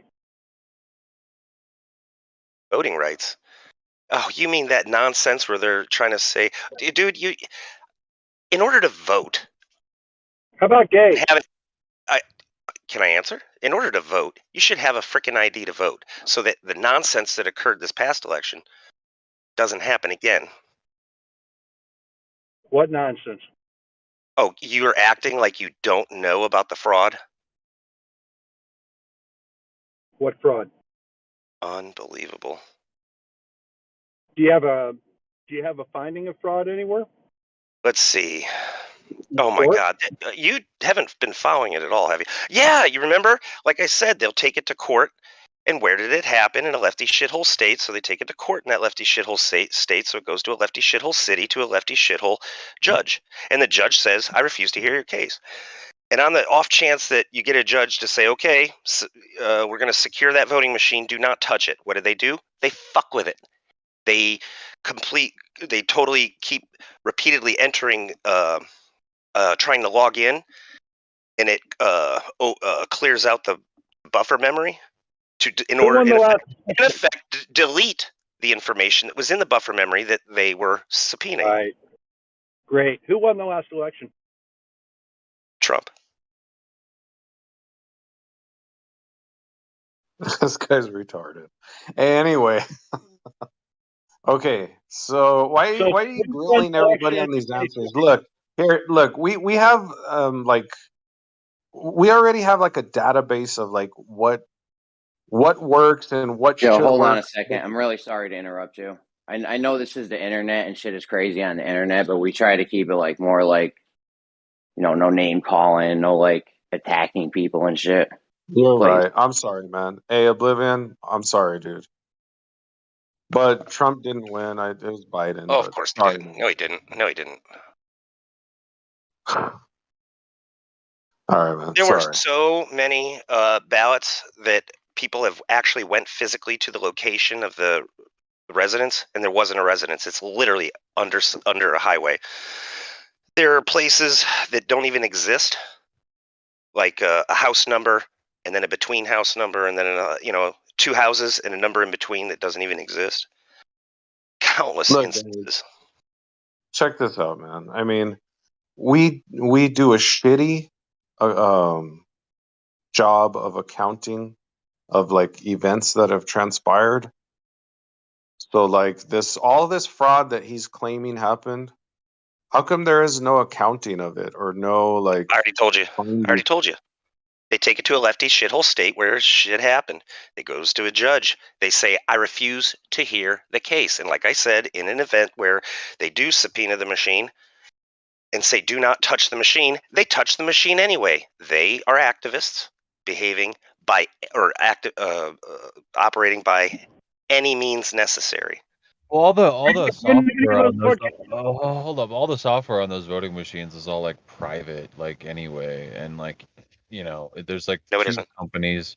There's like a few companies that actually like what is it? Isn't there like only like a couple companies that run the software?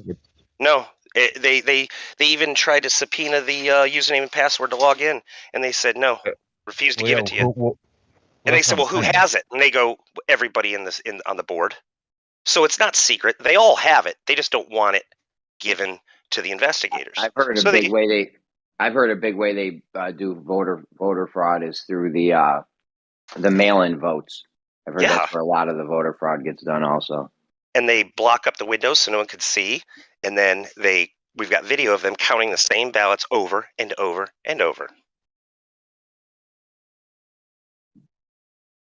Hell, that's why there needs to be like this a better accounting of shit, man, because there's two sides. One side claims to be better than the other and fighting the other. Can't we just get a better accounting system? And like when somebody fucks up, say, okay, look, this guy fucked up, everybody. Let's hold these people accountable. And then these other people fucked up, and then let's hold them accountable.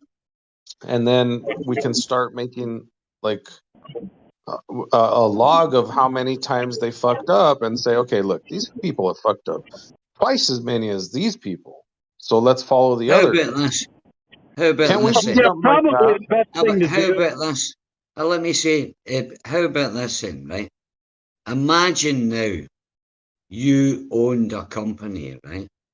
You were the owner of the company, and you had people that you employed fucking up as many times as whatever the politicians do, all these mistakes that they make and whatever.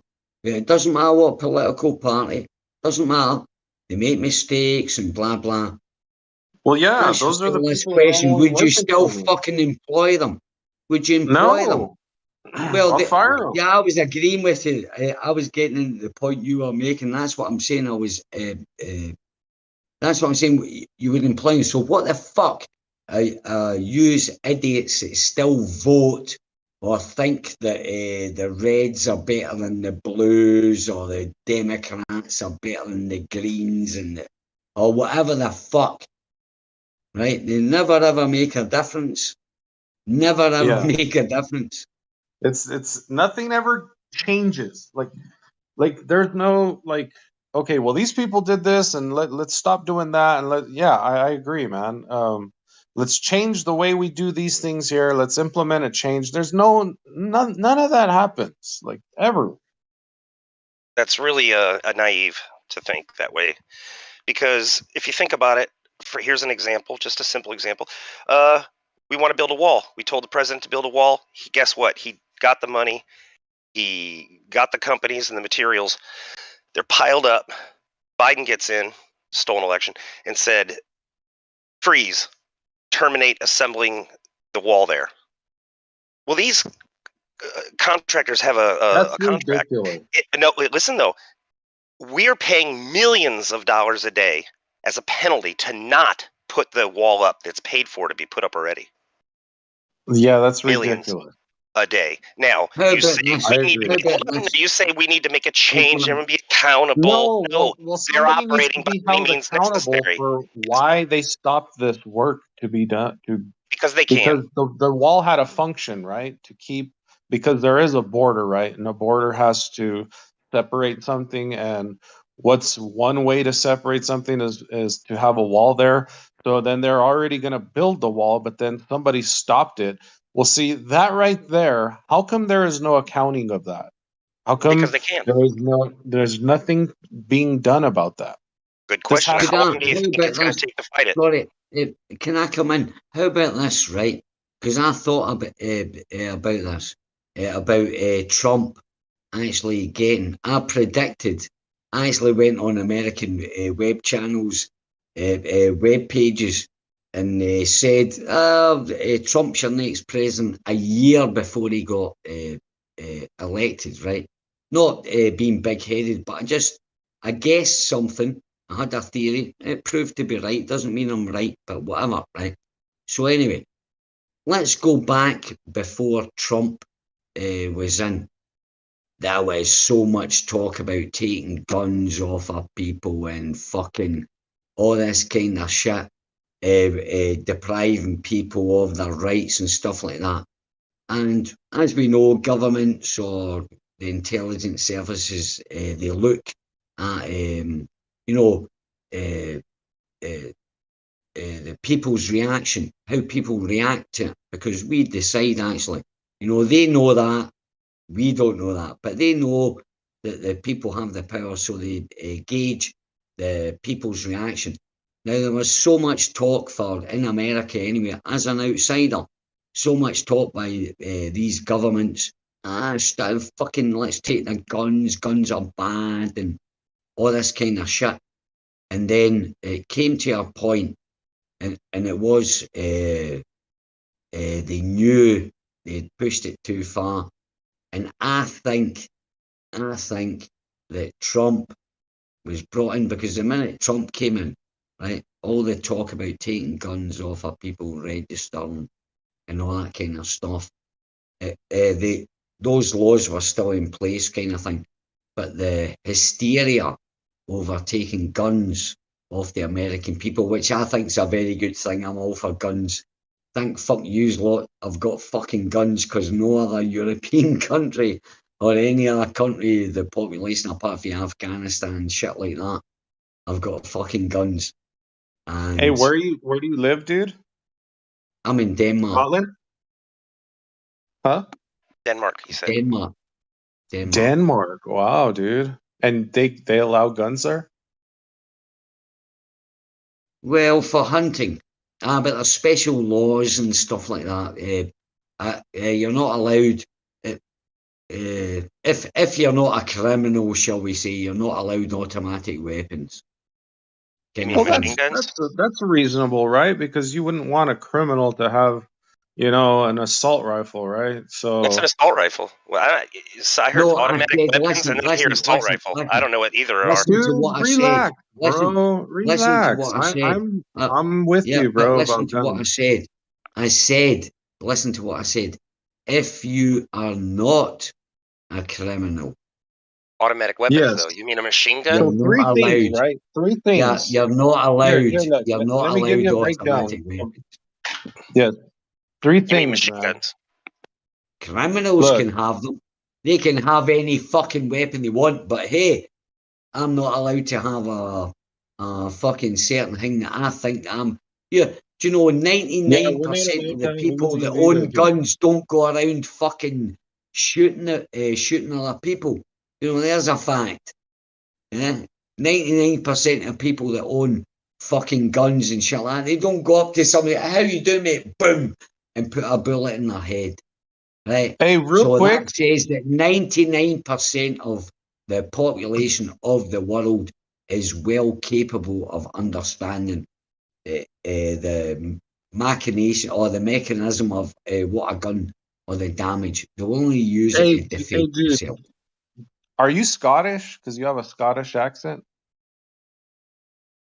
Yeah. Oh, okay, cool. Anyway, okay, cool. Well, I'm glad we agree on guns because I agree on guns too. We do need guns. Glad to have the Second Amendment.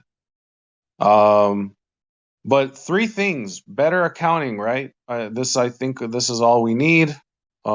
Three things: make sure no felons get guns. Number one. Number two, no psychos get guns. So mental health, mental records, I think should be available. So we make sure keep the hands out of felons, mental cases, and do a credit check. No bankruptcies, no broke people desperate for money because they got to pay their house. They're going to go rob a bank. So three things I think we need. I'll lay it out again.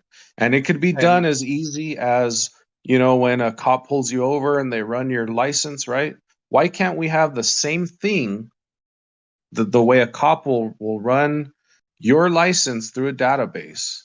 It's already done. It's already done. Except for the No, nonsense hold you on. added at the Three It's already things, done though. except for the nonsense you added at the end. Credit check is What bullshit. nonsense? What Because it's nonsense? a right unless you are wealthy, or right unless you own X, Y, Z. Come on, it's not in the I don't Constitution, want a so crazy it person doesn't having a exist. gun. Do you want a crazy person having a gun? Great, like I said, that's already taken care of because it How says do that you define says it There crazy? is no mental health records Dude, check How do yes, you, before yes, you wait a give minute, how a do you a gun. define yes, it does. crazy?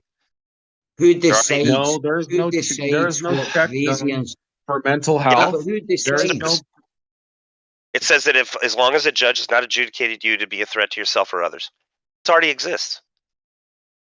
Nobody checks your medical records before you buy a gun, dude. Exactly, because that's unconstitutional.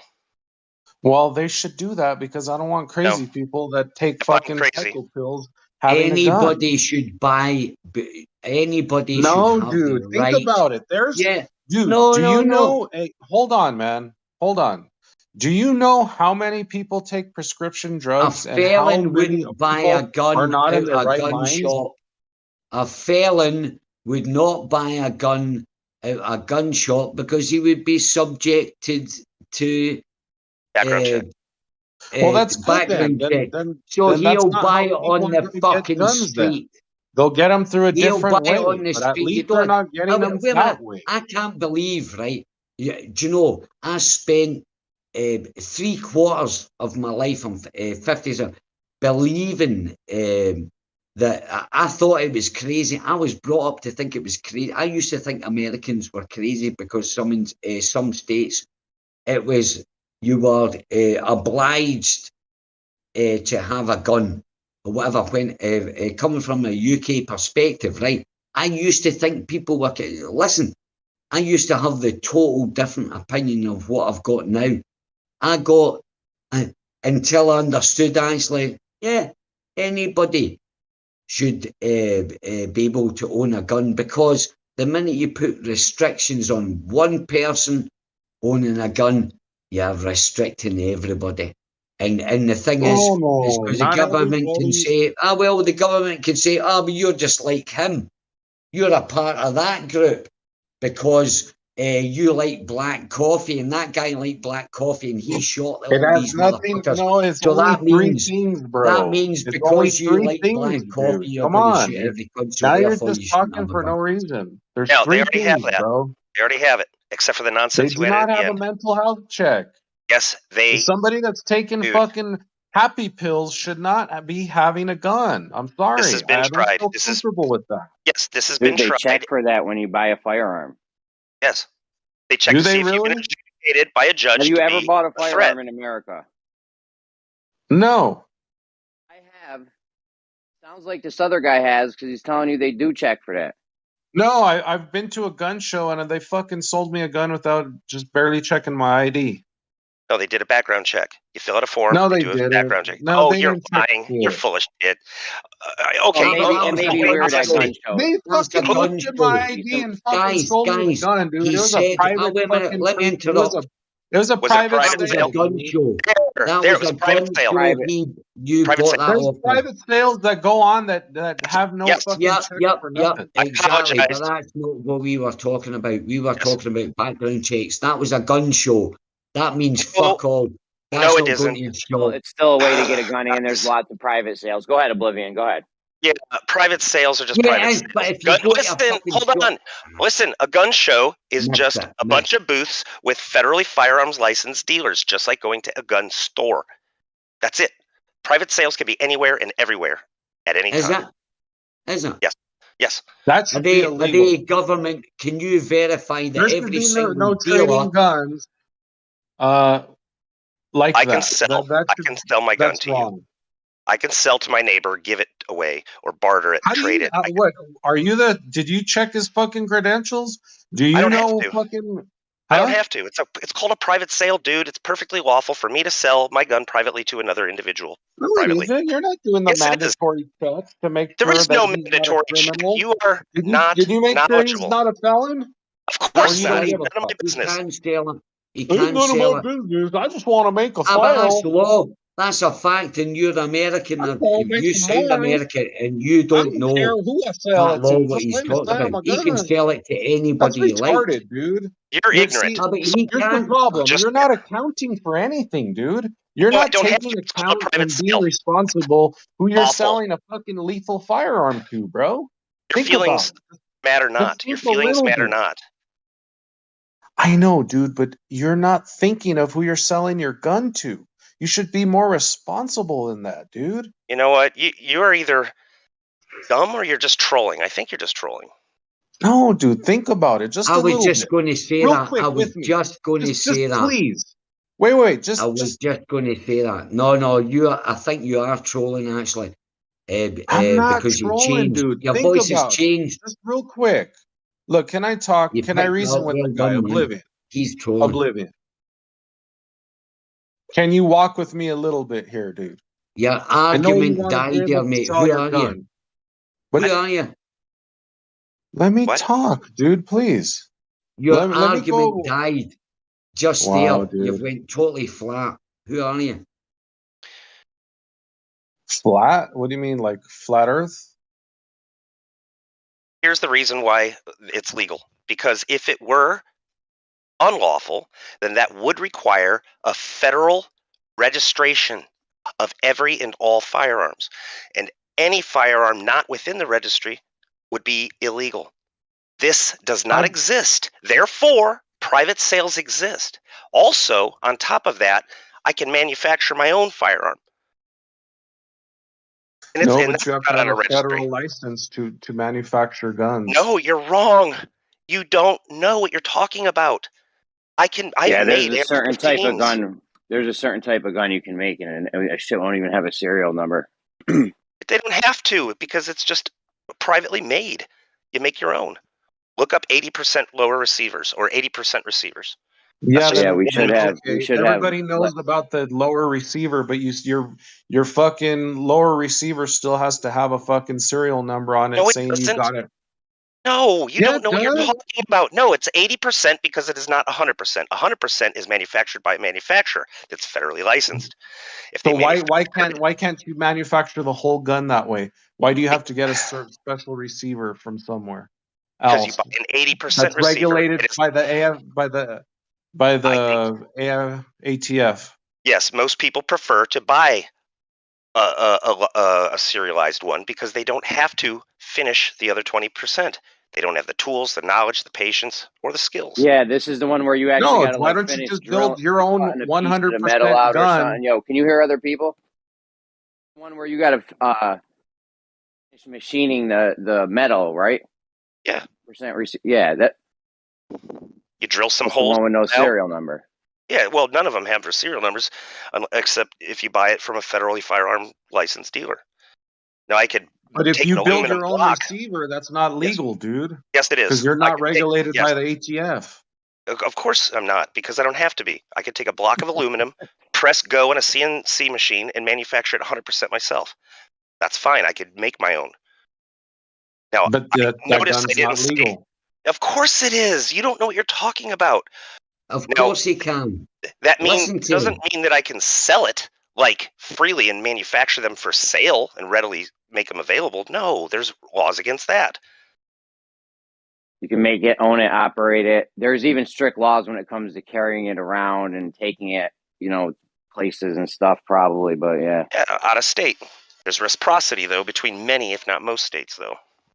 Oh, states, yeah. I used to live in Vermont and I would get scared of bringing my pistols into New York because I would come to New York a lot and I would be, if you cross that line, with a pistol, like not okay anymore. You can't have a pistol in New York. You can, but you need a permit. In Vermont, you can just go buy one same day. Gun store 5 minutes with a pistol in Vermont. In New York, you can do that with a rifle. You can't do that with a pistol though. You need a permit, and they're very hard to get. You got to go in front of a judge. There's all kinds of shit. So, and a judge has to sign it. You might not have to go in front of the judge. I'm not sure about it. I don't have one. The banks own New York. They actually Banks own it. own the world, Allie. The banks own the world. No. Come Well, on, man. look, you were talking whatever you want to go into, but you can't prove that. But I can prove the banks own New York, and they owned them since Well, they own my house, so they definitely own a piece the of it. 70s. No, Hey, so there's literally. these cartel members that are taking advantage of your private gun sale law ability. So I hope you're happy with that. No, that was Not happy with Obama's that, Fast dude. and Furious scandal. That was Obama's Fast and Furious scandal. He supplied No, I didn't the say cartels. anything about Fast and Furious. I said there are Americans right now that are partaking in your ability to have private gun sales without being checked. I hope you're happy I with see. that. So you're saying that there are people in existence that do break existing laws. That's called a What straw existing purchase. laws? No, they're. How do you Called a know? straw. How do you know they're breaking any laws? Because They're you just just said bad so. people No, listen. taking You advantage of your bullshit fucking You just law. said so. You just said they're doing it. Therefore, they're breaking the existing law. Straw purchases are unlawful. I cannot go into a gun shop, buy a gun lawfully, and then turn around in the parking lot and sell it.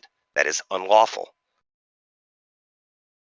I didn't say Really? anything How long about do you got to that. hold Say on to it there's an for? No, it's existing illegal. gun out there. It's illegal. that- It's not unlawful. It's illegal.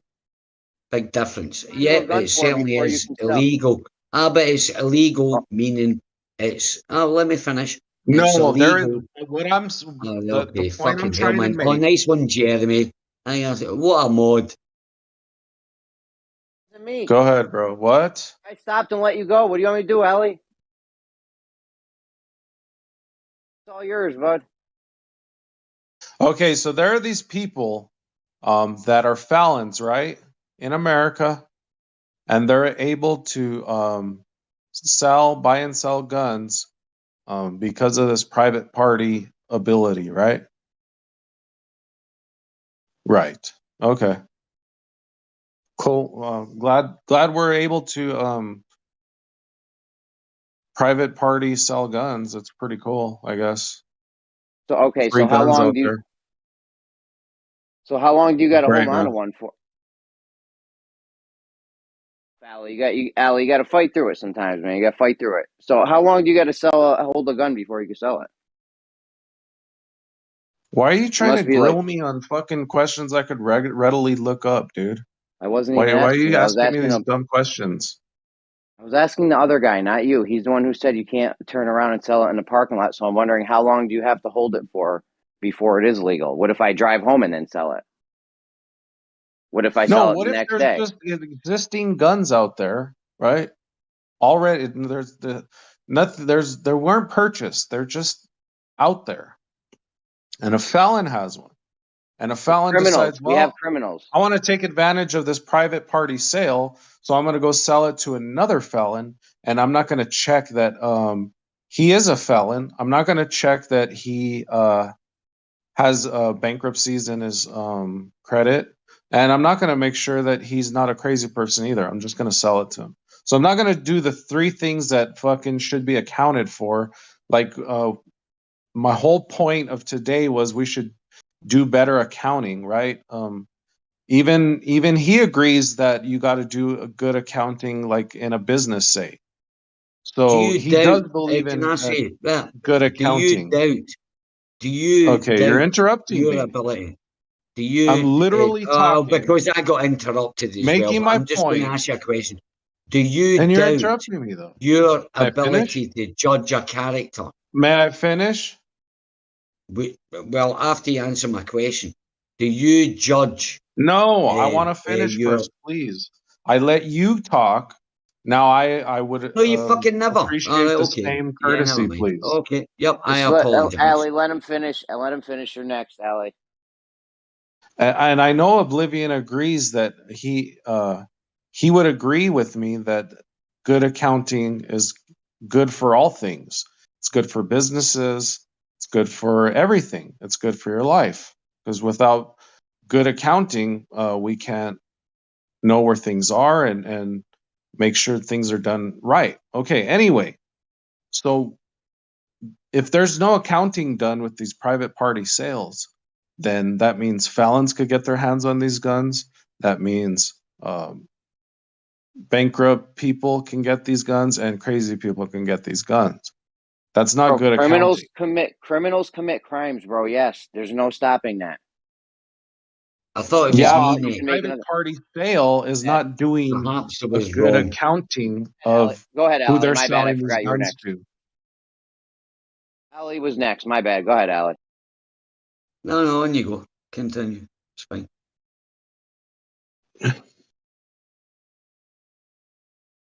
So what do you think of that, Jeremy? I responded to that. Criminals commit crimes. You can't stop that. You can make another law trying to stop that, but in the end, guns exist, and if criminals want guns, they're going to get guns. They can't even stop people from getting drugs in prison. You're not going to stop them from getting guns on the outside world. Trust me. Yeah, but if we regulated the private party sales, then maybe we can stop some of the guns going to these criminals.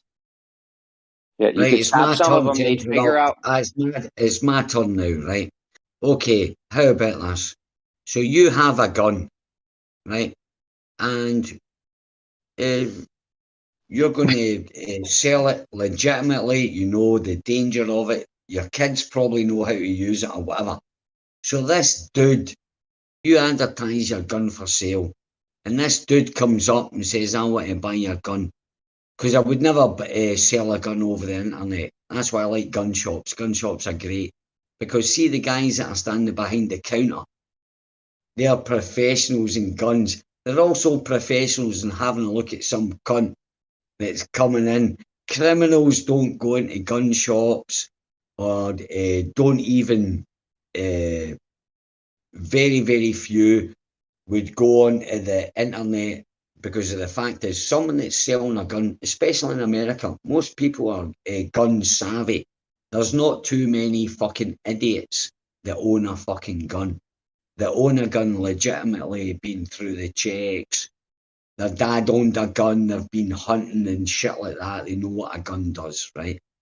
So that guy that has been in that environment is advertising his gun for sale.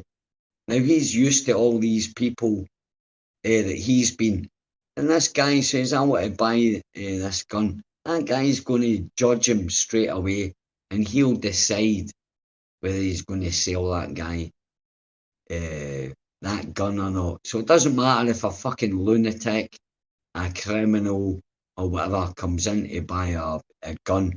99% of the time, if that guy's dodgy as fuck, the guy that's selling the gun, that has met thousands of people that have bought guns and they know how they react, he'll click, there's something not right here. So so what you're doing is you're doubting. So what is the thing is you're doubting your ability, because you can't conceive of you probably would sell your gun to a fucking lunatic, because otherwise All right, you wouldn't even five say more what you seconds, said. Allie. 5 more seconds. Finish. Oh, like, How's damn, that? So the thing, to the point though, if those people still want to, if those criminals still want to get a gun, and you're saying, okay, no more private sales, we're going to stop that. Well, you need to get the background check. So now he needs to buy a gun still. He goes to guys, asks around, finds a gun dealer, and buys a gun. And in the end, this guy still gets a gun. You're not stopping any of the people, the criminals from getting them. One time, a criminal gang here tore the front thing off of a gun store, ran in, grabbed like 100 guns, and ran out within like seconds. People's houses get robbed. That's one of the biggest things people go for when your house gets robbed is guns. They're looking for guns, money, drugs, jewelry, shit like that. You can Jeremy, 3D Jeremy. print guns. I mean, you can CNC them, 3D print them, machine them. You cannot stop people from getting guns. But Jeremy, if a myth or something I believed that I was told, right? If you go out in the countryside, if you see a flag with the American flag on it, that means that person's a gun owner. Would that be right? Is that in some states that happens? I never heard of that. Or they could just be highly patriotic. Yeah. All right. Well, that's what I've heard, kind of thing.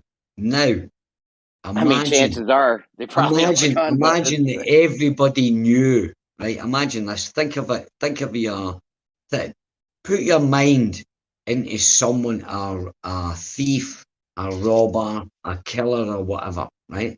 Or an opportunist, right? Shall we say, driving down a road or whatever, and he sees flags flying out, that he's been told that people that fly flags, there's a good chance that guy's got a gun.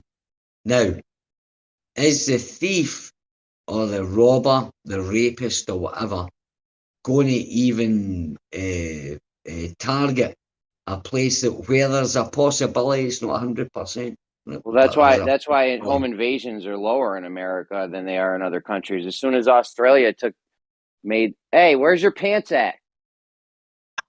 Hold on, I'll be right back. Sorry, guys. I had to take a phone call. All I heard. Hold on. As soon as Australia, hold on one second, Ali. As soon as Australia, Hey, where's your pants at? as soon as Australia, that's what I heard. Made their gun laws more strict. Home invasions went through the roof because now they know they're walking into a home where the guy probably doesn't own a gun. Whereas in America, chances are the guy owns a gun, especially if they got an American flag outside. As well as beatings and stabbings went way up. But isn't that a great way? And that was I have to shout out Alex Jones for me even thinking this, right? No matter what anybody thinks about the guy, he was making a point. If someone knows, let me finish. If someone knows that you've got a gun, a criminal will get a gun anyway, right? They're going to get a gun. So what you're actually doing by taking the gun off people, right? Guns off people, because criminals get them anyway. Gangbangers, the whole lot, man. Or in London, I know this for a fact, Uzis were a big thing in the 80s, 90s. In a area of London, I lived about 2 miles away from, where all the yardies were fucking shooting up folk, doing their drugs or whatever. And that was in the 90s, I'll say the 90s, or whatever, right? But the fact is, if you've got a big motherfucking flag, and I'm driving along, I'm thinking it from the thing, I want to steal something off of somebody, right? I'm driving down these streets or quiet, just outside the city, suburbs or whatever, and I'm seeing flags. Now, I know for a fact that 90% of the motherfuckers that have got flags flying, they've got guns. I ain't going to go in there. That's stupid. That's so fucking stupid, because thieves, rapists. We get it. The problem is, in the most recent, times, the American flag has become more politicized to mean something negative. That was their agenda. That's their goal. They're even trying to say that it's a hate symbol.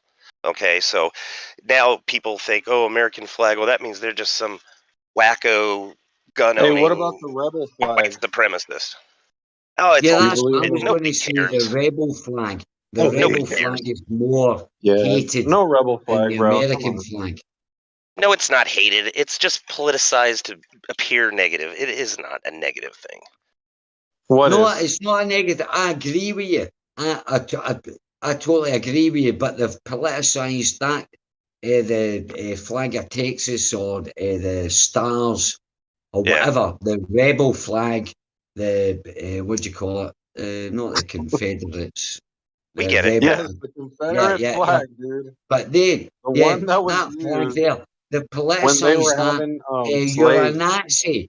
You're a Nazi if you have that on you. I fucking get it. Ali, try to be a little bit more concise, though. I think there's a couple other people I want to talk to. Ah, but we were talking. It's all good. But communicating, Jeremy. I hear you, Pete. I had to take a phone call, so I had to dodge out for 5 or 8 minutes. But we were talking about guns. There was an instance where someone brought up mental health and yada, yada, yada. Well, here's the deal. When you insert medical records into a gun law, this has been tried, and it has been corrupted. There's an instance, for instance, where a doctor was receiving bad Yelp reviews online, and he put that patient's name in the list. It's like a red flag law.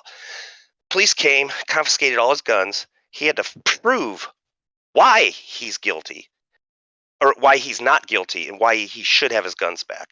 That's unconstitutional. Yeah, but you use these like I think strange the outlier. Hold whole on, dude.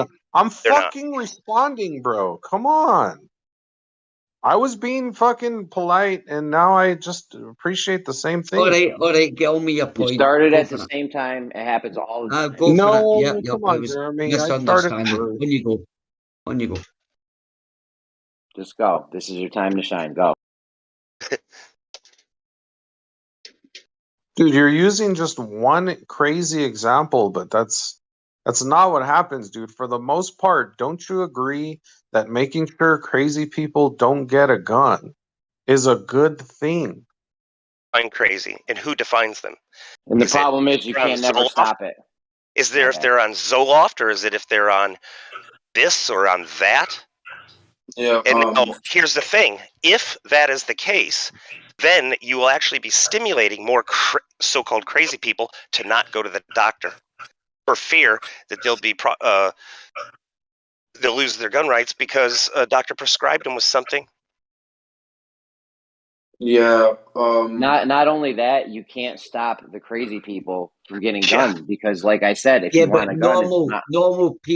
normal people don't sell guns to lunatics. It's only governments and gun sellers. You understand? The problem is, we got a country full of criminal lunatics that sell guns to people. So. But actually, there isn't. America isn't full of fucking lunatics selling guns to lunatics, right? There isn't. America is actually America.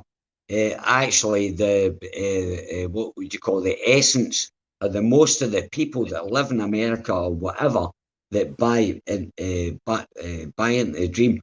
That it's as foundation of fucking Christianity and giving and what do you call it, helping other people and shit like that. It's just been twisted by the thing, but that's the essence. I hear it in every single, even ballers, but American people. You can hear it in it.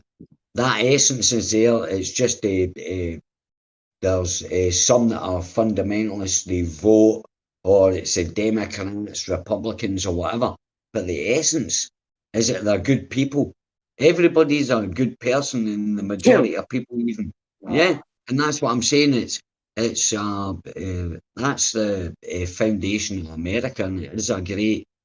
When they said it was a land opportunity, it's a great country. I agree with that, even though there's some American attitudes or whatever, upset me. But it certainly is. It's been one of the most you're greatest happy? nations. Yeah, And you fuckers have still got guns. Yous have still got guns, and that's the greatest. The greatest thing with about it. guns. Sorry, I'm out.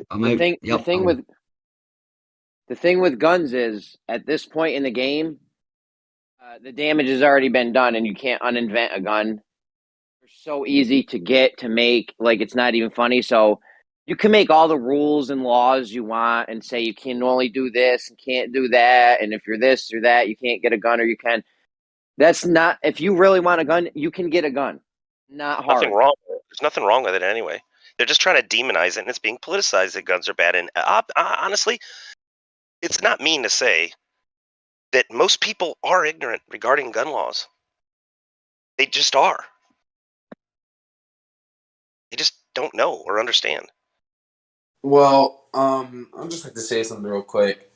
Isn't it, if a constitution is supposed to be directed towards the people living in this country, isn't it pretty unconstitutional to even have a license to own a firearm in the first place? Let alone these evaluations of like who's supposed to be mentally fit and adequate and who's not. I mean, there's like a whole amendment about having militias that are on par with the national military under control of like the local people. So like, so what? If you got So a what crazy I'm- coming at you, guess what? You should have a gun to shoot that crazy. Guess what? The gun puts you on par.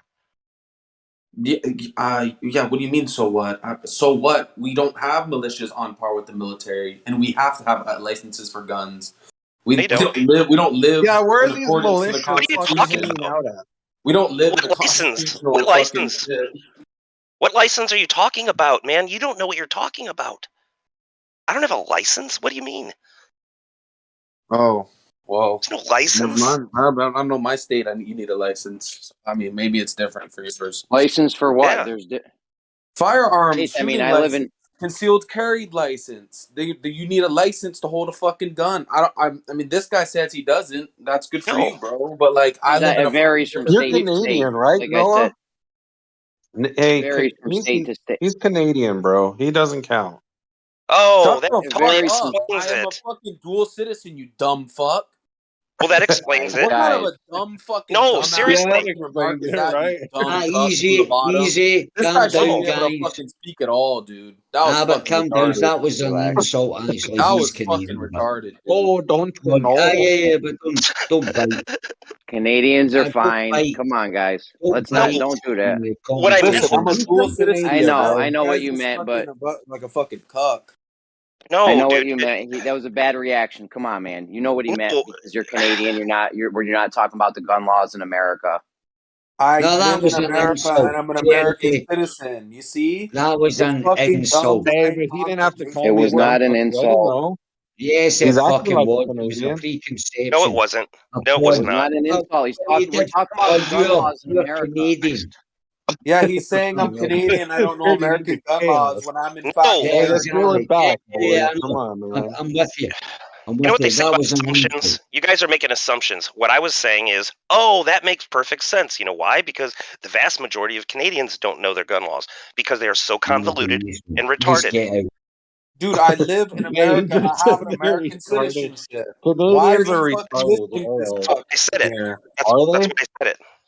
Oblivion just said that Canadians are retarded. No, I didn't. I said that that makes No, You it's said that clearly they're because the convoluted vast and majority. retarded. Sorry. You I just said, insulted 100 million It's you, people. dude. I don't even know this guy's name. Whoever's in the bottom is the one fucking causing the problem. I heard that. I heard them insulting the Canadian population, man. Shame on you. ask a Canadian. I'm just They calling know out the laws, facts. and the vast majority do not. No, They do I not. could have misunderstood. I accept I could have misunderstood what you said there, but I took it as an insult on behalf of the Canadian because I thought, but when you explained it, yeah, I'll give that you they're the convoluted and benefit. retarded. Not that Yeah, my I just said benefit of the doubt means anything, but yeah, I can see why. Because I took it as you were insulting, but when you explained it's it, like yeah, someone okay. saying we know. something. It's like someone saying something and someone says something Yeah, I completely apologize for irrelevant, jumping. retarded, and not Yeah. fucking true. It's like, please don't say shit, dude. Polls have been done, and the vast majority of in the polls said they don't own a gun, That they're and likely won't convoluted and because retarded. The polls. the laws are so convoluted they do not understand them. So It's an objective polls have been fact. It's Hold not on, an Trader. opinion. Are you saying that Studies and Canadians are polls. convoluted and retarded? Yes. That's just true. Over it all day, dude. Nice one, Gummy. You're always ready to put in a bit of controversy. Canadian people are cool. We bust their balls all the time, but they're fine. My friend was telling me some rules in Virginia have changed. I don't remember what they were, but It was a you could Canadian. break the law really easily going into Virginia. It was a Canadian guy that actually, and I have to say, I love Canadian people. it was a Canadian guy that actually, what do you call it, gave me the epiphany when we talked about law and that. About law, you have to know who you are. It was actually a Canadian guy that just gave a little speech, and then I realised where I stand in this world. So shout out Canada. Always loved it. Love the maple leaf. I love Americans. I'll tell you as right well. now, I will smoke the leaf off the Canadian flag. You'll smoke maple leaves? Crap, I heard once. I'd put it on my Leaves are a little bit pancakes. harsh. I'd press it. I would press it and Do put they it on get my too high, pancakes. Well, maple actually, I leaves? would boil it. I would, what do you call it? I would put it through. I would boil it with water and then collect resin off it, off leaves, and then put it on my pancakes. Shout out Canadians, man. Maple syrup. Love it, guys. Moyak, what was that gun you were saying that had no serial number? Was that the 80% thing with the Yeah. the 80% yeah, all right, gun we or were talking ghost about that a gun. minute ago. 80% gun or ghost gun. Ghost gun is a made-up term. It's really just an 80% lower, or 80% receiver, I should say, because pistols also have 80%. So the Yeah, but is ATF can't take my gun away if I build a 100% my gun You can and build a not gun, an. dude. You can build a Can gun. I really? Yeah, like I said, you can take a block of aluminum if you have the equipment, the knowledge, the know-how, and plot it out on a CNC machine and hit go, and it makes it. Great, I you can. understand making a Most people gun. don't. You don't have to Most get people into don't. that. It's so Yeah, where most. can I carry it? Where Yes, can I take it? listen, most people don't have that knowledge, so they buy an 80%er. So they just have to mill out a No, okay. I groove and already drill a made couple my holes. 100% gun. Where can I take it? Anywhere that you can with any other gun. You just can't sell it. You actually Oh, can, cool. but there are laws about that, and I have no intention of selling any of mine that I made, so I never looked into the laws. Hey, have you seen those guns you can make? Those shotgun, Zip what are they guns? called? Slam fire?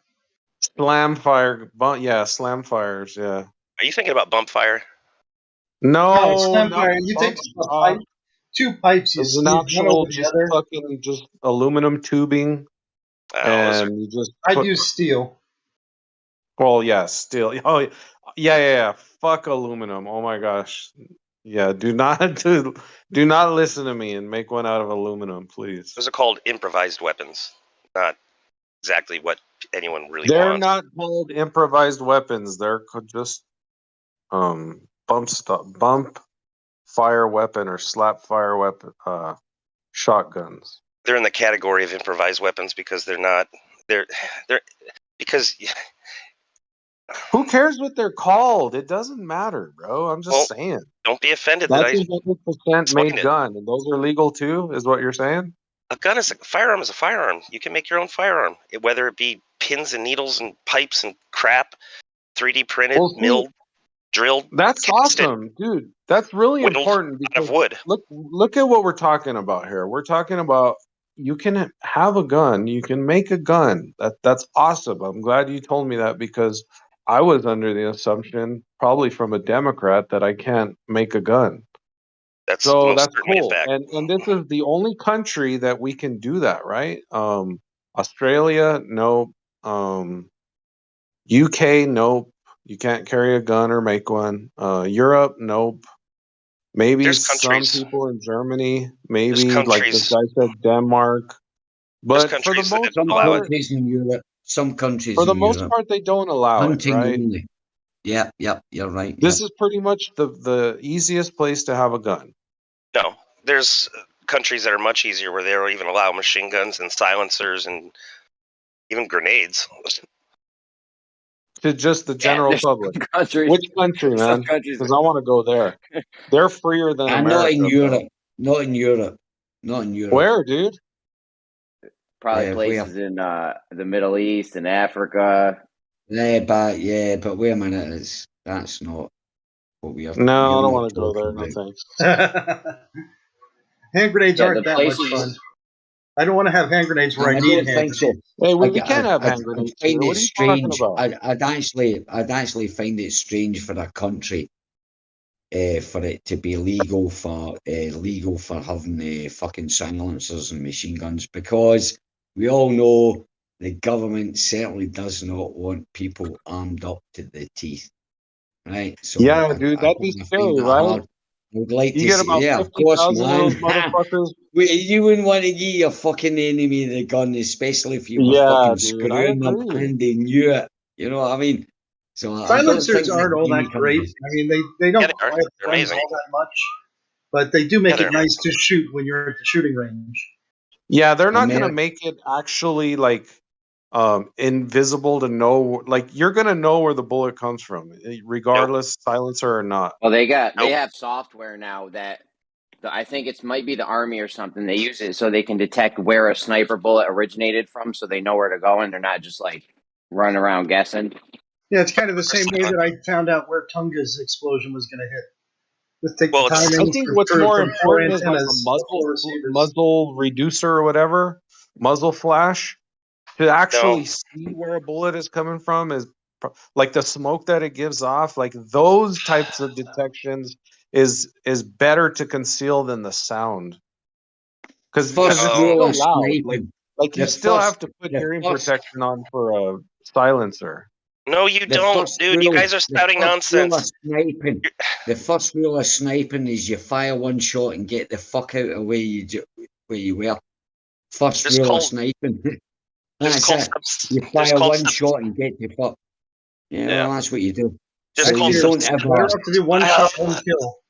Just called subsonic ammo, which is silent, and this silencer suppressor subdues the muzzle, the muzzle pop, and it's damn near completely silent. And at a greater distance, it's Nothing is undetectable. silent. Yes, it is, Stop. because it doesn't. It's sonic. Dude, It doesn't make a crack in the air. It doesn't break the Yeah, sound nice. barrier. Yeah, I get that. I get that. It's science. It works in with science. It's all about shock waves, how sound travels. If you can, it's like in a music studio. On a Hey, 45. listen, It's like fucking in a, loud, wait a bro. minute. It Let me didn't even- finish. it Let me didn't even finish. reduce it a Let me little finish. bit. Let me finish. Let me finish. Okay. It's like in a music studio, right? You can dampen certain sounds so you can put up certain sounds. It's the exact same. And I Subsonic, get that's that. all it is. That's nice. That's Man. it. Yeah, It's that's subsonic. nice. That's it. Yeah, I get that. Yeah, that's nice, man. Hey, so when you Hey, silence a 45, yeah. how come like I experienced it myself? How come it was still loud and I still had to fucking wear ear protection? Or else I Because when was your breach opens up, it makes a lot of noise. Yes, that too, and it's not bolt action. It's not even on par with an AR-15. on It's par. completely Who said different. that has to be a par? What's the par on silencers? You said all silencers, dude.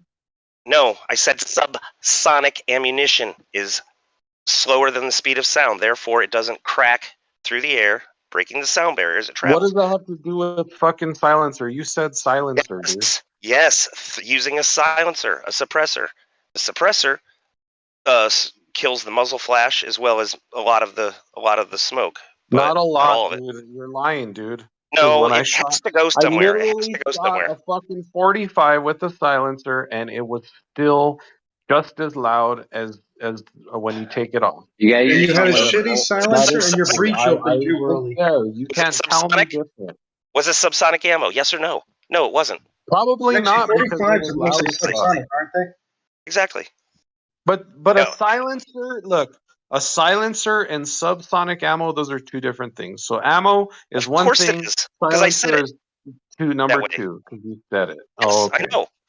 Subsonic ammo is slower than the sound barrier, so therefore it's silent when traveling through the air. And when used in conjunction with the silencer, it is ammo with silent. the silencer, and it still be silent. It would be silent, yes. So you don't even need a silencer then. No, All you're right. not listening, dude. Subsonic ammunition in conjunction with a silencer is silent. You do not hear the muzzle pop. You don't hear the bullet crack through the air. It's undetectable. You just get hit. You don't know where it came from. It's like that Basically, James good muscle Bond. arming out on a motor. Just quiets the report of the powder exploding out of the barrel. So you'd have to use something like a revolver or something where you're revolvers suck. where the or a bolt action, so the thing doesn't open up, Bolt or action. no? It is Bolt action Exactly. was fast. Bolt action's quieter. No, but the bolt still moves, and like Jeremy No, said, it it doesn't. opens No, it up doesn't. and No, allows it some doesn't. of the No, it sound doesn't. It to remains escape. closed like a cannon. It remains closed like a cannon only until you open the bolt. The chamber remains closed. Semi-automatics, on the other hand, the bolt automatically opens and closes. Oh yeah, that's and you get a lot yeah. of noise out of that when it opens up. Yes. So the bolt action, yeah, that would be the best way to keep it silent. Okay. But when I said that an AR-15, for instance, or a 45 is not on par with an AR-15, is AR-15s behave better than Well, yeah, when an as they cycle. AR-15 is semi-automatic, so the ejection port that ejects the spent ammo, that's going to open up and release some of that sound. So it's not going to be as quiet as what you're explaining as the bolt. So it's not on par with a. That's what he It's not said. on par with the AR-15. It's more on par with. I'll correct him and say it's more on par with a bolt action rifle.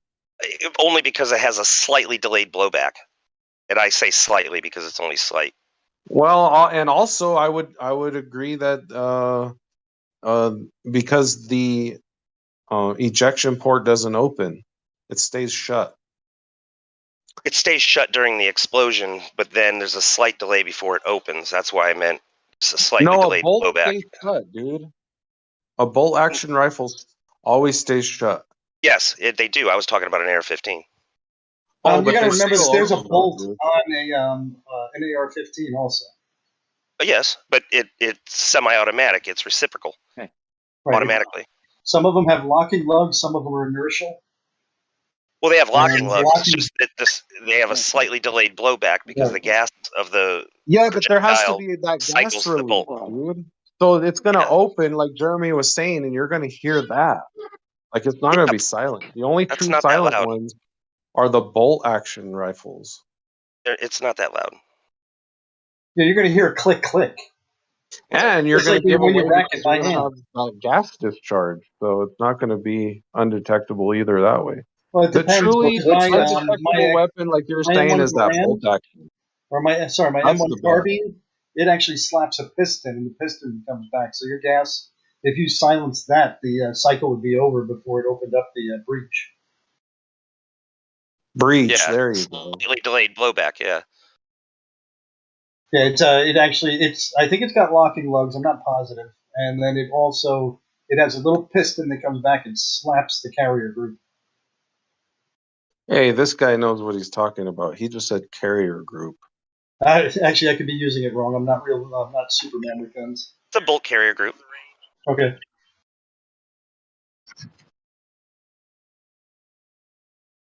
Did you notice how just because he knew what he was talking about, I like gravitated towards him? Like how I was saying, like there was that study where there's a office setting. Me and the Denmark dude were talking about this, but and crypto. But basically all we're doing every day, all the time is just trying to one up each other and like be like leader of the group because we have a better chance of survival. Like there's those studies where people walk into there's 10 people in an office and some people stand up because they hear a bell, and then unknowing participants come in and they just follow the herd, basically. I've seen that. So that's basically what people are doing. So like if you get a glober who knows how to like describe their model good, you'll have a lot of people like just believing them, kind of like how the whole like world does it, basically. Well, like what everybody just believes a I'd like glober to just because disagree they there. can explain it well. Well, I was pointed out there. I deserve a reaction. Well, I don't agree. Dude, I'm just trying to kind of make what you say. just a comparison on how dude said Bolt Carrier Group, and just because he was more knowledgeable in a gun, I was already gravitating towards him. Like, hey, I want to listen to this guy more. Yeah. Okay. I'll get you with That's what that, but I don't. that's Yeah, what sorry. Globers do all the time. Like that. I can only speak as a Glober No, for no, myself. no. That's yeah, but I don't. What do you call it? If someone's telling me something, I don't actually. If for example, if you're talking, I won't have a specific opinion or anything at all. Listen to what you've got to say.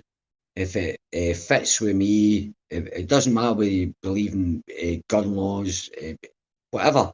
You've got an opinion. I don't really.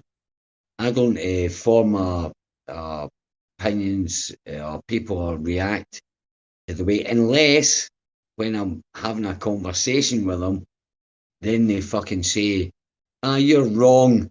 And I say, well, what do you mean I'm wrong? And then they insult my intelligence and stuff like that. But otherwise, I don't.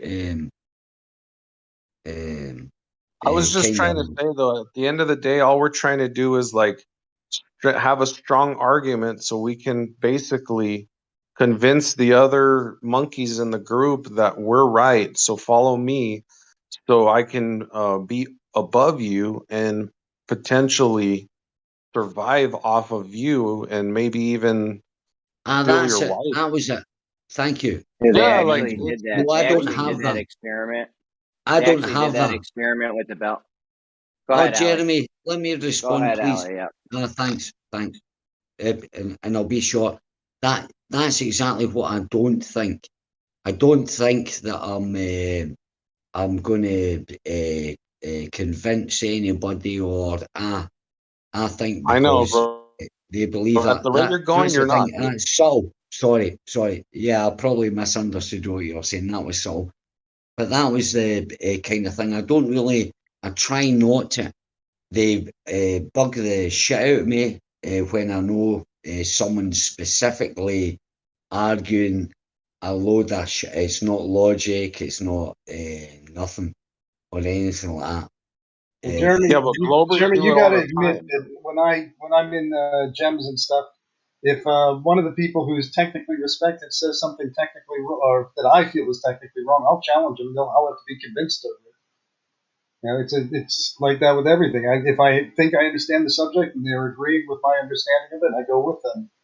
If it's a subject that I don't have any background in, I'm bound to push the I believe button until I can find out more about it. But you have to admit that say it's somebody higher on your hierarchy of people. Say it's some judge. You're gonna have a bias towards that and listen to them or believe them a lot sooner than if you would say just a normal average Joe. If I respect somebody, I'm going to. There's a few people that I respect in here, and a few times we've come to blows on it, like where I'll be like, "Oh man, he has a completely different understanding of that than I do." And sometimes I'll sit back and listen and just try and decide whether I can be convinced by what he's saying. And then there's other times when it's just like, no, that's not how I understand it to work, and I'll challenge him until I can either understand it or not. And it's lots of shit I don't know. Yeah, and of course, like none of us know everything, and then we're also biased like with our family. So then we get like our ideals from our family, like because we're gonna want to listen to them a lot easier than a stranger. So yeah, that matters deep. as well. That's deep. Imagine that you think the scientific community is your family, and then so you're going to listen to them more. I was just saying Yeah, kind of thing. hey, what if in like but 20 Moyak, years? I have to say to Moyak, we've yeah, I've sort of said maybe sort of not or treated you maybe dismissively or whatever. But if you truly do that when someone says something that's untrue, especially over in Gem Pandas, if you do that over there and you honestly do that. That's kudos to you. Because then you are a questioner, even though that you still think that somebody knows more than you because they've kind of studied it more. If you had a wee bit more confidence and think, well, maybe this guy doesn't know. Let's have a look.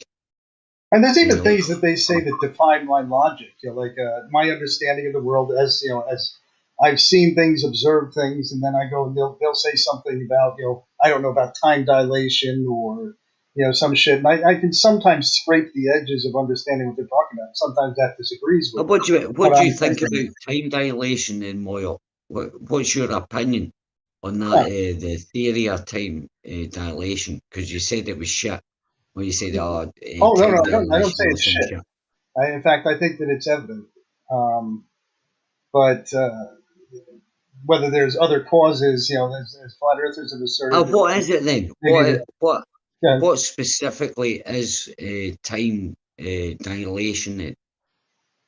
The only one that I observe is ones based upon speed, like satellite communications and stuff like that. So that's all very distant observations. But height above, or say velocity, for the most part, is the one that I see most often described, and that's associated with GPS and stuff. In practical terms, what you do on a daily basis, I never see it. Like car driving 60 miles an hour, the time dilation associated with that is not going to affect the cell phone call. So in my practical world, there's nothing except for GPS that I see. No, but I was asking more specifically what, in your mind, what time dilation is. Oh, what it is? It seems to be a disparity in time between locations for different reasons, like based on velocity and stuff. What do you mean disparity in time? That I'm not experiencing the same time that the object is. So you're experiencing, when I'm talking to you, taking away the delay of the internet or whatever. Right. So your time, when I'm talking to you, is not really real time. Me and you talking here over the internet, we're experiencing as close as can be the same time.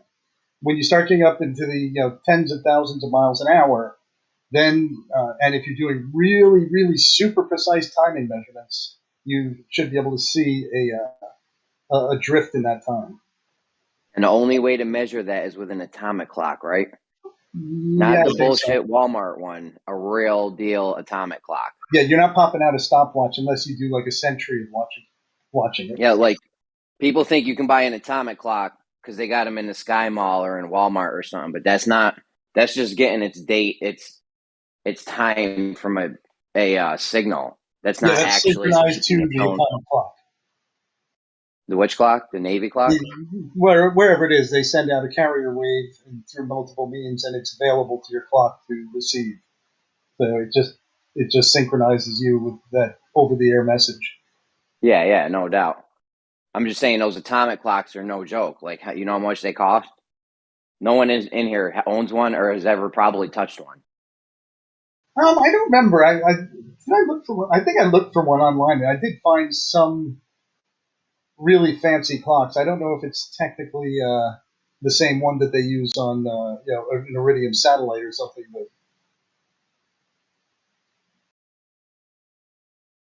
So we can only do it with this one type of clock, and there's a possible velocity correlation. It doesn't mean time's different. It just means that the velocity could be having some effect on this cesium atom or whatever you're using. Like it's.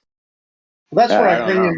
That's where I bring in my my experience with things, and I can see no. And you could come tomorrow and show me something, but I see no correlation between motion and a cesium atom. Having a change in its frequency. Oh, okay. It defies my understanding of how physics would work. This cesium atom has to do with the vibration or the decay of it? I believe it's the vibration. Yeah. So if it's a vibration, you don't think moving It's it a has anything to decay. do. So if you It's a decay, if Jeremy. vibrating it. Hold on, Allie. I'm right at the crux of this thing here that I've been going on with him for a minute. I'll stop talking soon. I promise. So you don't think movement has anything to do with vibration of the cesium atom? Like a steady motion, I can't see how it would. Hey, but aren't you like, hey, Mayok, don't you realize that everything is vibrating? Sure. Let's put it this way: like if I have a nice slow clock, like a quartz watch or something, if I move that on a jet aircraft at 100 miles an hour, or 500 miles an hour, I'm probably not going to see any real change in the vibrations of that clock. And I think the disparity is really between the two objects. Like if you look at if I understand this correctly, if you look at the clock on the satellites, they'll read one thing and they'll read uniform. And then if you read the ground, there's a disparity between the ground clocks and the ones that are up there.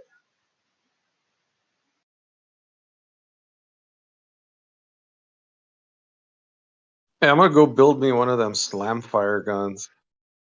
Those are kind of cool. I don't know what the risks are. I mean, it's got 2 walls of pipe between you and blowing up, so I mean, it's probably going to be pretty safe. Yeah, I'm gonna make sure and if it starts build getting it hard right to though. slam, your pipes are deforming. Yeah, no, I'm gonna try and buy the best stuff I can. That's probably not something you want to shoot off too quick either between rounds. You might want to wait like 5 minutes or something. Yeah, to maybe cool it off, right? If you want to just keep reusing it and not get the pipes deformed. I mean, if you just keep slamming rounds out of it nonstop and it gets dumb hot, it's probably gonna get deformed, I would guess. Yeah, definitely. All right, yeah, There's a pretty hell of a long time between shots on it, though. You said wait a long time? Well, no, I'm saying you have a pretty long time anyway. You got to disassemble the gun. It looks like usually you have to use something to bang the shell out with. So you got quite a bit of cooldown time in between. If you live in a decent state where the laws aren't ridiculous, I think you'd appreciate more if you just built your own firearm, whether it be a pistol or an AR, for instance. You just buy it piece by piece. Over time, you'll love it. Yeah, I mean, they sell these what forms where you can just do it yourself, right? Yeah, but you don't have to. You can just go to a local gun shop, buy a strip loader receiver, and just buy it outright, do a background check, and they just hand it to you. You just pay for it, and you just walk out with it. Then you just buy a barrel, buy a handguard, buy a upper receiver, buy a trigger set, and trigger parts. Get a buffer tube and buffer spring. I mean, they're just parts, and you order them in the mail. They come to you in the mail. Assemble it at home. It's just like Legos, but for adults. Or, dude, you can just go to what is that, Palmetto State? Yeah, and that's buy just one of a million. For $400. Here's the thing, though. You could do that, but then what you're going to do is you're going to buy a new grip, you're going to buy a new handguard, you're going to buy a new stock, you're going to rebuild the damn thing. Or the opposite, you go and pay. Okay, hold on. And then the opposite of that coin is you go and buy a $1,200 hanging on the wall, and the same thing.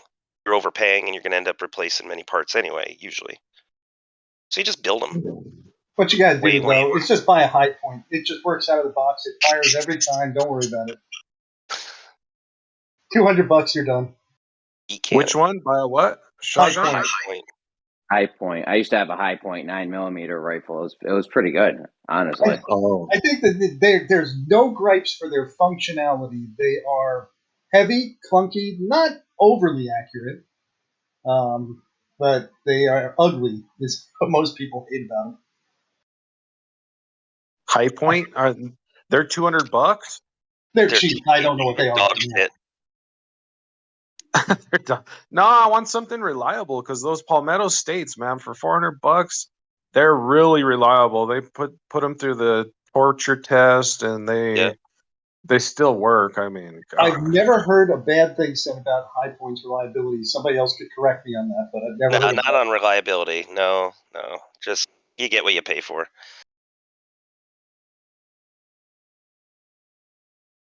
But for those Palmetto States PSAs, man, that's where it's at.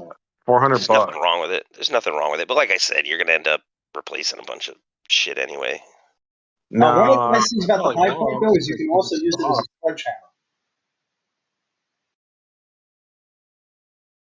Yeah, because I mean, with the way things are going, man, we already lived through 2 years of the New World Order, dude. It's like, fuck.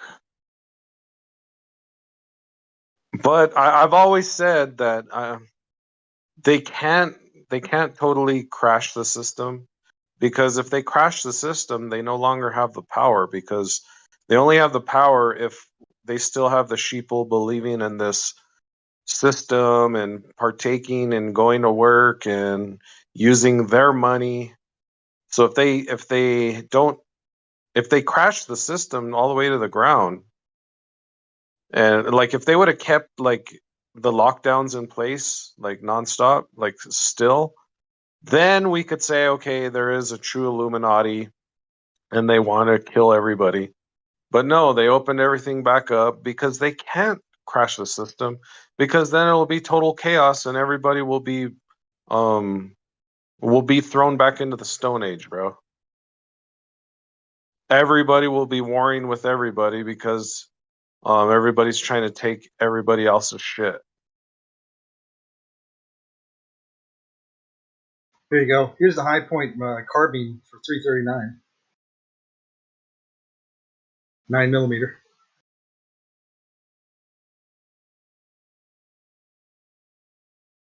Nicely said.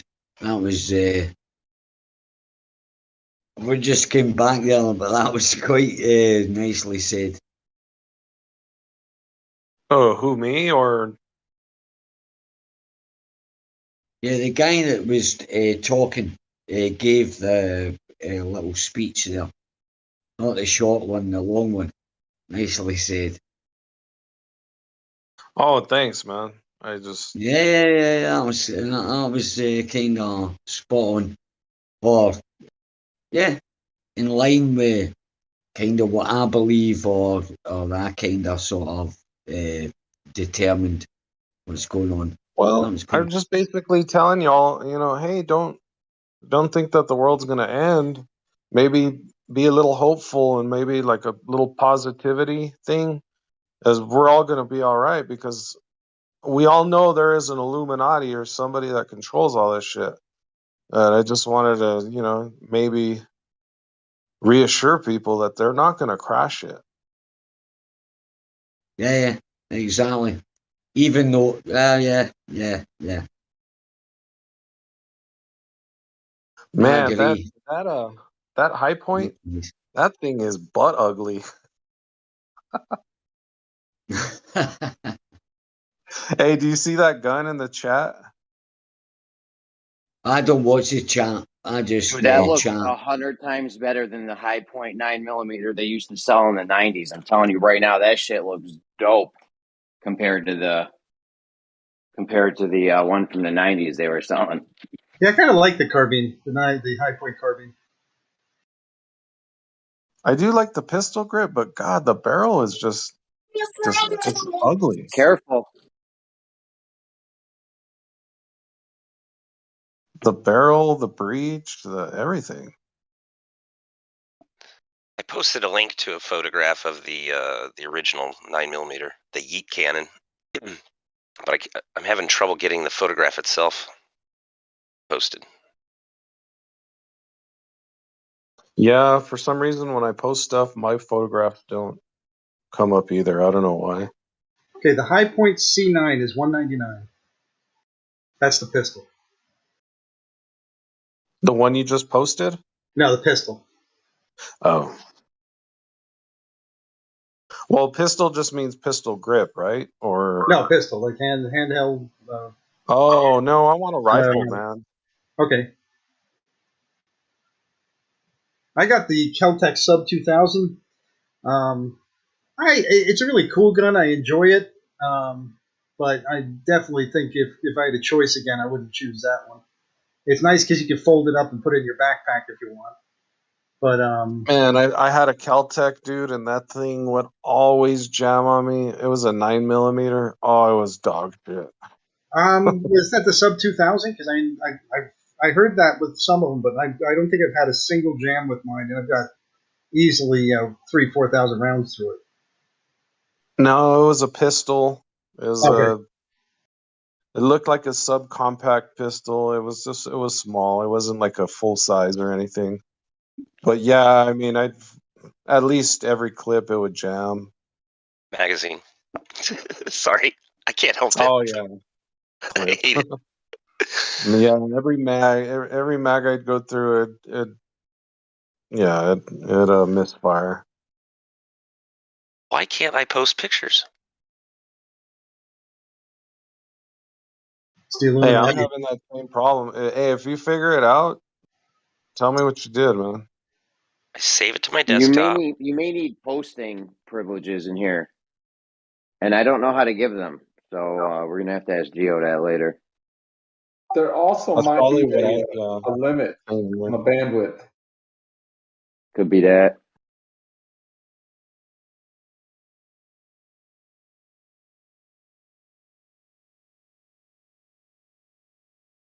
It's only 507 kilobytes.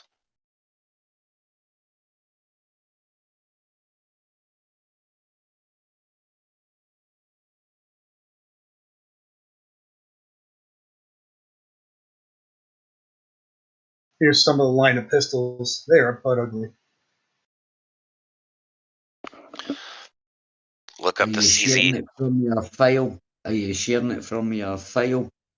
You know, you've got a picture and you want to upload it to the chat from a file or whatever. Oh, those pistols look. How could it look so bad? How could you make a pistol look that bad? They have skill. Look at the material. Just the It's probably the because bottom left one just looks like a paperweight. It's probably because, like, when you get down to machining, to make it the cheapest machining possible, that's the perfect shape for cheap construction. They're cast metal slides. Hey, that left bottom one looks like a hammer.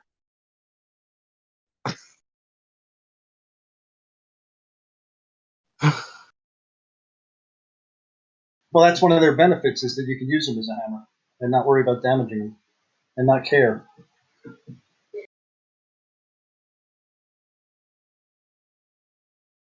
I mean, there is a market for cheap guns. But like someone earlier said, they bought a cheap little subcompact and it was garbage. My father bought cheap guns and they were all garbage. I bought a few. I've been guilty of buying a few cheap guns, but since then I've sold them or traded them away. I only keep good stuff. My father, I don't know what the price range is on the Makarovs. They seem to go pretty cheap on the market, but my father bought a bunch of those, and I hate those. I just all around, I hate that gun. It's a little stubby barrel. First off, I like shooting something with a little bit of barrel on it. I had jams with them, finickiness with magazines, just like, ain't worth it. Hey, have you guys looked into the ammo market? Well, not the ammo market, but actually making ammo. Oh, like yeah.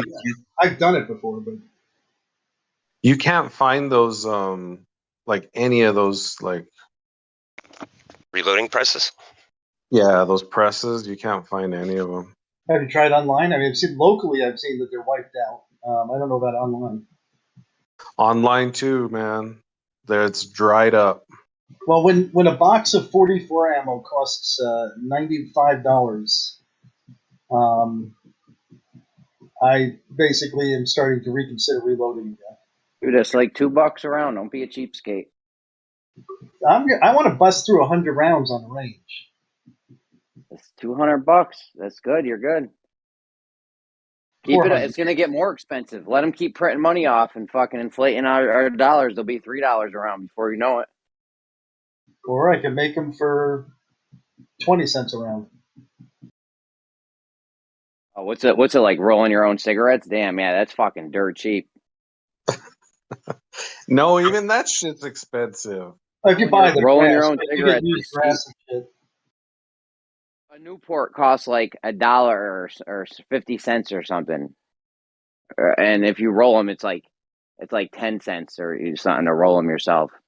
Oh, it's so cheap, it's insane. My wife buys huge bags. She buys me 2 bags Yeah. at a time, so I get free shipping.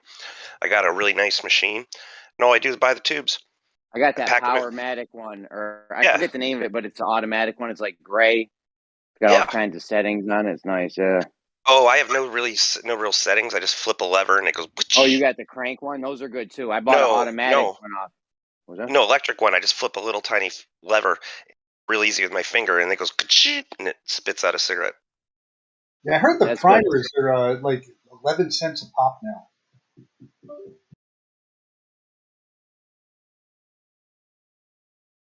For pistol primers. Mic check. Something's really wrong with this. Something is really wrong with Discord lately. I never have issues, and then since the last update or something, my shit's been tweaking out. That stupid headset of yours. Dude, don't diss the AirPods, bro. I've been talking to you guys for 3 years. Never had. I always sound good. It's a fluke. I don't know if there's something going on.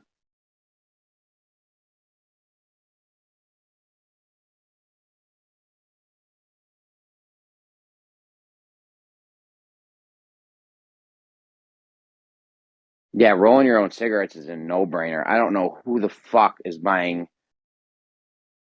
Cigarettes are crazy. Last time I bought a pack of Newports, it was like $12. Now it was like a year ago. They're probably like 15 now or something crazy. See, now you have a gun, so just go and rob people and take their cigarettes. No, what? You can say, first off, you're being nice to them and trying to help keep them healthy. And my number one priority is to not go to jail because I got fucking family. Oh, they'd be better off.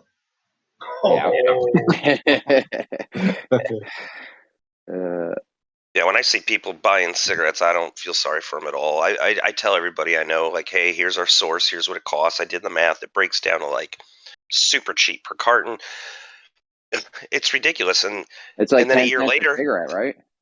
Oh God, it's been so long since I did the math, but it's just so insane. It's not even worth considering the upfront cost of buying a machine. Even pay $175 for a machine, doesn't matter. It's You gonna could pay buy for a itself in a machine. month. Yeah. No, it pays for itself in the first carton. If you could buy a machine, bag of tobacco, a couple boxes of tubes, and you were to throw the machine out afterwards and do that every time, it would still be cheaper buying the Newports or whatever. I've been using the same machine for over 7 or 8 or 9 years. I know. I'm just saying, like, you could literally throw, if you bought like a cheap machine, like one of those $50 hand crank ones. Ugh, I hate those. No, it's tough. That's why I bought an automatic. I powered one. My wife used to pack my cigarettes for me in the beginning, and then until she broke the machine, it just wore it out. And I'm like, screw that bullshit. I'm getting an electric one. Yeah, the electric one I got was like, I don't know, $100, $200 works real fucking good. So you just make like a pack worth or like 10, whatever will fit in like a whatever. No, I roll up fucking bags. I'll try to go roll up 2 bags. It'll take me like all day. Sit there for a whole day. I'm not trying. Some people roll it a cigarette at a time. Some people just do a pack. Or like I ain't trying to fool around with that shit all the time. I used to fill Tupperware. I used to fill That's Tupperware. what I do. I fill Tupperware containers. Yeah. Hey, if you roll up a bunch, don't they get like crunchy and then? Yeah, but what you do is you take, here's a neat trick, is you take a little piece of a butt end of a bread, cut it in half, and just put that on top, seal the thing, and it hydrates them all, keeps them all. Like a humidor. Nice. Humidifier? Just a piece of bread, huh? Just I don't half do a piece anything. of a butt of bread. Anything in mine are What do you fine. use, Jeremy? Lettuce? I don't do anything, and mine are fine. I just put them in Tupperware bins. Oh, so maybe your climate is a little more forgiving. Okay, I was just looking. Reloading dies are available. Oh, they're cheap. Midway USA. They have them in on the shelf. Who is? Midway, reloading dies. Oh, I wouldn't use MidwayUSA.com. Midway. The only thing I'd use is Dylan. Well, these are Yeah, Lee. everybody's either Dylan, Hornady, Lee, RCBS. Well, no, Midway's the distributor. Midway, the dies are Lee. The dies are what? Lee. And Hornaday. Lee. So I they're like good RCBS. then, right? Oh, I mean, you know, Lee You is want to share considered that website? budget. Midway.com. MidwayUSA.com. I'm sorry, MidwayUSA.com. Thanks, man. I've got a bunch of Lee stuff, but I primarily use RCBS dies. They're a really great company. Like I had a little pin. It was like, I don't know, defective. So I asked them, I called them, I said, I just need the pin. I just need the little pin. Just send me the part, please. They sent me a whole damn die set again. And I tried to talk them out of it, and they wouldn't hear it. They said no. Sent me a whole damn set again. So I have two. Whoa. Oh my God! wow. The price of primers for 209 primers, $79 for a box of them. Hey, do you think that's lucrative to make and sell shotgun ammo? I do read it. somewhere you're not allowed to, so I don't know what the deal is. Yeah, when it comes to selling, then yeah, that's different. You'd have to have proper license and all that. Yeah, you got a liability. If you double charge one of them, blow somebody's gun up, they got to be able to come back and get your ass. It's like making fireworks. You can make your own fireworks, but now you want to sell it? Now there's all kinds of nonsense. It has to be like perfect, right? You have to store this here, that there, be so far distant from each other. It has to be locked up, licensed, inspected. Oh, it's just ridiculous.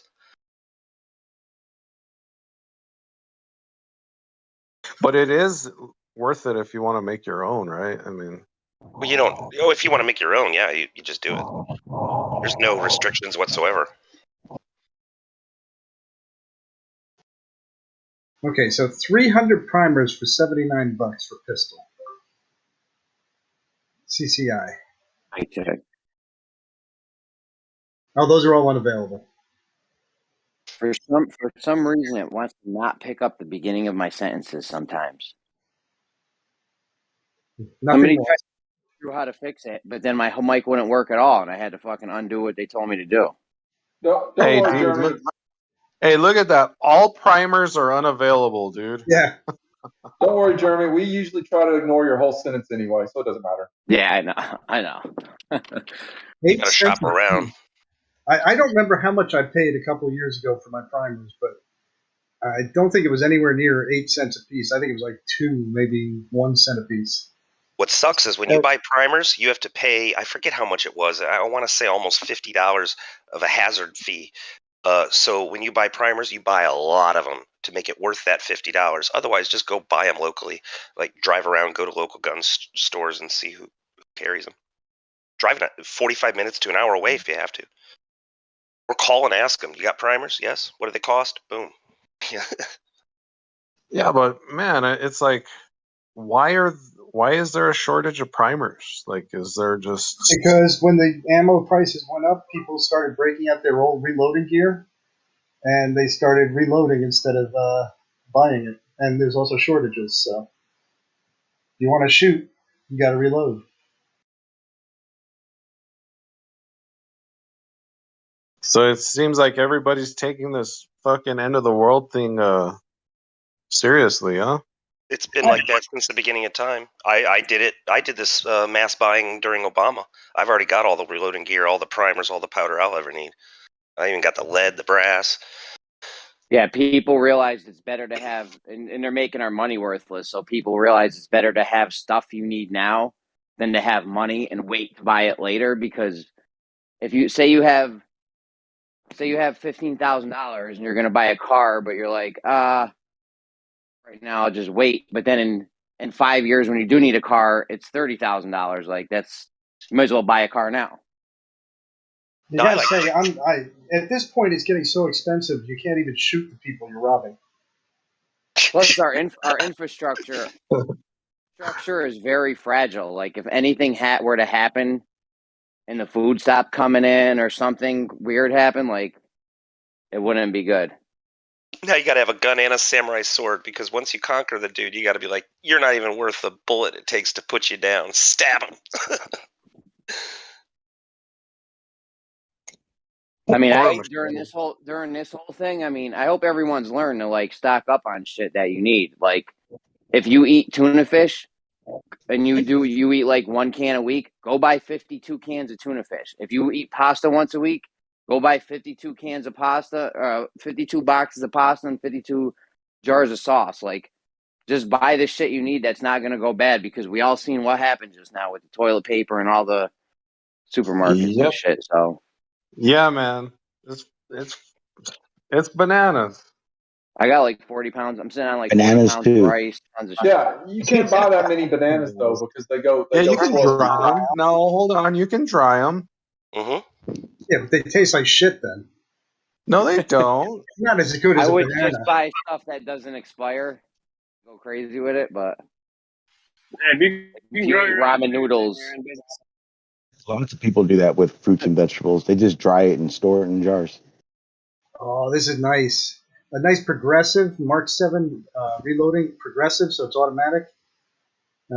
Did you? 2,400 bucks, 2,900 bucks. Did you see my that text message, that thing I tagged you in, Moyak, about California and the ARs? Because I heard you guys were talking about it. That's a big example of that. We're not sure if anyone else saw it, but in California, you're not allowed to buy an AR. You can only go to a place and build it.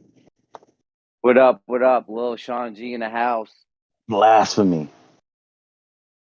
Tell him. Hey, well, You heard him, right? what's good with all these reloading tools? Well, you can't even find primers. Well, I didn't look that hard, but it does seem like it's a challenge. Gotta keep looking. Gotta keep shopping. Look up Lee turret press.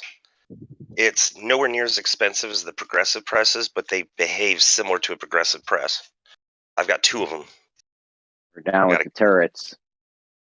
I got a turret method that'll stop, but vastly halt illegal immigrants. Hey, to the people that are stocking up on ammo, because I have guns, but I've never stocked up like that. Do you have to do anything special to them? You know, because over a long periods of times, years, do you have to do something so they don't get corrosion? Do you put on those them or anything? little things? Do you put those little things that eat the moisture absorber things you get in like clothes and shit? Do you put that in ammo though, or no? I think you could just leave it, depending on your climate, probably.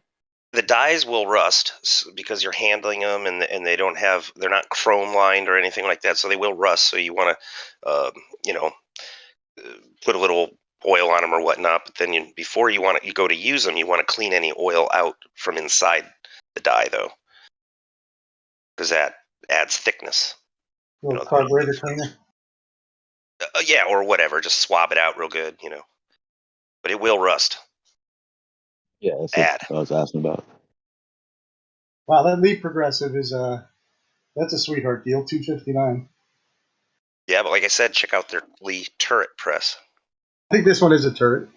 Okay. Maybe they classify them as progressive now, but they behave like one, but they're not exactly just like it's just manually. The only difference is it's manually indexed. You just got to pull it up for each maneuver. But it does it. It changes over dies and then does the next action.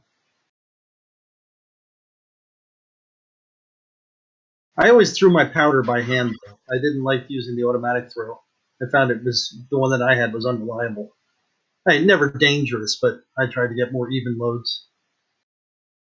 Especially since I was running at max charge. Yeah, max pressures. Yeah, I use a jewelry scale, and I do a load drop, a powder drop, I'm sorry, and then I trickle on a scale. Yeah, same. That's what I do for my rifle rounds because I want precision. That's what I load for is precision. But handgun rounds, just let the turret. I just let the powder charge just drop. For I was always running the 44 Magnum at max load, so it's just like go a couple trains over, that could be a bad thing. True. I'm just speaking generally, like if I'm loading for 357 or 38 or 9mm, I just let the powder drop. Right, if I just get dropped 9 mils, it's like, okay, that one didn't work quite as good, but my accuracy with the pistol's not good enough to use it anyway. Interesting that you guys talk about accuracy and the way that you pack a bullet, as in my understanding. Oh yeah, if it goes faster or slower, you got a problem. Yeah, You want? Sorry, mate. No. I interrupted you. Go ahead. You had a question. So, like, if you pack down your powder into your bullet, it's not. Am I right in thinking it's not going to react efficiently because it hasn't got enough space? Or I'm just trying to think, what's the worst case scenario? Packing it or making. The worst case, if you overpack it, even with the proper charge, but if you shoot the bullet too deep, they can detonate. Yeah, it'll Blow your overpressure. fucking hand off. Yeah, generally speaking, most rounds are not completely filled with powder. And then when you seat the bullet, it goes to a certain depth. Otherwise, it's overseated, and yeah. Bad things happen. But it is possible for certain loads to be very full of powder. And then, like he said, if you overseat the bullet, it's too much compression, tighter volume, and yeah, it'll overpressure the chamber. Now, I've also heard undercharging can cause a detonation because basically the primer goes through, it doesn't meet any resistance of the powder, and it basically all ignites simultaneously. Squib load. Squib load. But the squib load, usually I think of not making it at the barrel, but I've heard of actual detonation, actually causing damage to the gun because of undercharge as well. But that's like little known and never been proven type of thing. I've never heard Did you guys of that. ever see that Did you guys ever see that triangle bullet they had? That weird ass gun? Oh, Ruger, right? Ruger makes them. It's their composite projectiles. I don't even think they make them anymore. I think it was just like they only made a few of them, and there's these triangle rounds. It looks weird. Huh. Hey, what about those Lee Classic loaders?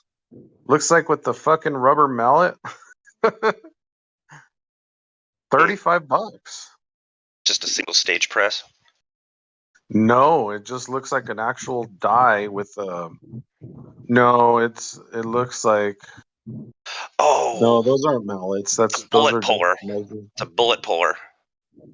Yeah. Like if I load a bullet incorrectly or for whatever reason, it doesn't matter. I put it in there, and it clamps onto the projectile. And then when I slap it on the concrete floor, the inertia, whatever you want to call it, it pops the bullet from the case.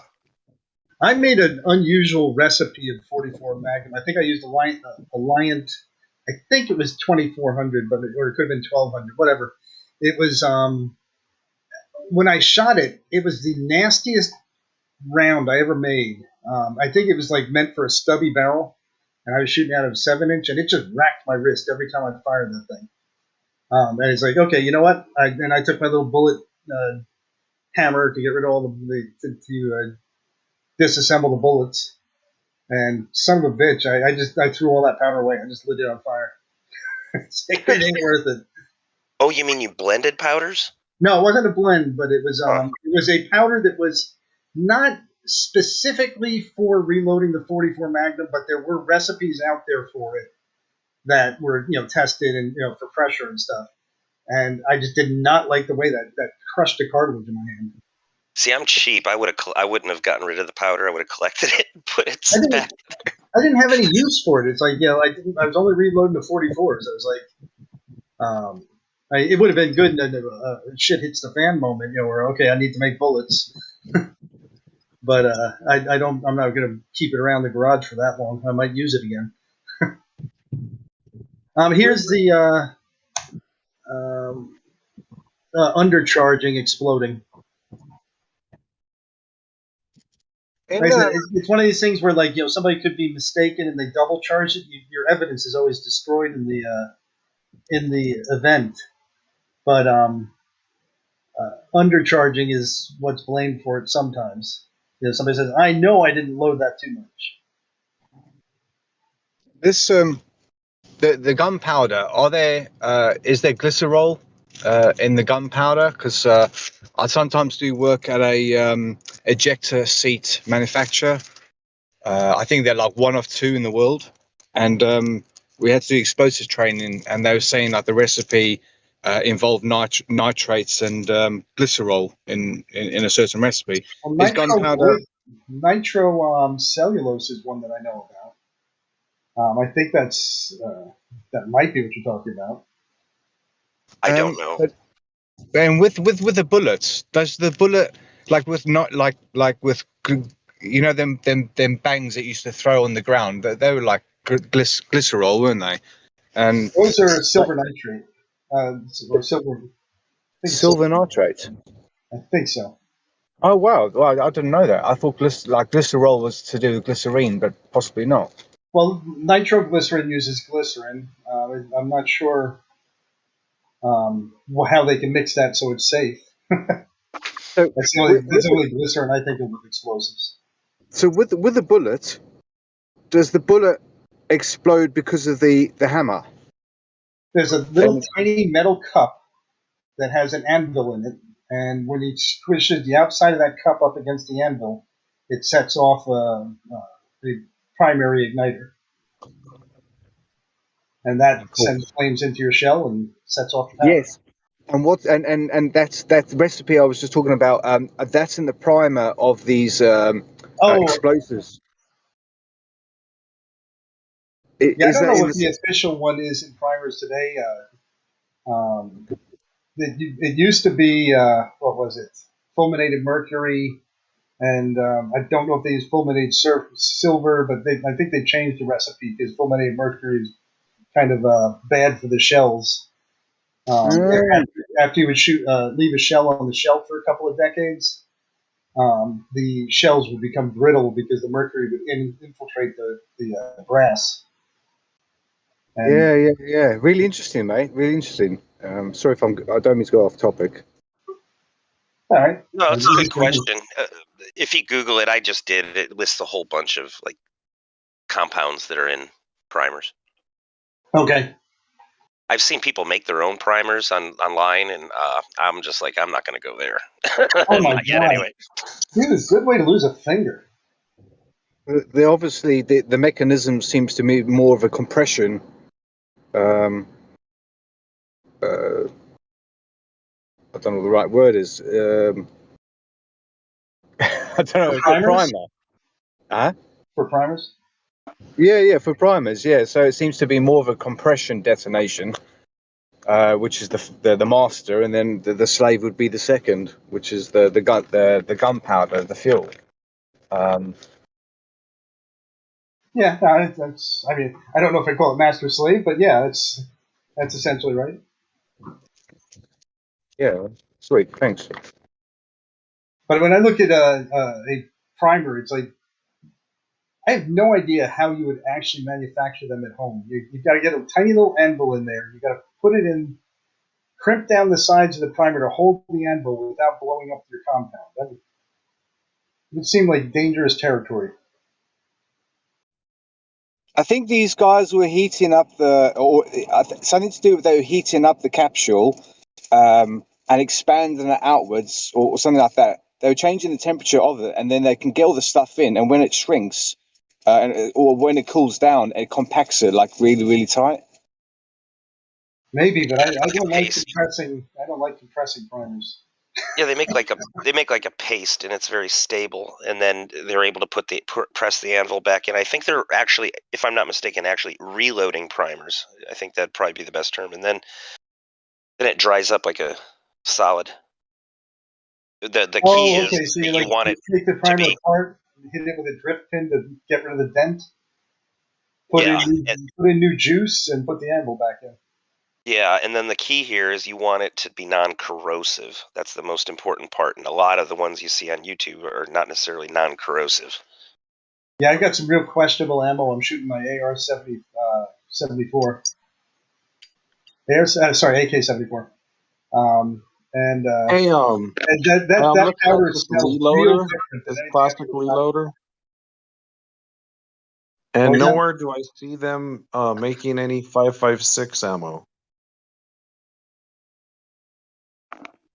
What was the question? I'm looking at the Lee Classic Loader on YouTube, and nowhere can I find. They're just making like well, 45-7, just like rifle ammo, but not really like 5.56.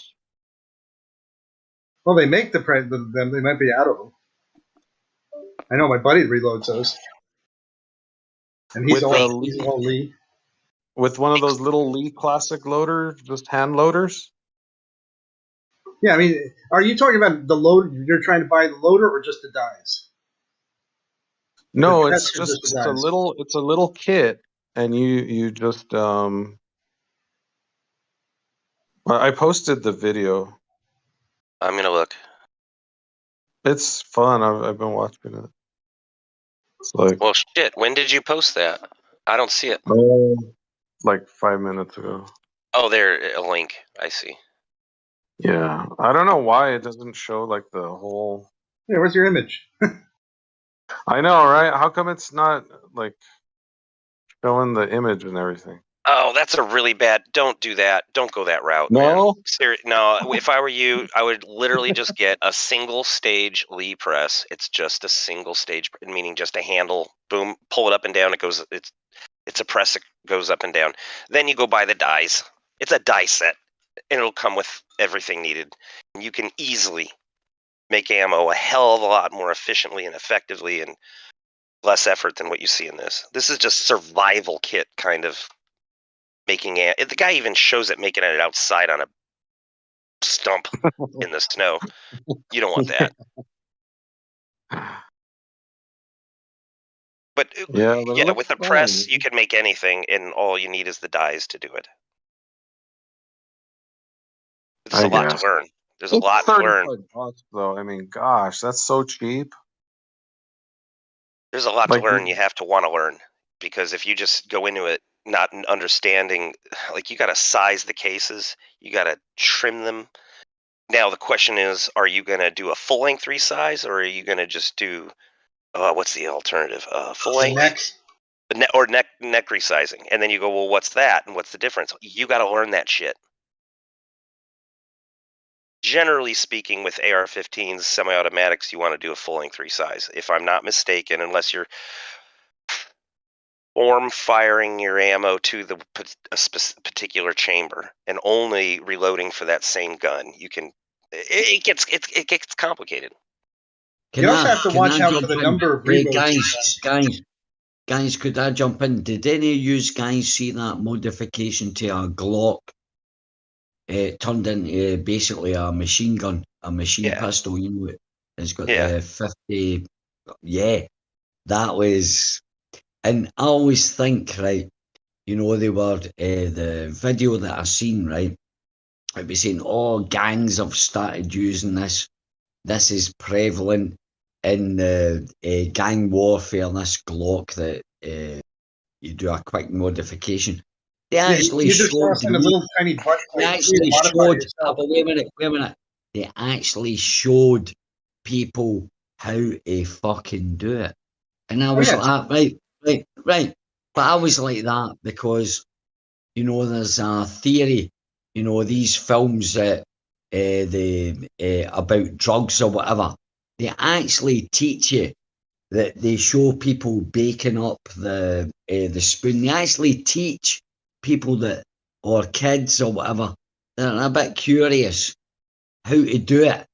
That actually it's more of an instructional video of how to do this. And it's also please do it. Could be propaganda. It could be propaganda because nobody in their right mind, no one combat oriented would ever want a full auto Glock. Yeah, in a combat situation. It's just stupid. But a criminal, somebody that fought in the streets, or some curious kid that liked to think, oh, well, that's great, or how about that? Honestly, you should see this thing. Yeah. The point is, the vast majority of people who would succumb to that nonsense are stupid and ignorant, and like I said, nobody in the right mind would ever want. Yeah, I mean, if you want to only have they're teaching. That's the thing they're teaching. They're teaching people that want to have that kind. It's not the point of nobody in their right mind or whatever, but they're what I said about these films that show how to freebase or they glorify it. You know, they show this. they're teaching people how to do it, kids. Or Let me guess. Is that a video by Vice? Nope. Okay, because looking to see who produced the video, and it's more than likely propaganda, just to say, look at this it's terrible what they do. Look at this. They paid them to do it. No, it was a fitting. It's an actual modification you can do to a Glock. Oh, simple well, as it's an invention, and honestly, it's like a little switch. Yeah, exactly. Yeah, you don't even need this. Like, you could take a standard butt plate from your Glock, and essentially you can put a nail through it in the right place, and it'll reset the gun. Well, all you have to do is, right, with any gun, right, so you have a single fire gun, right, and you go bang, bang, whatever you've got to pull a trigger. What you have to do is convince this trigger mechanism, what it reacts to. It has to react again and again and again. You fit a barrel or an infinite amount of bullets, and you pull that trigger that you've programmed. When you pull it or whatever, it just goes click, click, click, click, instead of going poof and having to reload. And that's it. You've got a fucking machine gun out of a pistol or whatever. Yeah, but when you start getting up around 200, 300 rounds through that Glock, you're going to start melting the flame. No, it said 50. They had I think a 50. The guy, what he did was he fired off the Glock, you know, the 50-round magazine. Swedish. Yeah, the normal 15. That's a 15 or yeah, I think it was 15. And took that, and then what he did was it was something to do with the bottom of the gun, or the bottom of the build of it. He put a little. It was like a bit of metal. Yeah. Right. Stuck it in there, but he did attach. It just has to push a little inside. But he did attach. It was like a round barrel underneath the Glock. It was maybe about 3 inches, enough to have 50 rounds in it. It was like one of the what's a machine gun has got the round and you click it in. 50-round or whatever drum. you call it. Yeah, a drum. That's it. But a kind of miniature version with 50 rounds, and this little clip when you. I got the the technology or how it worked, kind of thing, but I've got a problem describing it because I don't know precisely. Post a video to the link? You have a link to the video you watched? I could. It'd be hard to find it. Or whatever. The problem with the fully automatic Glock and stuff is you put your 50 round mag on there, and you're going to still only have 3 seconds of fire. So I mean, it's. But held it open. It kind of. Do you know when you? It was. I was weird, but I understood how it worked. How the trigger. You know, if you. It's like the same thing. Why does you know when if you've got an automatic machine gun, you hold what the are you trigger trying to say, open man? longer. Wait a minute. If you hold the trigger open longer, why does it fire off so many bullets? Because there's a little reset inside of the gun. A Glock is essentially a fully automatic gun. Yeah, it's essentially and that was the tech. That's what it was. It must have been with the reset, because the guy goes like doof doof like that. They put the that change thing in. They fitted the barrel, and the guy held the gun. But I totally understood how it worked. It wasn't fake. Get it? It's not that big of a deal. What's the big deal? And the long and short of it is, nobody wants to, except for fun. But there was no big deal. It was just the big. There was no big deal. Why are you like stumbling and like tripping over yourself like you're thinking deep philosophically. It's not a big deal. Yeah, I don't think anyone Oh, even sorry, understands what you're guys. saying. Sorry. I'm sorry I triggered you. I wasn't. It wasn't the truth. It was just an observation. I was just having a discussion. Are you Scottish or Irish? Nah, does it matter? Actually, Because I'm just yeah. curious. I was If just you having have a an accent. conversation, man. It wasn't. I was trying to prove that fucking anything at all. I'm just giving a little interest because you guys were talking about guns.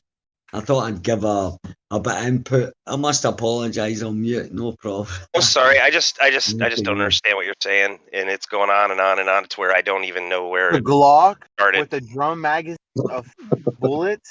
The and point it's is, simulating the a point full was audio they were teaching with this. people how to Scottish or convert Irish? a single shot. The point was Scottish or they Irish? were teaching people, they were teaching whoever how to change To a make it fully single automatic. shot Fully gun automatic. into an automatic, Cool. but giving it, presenting it as, oh look, this new thing is here. They were teaching people, like what I was saying, in films they teach people how to take smack or smoke crack or inject heroin. That was You the could point. also Sorry. 3D schematic for this model and use it on gun at home. There's information online over everything, including drugs and making weapons, building bombs. It is what it is. There's just It's information, and it's an information war, and they're trying to make information unlawful, and it's not good. and I Hey, well, think what that about information making should be out there. flat Earth information illegal? Is that bad? Yeah, that is bad. I think flat Earth information should be out there. How to smoke crack, how to make crack, all of How to make crack? everything, all of it should be out there. Nobody should be regulating that. But guess what? There actually is an instance. You can't post how to make meth online. I believe that's a law. Really? I believe so, because I've tried looking it up, and it wasn't online. And I'm like, dude, why can't I find it? And the guy goes, because it's illegal. It's illegal. I go, yeah, but so many things are illegal. I made nitroglycerin because what I found, and they go, yeah, but meth is like, meth. It's illegal to post how to make meth. I'm like, oh, okay. Hey, remember that anarchist cookbook was like, well, because I'm a little older, right? So I have remember that. Really? Improvised munitions by the U.S. military for me. James Bond, poor man's James Bond. Got all those. How to turn your urine into rifle powder. There's a lot of misinformation in some of those. Yeah, I've heard that. If you go through the anarchist cookbook, you might be unhappy with the results. There's like a recipe on how to make crank, and it says to get those Vicks vapor sticks, and then squirt starting fluid in a jar, and then put X amount of water, shake it, and then separate it off, mix it, and let it evaporate. It's stupid. It's like put in there just for misinformation. Yeah, the one that I got is a actual field manual from the U.S. military. So it's improvised munitions by the U.S. military, and that one is all good information. But a lot of it's like you really got to spend some time. If you're going to take your urine, make up the nitrates from it, and the chemistry involved with all of that. It's like, yeah, I think I'll just go buy bullets.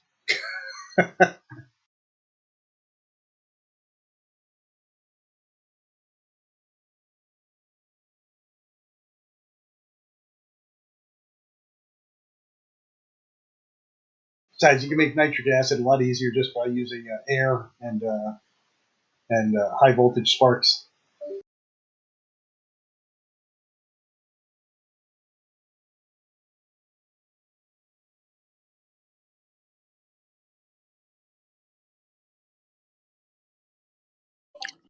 Testing. That's successful.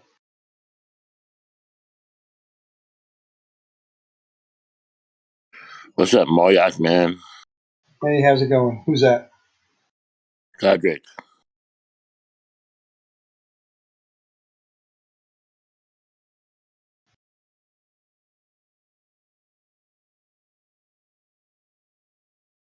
Yeah, I don't want to break the law, but man, I'd love to have my Glock fully automatic for a day. Of course, then it's going to go through my ammunition so fast it costs me like $1,000 a minute to run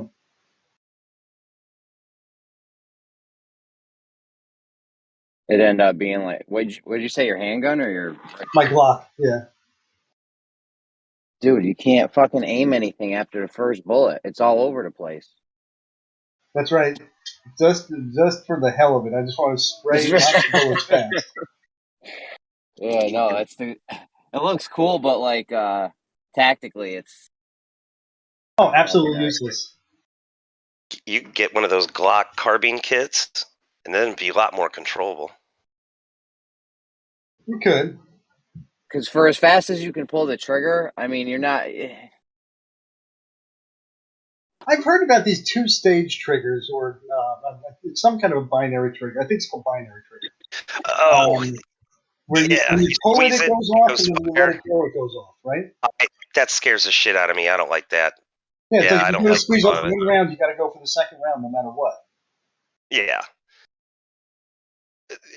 The best thing would be to get one of those forced reset triggers, which are essentially converts your AR to fully automatic, even though it is not by ATF's definition as a machine gun, because of the mechanism is not as described as in the definition of a machine gun. It's actually a forced reset trigger. Essentially does the same thing, though. I got to use the bump fire, and that was fun. That one went to probably 600-700 rounds per minute. That was a lot of fun to shoot, but it took skill to shoot it. Like, it wasn't just pull the trigger and go automatic. You had to hold the gun just so.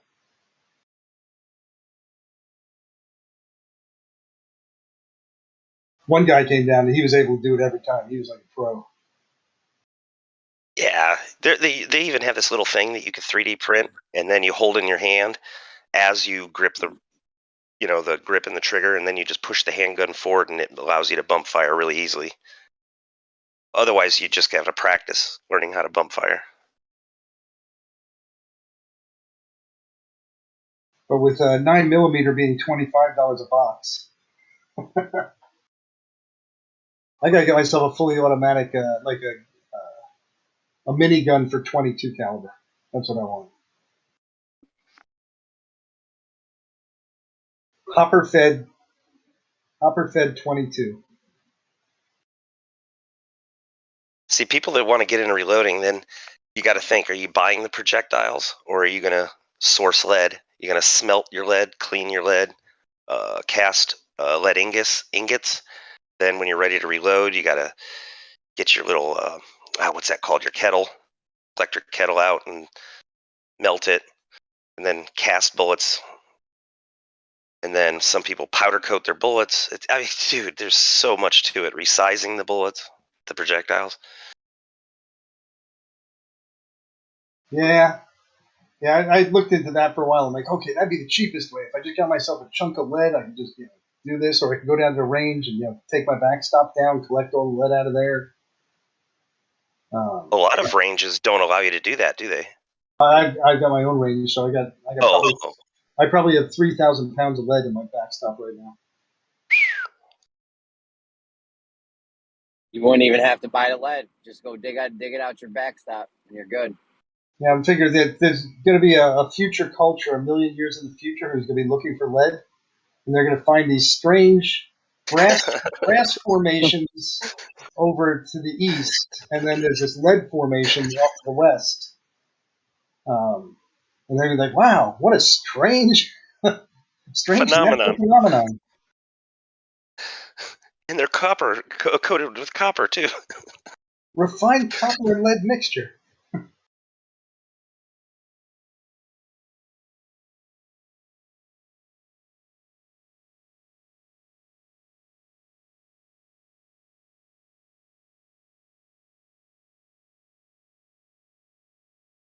I'm pretty sure that we went through at least 3,000 rounds when we took my van down.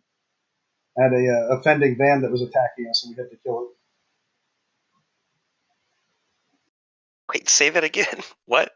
We had a Caravanosaurus on the property, And so I had a bunch of friends came down, and we filled the Caravanosaurus with lots of lead. Let's see if I got a picture.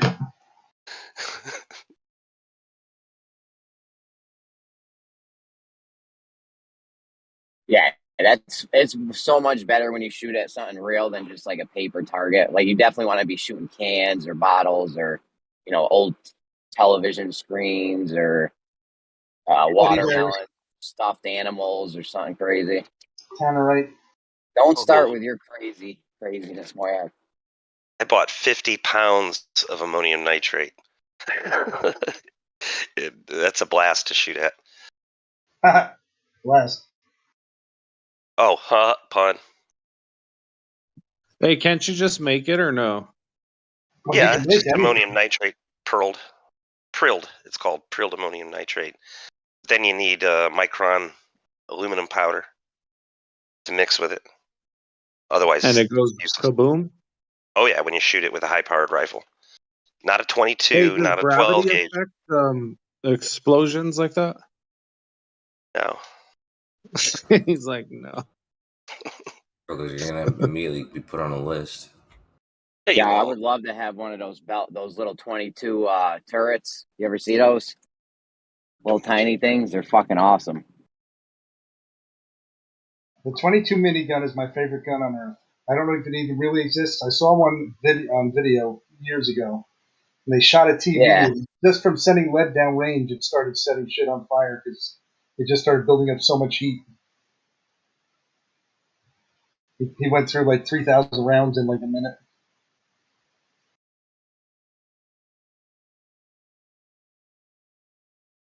Don't you have a D Eagle, Mike? I used to have a D Eagle. The Desert Eagle? D Eagle? They're just called Deagles.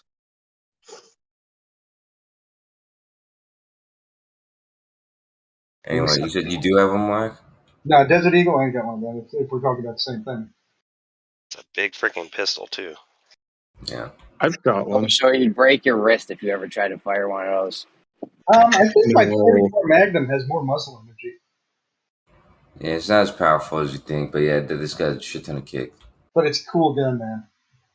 Hey, I've shot a 44, what was it? 44 Bulldog. That thing was more powerful. That thing was more powerful than the Deagle. If you want a gun with the tiniest amount of kick that I've ever seen, it's called a Beretta PX4 Storm, and the barrel doesn't go straight back like most guns. This barrel actually twisted back, so there was like no kick. My 380 had more kick than this 40 caliber. Yeah, but how fast those bullets go? Fast bullets? I don't know. You can more easily kill somebody with a slow bullet than a fast bullet. You know that? I don't know. My favorite gun right now is the Smith & Wesson 460. It's the same, pretty much the same ballistics as the 500 in the conventional loads. And that thing is a horse, man. You can feel the shockwave in your teeth. Did you ever let your daughter come with her friends and borrow your guns, whatever she was trying to do? Yeah, they all came down. We blew up a teddy bear. Oh wow! What'd you do? Hey, Dad, let me borrow the guns for a couple hours. We're gonna go fucking fuck shit up. She had a 36-inch teddy bear. Oh, nice.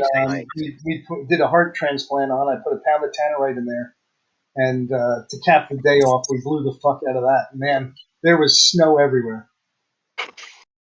Does anyone here know a lot about AR-15? Hell yeah. You know, what's a good? Say someone wants to buy an AR-15. What's a good one to get? There's lots of different ones. We get the one with the shotgun attached underneath. AR-15s are essentially, generally speaking, all the same. But then you get real technical. It's like, do you want the piston or the gas? No, don't even sell them nothing, dude. If you're looking for an AR-15, go to PSA.com and buy the $400 AR-15. Palmetto State Armory. Palmetto State Armory. You're welcome. What do you have to? Hey, now you can unblock me, dude. What do you have to buy those online? Because transferred to a local federal firearms license dealer. In other words, you're a local gun shop. And they'll usually have a transfer fee for you. People don't believe that you can buy guns at a gun show without showing them a license. But I mean, I did that in Virginia like 10 years ago. Private sale, you can. Yeah. So, like, if they have an AR-15 for like $460, what's that compared to $700, $800, like double the price? Like, It's this, dude. This gun, I'm telling you, dude, is the best gun you're ever gonna get for $400. Just buy it and don't think twice. I'm telling you, dude. What was your question? You were cutting out. I was just kind of curious, like, for PCs, could explain what the better components, what it'll give you, like, what are these more expensive ones? They're the same thing, dude. Not quite. Like, for instance, the bolt carrier group, some are lighter, some are more some are standard, some are rated for full auto fire, some have special coatings so to make them more reliable. The barrels are different. This is the cheapest gun you can buy, and it's gonna last you for a whole lifetime. Then if you look at You what that won't barrel, regret it.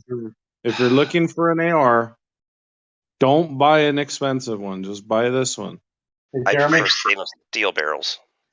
Because hey, if you buy from these guys too, you're keeping them in business because they're doing everybody a solid by selling $400 ARs, bro. He is right. If you don't know anything about them and you get a PSA AR, you're going to be happy with it. It's just that if you want to get down to the brass tacks, it depends. Every part, there's an option in quality. Yeah, are you going to go competition shooting, or are you going down the range to make some noise? Or are you going to protect your family? You'll hit them. All of them will protect your family in the ranges we're talking about. Yo, why don't we start a militia? Huh? That's perfectly legal. Okay, I posted the video of my teddy bear hunting. Look, what's this got there? Oh, that's sick. That's some Call of Duty shit right there. No, you're not going to stop for an ambulance? That looks like one of my Call of Duty guns back in the day. That's pretty cool. Jeremy, I expect a comment. You made me go look for this. I expect a comment.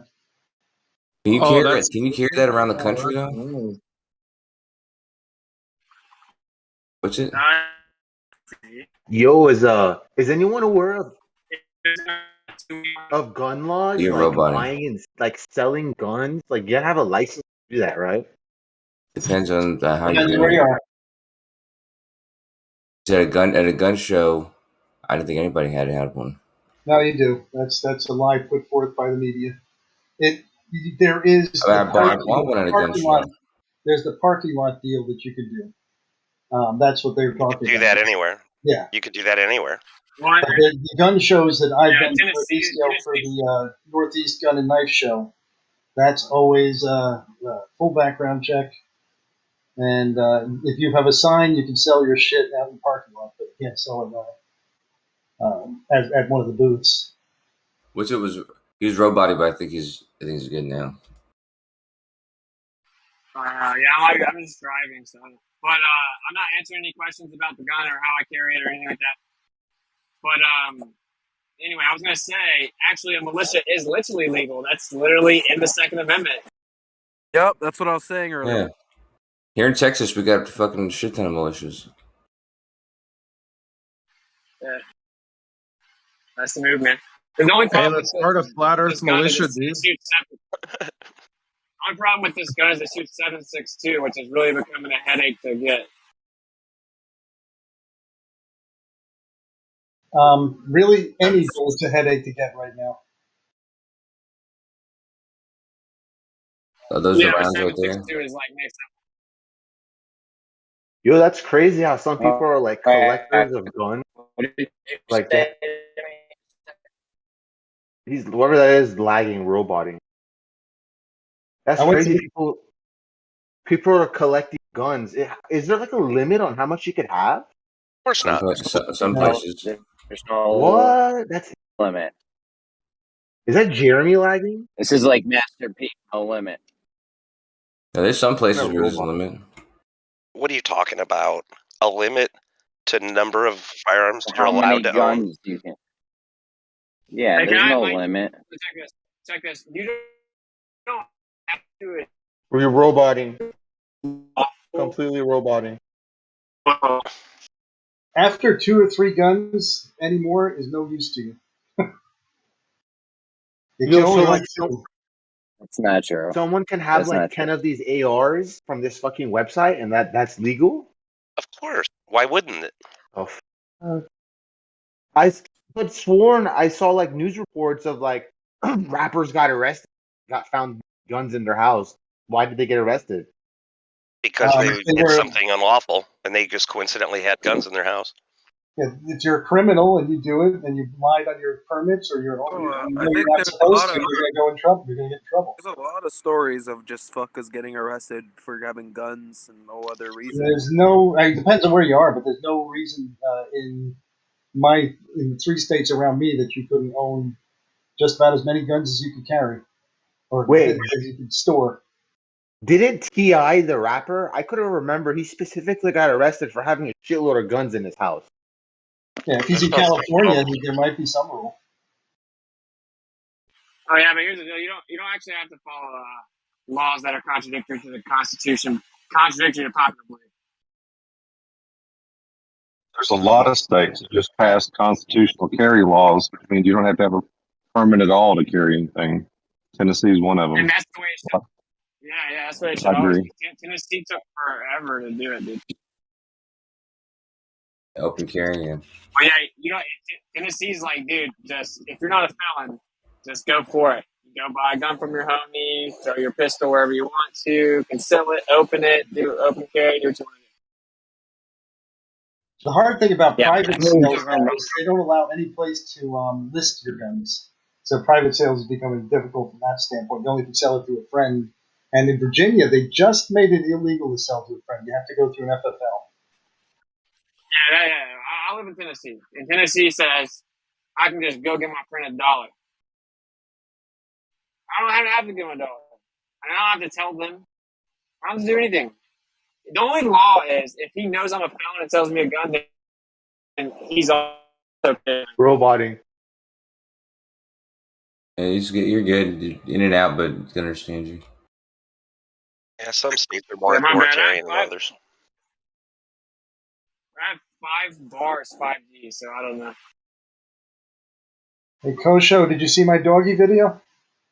What'd you kill your dog? Go look at my damn video, damn it. It's 4:23. All right.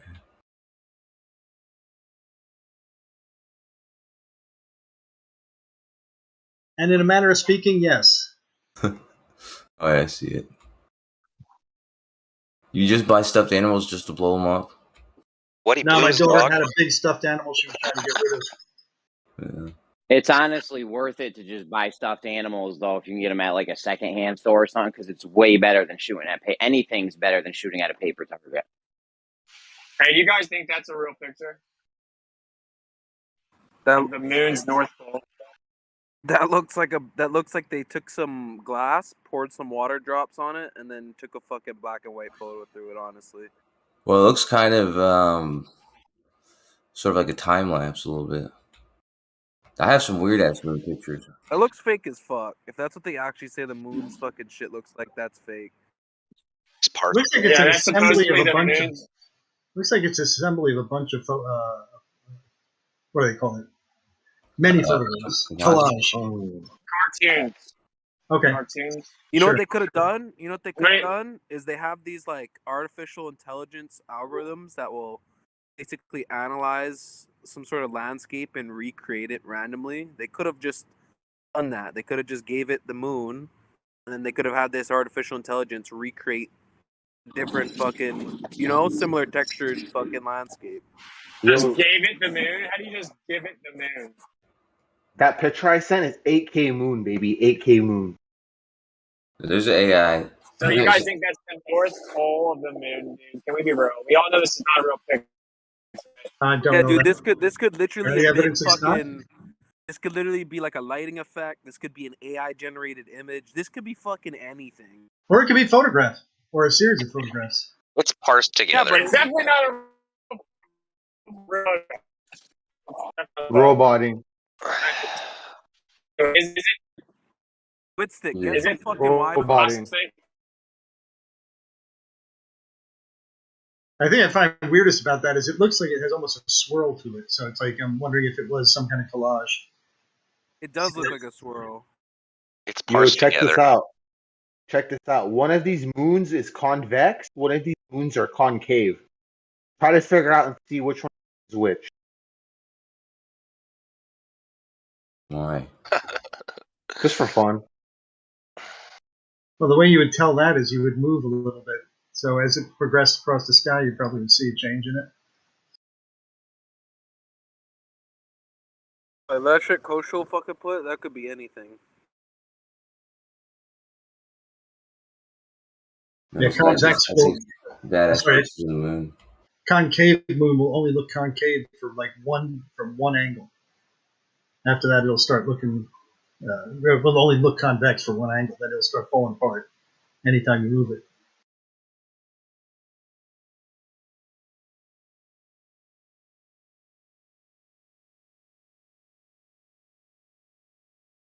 And which one is concave and convex? I don't know. So here, I'll let you still figure that out. I won't say which one's which, but using this experiment, I personally was able to at least determine that the moon isn't concave in terms of a satellite dish. And one behavior of concave versus convex, the light pattern is flipped. So if you could notice the light pattern's flipped, but there's a common light hitting both of these models at the same time. But they're flipped because that's what concave and convex. That one of the differences is it flips the image. And using this, I was able to observe the moon in real life and see the positioning of where the dark and light side is relative to the sun, and it showed the light patterns of a convex sphere. So it's not the concave one. But now you still got to figure out which one's the concave and convex. So the moon is a sphere, basically. Yeah. Well, kind of what I thought before. So. Hey, does anybody here play chess? I play chess for fun. No, I'm like, I do, but I'm amateur. No, like anybody play like serious chess? You guys think these pictures are real, man? These ones, these are real, but they're made with like what some of them that middle one that's a composite made with a bunch of different moon pictures. They use a bunch of different. They use like 150,000 pictures of the moon that he's taken, and then he highlights different colors. Kosho, you were of a cosmic background? At cosmic That is background bullshit. This is on fucking Instagram? bullshit. You think this picture's real? That is fucking bullshit. That is. That's fucking Earth. shit. That's not the moon. Earth. Okay, That's okay. shit, You think this is real? That I is think shit, it could be real. Listen, if that's what the moon looks like, then my fucking ass cheek is what the moon looks like. No, this is the Earth. This is the Earth. That's Earth. Look at the clouds.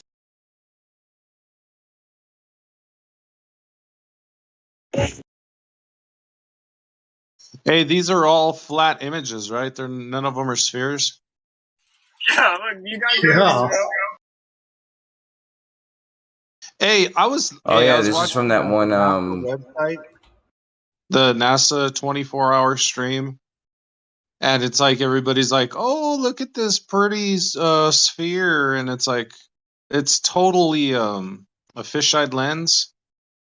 It's like everything in the corners are bending. It's like, why don't they like snap to this already? What are you talking about? There's Yeah, lots of videos, so you got to be a little bit more specific. No, it's that 24-hour live stream that they're showing on the NASA YouTube. Live stream of what? Of the IS from the It's their ISS. literal live stream. That's what Live it's stream called. from what? From what? What mission? What is it a live stream of? They Why just you live stream of everything. Like from the they'll live ISS? stream some of their missions. Of what? They'll, Let's keep it chill, bro. Let's keep it chill, please. You talking about from the ISS, or you're talking about like just an image of the Earth? well, they do have ISS, but they also live stream like their missions and stuff. Ah, okay. So just a general live stream of NASA stuff. Okay. Yes, they'll live stream anything basically. Check that out. Flat Earth stars with the label constellation centered on Polaris. For any flat earthers here. Sorry, what did you say about Polaris? And you also got that Milky Way band, true to position based on real life. So we know where the Milky Way is relative to Polaris? No, this is just for flat earthers. Oh. I thought it was Glover saying that sarcastic. I'm anyway, We really only need to know the direction of Polaris. The distance is almost irrelevant. Like beyond about 10 million miles, it becomes almost irrelevant. This is supposedly one of the first pictures of the moon as we went up and got close to it. You guys think this is real? Where'd you get it from? I'm pretty sure this is from it's either NASA or it's like Soviet Union. So that's That's right. They what were there first. What is their settings on it? Is that showing a specific spectrum or something? That's curious. The rock. I'm just The wondering shape if of you the think rock. this is a real picture, dude. Oh, that's a close-up. That's just a rock on the And, top of an octahedron. Or Okay, so whatever this- the fucking pyramid one. So to clarify, you do think this is real? Real what? First off, Like a what real is it? It's not a planet. I think that's a close-up picture of a rock from one of the No, roads. that's well. No, this is supposedly like the moon.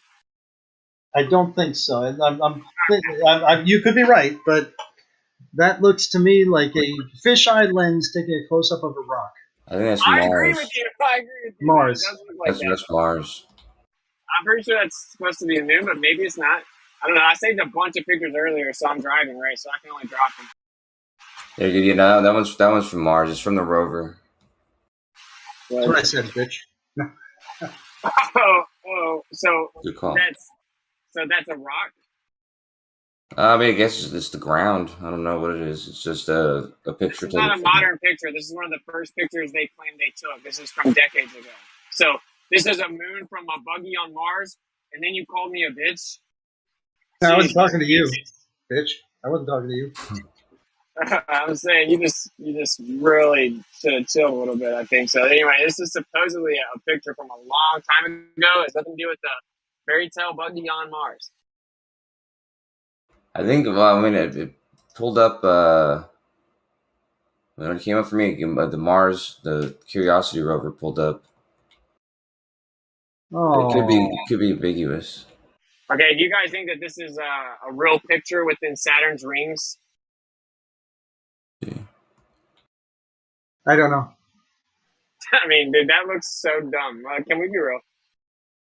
What your incredulity doesn't mean anything. Well, technically, isn't all of this not even in like the visible spectrum when they take these photos? So like, we're not even seeing shit that we would actually see if we were there. Why wouldn't they take it in the physical spectrum, in the individual spectrum? Dude, sometimes they take pictures like that, but if they're right up there close to something, why are they not going to use the visual spectrum? You don't think they use radio and microwave spectrum? You think they just use the visible light spectrum? That's what you think they're taking the photos with from fucking telescopes? they take pictures in the visual spectrum as well as outside the visual spectrum. Yeah, but if they're up there, if they're right there, why would they need to take something outside the visual spectrum? Most of them are outside the visual spectrum. Most of the shit you see. You're talking about stuff from Hubble. Let's keep it really most of chill. Oh my goodness. I'm just saying, like, I don't want to hear interruptions. It's hard to hear. Ooh. No. It just happens naturally. People both like kind of impulsively talk. Let's just keep it chill. Now, as far as the Saturn rings, I don't have any inherent inherent reason to disregard it. It's a very cool image. Right, cool. So do you think this last picture is real from 1960? It looks like a picture of Earth. Is it? You think it's a real picture of the Earth? No. I mean, it says April Fools. I mean. Well, no, I think somebody wrote that on a meme. I think somebody put that on a meme. They put April Fools on there in the meme because the picture was released on April 1st, 1960. So truthers having the most fire memes, obviously, just put April Fools because it's not a real picture, obviously. Now, they claimed it was. Why is it obviously not a real picture? Besides the fact that you don't think space is real. No, just look at it. Just look at it. What am I looking at? I think a 5-year-old with TikTok for 5 minutes could make a better fake picture than this. Well, that's true, but what camera was used? What were the capabilities of that camera? Okay, so you think it's real. That's all I'm asking. I'm not trying to debate you about the pictures. Oh, so you just want to say, is it real or not? Okay. I'm wondering, each time I drop the picture, some of these I thought maybe, I guess they could be, I guess, if you wanted to hear their story. But I'm asking your opinion. That's all I'm doing. Yeah, I mean, I can't make any judgment on this. I don't know what the equipment they were using was. It looks shitty enough to be real. It says there was a satellite called Explorer 1 that brought back a lot of these pictures. This is one of the pictures of Clemson that brought back. That one's ridiculous. Everyone knows this rocket picture's not real, right? That one I believe is real. Here's a video from 1890 with better quality than that Earth picture we have. Gee, I wonder why. Oh my god, that's hilarious. Hey, you guys think the rocket picture is real? Well, I mean, rockets do fly. There's absolutely no question in mind whether rockets fly. We know that. We know the space shuttle really flew through the atmosphere. There's no question of that. So when it pokes through a cloud, what would it look like? How would it differ? I'm not asking you about, is it possible that a rocket flies? Although, of course, they always go right. But for me to determine whether it's real or not. Hold on. I want to stop him because he said it's proven that the space shuttle flew to the atmosphere. Yes, we saw it fly through the atmosphere. I mean, that's unmistakable. No, it's not. Dude, wait, can you give me a video of a shuttle either leaving or re-entering the atmosphere? Not talking about that. I'm talking about flying. It takes off from the ground and flies. We saw that. There were people who heard the really loud sound of the rocket go off. They saw it fly off the ground, go up, and in fact, some of them even blew up. Right, but whatever it was, whether it had people on board or not, is another question. But as far as the big thing that flies through the sky, there's nobody who can deny that. Dude, I watch them all the time. I'm about to watch 4 this month. From your heroes, NASA. I'm watching 4 this month. I've watched a couple already. I just said that. I'm asking if you think this picture's real. I don't know. I mean, it looks possible. Let's put it that way. I don't My point was just because Globers don't have the ability to see blatant Photoshop anymore because they have to constantly think they're a defense attorney for NASA and they have to defend these CGI images. Well, no, I mean you're saying that this isn't real, and I'm inclined to say I can't tell because I don't know what a rocket would look like as it pokes. You can't tell? As a rocket pokes through the clouds, I could see this as being a plausible thing. That if you took that from an airplane with a really good telephoto, I don't see why that couldn't happen.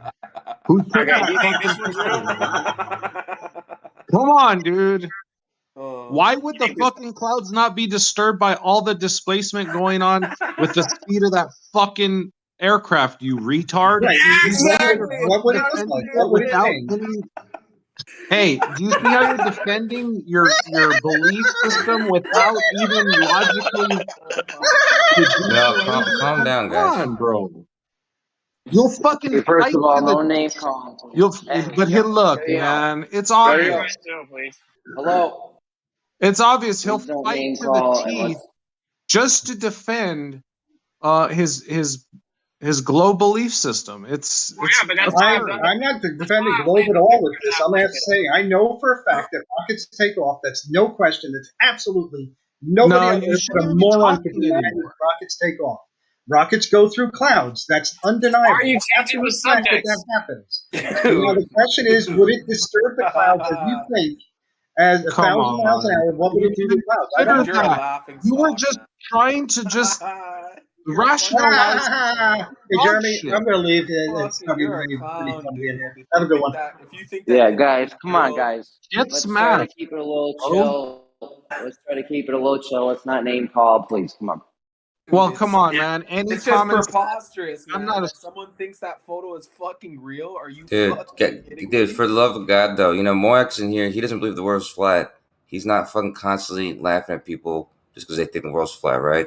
So, Yeah, yeah, but he this thinks that you should make a comment about it, but don't have to waste all this time fucking ridiculing people. Here. You guys think that next picture's real? No, it's not. Wait, so Kosho, I linked like 3 articles. Kosho, wait, real fast, I gotta respond. Kosho, be honest with me. Did you look it up? All these pictures? I looked up all these pictures, yeah. Okay. Well, that's not fair, man. I'm trying to give Glover a test. Do you get the test? The test is. Well, this is how I passed the test, dude. This is just called discernment, man. This is what should be happening, right? You see something like that, I mean, we have more than just our instincts to discern these things. So, Okay, well, discernment is the process of properly deducing something. So, anyway, I'm just saying the no, test but is. Witsit, that guy was obviously blindly defending the globe, and Yeah, of those course. and That's what I'm without trying to even. say. Yeah, Right, man. like, the test, the reason I'm saying this is because the test is really funny. You can just do it with any of your Glover friends, okay? To show them, like, supposed real pictures mixed in with blatantly fake pictures. Yeah. Yeah, man. That's that David Weiss. That's what we're dealing with, man. It's just this indoctrination, just this. David Weiss be doing that shit all the time to these guys. Be catching them out there defending pictures of frying pans and shit. if you show somebody something and don't allow them to find out, you know, to do research or any kind of discernment, and just asking what they think, then why would you ridicule what their answer is? I agree. Actually, I just immediately being like, ha ha ha ha, with every one of them is not good. But this is the point that's funny. They like us truthers. We can look at pictures and we, for the most part, know instantly when stuff is fake. And the other side, since they look at these things and convince themselves it's real, they're not able to look at pictures and tell as well. It's just a difference.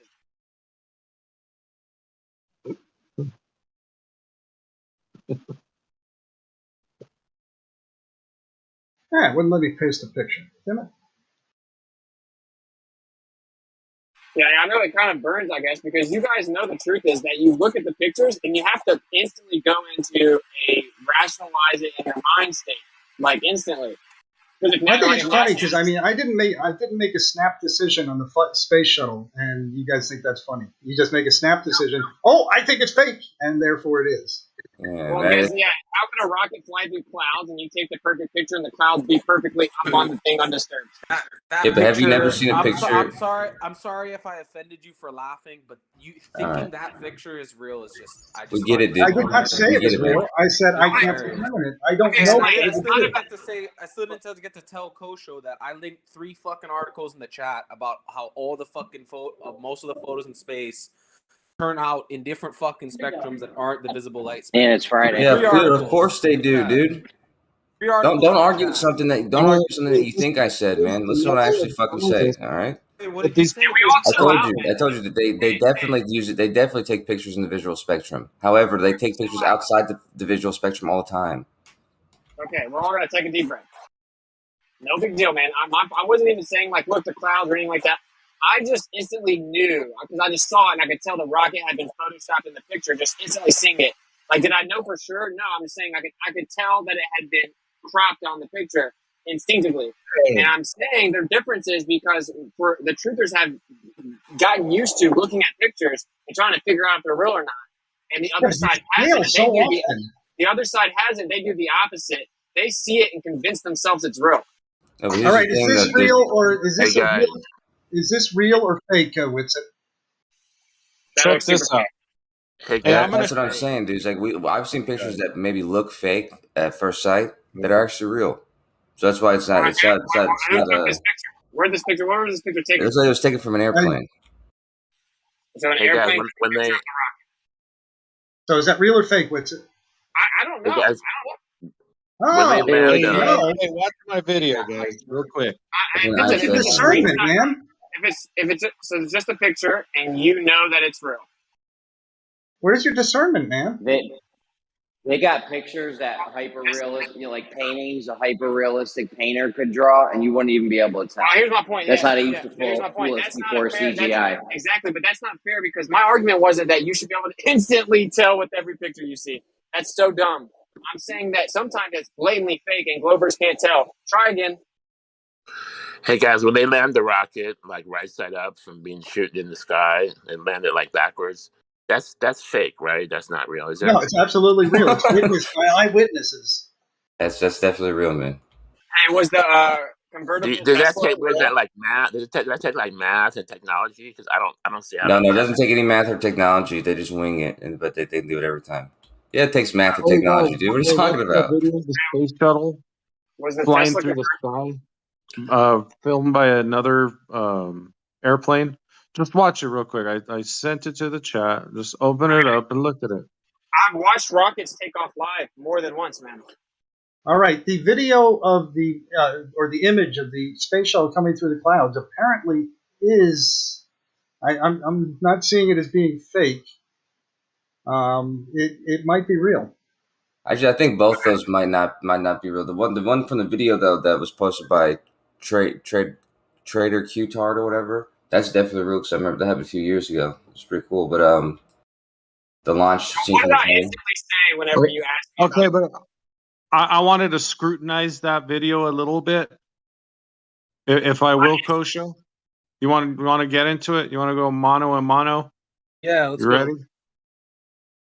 You ready to get smashed by a flat earther? Let's do it. I don't know what any of this means, but go ahead, man. Hurry up and smash him. All right, so I just wanted to bring some attention to you about this. Okay. How come it didn't go straight and it curves? Because I know you're gonna say, well, yeah, the space shuttle has to take a certain path to fly to get it to slingshot and do all that shit. But once again, we don't see it leaving the actual atmosphere. So you're smashing the hell out of me, man. But so this is a space shuttle. This looks like, or this is claimed to be a space shuttle. Looks like one of the last launches. I don't understand what the issue is. Honestly, this could be claimed to be the space shuttle and be a different rocket altogether. But I don't see what the issue is. See, look, here's Dragon Crew 1 launch. Oh no, never mind. Well, This dude. okay, This dude has multiple 1 minute, videos.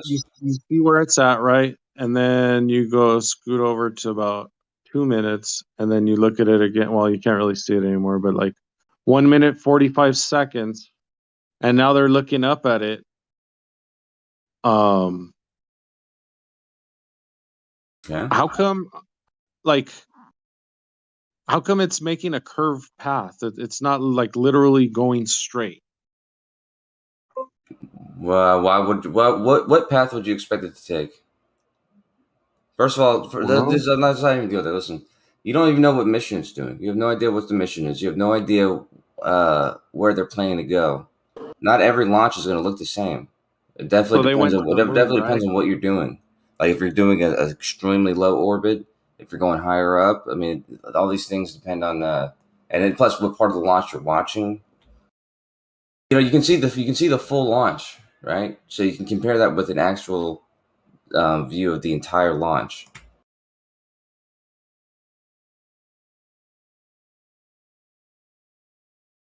I'll post it. I would contend that that's not even the real launch to begin with. I would. I'm going to claim that it's that the people that were in the space shuttle. There's actually not even people in this aircraft. It's just. Probably not. I want to see the after the launch. That's a good claim, but you have no evidence for it. So you're just saying. You have evidence that they're in there? You have evidence they're in there? Yeah, Because exactly. Yes, You have there's evidence that eyewitness they're fucking in testimony. there. Okay, So how now about this? you're So if you begging the wanted to question prove as it, well, buddy. if you wanted to prove it, because I'm right here beside him, I'm literally right beside him. Okay, so if you wanted to prove it, you would go as close as you can get and videotape it, I guess, and you get to see them go in there, or how's that work? I would go with eyewitness testimony on that. I have no reason to disagree with it at this moment. Eyewitness of who? The people who were in it. Oh, okay. So we have to The trust people who put them on that there. are in the rocket. We have to trust the people in the rocket to verify that they're actually in the rocket. Yeah, when I call you up and say I'm driving in my car, you don't go and say, "Oh, you're not in your car." Well, that was a terrible, terrible analogy, bro.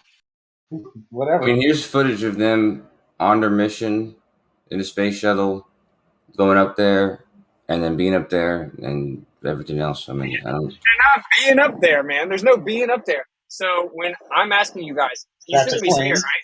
You shouldn't be scared, right? So if I get all up in to as close as you can get to the rocket launch, and I pull out a camera, will I All right, be can able we to see see them get them in the rocket? in through the windows? Is what you're saying? Yeah, what are you No, I talking want to about, see dude? them walk up to the rocket, bro. Well, that happens. That they show them boarding the rockets, but that can be No, all they fake. show them. They show them. What does that mean? Like they're They not show hidden 'em. from you. Like you can see them. Who is they? The astronauts. They climb. They get No. Who advanced. They get shows them? advanced to They the no. tower. Time out, buddy. He said they show them. I said, who's they? Oh, NASA, of course. They got the best pictures. Okay, so can I go also videotape them going into the rocket? I don't know. Is it an open gangway or a closed gangway? It's not hidden. Can I go and also tape them getting into the rocket? I just asked if it was an open gangway or a closed gangway. I don't know the answer to it. Get the shit out of your ears. I've never seen them allow any public anywhere near when they're quote unquote boarding rockets. It's all very locked down and controlled, and that scene is very controlled to where they put it on the news or whatever. But I've never seen like civilians hanging around taking pictures or anything like that. That's right. They also do like a media day, right? Like, hey, look at us! We're all together as a group. Look at us, the big gang here. We're about to board the shuttle, everyone. Look over here, and then they, anyway, like so, you said, so they in have the a real closed world, gangway, and then you can never verify that they're actually going in there.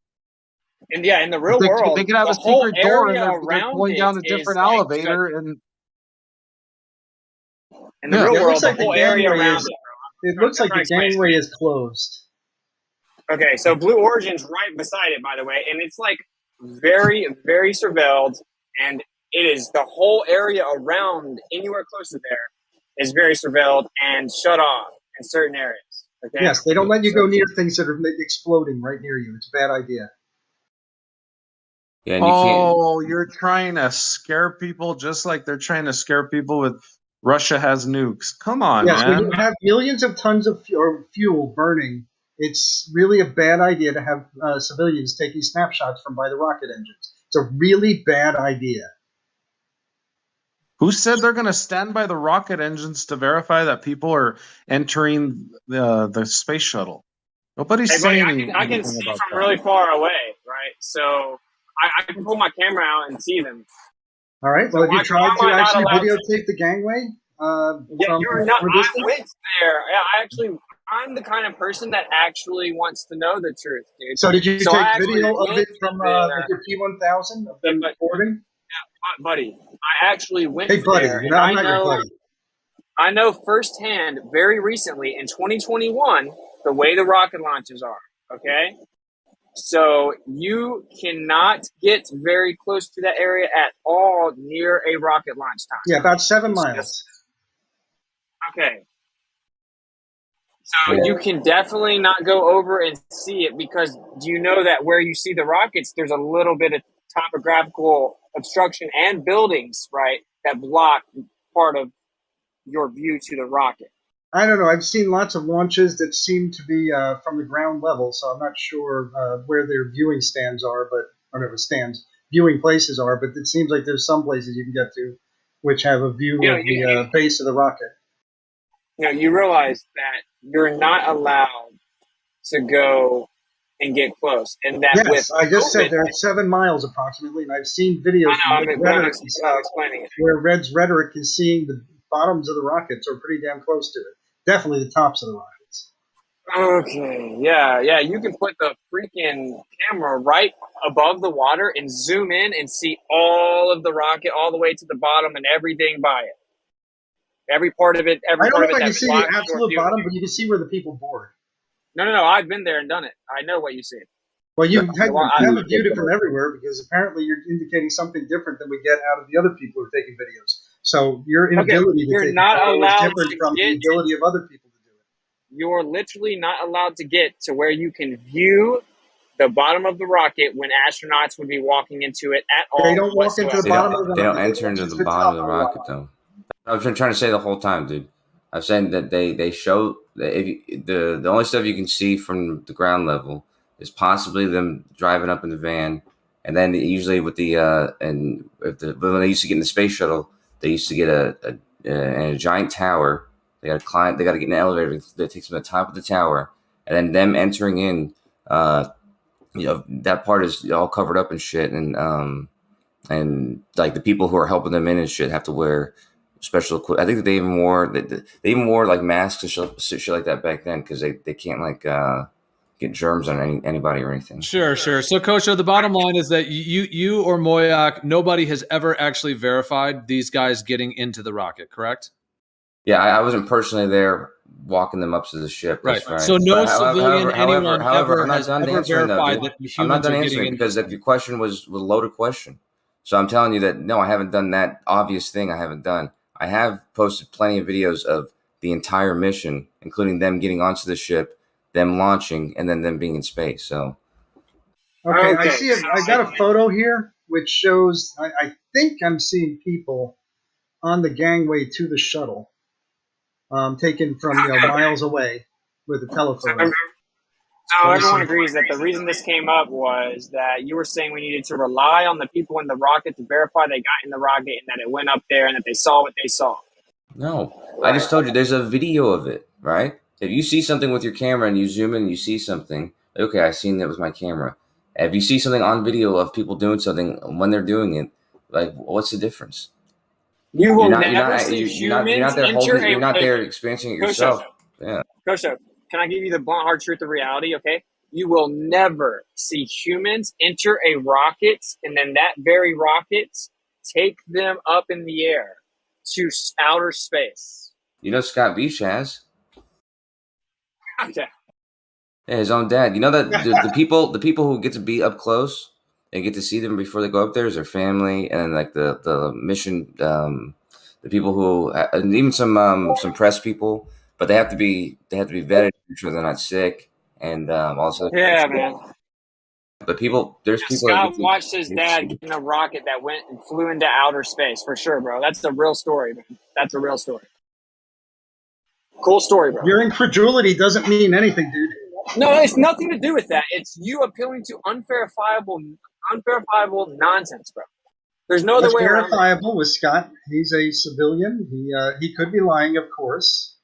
Well, Moyak, wouldn't it make a bit more? Hold on, Moyak. I'm just trying to put myself in your shoes. Let's say for a minute that I really like this globe thing and I really needed to believe it and I wanted to argue with people about it or whatever. If that's the position, couldn't you at least say, okay, you know what, guys? I've never seen men get in those rockets and I've never seen that rocket actually go to space. So I just believe it. I believe it because of this and that and authority. And I think NASA's a good thing, but I can't verify. Could you at least say that honestly? I think I've said that a dozen times. Yeah, exactly. Because I'm saying I've said I wasn't there to verify it, but I would be lying if I told you I didn't see people do it. If I'm watching footage of people doing it, and now you're right, the footage could be fake, but I'd have to claim that. I'd have to, for some reason, claim that the video I'm watching has been completely faked, even though it's presented as it's not fake, right?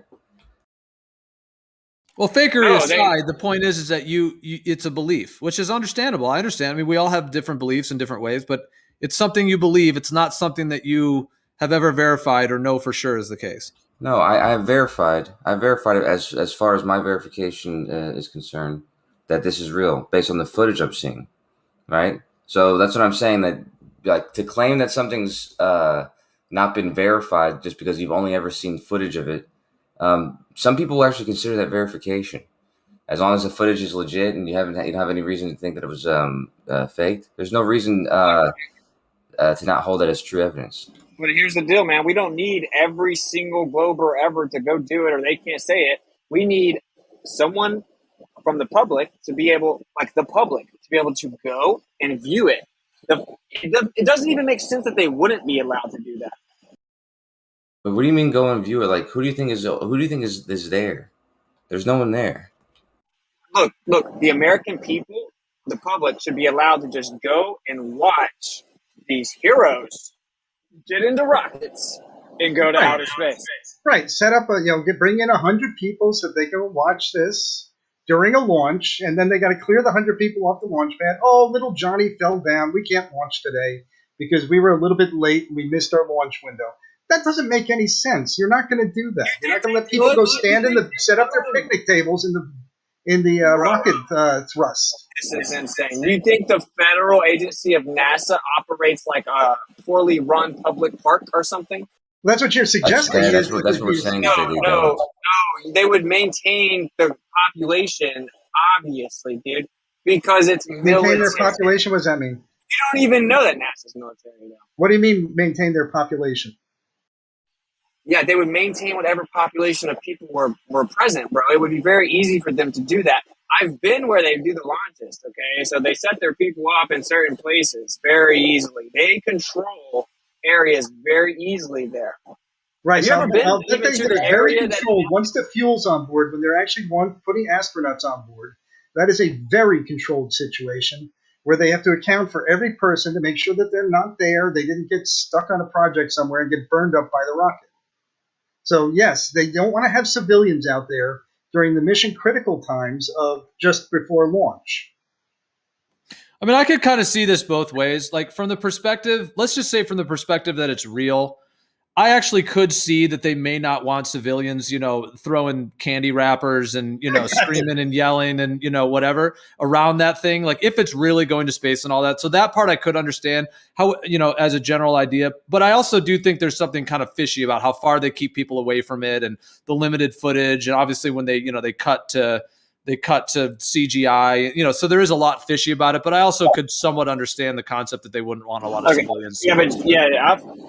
Right up on it, obviously, and that's ridiculous and kind of a straw man. That's why I was bringing up NASA's run so much more efficiently than that. If you go there, you get an idea of how efficiently it's run because they control that area as if they literally just own their own little city or something. It's just the way that it is, and it's convenient that the last 2 years, because the air got real dangerous and everyone's going to die from the same thing they get every year, so much so that they changed the distance from, I think, around 3 miles, right, to 7. And now they're about to start making claims about they're doing all this important stuff. Like this month, they're claiming that they're sending people to ISS, the first private people. Oh my goodness, it's such a big deal. They're sending people up to the ISS. They're always making these claims about these upcoming missions. Dude, it's insane that they would more than double the distance you can get. You cannot what range do you want to be to this? I mean, let's say from a reasonably safety standpoint, that rocket only makes it 600-700 feet off the pad. Something goes wrong and it turns sideways. Now you have to have time for you to actually do the detonation sequence on it to blow it up. How close should people be allowed to get to this thing? Do you want to be at 2 miles? Well, it looks like the exhaust plumes on that thing are more than a quarter mile wide. That's just the normal operation of the rocket. There's also damaging amounts of sound coming off of it if you were in closer proximity to that. I would think if you were at 1 mile, it probably would do damage to you physically. What distance do you want? Why did it used to be 3 miles? I want to go right up to it, dude. You think that there's no one else there? You think everyone around? I'm saying I don't mean literally right up to it, but I'm saying in terms of miles, like. Bro, I mean, as close what as distance? Tell me the distance. Well, we'll try and decide whether it's safe or not. It's 2 different things, right? So the general public, I would say, I don't even know about the information you just said because I'm not like a fanboy of space like that. I don't know, but doesn't matter. If that's true, then I guess the general public, all who want to, like safely enough away. So they used to have 3 miles, and I would say maybe less than that because I know they're just lying about everything. So 7 miles is unacceptable. That's what I'm saying. So whatever you're saying, it's like I don't have to set the rules. I know that you think that I could go through all the proper channels and get permitted to go and actually be able to verify it? Of course not. Of course not. So that's the point I'm making. Yeah, There's regarding some to of the those proper launches from the channels, I don't 60s. know. Sorry, go ahead, Mark. Yeah, I don't know what the proper channels would say is the minimum safe distance you could be from that thing. Like I said, if anything goes wrong with that flight, they've got to also protect you from the thing blowing up. Yeah, exactly. And this has been a problem in the past. There's video footage of rockets when I forget if it was Russia or the United States, but yeah, there's cameramen who were not that close to it, obviously because it was exploding, but the rocket still fucking came. I think I don't remember if they killed them or they almost killed them, but you can see that like it either almost hit the cameraman or it didn't hit the cameraman. Okay, and how far away was the cameraman? I mean, he was close. He wasn't right underneath it because I mean, there you can't be, but he was definitely within 2 miles or a mile or something like that. Because if the rocket fails that low and explodes, that's a pretty big explosion, and they have to put people's like civilians' lives at risk for no reason. Yeah, so you think it's a coincidence that when they started shooting Starlinks in the air for the first time, right around that time, they changed it to 7 miles and the world shut down because the air is going to kill you? You think it's just a coincidence that now I cannot go any closer than 7 miles to try to tape it? Why would Are you that saying be?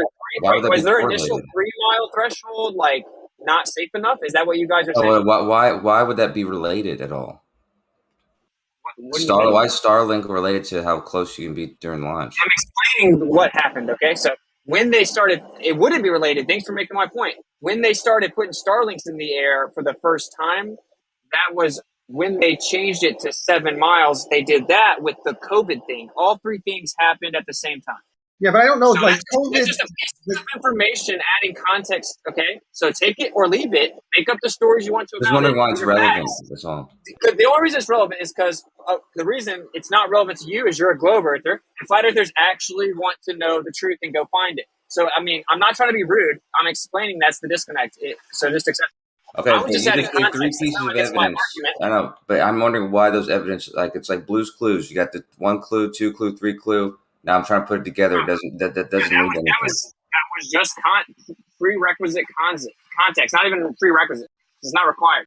So anyway, well, all that wasted time. So the point is, are you saying? Because everyone heard my question. You're trying to dodge it. You're trying to divert away from it. Are you saying that the initial 3 mile threshold wasn't safe enough or something? Well, that's what I was trying to say right now. Is Elon Musk was launching rockets. He had an exclusion zone in wherever the hell he launches them. What's it?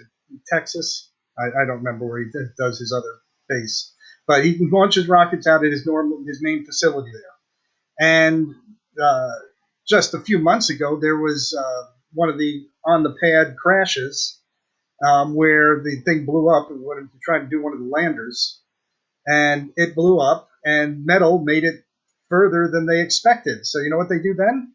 They increased the exclusion zone. So I don't know. Maybe the Falcon 9s that are using for Starlink have a potential for throwing shrapnel further than previous systems, or because it did throw shrapnel one time further, now they've increased the exclusion zone. It's sort of like a haphazard thing, like how they make the choice. I think it made it 3 miles. Therefore, we're just going to double that distance, and that should make it safe. Even though you could go at 3.5. You're just making all this up, though, right? I mean, yes, but you're just making up your stuff. Well, I have real information actually, because it's not. They didn't change the. They didn't change the distance for where you can view these things. They change. It's different for each launch, and it's probably depending on what type of rocket it is. But there's still launches. There's still launches where you can see it from 3 miles away. Okay, bro, that's what's up. Well, we'll see, because I tried and broke them all around where I'm at. Good, I tried. Are you going to see? Are you going to see one? Going to see one on April 9th or April 6th? Yeah, I'll go see the one in April. Yes, you can see. Well, yeah, that one says you can see it from 3.9 miles. Is the place where they're. Okay, cool. Let's see how I'm literally already no. I'm bringing this up because I'm literally about to test it, like for 2022. What they're saying they're doing right now in the month of April, which is a very, very busy month. Is it a manned mission, Kosho? It's the let me see, Axiom 1 crew. So yeah, I think so. Well, that one you might actually be able to look at the gantry. You know, get yourself a nice 2,000 millimeter lens, or even better, and if you can get yourself positioned just so, you might be able to actually watch them walking on the gantry. Because I showed the picture, at least with the space shuttle, it looks like you could get the clarity you needed. Usually, depending on where, because like the one for SpaceX has. So with all of them though, really, they have it to where you can see them. You can maybe see them drive up. You maybe see that people maybe in the in that archway or whatever, that thing, that the bridge or whatever. But some of them are closed up, and there's like, you know, tinted windows or something. So you might not get a good shot of them walking in, but. Yeah, I was looking at the space shuttle, and it was clear enough that you could see, but that photo didn't have it of them moving. Okay.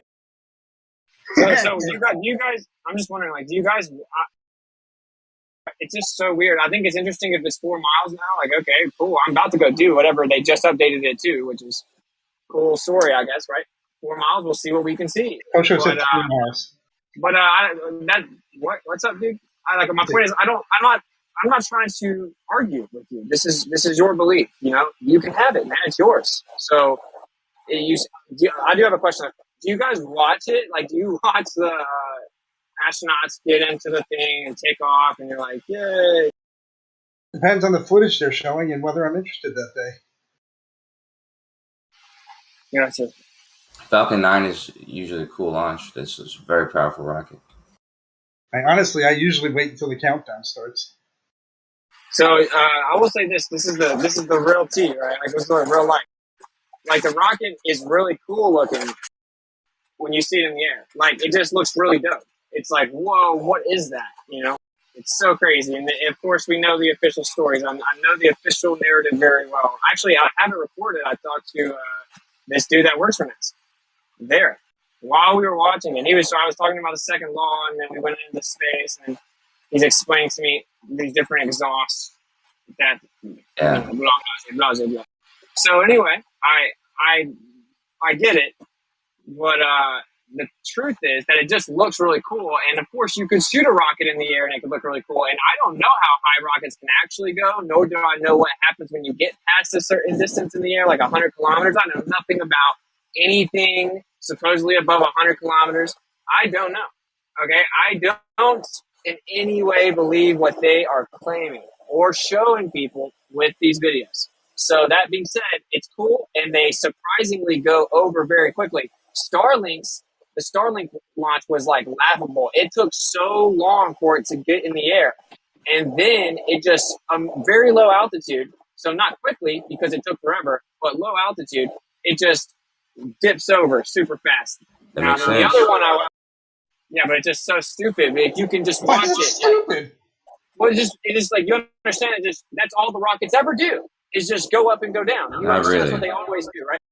Well, if you wanted to really validate that, I've seen videos. I haven't confirmed them myself, but if you go downrange, like at Vandenberg, if you go downrange on some of those launches, the place where you see it coming back down, if you're standing at that location, it's still going up. So actually, it's not going down. It's going around the curve. But that's what I was saying before, though, about it really depends on the mission. Some missions have to go more straight up than other missions, and definitely the Starlink, you would expect it to be extremely shallow because it's got to make an extremely low orbit. Okay, and what about whenever the one that went super, super high also just, of course, comes down? You said it also just comes down? I mean, as the arc? The guy that you talked to, he said something about the exhaust, right? Because I remember that's about the part that looks like it's like in water or something. Like oh yeah, I know you guys are tripping. Yeah, I mean, it's literally what it looks like. Like we parasailed not too long ago, and you can see the boats go in the water, and that's literally what it looks like.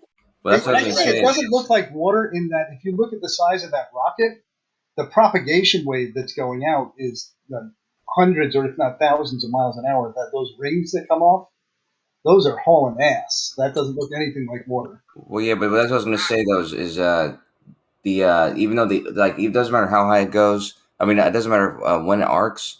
If it's continuing to go upward, and you think it's going downward, then you'd be able to see the dissipation of the exhaust, and if it's increasing in size or not. Oh, yeah. And even though they arc, you can see the exhaust increasing in size. So that's why it looks suspicious, but this has evidence of. Yeah, air pressure is definitely dropping on it. Okay, so as it continues to go out further, since it increases, that proves globe.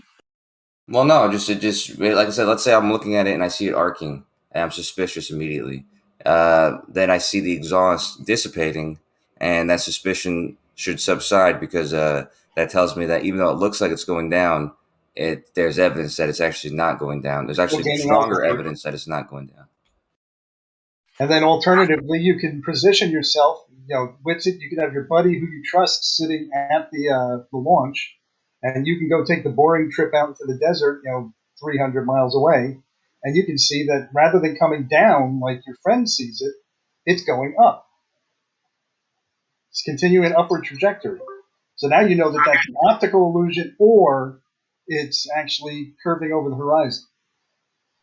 Okay, that's so in the middle, I have to go to the middle of the desert to do this? I don't know where it would be. They have different missions. They go different directions. But you'd have to go downrange. You'd have to find out what the trajectory is and go downrange.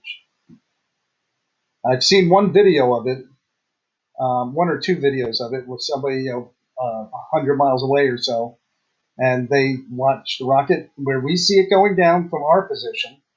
It's still going up from their position. Okay. Okay, that's a cool story, bro. See, like I said, I'm really not trying to argue with you guys. You guys do know that I immediately do just fall into instantly debating with you guys. I'm just not interested in doing it. Like, if you think the rocket launches are people really going to outer space vacuum lands, and there are people in it, that's definitely your right to do so. I go and look at them. I do not think so. Right? So I'm commenting on the fact that you say that the rockets come back down. And I've seen evidence that show that they're still going up when they show both perspectives, the one from the launch pad or from near the launch pad, and the one out in the distance, and that rocket is still going up. We've also seen external shots from airplanes. Can we track it beginning to end? I mean, you're saying there's no way we can videotape it beginning to end? No, probably not. That's the stupidest thing I've ever heard. That would be like the coolest, most watched live stream ever. Like an outside view of that full thing you're discussing that doesn't actually occur. Like why would we not just videotape the whole thing and that would be the end of all of it? What thing doesn't occur? This little magic rocket shoot off into outer space and curve around a spinning globe part.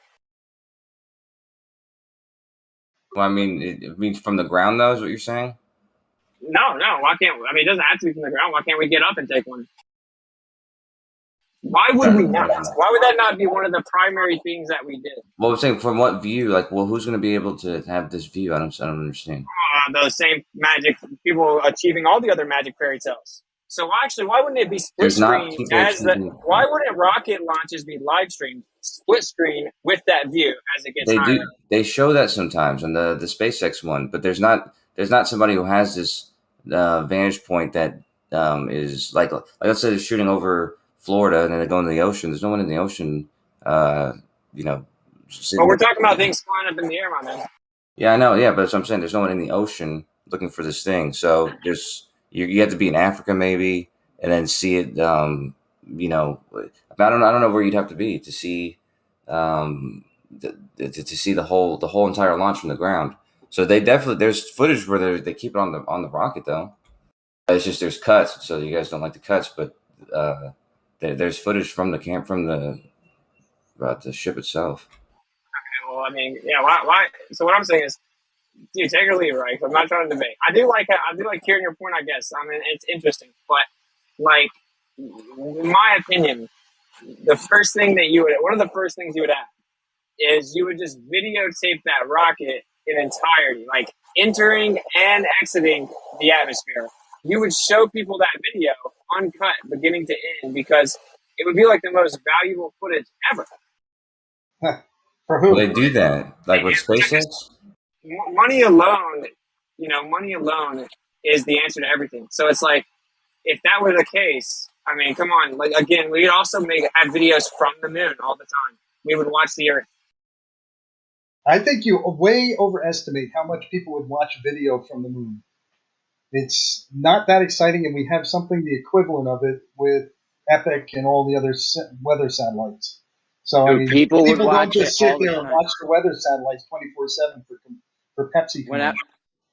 In the late '90s, there used to be a channel on my Time Warner that had they were broadcasting Earth from space, and I used to have that shit running all the time. Okay, how many people would definitely watch that shit. I don't disagree. People would watch it. I just don't think that it would be the most valuable airtime ever. During an eclipse, because we already during an have eclipse that. from the moon, bro, they wouldn't have to make animations anymore. You could show what's actually going on We've in real seen time. that. They have They've photos shown of that, videos of that. They have footage Videos of of an eclipse from the moon's perspective during eclipse. No, not from the moon's perspective.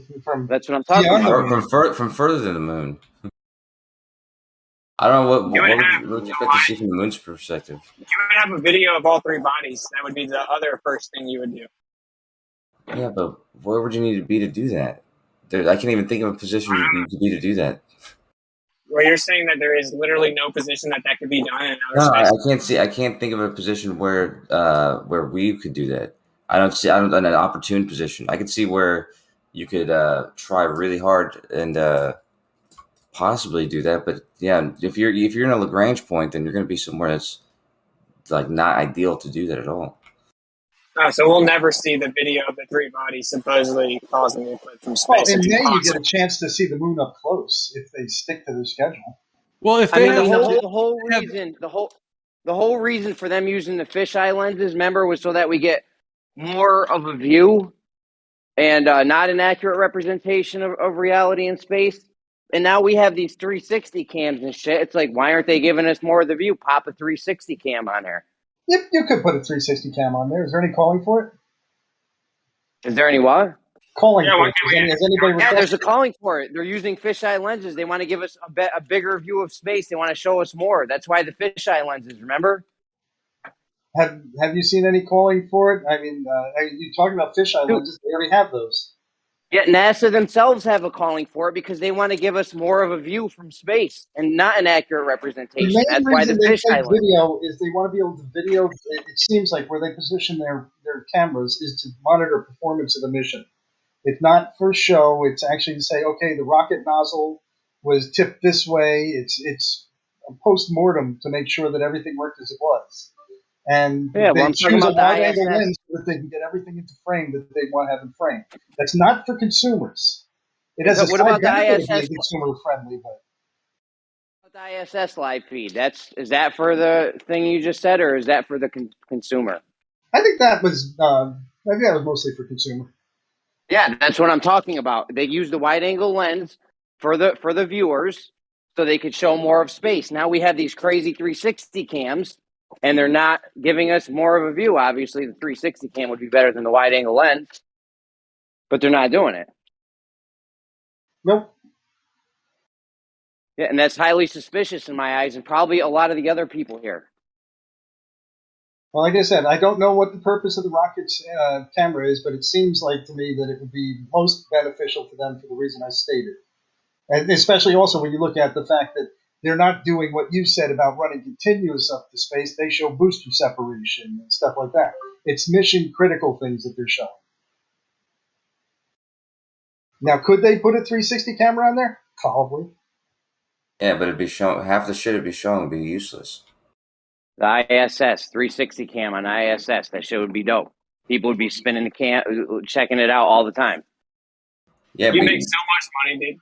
you don't need a 360. You don't need a 360 cam to show all of what they can see of the Earth. The 360 cam would be showing like part of their ship, and See, we're trying to like argue with you, right? We're just I'm talking saying, about. I'm trying to put it in perspective of why they haven't put something like that on there, because there doesn't seem to be any use. Because they don't want to break the fourth wall. Yeah. You guys Well, say they that about literally- the fourth wall. You guys always say that about the fourth wall, but there's plenty of footage on the ISS where they break the fourth wall. Well, Yeah, they do it when they want. And throw it into the dumpster. Wait, time out. There's an ISS camera that shows a full 360. Throughout the entire video, yeah. They show outside. 360 pans. Around it's just a full 360. They show 360 pans, where a guy goes past and the camera spins around, and you see the whole ISS front and back, left and right, top and bottom. Talking about from the inside or the outside? Inside. Talking about the I'm outside. talking about the outside. Yeah. They can't break that fourth wall on the outside because they're not in space. That's why they'll never put a 360 cam on it. And they've been having cell phone cameras from the 90s up there showing us bullshit, shitty images the whole time. I'm not opposed to them putting a 360 cam on, but I also am not all that intrigued by it either. Okay. What do you think about this, like filming from the moon? Filming from the moon, I think, is really not something that would command any kind of commercial interest. And from the standpoint of, would it be kind of cool for me? Yeah, I wouldn't mind seeing the horizon of the moon and the Earth coming over the horizon and stuff like that. Sure. But to you guys, it would mean nothing. You'd say it was fake. Dude, it would be two things. It would be like the most tactical positioning ever and the most prime real estate ever for investment, because you would have literally one-of-a-kind view of the Earth, and you could just tape it 24 hours a day. If you wanted, like, when you say tactical, do you mean like militarily tactical? Yeah, it would be militarily useful. tactical. Absolutely useless. Absolutely no value at all. Okay, so it makes my point even better, though. Yeah, you would have to have such resolution on that camera, such zoom, that it would completely be a ridiculous camera system. What? I mean, I think even beyond capabilities of man. Okay, so NASA's not capable of putting a camera on the moon and taping the Earth. I get it. No. To 238,000 miles away, trying to videotape anything of tactical significance.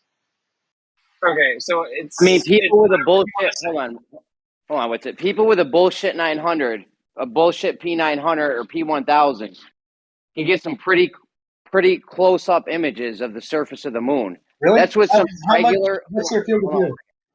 Hold on, that's with some bullshit camera you can buy in the fucking Walmart or I don't know, wherever they sell them. Sure. And we're talking about what is the pixel? What is the resolution? Hold on, man. So the bullshit cameras that the regular average consumer can buy have some stunning images of the in detail of the surface of the moon. Now, I can't imagine with $1 million or $50 million budget, you know, the kind of camera you could get, but I'm sure it's way better than that. Well, you can agree that some of the best observed the cameras and best optics out there are like the Keck Observatory and stuff like that, the telescopes. And I don't remember the exact resolution, but I think it's like 30 meter per pixel. So you're talking about the smallest thing you could resolve as a dot, as a single pixel, would be 30 meters. And so as a tactical device, I'm not going to even be able to see rockets, flying. I can't see airplanes. Airplanes will appear as dots. I'm not sure what you think you can do with the camera. If the best ones on Earth that weigh thousands of tons can't do it, what are you going to do to get it on the moon? This multi-thousand-ton camera that's better than Keck. Okay, so anyway, you can't get a live stream from the moon. Gotcha. No, I didn't say you can get a live stream. I said that you can't use it from a tactical standpoint. I don't think it would be of any value. Oh, you would just literally be up above the Earth. So, like, technically speaking, say you had enemies on the Earth, which is what the tactical part is talking about, then you would be able to just pounce on them effectively if you shot any of these magic rockets down there. Or just literally, you could just shoot something that you claim flies in space towards the Earth, and then they shoot rockets. I'm saying that you like wouldn't be that able would to be see it. so OP. It would be so like overly powerful that You it wouldn't would be able to dominate see the what's world. happening. That's the whole point of what I just said. No, you would know when the location below you is where you wanted to go, though. You are surveilling that lower down, dude. Why wouldn't I do that from a telescope that's only 200 miles up or 1,000 miles up? How do you understand that the tactical part is that you're up above the Earth and you can come in from space and pick the area on this spinning globe beneath you where you want to go? What's part of it isn't being understood? I can see where I want to go. We know where everything is. What benefit do I get to say, ooh, that's Africa, I can go there? Dude, you wouldn't have to worry about any of these people saying, I control this airspace and blah, blah, blah. You're just shooting whatever you want to shoot at the Okay, I could do that. I could do that with my eyes closed. I don't even need a camera to do that. Dude, To hit Africa, I could do that with a dollar store camera to find a continent. Now, to actually look at and see whether there's a tactically useful piece of information down there, like a missile is in motion, or a Humvee is moving, or a B-1 bomber is flying.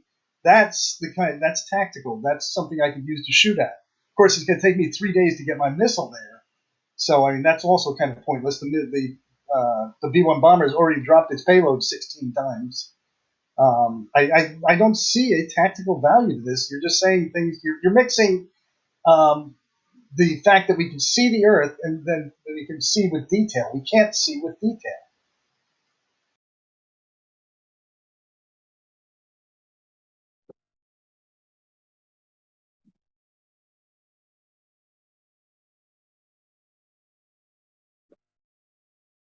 So the moon camera, only real value would be in, as far as I'm concerned, would be in a commercial venture, and just as a salesmanship for NASA to say, hey, look what we got up here. We put up a camera. Look at Earth. Isn't it pretty? I mean, wouldn't that be better science according to you guys? We'd have more observations, more info, more data. I don't call it more like data because we get no new data from it. Yeah, but we would have new data because we'd have new images from a place that we've you know what I mean? But no resolution. Definitely new data. But no resolution. So all you know is that there's a ball out there. Yeah, we know Earth is there. That's not new information. Now, if you want to find a thunderstorm or a lightning strike, I'm going to want to be 200 miles away. Have you ever seen an eclipse? 138,000 miles away. Have you ever seen an eclipse from the surface of the moon? No. New information. I've seen it from beyond it, so I've seen everything. So it'd be new information then, right? Scientifically, we'd have new information, new data. I don't see anything new in that. We're going to get new data. Data we didn't have before. That's like saying that I took another picture of my backyard 2 seconds after my first one. Yeah, I have more data, but it's the same image. It's like saying I kissed a dude just to get some new data. Of course, you would bring it there. What value is that data? There's not any value to, like, what are you attempting to learn? You know what I mean? What an eclipse would look like from the moon's perspective. But a lunar eclipse or solar eclipse? Whatever, all of them. You don't know because we've never seen it before, and no, we would have new data. I could tell you both right now. The solar eclipse, it would look no different. You'd see the Earth and you'd see the shadow on it, just like you can from the epic. Okay, but no one here has ever seen an eclipse. Why would anything other than that happen? Dude, I don't know. How does science work, Coach? So we're just gonna guess. Dude. You have to think before you wonder. Like, you have to see if there's actually a purpose for doing that. Solar eclipse, there'd be no purpose for doing that whatsoever. So you say? I don't think the scientific community would agree. What would be different from the moon's perspective? What would be different during a solar eclipse and any other time that you're on the moon? It'd be, I don't know. You've never seen one. You've never seen one from the surface of the moon, so you don't know. But I have Neither no do reason. I. I've seen it from the epic. I've seen it from the Epic Discover. And never from the moon's surface. Yeah, right? but why would that make any difference? It would give you more new data. You don't know what it looks like. Okay, tell us what that data includes. Right now, no one knows what it looks like. Right, theoretically, tell us what that looks like. I mean, what do you expect? I mean, we can use expectation to decide whether we're going to do a mission. Like, if I turn my back on the eclipse, essentially is what you're talking about. So I'm going to be on the moon with my back to it. looking up, and I'm going to see a shadow go across the Earth. Well, I got that information right now from the Epic, except I also have the moon in there, which is kind of cool. Okay, I don't understand what's so hard about this. Right now, nobody knows what an eclipse looks like from the surface of the moon. Scientifically speaking, if we were to put a camera on the surface of the moon, we would have more data than we do now.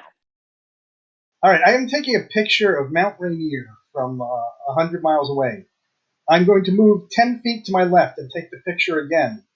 And now have more I'm going data. to put a team of crack scientists with 2 cameras 10 feet apart. And they're all going to just keep taking photographs of Mount Rainier. And they're from 10, and oh wait, I never took a picture from here, so I'm going to take one from over here, another 10 feet away. Do you think that the one image was sufficient to give you, and even though technically I'm getting new information, nobody's ever taken a picture from behind this bush. Do you think that I'm getting new information about Rainier, and should I task a team of scientists to take pictures on every square inch of Earth to see if something's different? I mean, well, we're not talking about a spot on Earth for A, and for B, we're talking about something in space that you can't just go stand 10 feet to the left. We don't even have a picture of it at all. Oh no, I understand, but we have the Epic. We have the equivalent of 10 feet to the left. Is we have the Epic beyond the moon taking a picture. The only thing we're going to see different, expectation-wise, would be that you wouldn't see the moon in the image. So, okay, well, now I've eliminated something from my image. Big deal. The moon's not in the Epic. It's not in the Epic. It's not in the Epic's picture either. You're thinking of two different. You're thinking of 2 different shots, because one is when the moon gets in front of it, and the other one you can see the eclipse, but you only see the shadow in the eclipse one. Oh, okay. I'm thinking another shot. That's the same observation you get from the moon. There's no reason why you would expect it to be any different. Right, and there's no reason why you would expect the wave function to collapse, and there's no reason why you would expect a whole bunch of things to happen in science until you go do it. Right, but do you spend $1 million, or not $1 million? Do you spend $1 billion on putting a camera on the moon for this one chance thing that might happen? We'll get a chance to look at the eclipses from the moon. Yeah, sure, yeah. They'll be living up there, and they'll take pictures of it. Oh, look, an eclipse on Earth. Hey, honey, look at I caught. You said people living on there? What did you say? I think the plan still. To get people to live on the moon? At least for protracted periods of time. They're talking about base. Yeah, we'll see. We got to go back first. That's a fucking...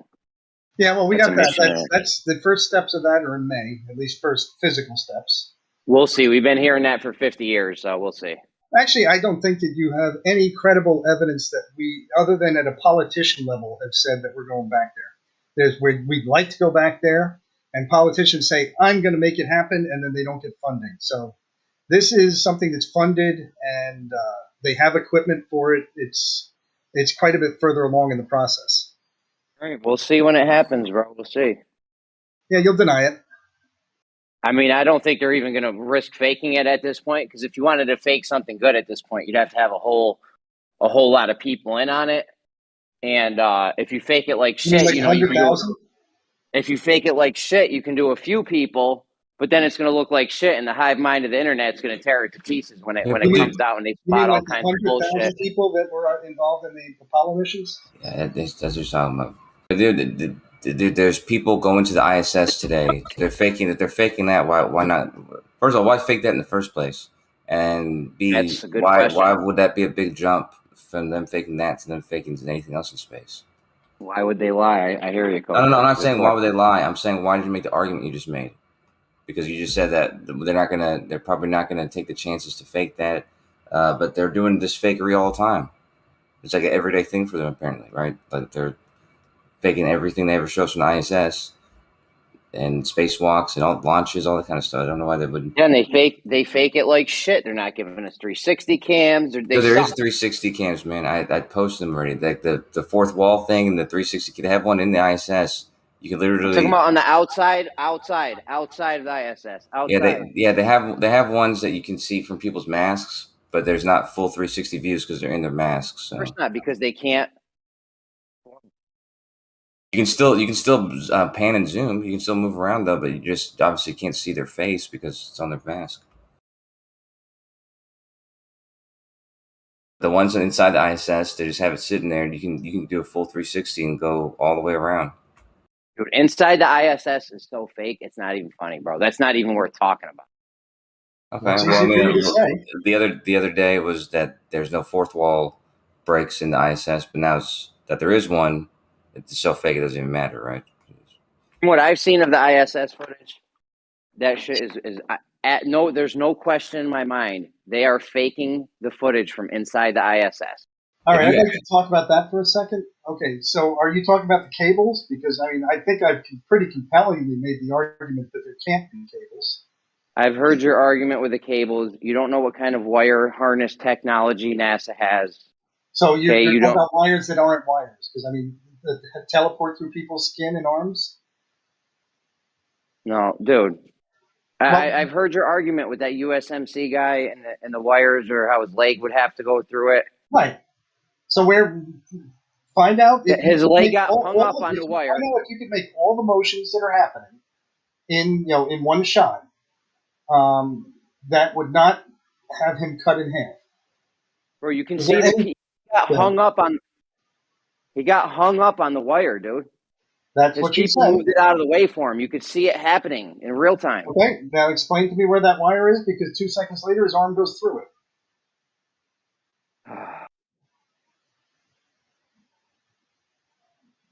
I don't know. Do you know every angle in 3D? You're looking at it on the screen, bro. You can't do the 3D image. Have you modeled this out in 3D? I've looked at it. No, I've not modeled it, but I have looked at it, and at this point, I'm sure you haven't done it.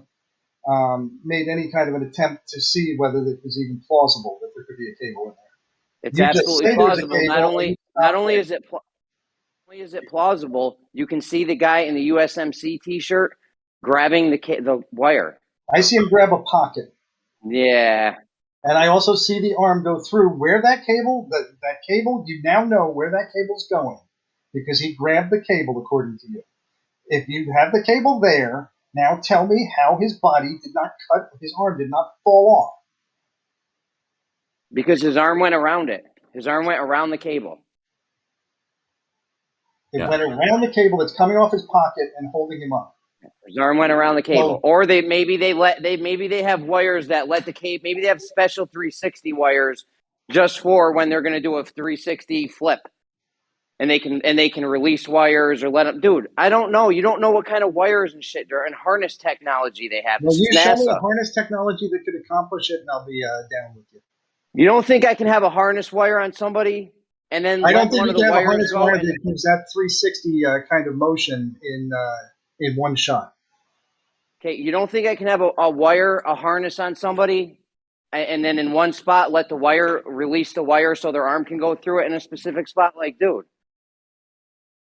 No, I don't. Well, that's crazy.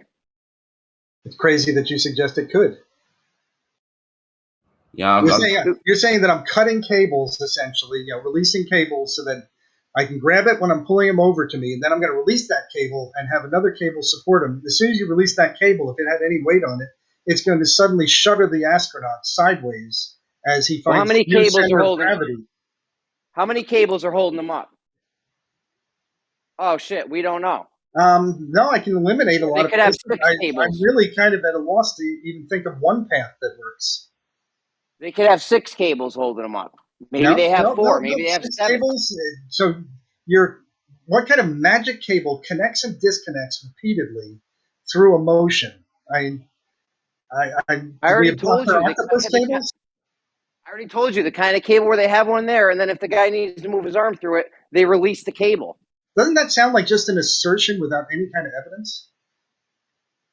I mean, like, you have no example of this in anywhere in the world.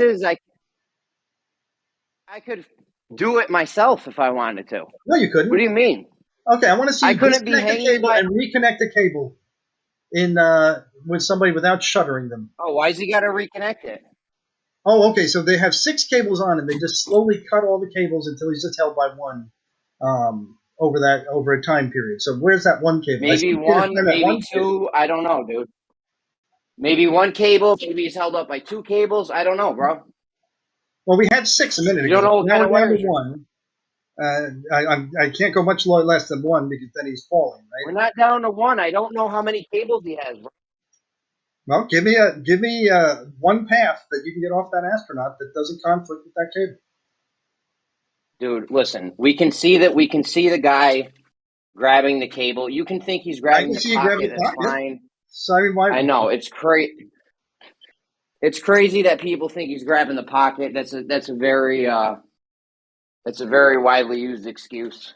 Well, it's one of the logical conclusions where you can see that his arm goes through. If that cable is going, he grabbed it above the pocket, is what you're saying.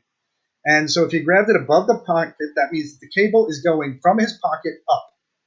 Now, if it's going from his pocket up, then it is going to be going through the path which his arm goes through. Dude, that's just one of the many flaws in that video. Even the reporter for the news channel called him out and said, I don't care. And said he felt like they were on Earth. The lady pointed. Discuss that separately. I know the lady pointed to her stiff, obviously permed hair that wasn't free flowing like they have in other ISS videos when they're faking it with the vomit comet. I mean, it's so obvious that was faked. I don't know. Like, have you ever been camping with your wife? Like yes. for like a week? Yes, and her hair has never been permed stiff, sticking straight up. That's never happened. No, but you're also in 0G. Your hair has stiffness. It will tend to stick whatever direction it goes. Okay, clearly you've never seen the other videos when they have tutorials on how to wash your hair in space and the hair is free-flowing like it's in water. Dude, it's so obvious they're faking it, bro. I don't see it ever, like when she's doing that, it's kind of stiff. It actually goes, the talk about the blonde chick, or are we talking about the brunette with the short hair? The chick with the blonde hair, she has free flow. They give a tutorial on how to wash your hair in space. Right. The hair is free flowing. How many like days has she been on the ISS? Because using that dry shampoo for a while is going to probably stiffen your hair a little bit. I know she pointed to her hair like that was the proof that she was on the ISS, though. Yes. It's crazy, bro. I don't know. I don't know what to tell you. Well, I don't know how you can watch that video and not think. With an honest eye, look at the cables theory on any of those videos that claim cables and see if you can find one of them that even looks like there's a possible path that cable could run through. Yeah, there's tons of them. I mean, sometimes they pause the video and draw the sketch outline where the cables, you can clearly see the cables are making imprints on the shirt. That's cool. Okay, now one guy falls. Take that and see if you see that imprint on the shirt. Is there a way that he could have moved the way he does in the next second that would not have conflicted with that cable? Absolutely, yeah. And there's other ones where the guy's doing a 360 flip, and he falls in the middle of it. He falls.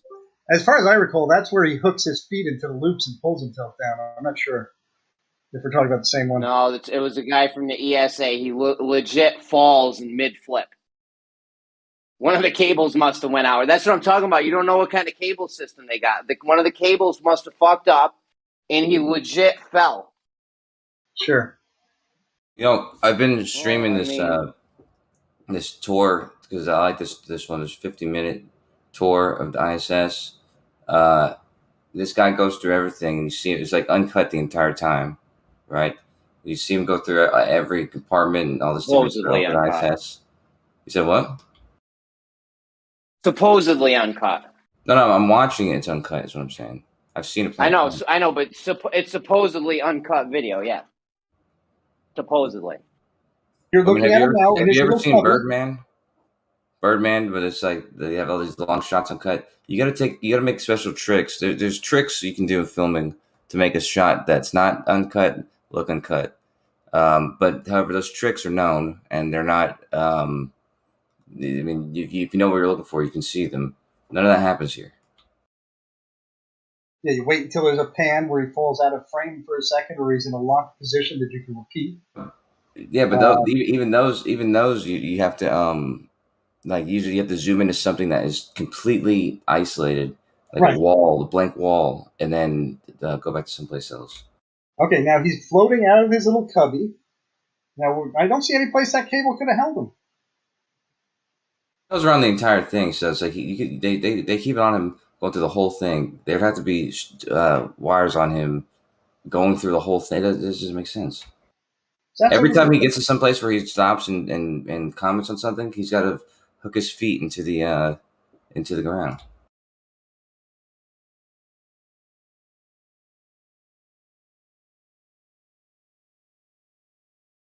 Maybe there's a God system that's like making him appear that he's in 0G, and God's just magicking him around.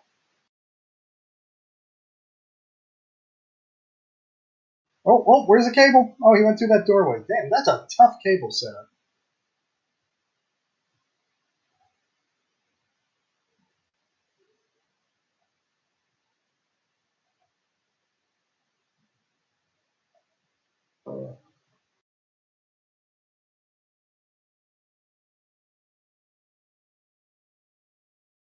I'm with you guys. There could be more cooler stuff too, but they provide plenty of stuff, more stuff than a lot of people know about. And, you know, Dude, it's way too obvious. Listen, it's way too obvious they're faking it in different ways. Obviously, they're not always faking it on wires. You can tell by the women's hair. Sometimes the hair is free-flowing like it's in water. Other times the hair is stiff and permed, and that's when they're on wires. That's a claim. Come on, guys. You guys are smarter than this. Well, I don't know. I haven't been in 0G, but I do know hair has stiffness. And it really depends on the woman, and it depends on how thick her hair is, and how dirty her hair is. And I've seen women's hair get like straw when it's not given its daily regimen of proper showers and conditioner.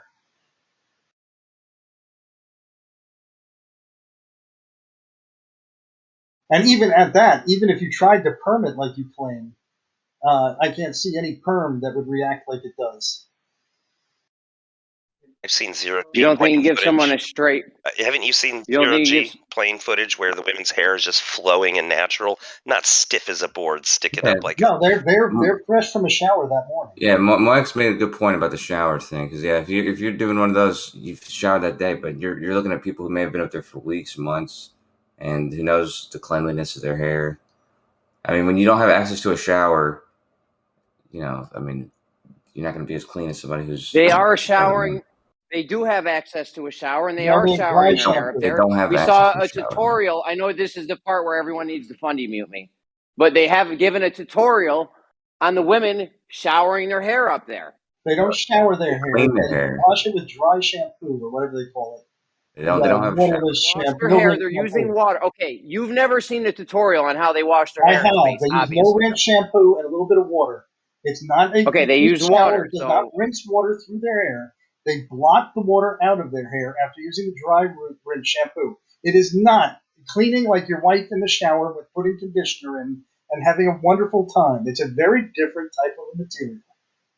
And yet it would clean your hair enough so that it wouldn't be all greasy and sticking straight up like they are obviously doing with the with the straight perm when they get the women's hair sticking straight up in all directions. It's dude. Well, the dark-haired I lady can't has even believe really we're short hair. That would stand up like that. I could get that to happen in 1G.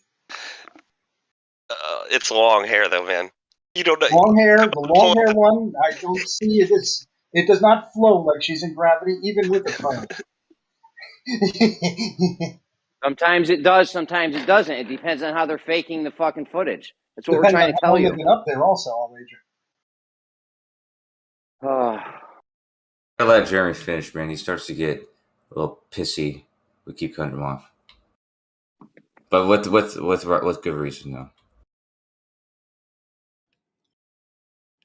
When you guys realize eventually that this was all fake as F, do you guys think you'll look back on this and feel bad about like supporting all this deception and running all this deception along with these guys? Do you think you'll feel bad about that? No. When you find out that you were wrong, have any remorse that you were in here just cucking for this absolute deception? When you find out that you were wrong, are you going to feel bad that you were cucking for this position of it being flat and calling all these people liars?